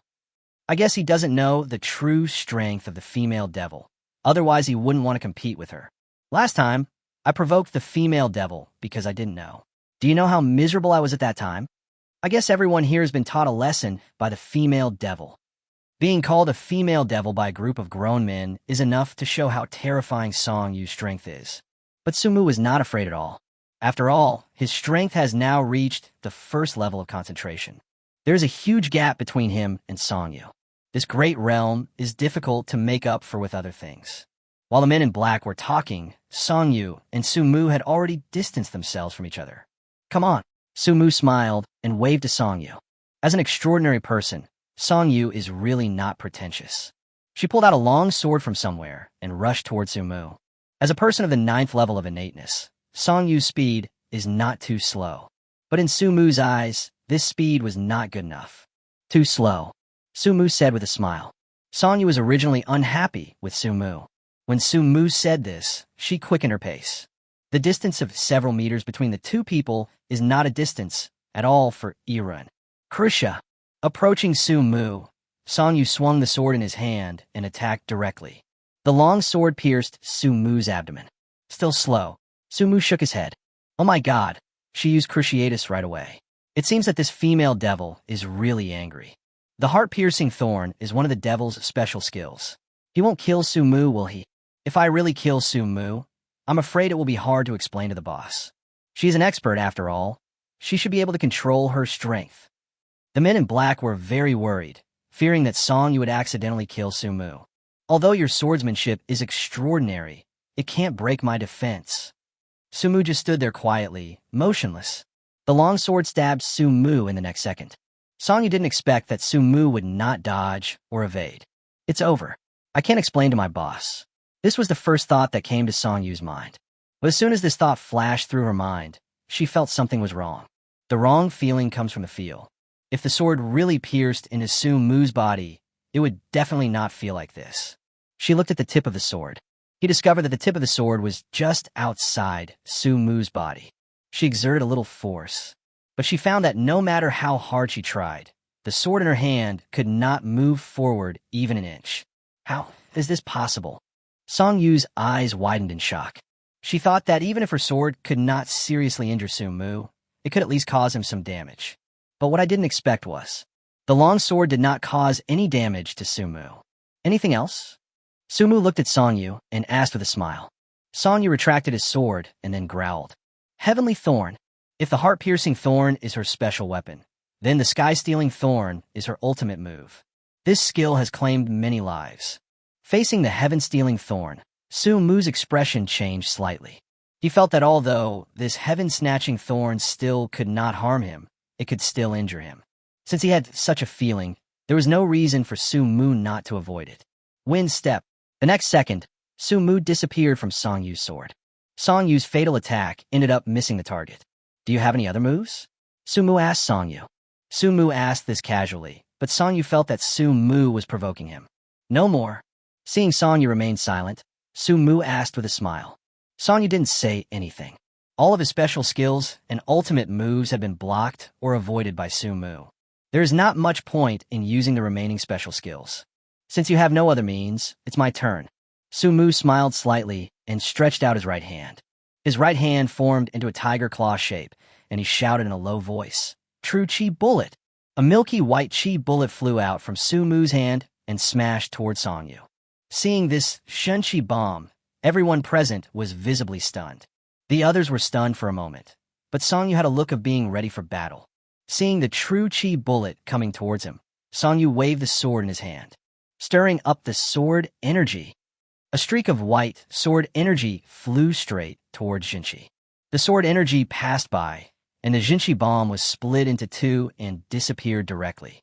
I thought you were so powerful, but I didn't expect you only had these little tricks. After splitting the Jinchi bomb into two, Song Yu began to assemble it. With the chi in your body now, how many times can you cut the true chi bombs? Sumu asked Song Yu with a smile. Although Song Yu didn't know why Sumu asked this, he still answered very honestly, How many you can release? I can take a few. When saying this, Song Yu looked confident. Chapter 77. Really rich and powerful. The reason why Song Yu dared to say this, it's because she felt that Sumu couldn't release many true chi bombs. She knew that Sumu was an alien, but she couldn't see through Sumu's realm. In other words, it is possible that Sumu's realm is actually higher than hers. Sumu is younger than her. Even if his realm is higher than hers, it is not much higher. The most important thing is that this Jinchi bomb consumes a lot of chi. She didn't believe that Sumu could release so many. Theoretically, there is nothing wrong with her logic. But she overlooked a very important point. That is, Sumu has the aura of the protagonist. Okay, then I'll see if you can really take it on. After Sumu finished speaking, he stretched out both hands at the same time, forming tiger claws. True Chi Bomb. One after another, the true Chi bombs were thrown towards Song Yu, as if they were free. 1, 2, 3. Is this still a human? How can he release so many Jinchi bombs? The chi consumed by this true chi bomb is equivalent to 1/10 of my chi. In other words, if I release true chi bombs, I can only release 10 at most. Even if he is stronger than us, he is still too much stronger. In just a few seconds, he released dozens of Jinchi bombs. Just now I didn't believe him. He said he didn't need our protection. But now in this situation, I can't help but not believe it. The people in black who were watching were all dumbfounded. Songyu was also dumbfounded. She really couldn't catch so many Jinchi bombs. After just 10 or so, her chi had been almost exhausted. When all the Jinchi bombs disappeared, a bitter smile appeared on Songyu's face. You are really amazing, I admit defeat. Songyu gave Sumu a thumbs up. At this time, she also completely understood that Sumu had not lied before. At the same time, she also understood the main goal of this mission. The boss asked them to come, not to protect Sumu, but to send Sumu away. If you don't mind, may I ask about your realm? At this time, Songyu's way of addressing Sumu also became a respectful title. Now, she admires Sumu from the bottom of her heart. Concentrate your mind to the first level. Since Songyu is Lu Zhenghao's man, there is no need to hide it from Sumu. It's not that Sumu trusts Lu Zhenghao, but Sumu feels that only by showing his strength can Lu Zhenghao serve him better. That's right, service. Sumu is not short of money, and he has no interest in Lu Zhenghao's money. But Sumu was very interested in Lu Zhenghao's power. If he could cooperate with Lu Zhenghao or recruit him, it would definitely be the best thing for Sumu. First level of concentration. Songyu shouted a little out of control. As a young and extraordinary person, Songyu has some pride of his own. Among her peers, she is considered to be one of the best. She has always been proud of it. But Sumu broke her pride. She never imagined that this young man, who was so much younger than her, had already reached the legendary state of concentration. You know, in the entire alien world, no one has reached this level. The old heavenly master transcends the world. But everyone's understanding of his realm is still at the stage of speculation. Everyone was concentrating on guessing the old Taoist realm. No one could guess the exact number of levels. Let's go, get on the plane. Sumu is now eager to go home. Good. Songyu nodded. She felt somewhat lost. After all, a young man who was much younger than her had already reached a level that was beyond her reach. This young man also shattered her pride. After Sumu got on the plane took off shortly afterwards. Now, with my father, Sumu asked Songyu.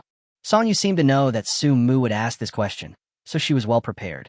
Your father is almost recovered and is resting at home. The doctor said your father needs fresh air, so we, the chairman, bought a villa in the suburbs for your father. Songyu's words made Sumu obviously stunned for a moment. I say, isn't your chairman a little too generous to me? Sumu smiled bitterly. The villa in their hometown is really not expensive, but it's really not expensive and is worth tens of millions. But thinking about how Lu Zhenghao had spent so much money on his father's treatment, Sumu felt relieved. This is all our chairman's intention. Songyu had to say this. After the two chatted briefly for a few more sentences, Sumu started playing with his phone. This is a Boeing 747 private jet. This plane is huge. In addition to the spacious and comfortable sofas, the plane also has billiards, game consoles, TVs, computers. Anyway, almost everything you can imagine is available on this plane. Not only that, there's also a very comfortable big bed on this plane. In addition to these, what interested Sumu the most was the flight attendant on the plane. All the stewardesses on this plane are beautiful. With that appearance, she would definitely be the best even in the entertainment industry. In addition to appearance, there's also figure. It may be a bit of an exaggeration to say that she is comparable to a supermodel, but she is definitely on par with models. By the way, where are the others? Sumu just remembered this. Except for Songyu, the other men in black did not seem to get on the plane. They took another plane. Songyu replied respectfully. Ah. Sumu looked at Songyu in confusion and asked, why did you use two planes to pick me up? Yes. Songyu nodded. To be honest, Sumu really likes Lu Zhenghao's way of doing things now. Your chairman is really wealthy. Sumu is not sure of money now, but he really doesn't know how to enjoy life as well as Lu Zhenghao. His current concept is still at the stage of luxury cars. When I return to the capital, I must buy a plane, Sumu said to himself. After flying for about 2 hours, the plane slowly landed at the airport in Sumu's hometown. As soon as Su-mu got off the plane, he saw the man in black who had been waiting for a long time. At this time, the attitude of this group of men in black towards Su-mu was extremely respectful. The way they nodded and bowed seemed as if they were Su-mu's younger brothers. As he walked out of the airport, Su-mu saw a row of luxury cars. What about Phantom, Dazzle, Cullinan? In addition to luxury cars, Su-mu also saw a top-of-the-line business car. I'll take a business car. Sumulax luxury cars. But he felt that he could only enjoy it well when sitting in a business car. Okay. Song-yu walked straight to the door of the business car and opened the door for Su-mu. Song-yu did not sit next to Su-mu, but sat in the co-pilot's seat. As soon as she got in the car, she said to the driver, "Go to Longhoo Villa. Chapter 78, buy a villa and get a car for free." The car is driving fast. The driver's skills are really impeccable. Even though the car is driving very fast, it still gives people a very smooth feeling. In the car, Su-mu squinted his eyes, not knowing whether he was resting or thinking about something. 2 hours later, the car drove into Longhoo Villa. Villa number 88 is the best villa in Longhoo Villa. Su-mu's parents live here now. After the car stopped, Su-mu got out of the car. At this time, the door of the villa opened. Su-mu's parents walked out of the villa. The parents seemed very happy to see their son come back. "Mom and Dad, I'm back." Su-mu walked forward with a smile and gave his parents a hug. After chatting for a few words outside the door, the three of them entered the villa. The decoration of this villa is very luxurious, exuding a luxurious atmosphere inside and out. "Mr. Su, are you satisfied with this decoration?" Song-yu asked cautiously. Su-mu nodded. "I am very satisfied. Thank Mr. Liu for me." "As long as you're satisfied." Song-yu smiled knowingly when he heard Su-mu say that he was very satisfied. Their Yuelu group did so much just to make Su-mu satisfied. Since Su-mu was satisfied, she could breathe a sigh of relief. "If there is nothing else, I will take my leave," Song-yu said to Su-mu with a smile.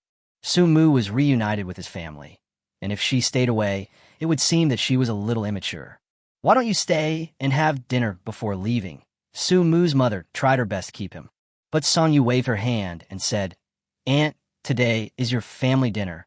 It would be inappropriate for me to stay. When you two are free, I will treat you two to dinner." Song-yu is still relatively sensible.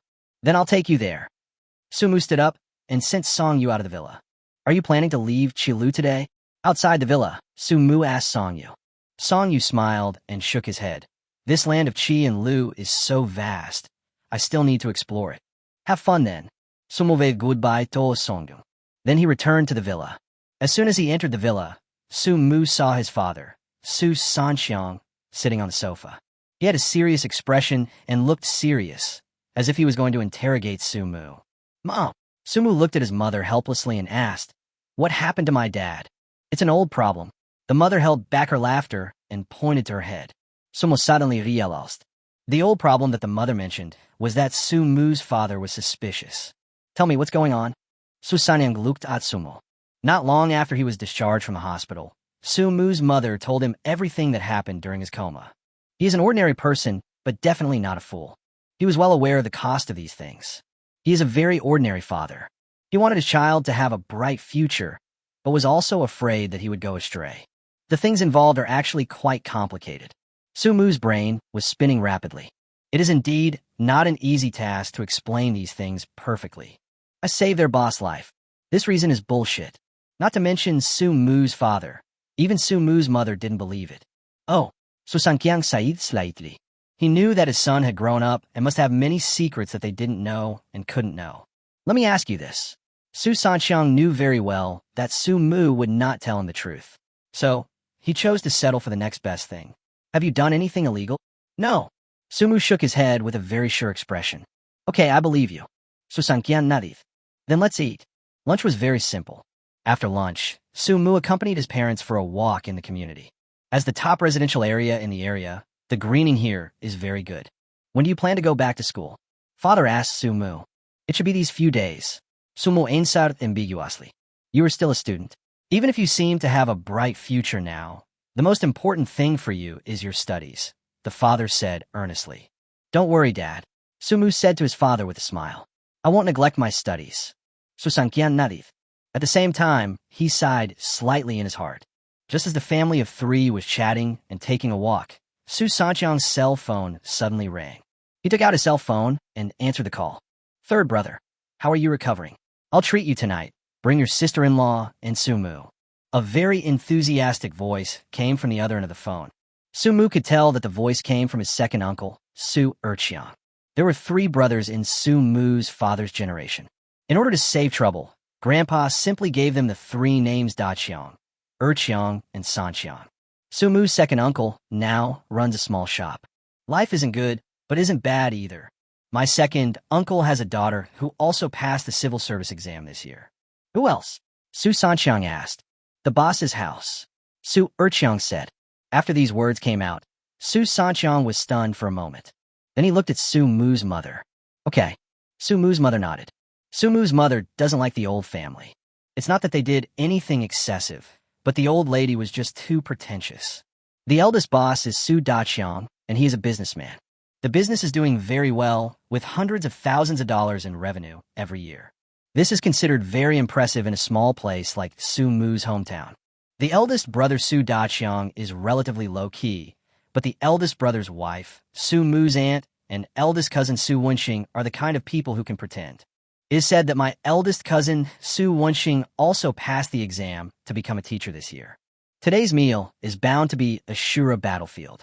Okay, send me the address later, Su Sanqiang said to his second brother.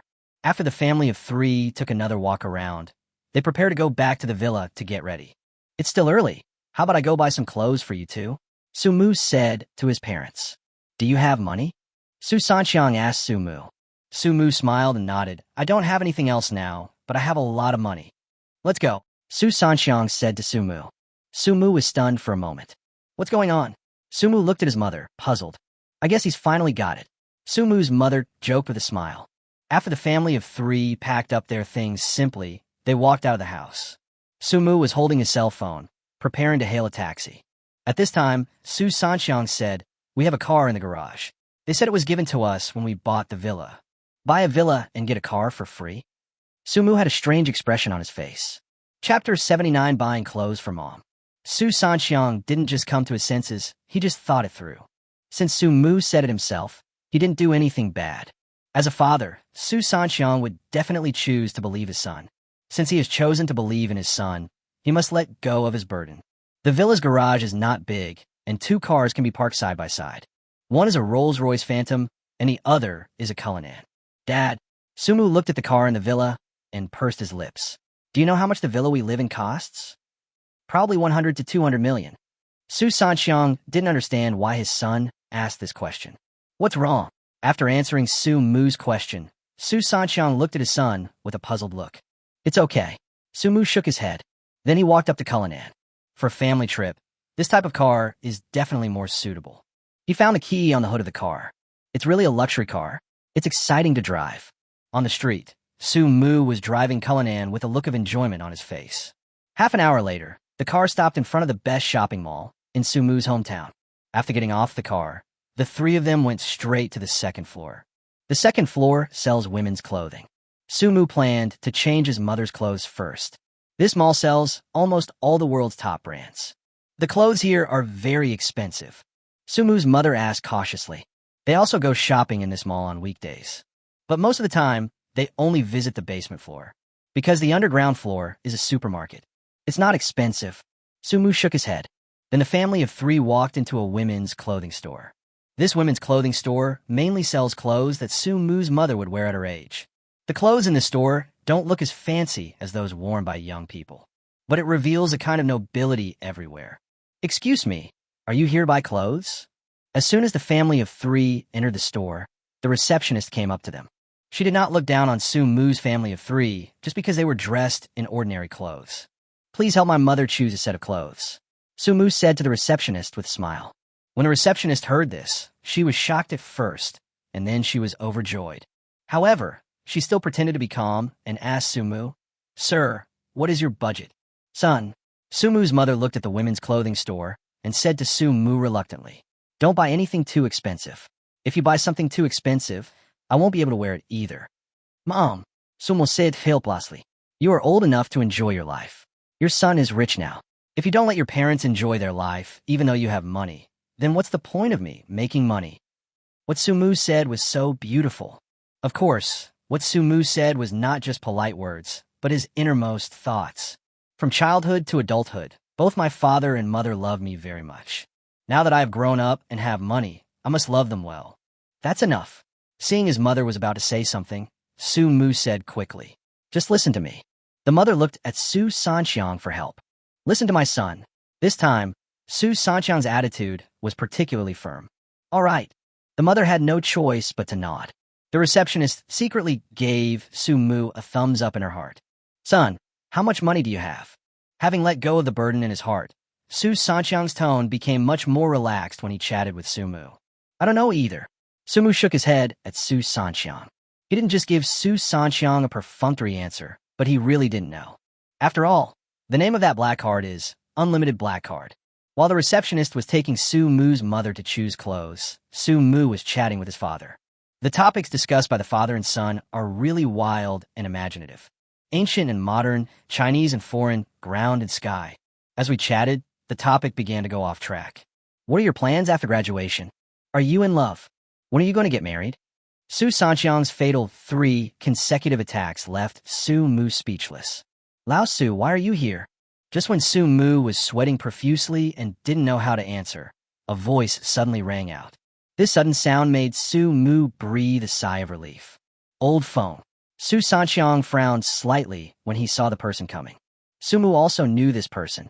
Feng Tianrui is a colleague of Su Sanxiang, Sumu's father. Sumu knew that his father didn't like this colleague. Sumu didn't know the specific reason. "You two can chat first. I'm going to go see my mother." After Sumu said hello, he walked towards the cashier counter. "Hello." Sumu walked to the cashier counter and pointed in the direction of his mother and asked, "Has my mother chosen her clothes?" The cashier shook her head and said, "Auntie hasn't made her choice yet." "Okay, thanks." After Sumu finished speaking, he found a place to sit down and started playing with his phone. After playing for about 10 minutes, my mother and the receptionist walked to the cashier counter. "So beautiful." Looking at the clothes on his mother, Sumu widened his eyes. At this time, Sumu's mother was wearing a Chong Sam, a jade necklace around her neck, and a huge jade bracelet on her wrist. There are 2 jade earrings hanging on both ears. Graceful and elegant. If Sumu's mother was just an ordinary middle-aged woman before, then she's now a graceful and elegant lady. "Mom." Sumu looked at his mother with a smile and asked, "Do you like this outfit?" "I like it." The mother hesitated to speak. "What's wrong?" Sumu waved.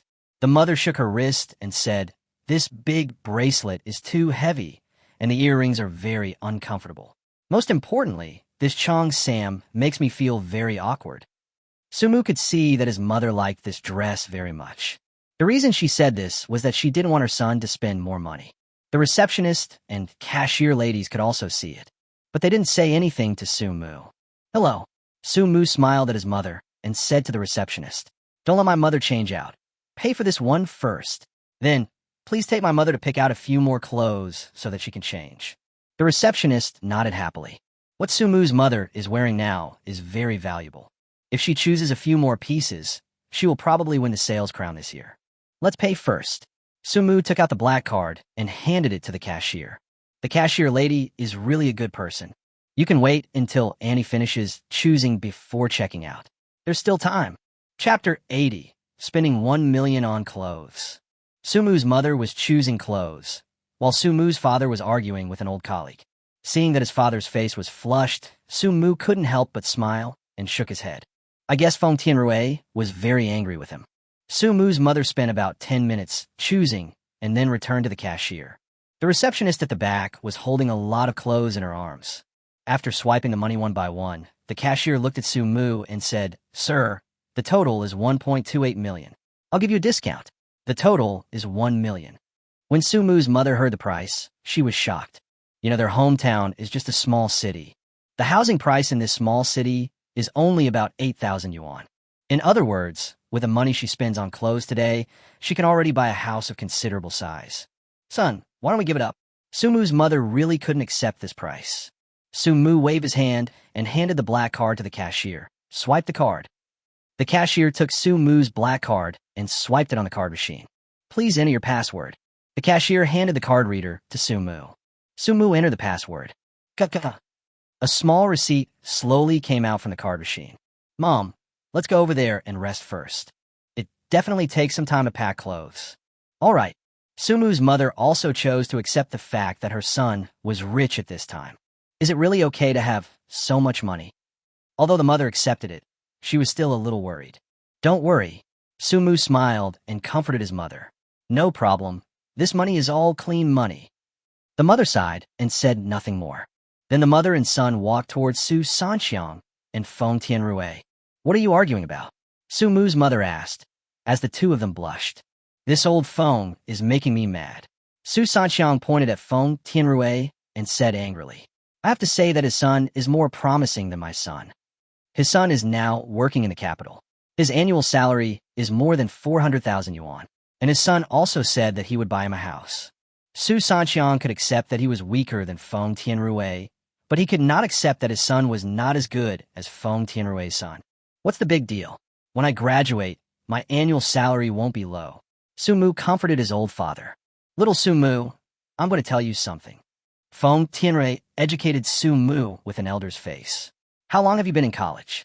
Even if you go to the best university in China, you may not have as much annual salary as my son after graduation. Uncle Feng, Sumu looked at Feng Tianrui and said unhappily, how can you conclude that my annual salary will not be high after graduation? Just when Feng Tianrui wanted to say something, the receptionist came over carrying a lot of bags. Sir, she walked up to Sumu and handed him the receipt. Here is your receipt. Do you want to take these things you bought with you? Or can you set a time and have them delivered to your home?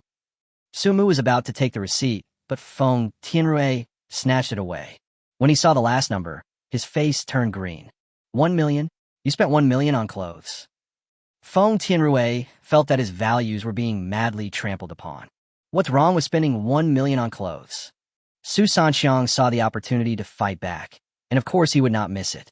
No way, no way. In this era, there won't be people who can't afford clothes worth more than 1 million. Su Sanxiang's ridicule left Feng Tianrui speechless.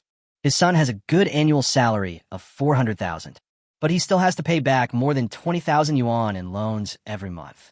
At the end of the year, it would be great if you could save 50,000 yuan. Uncle Feng, Sumu found the right opportunity and spoke at the right time.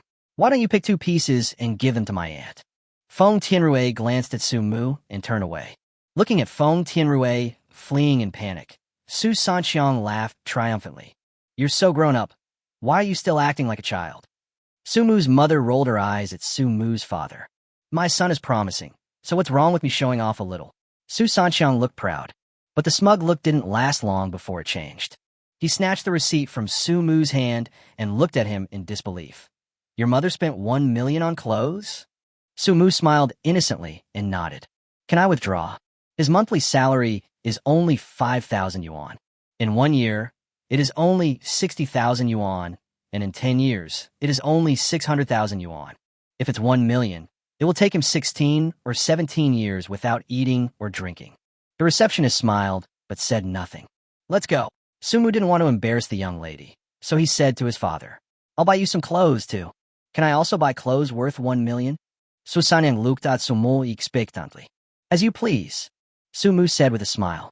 The second floor of the mall is for women's clothing, and the third floor is for men's clothing. After arriving on the third floor, Su Sanxiang walked toward the store excitedly. Holy Monty, the world's top menswear brand. The price of clothes here is very high. Just a shirt can be sold for 30,000 yuan. Su Sanxiang had passed by this store many times, but he never had the courage to go in. Standing at the door of the store, Su Sanxiang looked back at Sumu and asked cautiously, Is it okay? Seeing this scene, Sumu actually felt dazed. He remembered that when he was a child, he also asked his father the same question while standing outside a store he liked. Of course, Sumu nodded with a smile. Sumu remembered that his father also nodded at that time. Sir, are you looking for clothes? As soon as Su Sanxiang entered the store, he was warmly received by the receptionist. Su Sanxiang didn't say anything, but turned to look at Sumu. Please help my father choose a suitable set of clothes. The first requirement is that he has to look handsome. Sumu said to the receptionist with a smile. Okay. The young lady nodded and began to introduce Sumu's father. Not long after, Sumu's father came out wearing a handsome suit. My goodness, This outfit is more or less quite handsome. Sumu's mother's eyes lit up when she saw this. Sumu nodded. It's really handsome. Then let's go with this one, Su Sanxiang said excitedly to the receptionist. The young lady nodded and then looked at Sumu. If possible, please help my father pick out a few more suitable outfits. Sumu stood up and said to the receptionist while walking towards the cashier counter. Yes, sir. The receptionist nodded happily. Chapter 81. Wine Lover. In order to be impartial, Sumu spent 1 million to buy clothes for his father. In other words, Sumu spent a total of 2 million on this shopping mall trip. Sumu's parents felt distressed, but happy at the same time. Except for the clothes you are wearing, all other clothes should be sent back to the villa by the staff. It's almost time. Let's go to the restaurant for dinner, Sumu said to his parents with a smile. Good. The two parents stroked their clothes and were very happy. As the family of 3 walked out of the mall, they saw an acquaintance. Uncle, why are you here? The person who came was none other than Sumu's second uncle, Su Erqiang. Su Erqiang was also very surprised to see Sumu's family. Aren't you going to have dinner in the afternoon? I'll buy some wine, Su Erqiang said to Sumu with a smile. As soon as he finished speaking, Su Erqiang's eyes suddenly widened. Are you here to buy clothes? The clothes in this mall are not cheap. After Su Erqiang finished speaking, he began to look at his third brother. He walked up to Sumu's father, stroked his clothes, and sighed. Your clothes are not cheap. What Sumu's father wears is the world's top brand. Even people who don't pay attention to the fashion circle can recognize it at a glance. It's not expensive. Sumu's father held his head high with a look of pride on his face. Sumu knew that his father was going to start showing off again. It's only about a few 100,000 yuan. Sumu's father tried his best to make his tone sound calm when he said this. But Sumu felt that his father's tone was full of pretense. 100,000 is not expensive. Su Erqiang's eyes widened, and then he asked Su Sanxiang as if he remembered something. Did you win a lottery? For people in small cities like theirs, the only chance to make a fortune is to buy lottery tickets. My son has made great progress, Sumu's father said proudly. I said no, but he insisted. He spent 1 or 2 million. Don't you think it's inappropriate for people of our age to wear clothes worth hundreds of thousands of dollars? Sumu looked at his mother and couldn't help but complain. My father, is he pretending too much? Sumu's mother rolled her eyes at her husband and said to Sumu, he has been a coward all his life. Now he finally has a chance to show off. It would be inappropriate if you don't let him show off. Sumu nodded in agreement. You spent 1 or 2 million on clothes. Third brother, I suspect you were bragging. Su Erqiang didn't believe what his younger brother said. Su Sanxiang seemed to guess that his second brother didn't believe it, so he put his hand into his pocket and took out the 2 receipts for the clothes he had just bought. After taking out the receipt, he pretended to fan himself. Why is it so hot today? Sumu, who was standing aside and watching, rolled his eyes. Is that a receipt in your hand? Su Erqiang asked. Oh, the receipt? I thought it was trash. Sumu's father pretended to have taken the wrong thing by accident. You just said that I was bragging, right? Now I'll show you whether I am bragging or not. After saying this, Sumu's father handed the receipt directly to Su Erqiang. Su Erqiang took the receipt, took a look at it, and his eyes widened. Good boy, has your Sumu made it big? 2 receipts, totaling more than 2 million. These more than 2 million are definitely an astronomical figure for people in small cities. The most important thing is that the more than 2 million is used to buy clothes. Use 2 million to buy clothes. Not to mention small cities, it is rare even in big cities. Of course, there are still many people who spend 2 million on clothes on Longhoo and TikTok. It's not bad. Su San snatched the receipt from his second brother and said with a nonchalant look, it's just that I was a little luckier. Su Erqiang stopped talking. By the way, uncle, what kind of wine do you want to buy? Sumu asked Su Erqiang curiously. When Sumu's father interrupted him, Su Erqiang forgot the purpose of coming to the mall. Let's buy 2 bottles of mitai. Isn't it said that the mitai here is on sale recently? Su Erqiang is a wine lover. Every wine lover wants to taste good wine. As soon as he heard that there was an event in the mall, he rushed over. How about we go shopping together? Sumu looked at his father. As the master, Su Erqiang is still here. If they go to the restaurant now, they will just have to wait. Instead of waiting, why not take a walk? Okay. Sumu's father is also a wine lover. As soon as he heard his second brother say that there would be a discount for a long time, he could no longer bear it. You can go shopping, but if you want to buy some wine, that's absolutely impossible. Sumu's mother warned Susanyang. Don't worry, wife. Su Sanxiang said with a smile. A group of 4 entered the mall again. The discounted wine that Su Erqiang mentioned is on the first floor of the mall at the Matai counter. After entering the mall, Su Erqiang walked to the Matai counter with ease. Hello, please give me 2 bottles of Matai Feitian. Su Erqiang said very politely to the lady at the counter. The young lady glanced at Su Erqiang, shook her head with disdain in her eyes, and said, Sorry, we don't have Feitian here anymore. Didn't you say before that there were still a lot? Su Erqiang looked at the young lady in confusion. I am sorry, the young lady said, playing with her fingers without looking up. We only sell wine here to our old customers. The appearance of the lady at the counter made Su Erqiang very unhappy. But Su Erqiang didn't know what to say. Since the other party said that there was no more, he couldn't force it. Then he turned and walked towards Su Mu's family. Su Sanxiang saw that his second brother looked bitter, so he asked curiously, What's wrong? Didn't you buy it? They said that they only sell Feitian to their old customers. Su Erqiang's tone was full of helplessness. It's Itiha. At this time, Su Mu seemed to remember something. He took out his cell phone and called Songyu directly. At this time, Songyu was traveling in Mount Tai. She was a little surprised when she received Su Mu's call. Mr. Su, you called me at this time. Are you missing me?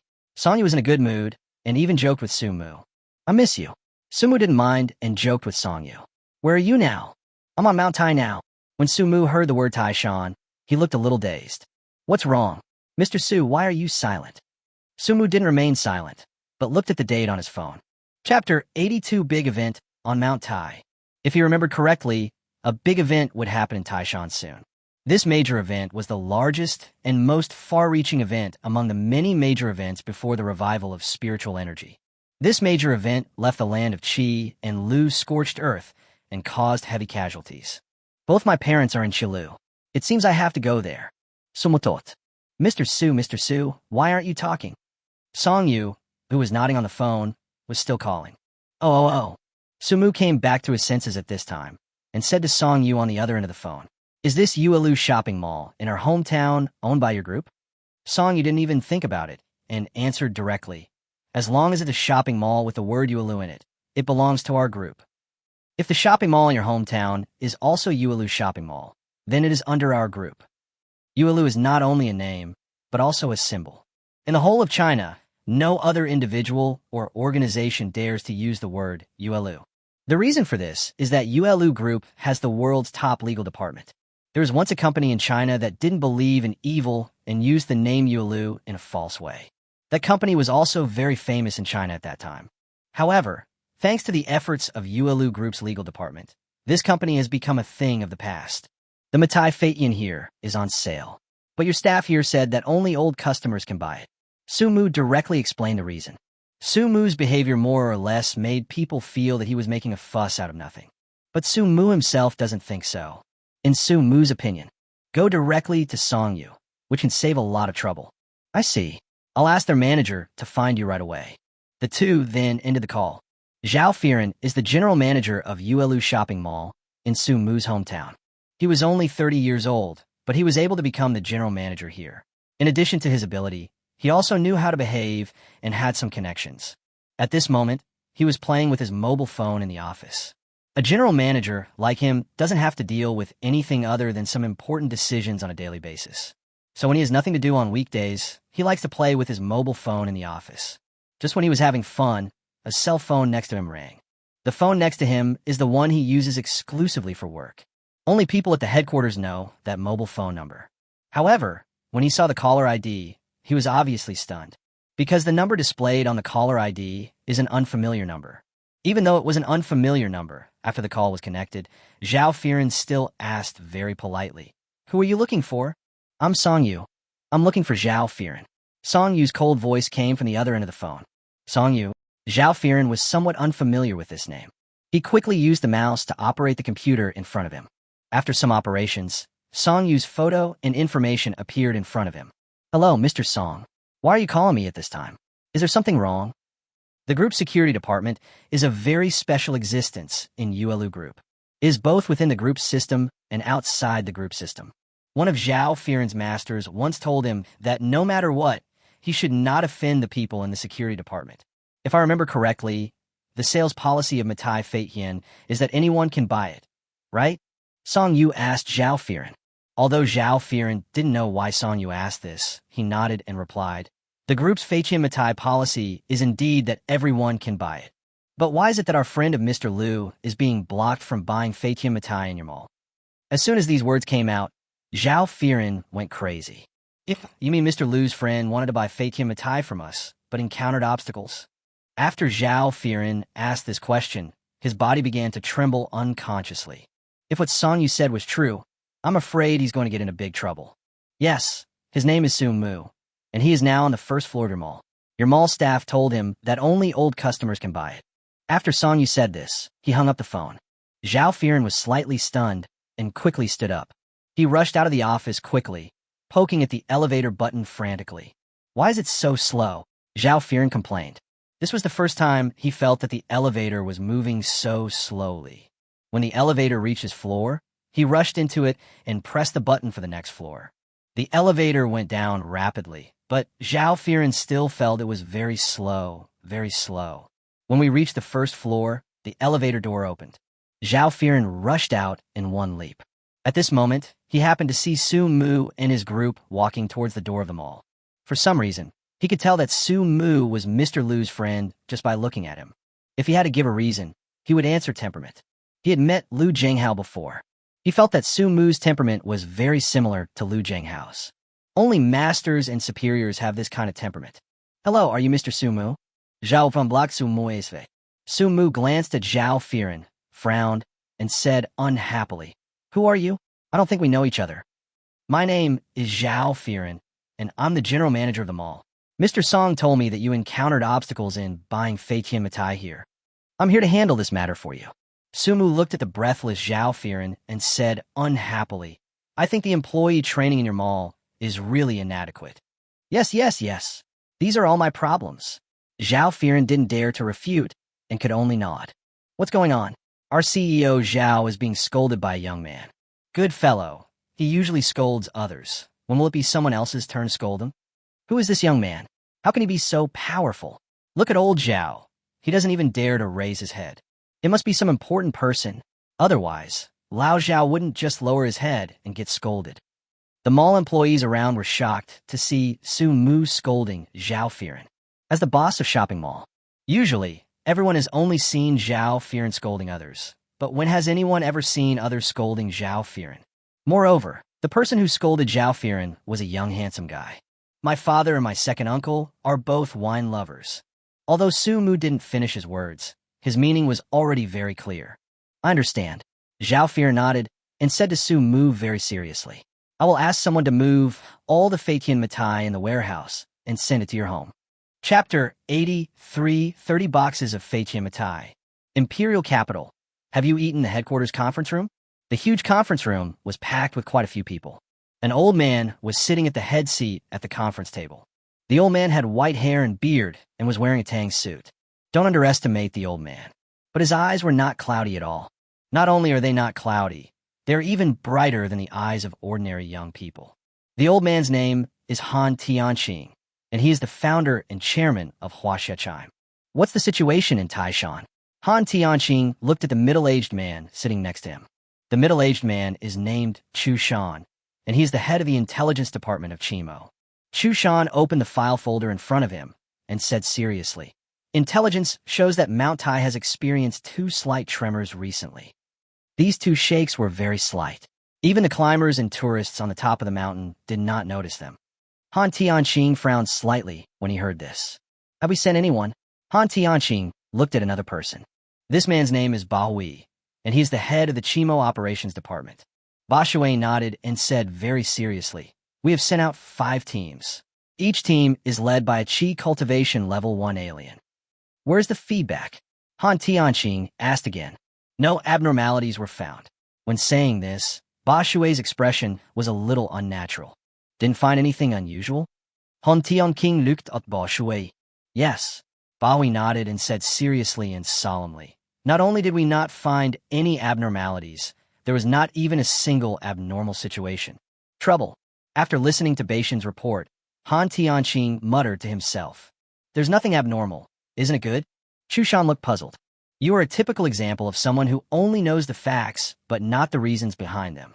Han Tianqing glanced at Chu Shan, his eyes full of helplessness. Chu Shan was still puzzled. The shaking of Mount Tai. I suspect it's the birth or evolution of some strange beast. But the people we sent out didn't find anything unusual. Then there are only two possibilities. The first scenario is the good scenario. My perception is wrong. The shaking of Mount Tai is just a coincidence. The second situation is a bad one. That is, the alien beast that was born or evolved this time has learned to hide and disguise itself. It hides or disguises itself very well. If that's the case, then we're in big trouble. It is incredible that a strange beast knows how to disguise or hide. At this time, someone will definitely say something. So many animals in the animal kingdom also hide and camouflage, so it's no big deal. In fact, this is not a concept.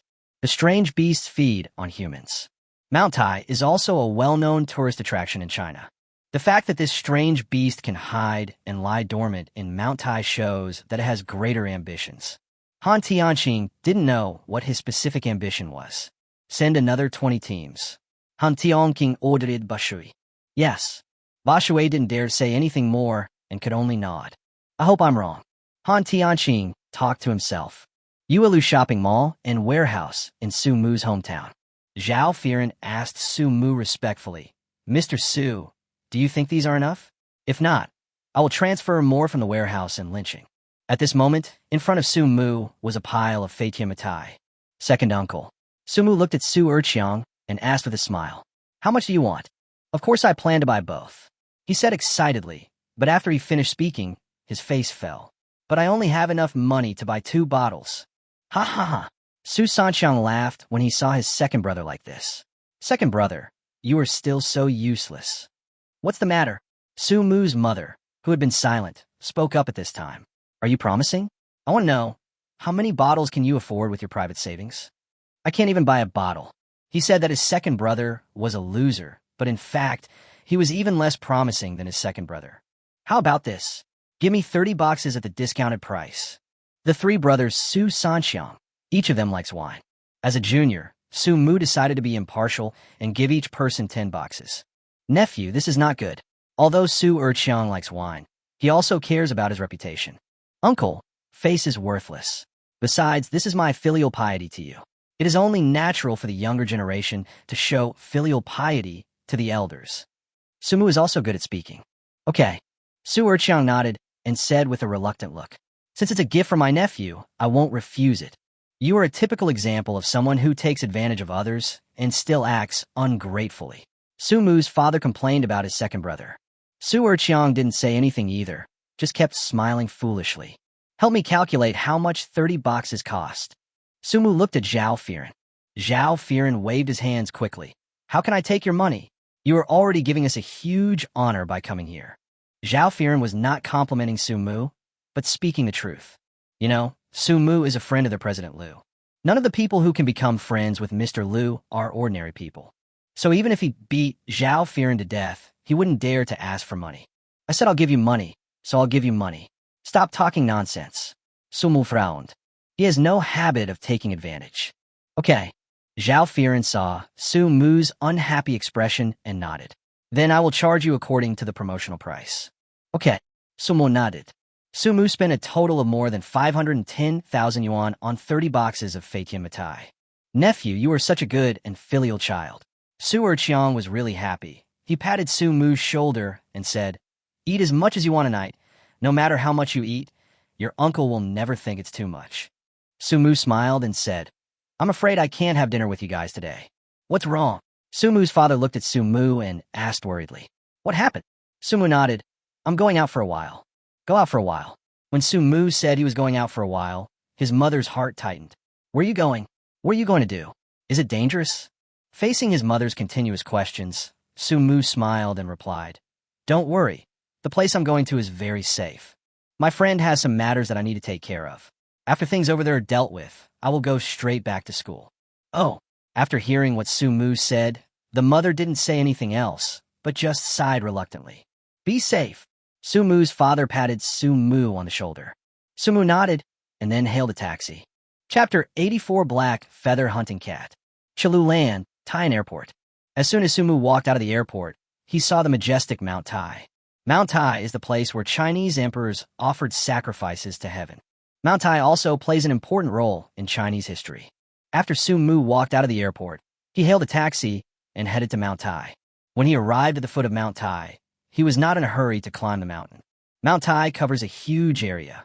He couldn't be sure where on Mount Tai that great event took place. So he decided to go wander around first. Taking advantage of the tourists' inattention, he went straight into the uninhabited area of Mount Tai.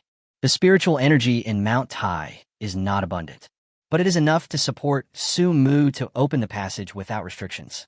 In the state of opening the secluded passage, Sumu discovered that this most famous mountain in Chinese history was indeed extraordinary. In a place in the no man's land, he actually saw some things that shouldn't be there. It was a stone brick. The shape of the stone bricks is very simple and ancient, and it has a very historical atmosphere at first glance. Sumu picked up the brick and looked at it carefully. Stone bricks from the Ming dynasty. Sumu saw some tiny words on one side of the stone brick. The text shows that this stone brick was produced during the Yongle period of the Ming dynasty. Why did bricks from the Yongle period of the Ming dynasty appear in this place?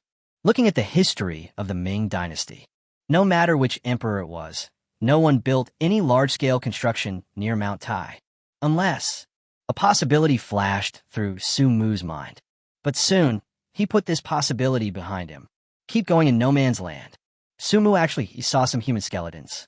The clothes of the skeleton had long since rotted away, and the bones had become extremely fragile. Judging from its appearance, it should not be the skeleton of a modern person. Move on. After walking for about 5 minutes, Sumu stopped. Not far in front of him, he saw another skeleton. This skeleton is different from the skeleton Sumu had seen before. Its appearance is very similar to humans. But the difference is that the skeleton has wing-like bone structures on its ribs. Angel? Demon? Or vampire? Sumu, who had experienced the revival of spiritual energy, was not surprised by the strange appearance of the skeleton. After observing carefully, Sumu continued to move forward. This time, he didn't see any corpses. As he continued to go deeper into the no man's land, there were more and more trees around him. With more trees, there are naturally more small animals. Rabbit. Sumu saw a big, fat rabbit. The rabbit looked so plump that Sumu drooled. Just as he was about to catch the rabbit, a voice rang out not far away. Is the source of the third tremor really nearby? Why didn't we find anything after searching around? Hearing this voice, Sumu quickly hid himself. As soon as he hid himself, several people came over. Have you eaten yet? When Sumu saw the uniforms of these people, a strange expression appeared on his face. Before the revival of spiritual energy, everyone thought that Chime was just a small food delivery company. But after the revival of spiritual energy, people found that eating was not as simple as it seemed. Official and human organization? Why are they here? Also, what exactly do they mean by vibration just now? As a reborn person, Sumu knows Chi Mo's true identity. This is a 5-man team. The leader of the team is an alien who has reached the first level of Chi cultivation. The remaining 4 people are all at the 9th level of the innate realm. The members of the team quickly walked past Sumu. Could it be that they noticed something? Sumu's mind began to spin rapidly.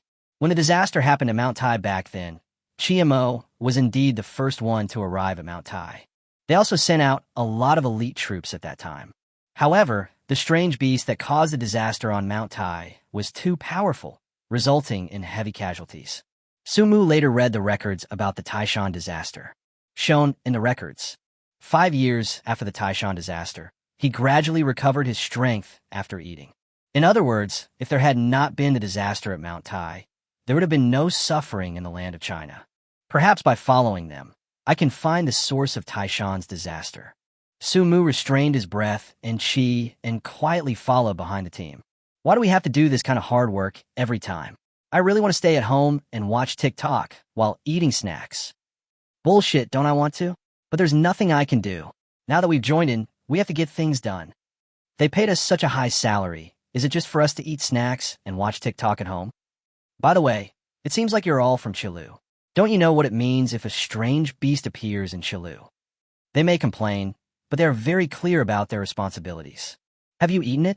It is not only China's official group of aliens, but also China's first line of defense against alien beasts. They look serious, their hands on their weapons. As long as there is danger, they will draw their weapons to resist the danger at the first time. Sumu followed them quietly. After walking for about an hour, Sumu suddenly frowned. A dangerous aura suddenly appeared not far ahead. Sumu's realm was higher, so he sensed the existence of danger. But the others still moved forward seriously, not realizing the danger. When the passage was opened, Gao Mu discovered that in a patch of low grass not far from the team, there was a strange beast crouching down, as if waiting for something. The appearance of this strange beast is very similar to that of an ordinary black panther. In terms of body size, it is the same as an ordinary black panther.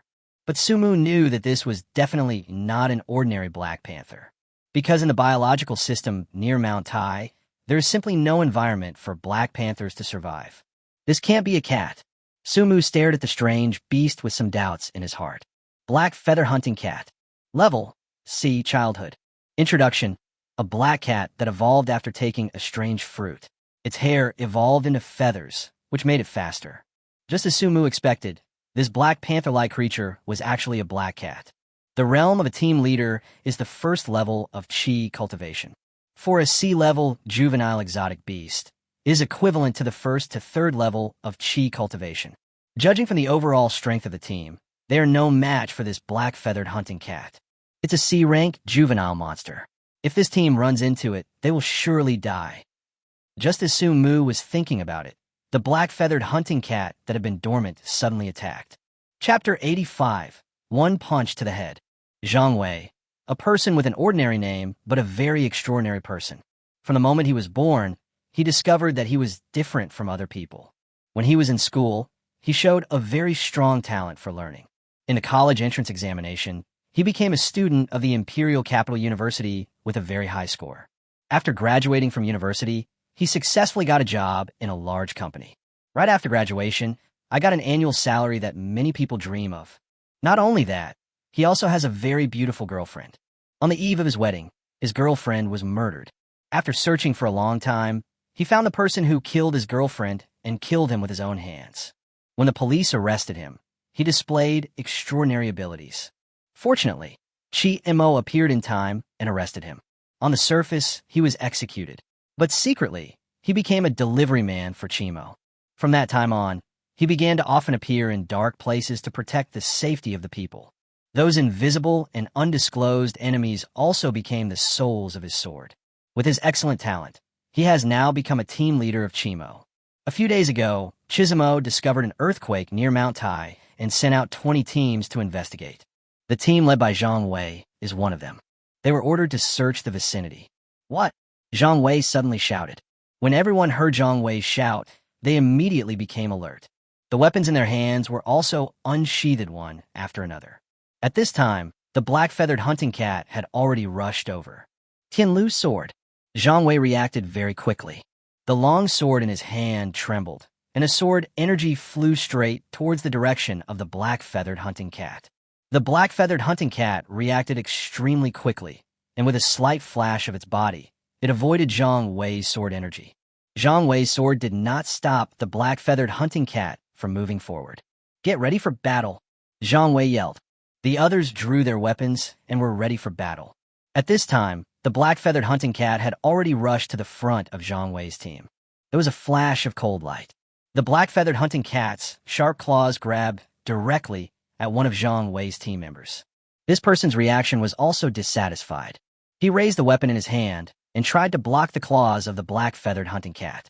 When the black-feathered hunting cat's claws scratched the opponent's weapon. For a moment, sparks flew everywhere. Although the man blocked the black-feathered hunting cat's claw, the power of the black-feathered hunting cat's claw was very strong. He directly knocked the man, flying backwards. Seeing this, the black-feathered hunting cat rushed forward to finish off the enemy. Save! Zhang Wei roared and rushed towards the man who flew backwards. The others followed suit. The black-feathered hunting cat is much faster than Zhang Wei and his friends. Seeing that the rescue was inadequate, Zhang Wei swung the sword in his hand again. Tianxian's sword. A dark yellow sword energy flew towards the direction of the black-feathered hunting cat. The black-feathered hunting cat seemed to have sensed the extraordinary power of Zhang Wei's sword. so I didn't dare to resist with my body. It flashed and dodged Zhang Wei's sword energy again. It was precisely because of Zhang Wei's sword that the man who fell to the ground had a chance to catch his breath. He jumped up from the ground. The black-feathered hunting cat attacks again. "Captain, please take good care of my mother." The man roared and rushed towards the black-feathered hunting cat with a sword in hand. He knew that even if Zhang Wei wanted to save him now, it was too late. "Take care of your own mother." Zhang Wei roared, and the speed of qi circulation increased to the extreme. The black-feathered hunting cat saw that the person he had knocked away still dared to rush towards him. The corners of its mouth turned up, revealing an anthropomorphic sneer. For some reason, the man felt a chill down his spine when he saw the sneering expression. But even with this feeling, he did not stop moving forward. In a flash, he collided with the black-feathered hunting cat again. This time, the black-feathered hunting cat's sharp claws collided with his weapon again. The man was knocked flying again. His luck was a little bad this time. He flew backwards and directly knocked down a big tree. Blood flowed out from the corner of his mouth. His head tilted, and he fell in a coma. Seeing this, the black-feathered hunting cat knew that his chance had come. Rushed towards him again. The speed of the black-feathered hunting cat is really too fast. Zhang Wei had no time to retreat at this moment. Why bother? Why make it so tragic? At this time, a plain voice sounded. Hearing the voice, Zhang Wei looked up subconsciously. I saw a person appear not far in front of my team members. The man was dressed in simple casual clothes, and his status was very well proportioned. Although he didn't see the other person's face, Zhang Wei thought he was a handsome guy. What surprised Zhang Wei the most was that this man was wearing a Monkey King mask on his face. If this Sun Wukong mask was a high-quality mask, Zhang Wei would not have anything to complain about. The key point is that the Monkey King mask on this person's face is of very low quality. It's the kind that costs 50 cents each on the street. While the man was speaking, the black-feathered hunting cat had already rushed in front of him. "Kitten, if you don't want to die, you'd better stay here." Su Mu, who was standing in front of the man, looked at the black-feathered hunting cat coldly. The black-feathered hunting cat obviously understood what Su Mu said, but its eyes were full of disdain. "Good fellow, even the strange beasts have learned to taunt." Su Mu smiled helplessly. After taunting Su Mu, the black-feathered hunting cat actually wanted to attack Su Mu. "Be careful. This is a sea-level juvenile monster, and it's very powerful." Zhang Wei couldn't help but remind Su Mu when he saw that he didn't take the black-feathered hunting cat seriously. "It's just a kitten. Let me teach it a lesson." Su Mu glanced at Zhang Wei and said with a contemptuous tone. Before Zhang Wei could react, he saw Su Mu's right fist hit the black-feathered hunting cat directly on the head. Bang! The black-feathered hunting cat's head was blown up by Su Mu's punch. Seeing this scene, Zhang Wei and his teammates were stunned. Who is this person? He is too strong. A sea-level juvenile beast can be blown up with one punch. What kind of monster is this? I haven't heard of any big shot among the aliens who likes to wear the mask of Sun Wukong. He must be a hidden boss. Otherwise, he wouldn't appear wearing a mask. Besides, it's a low-quality mask that costs only 50 cents on the street. Su Mu was complacent about what the members of Zhang Wei's team said earlier. But the following words made Su Mu feel a little embarrassed. Chapter 86, Ancient Mount Tai. Ding. Kill the C-rank alien beast black feather hunting cat and get rewards. 225 points. Missed. One of the 72 Disha techniques. It can create fog at any time and any place. Of course, creating fog consumes qi. Are these 72 earthly fiends all so useless? Su Mu has been hunting exotic beasts during this period and has acquired a lot of unusual skills. These strange skills are all related to the 72 earthly fiends. But apart from Tongyu, Su Mu found that the other skills were more or less useless. If the school needs a performance in the future, maybe I can use the fog cloth to perform magic.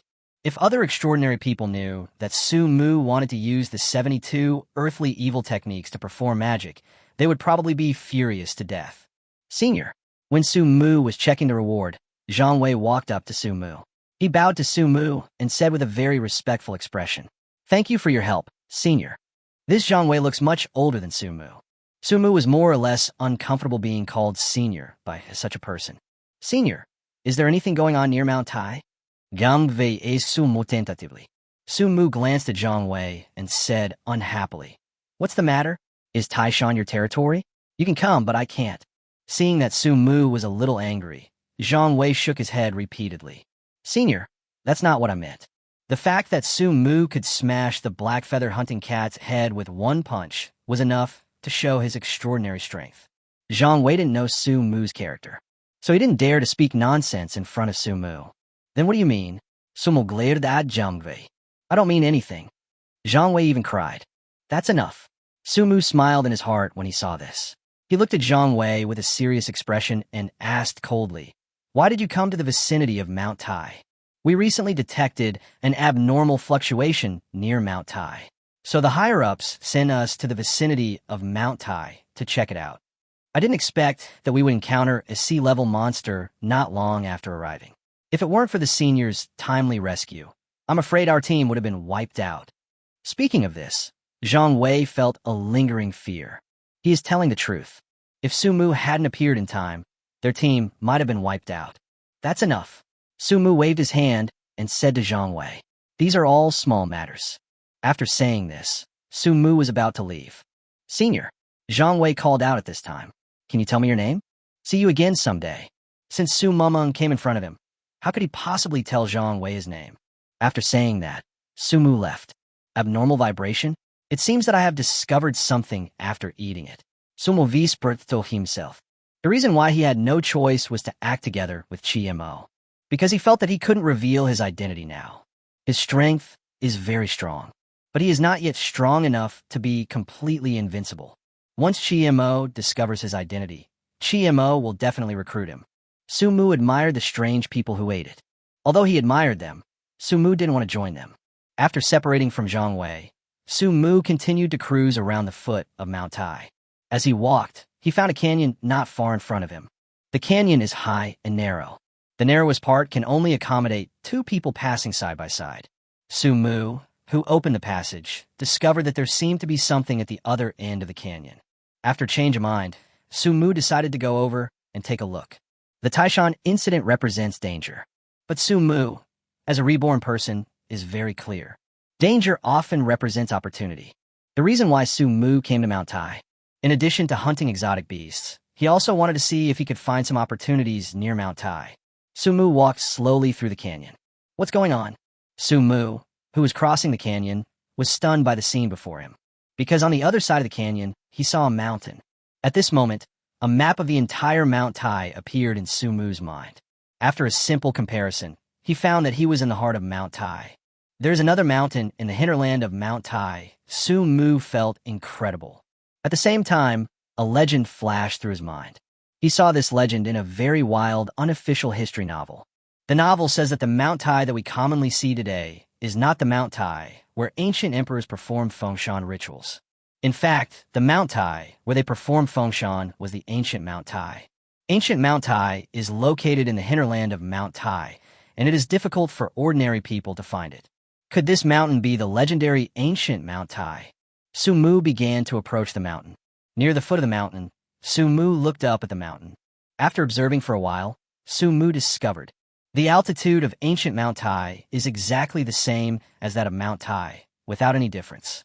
Standing at the foot of the mountain, Su Mu could visually estimate the altitude of Mount Tai, but he could not see clearly what was on the top of the mountain.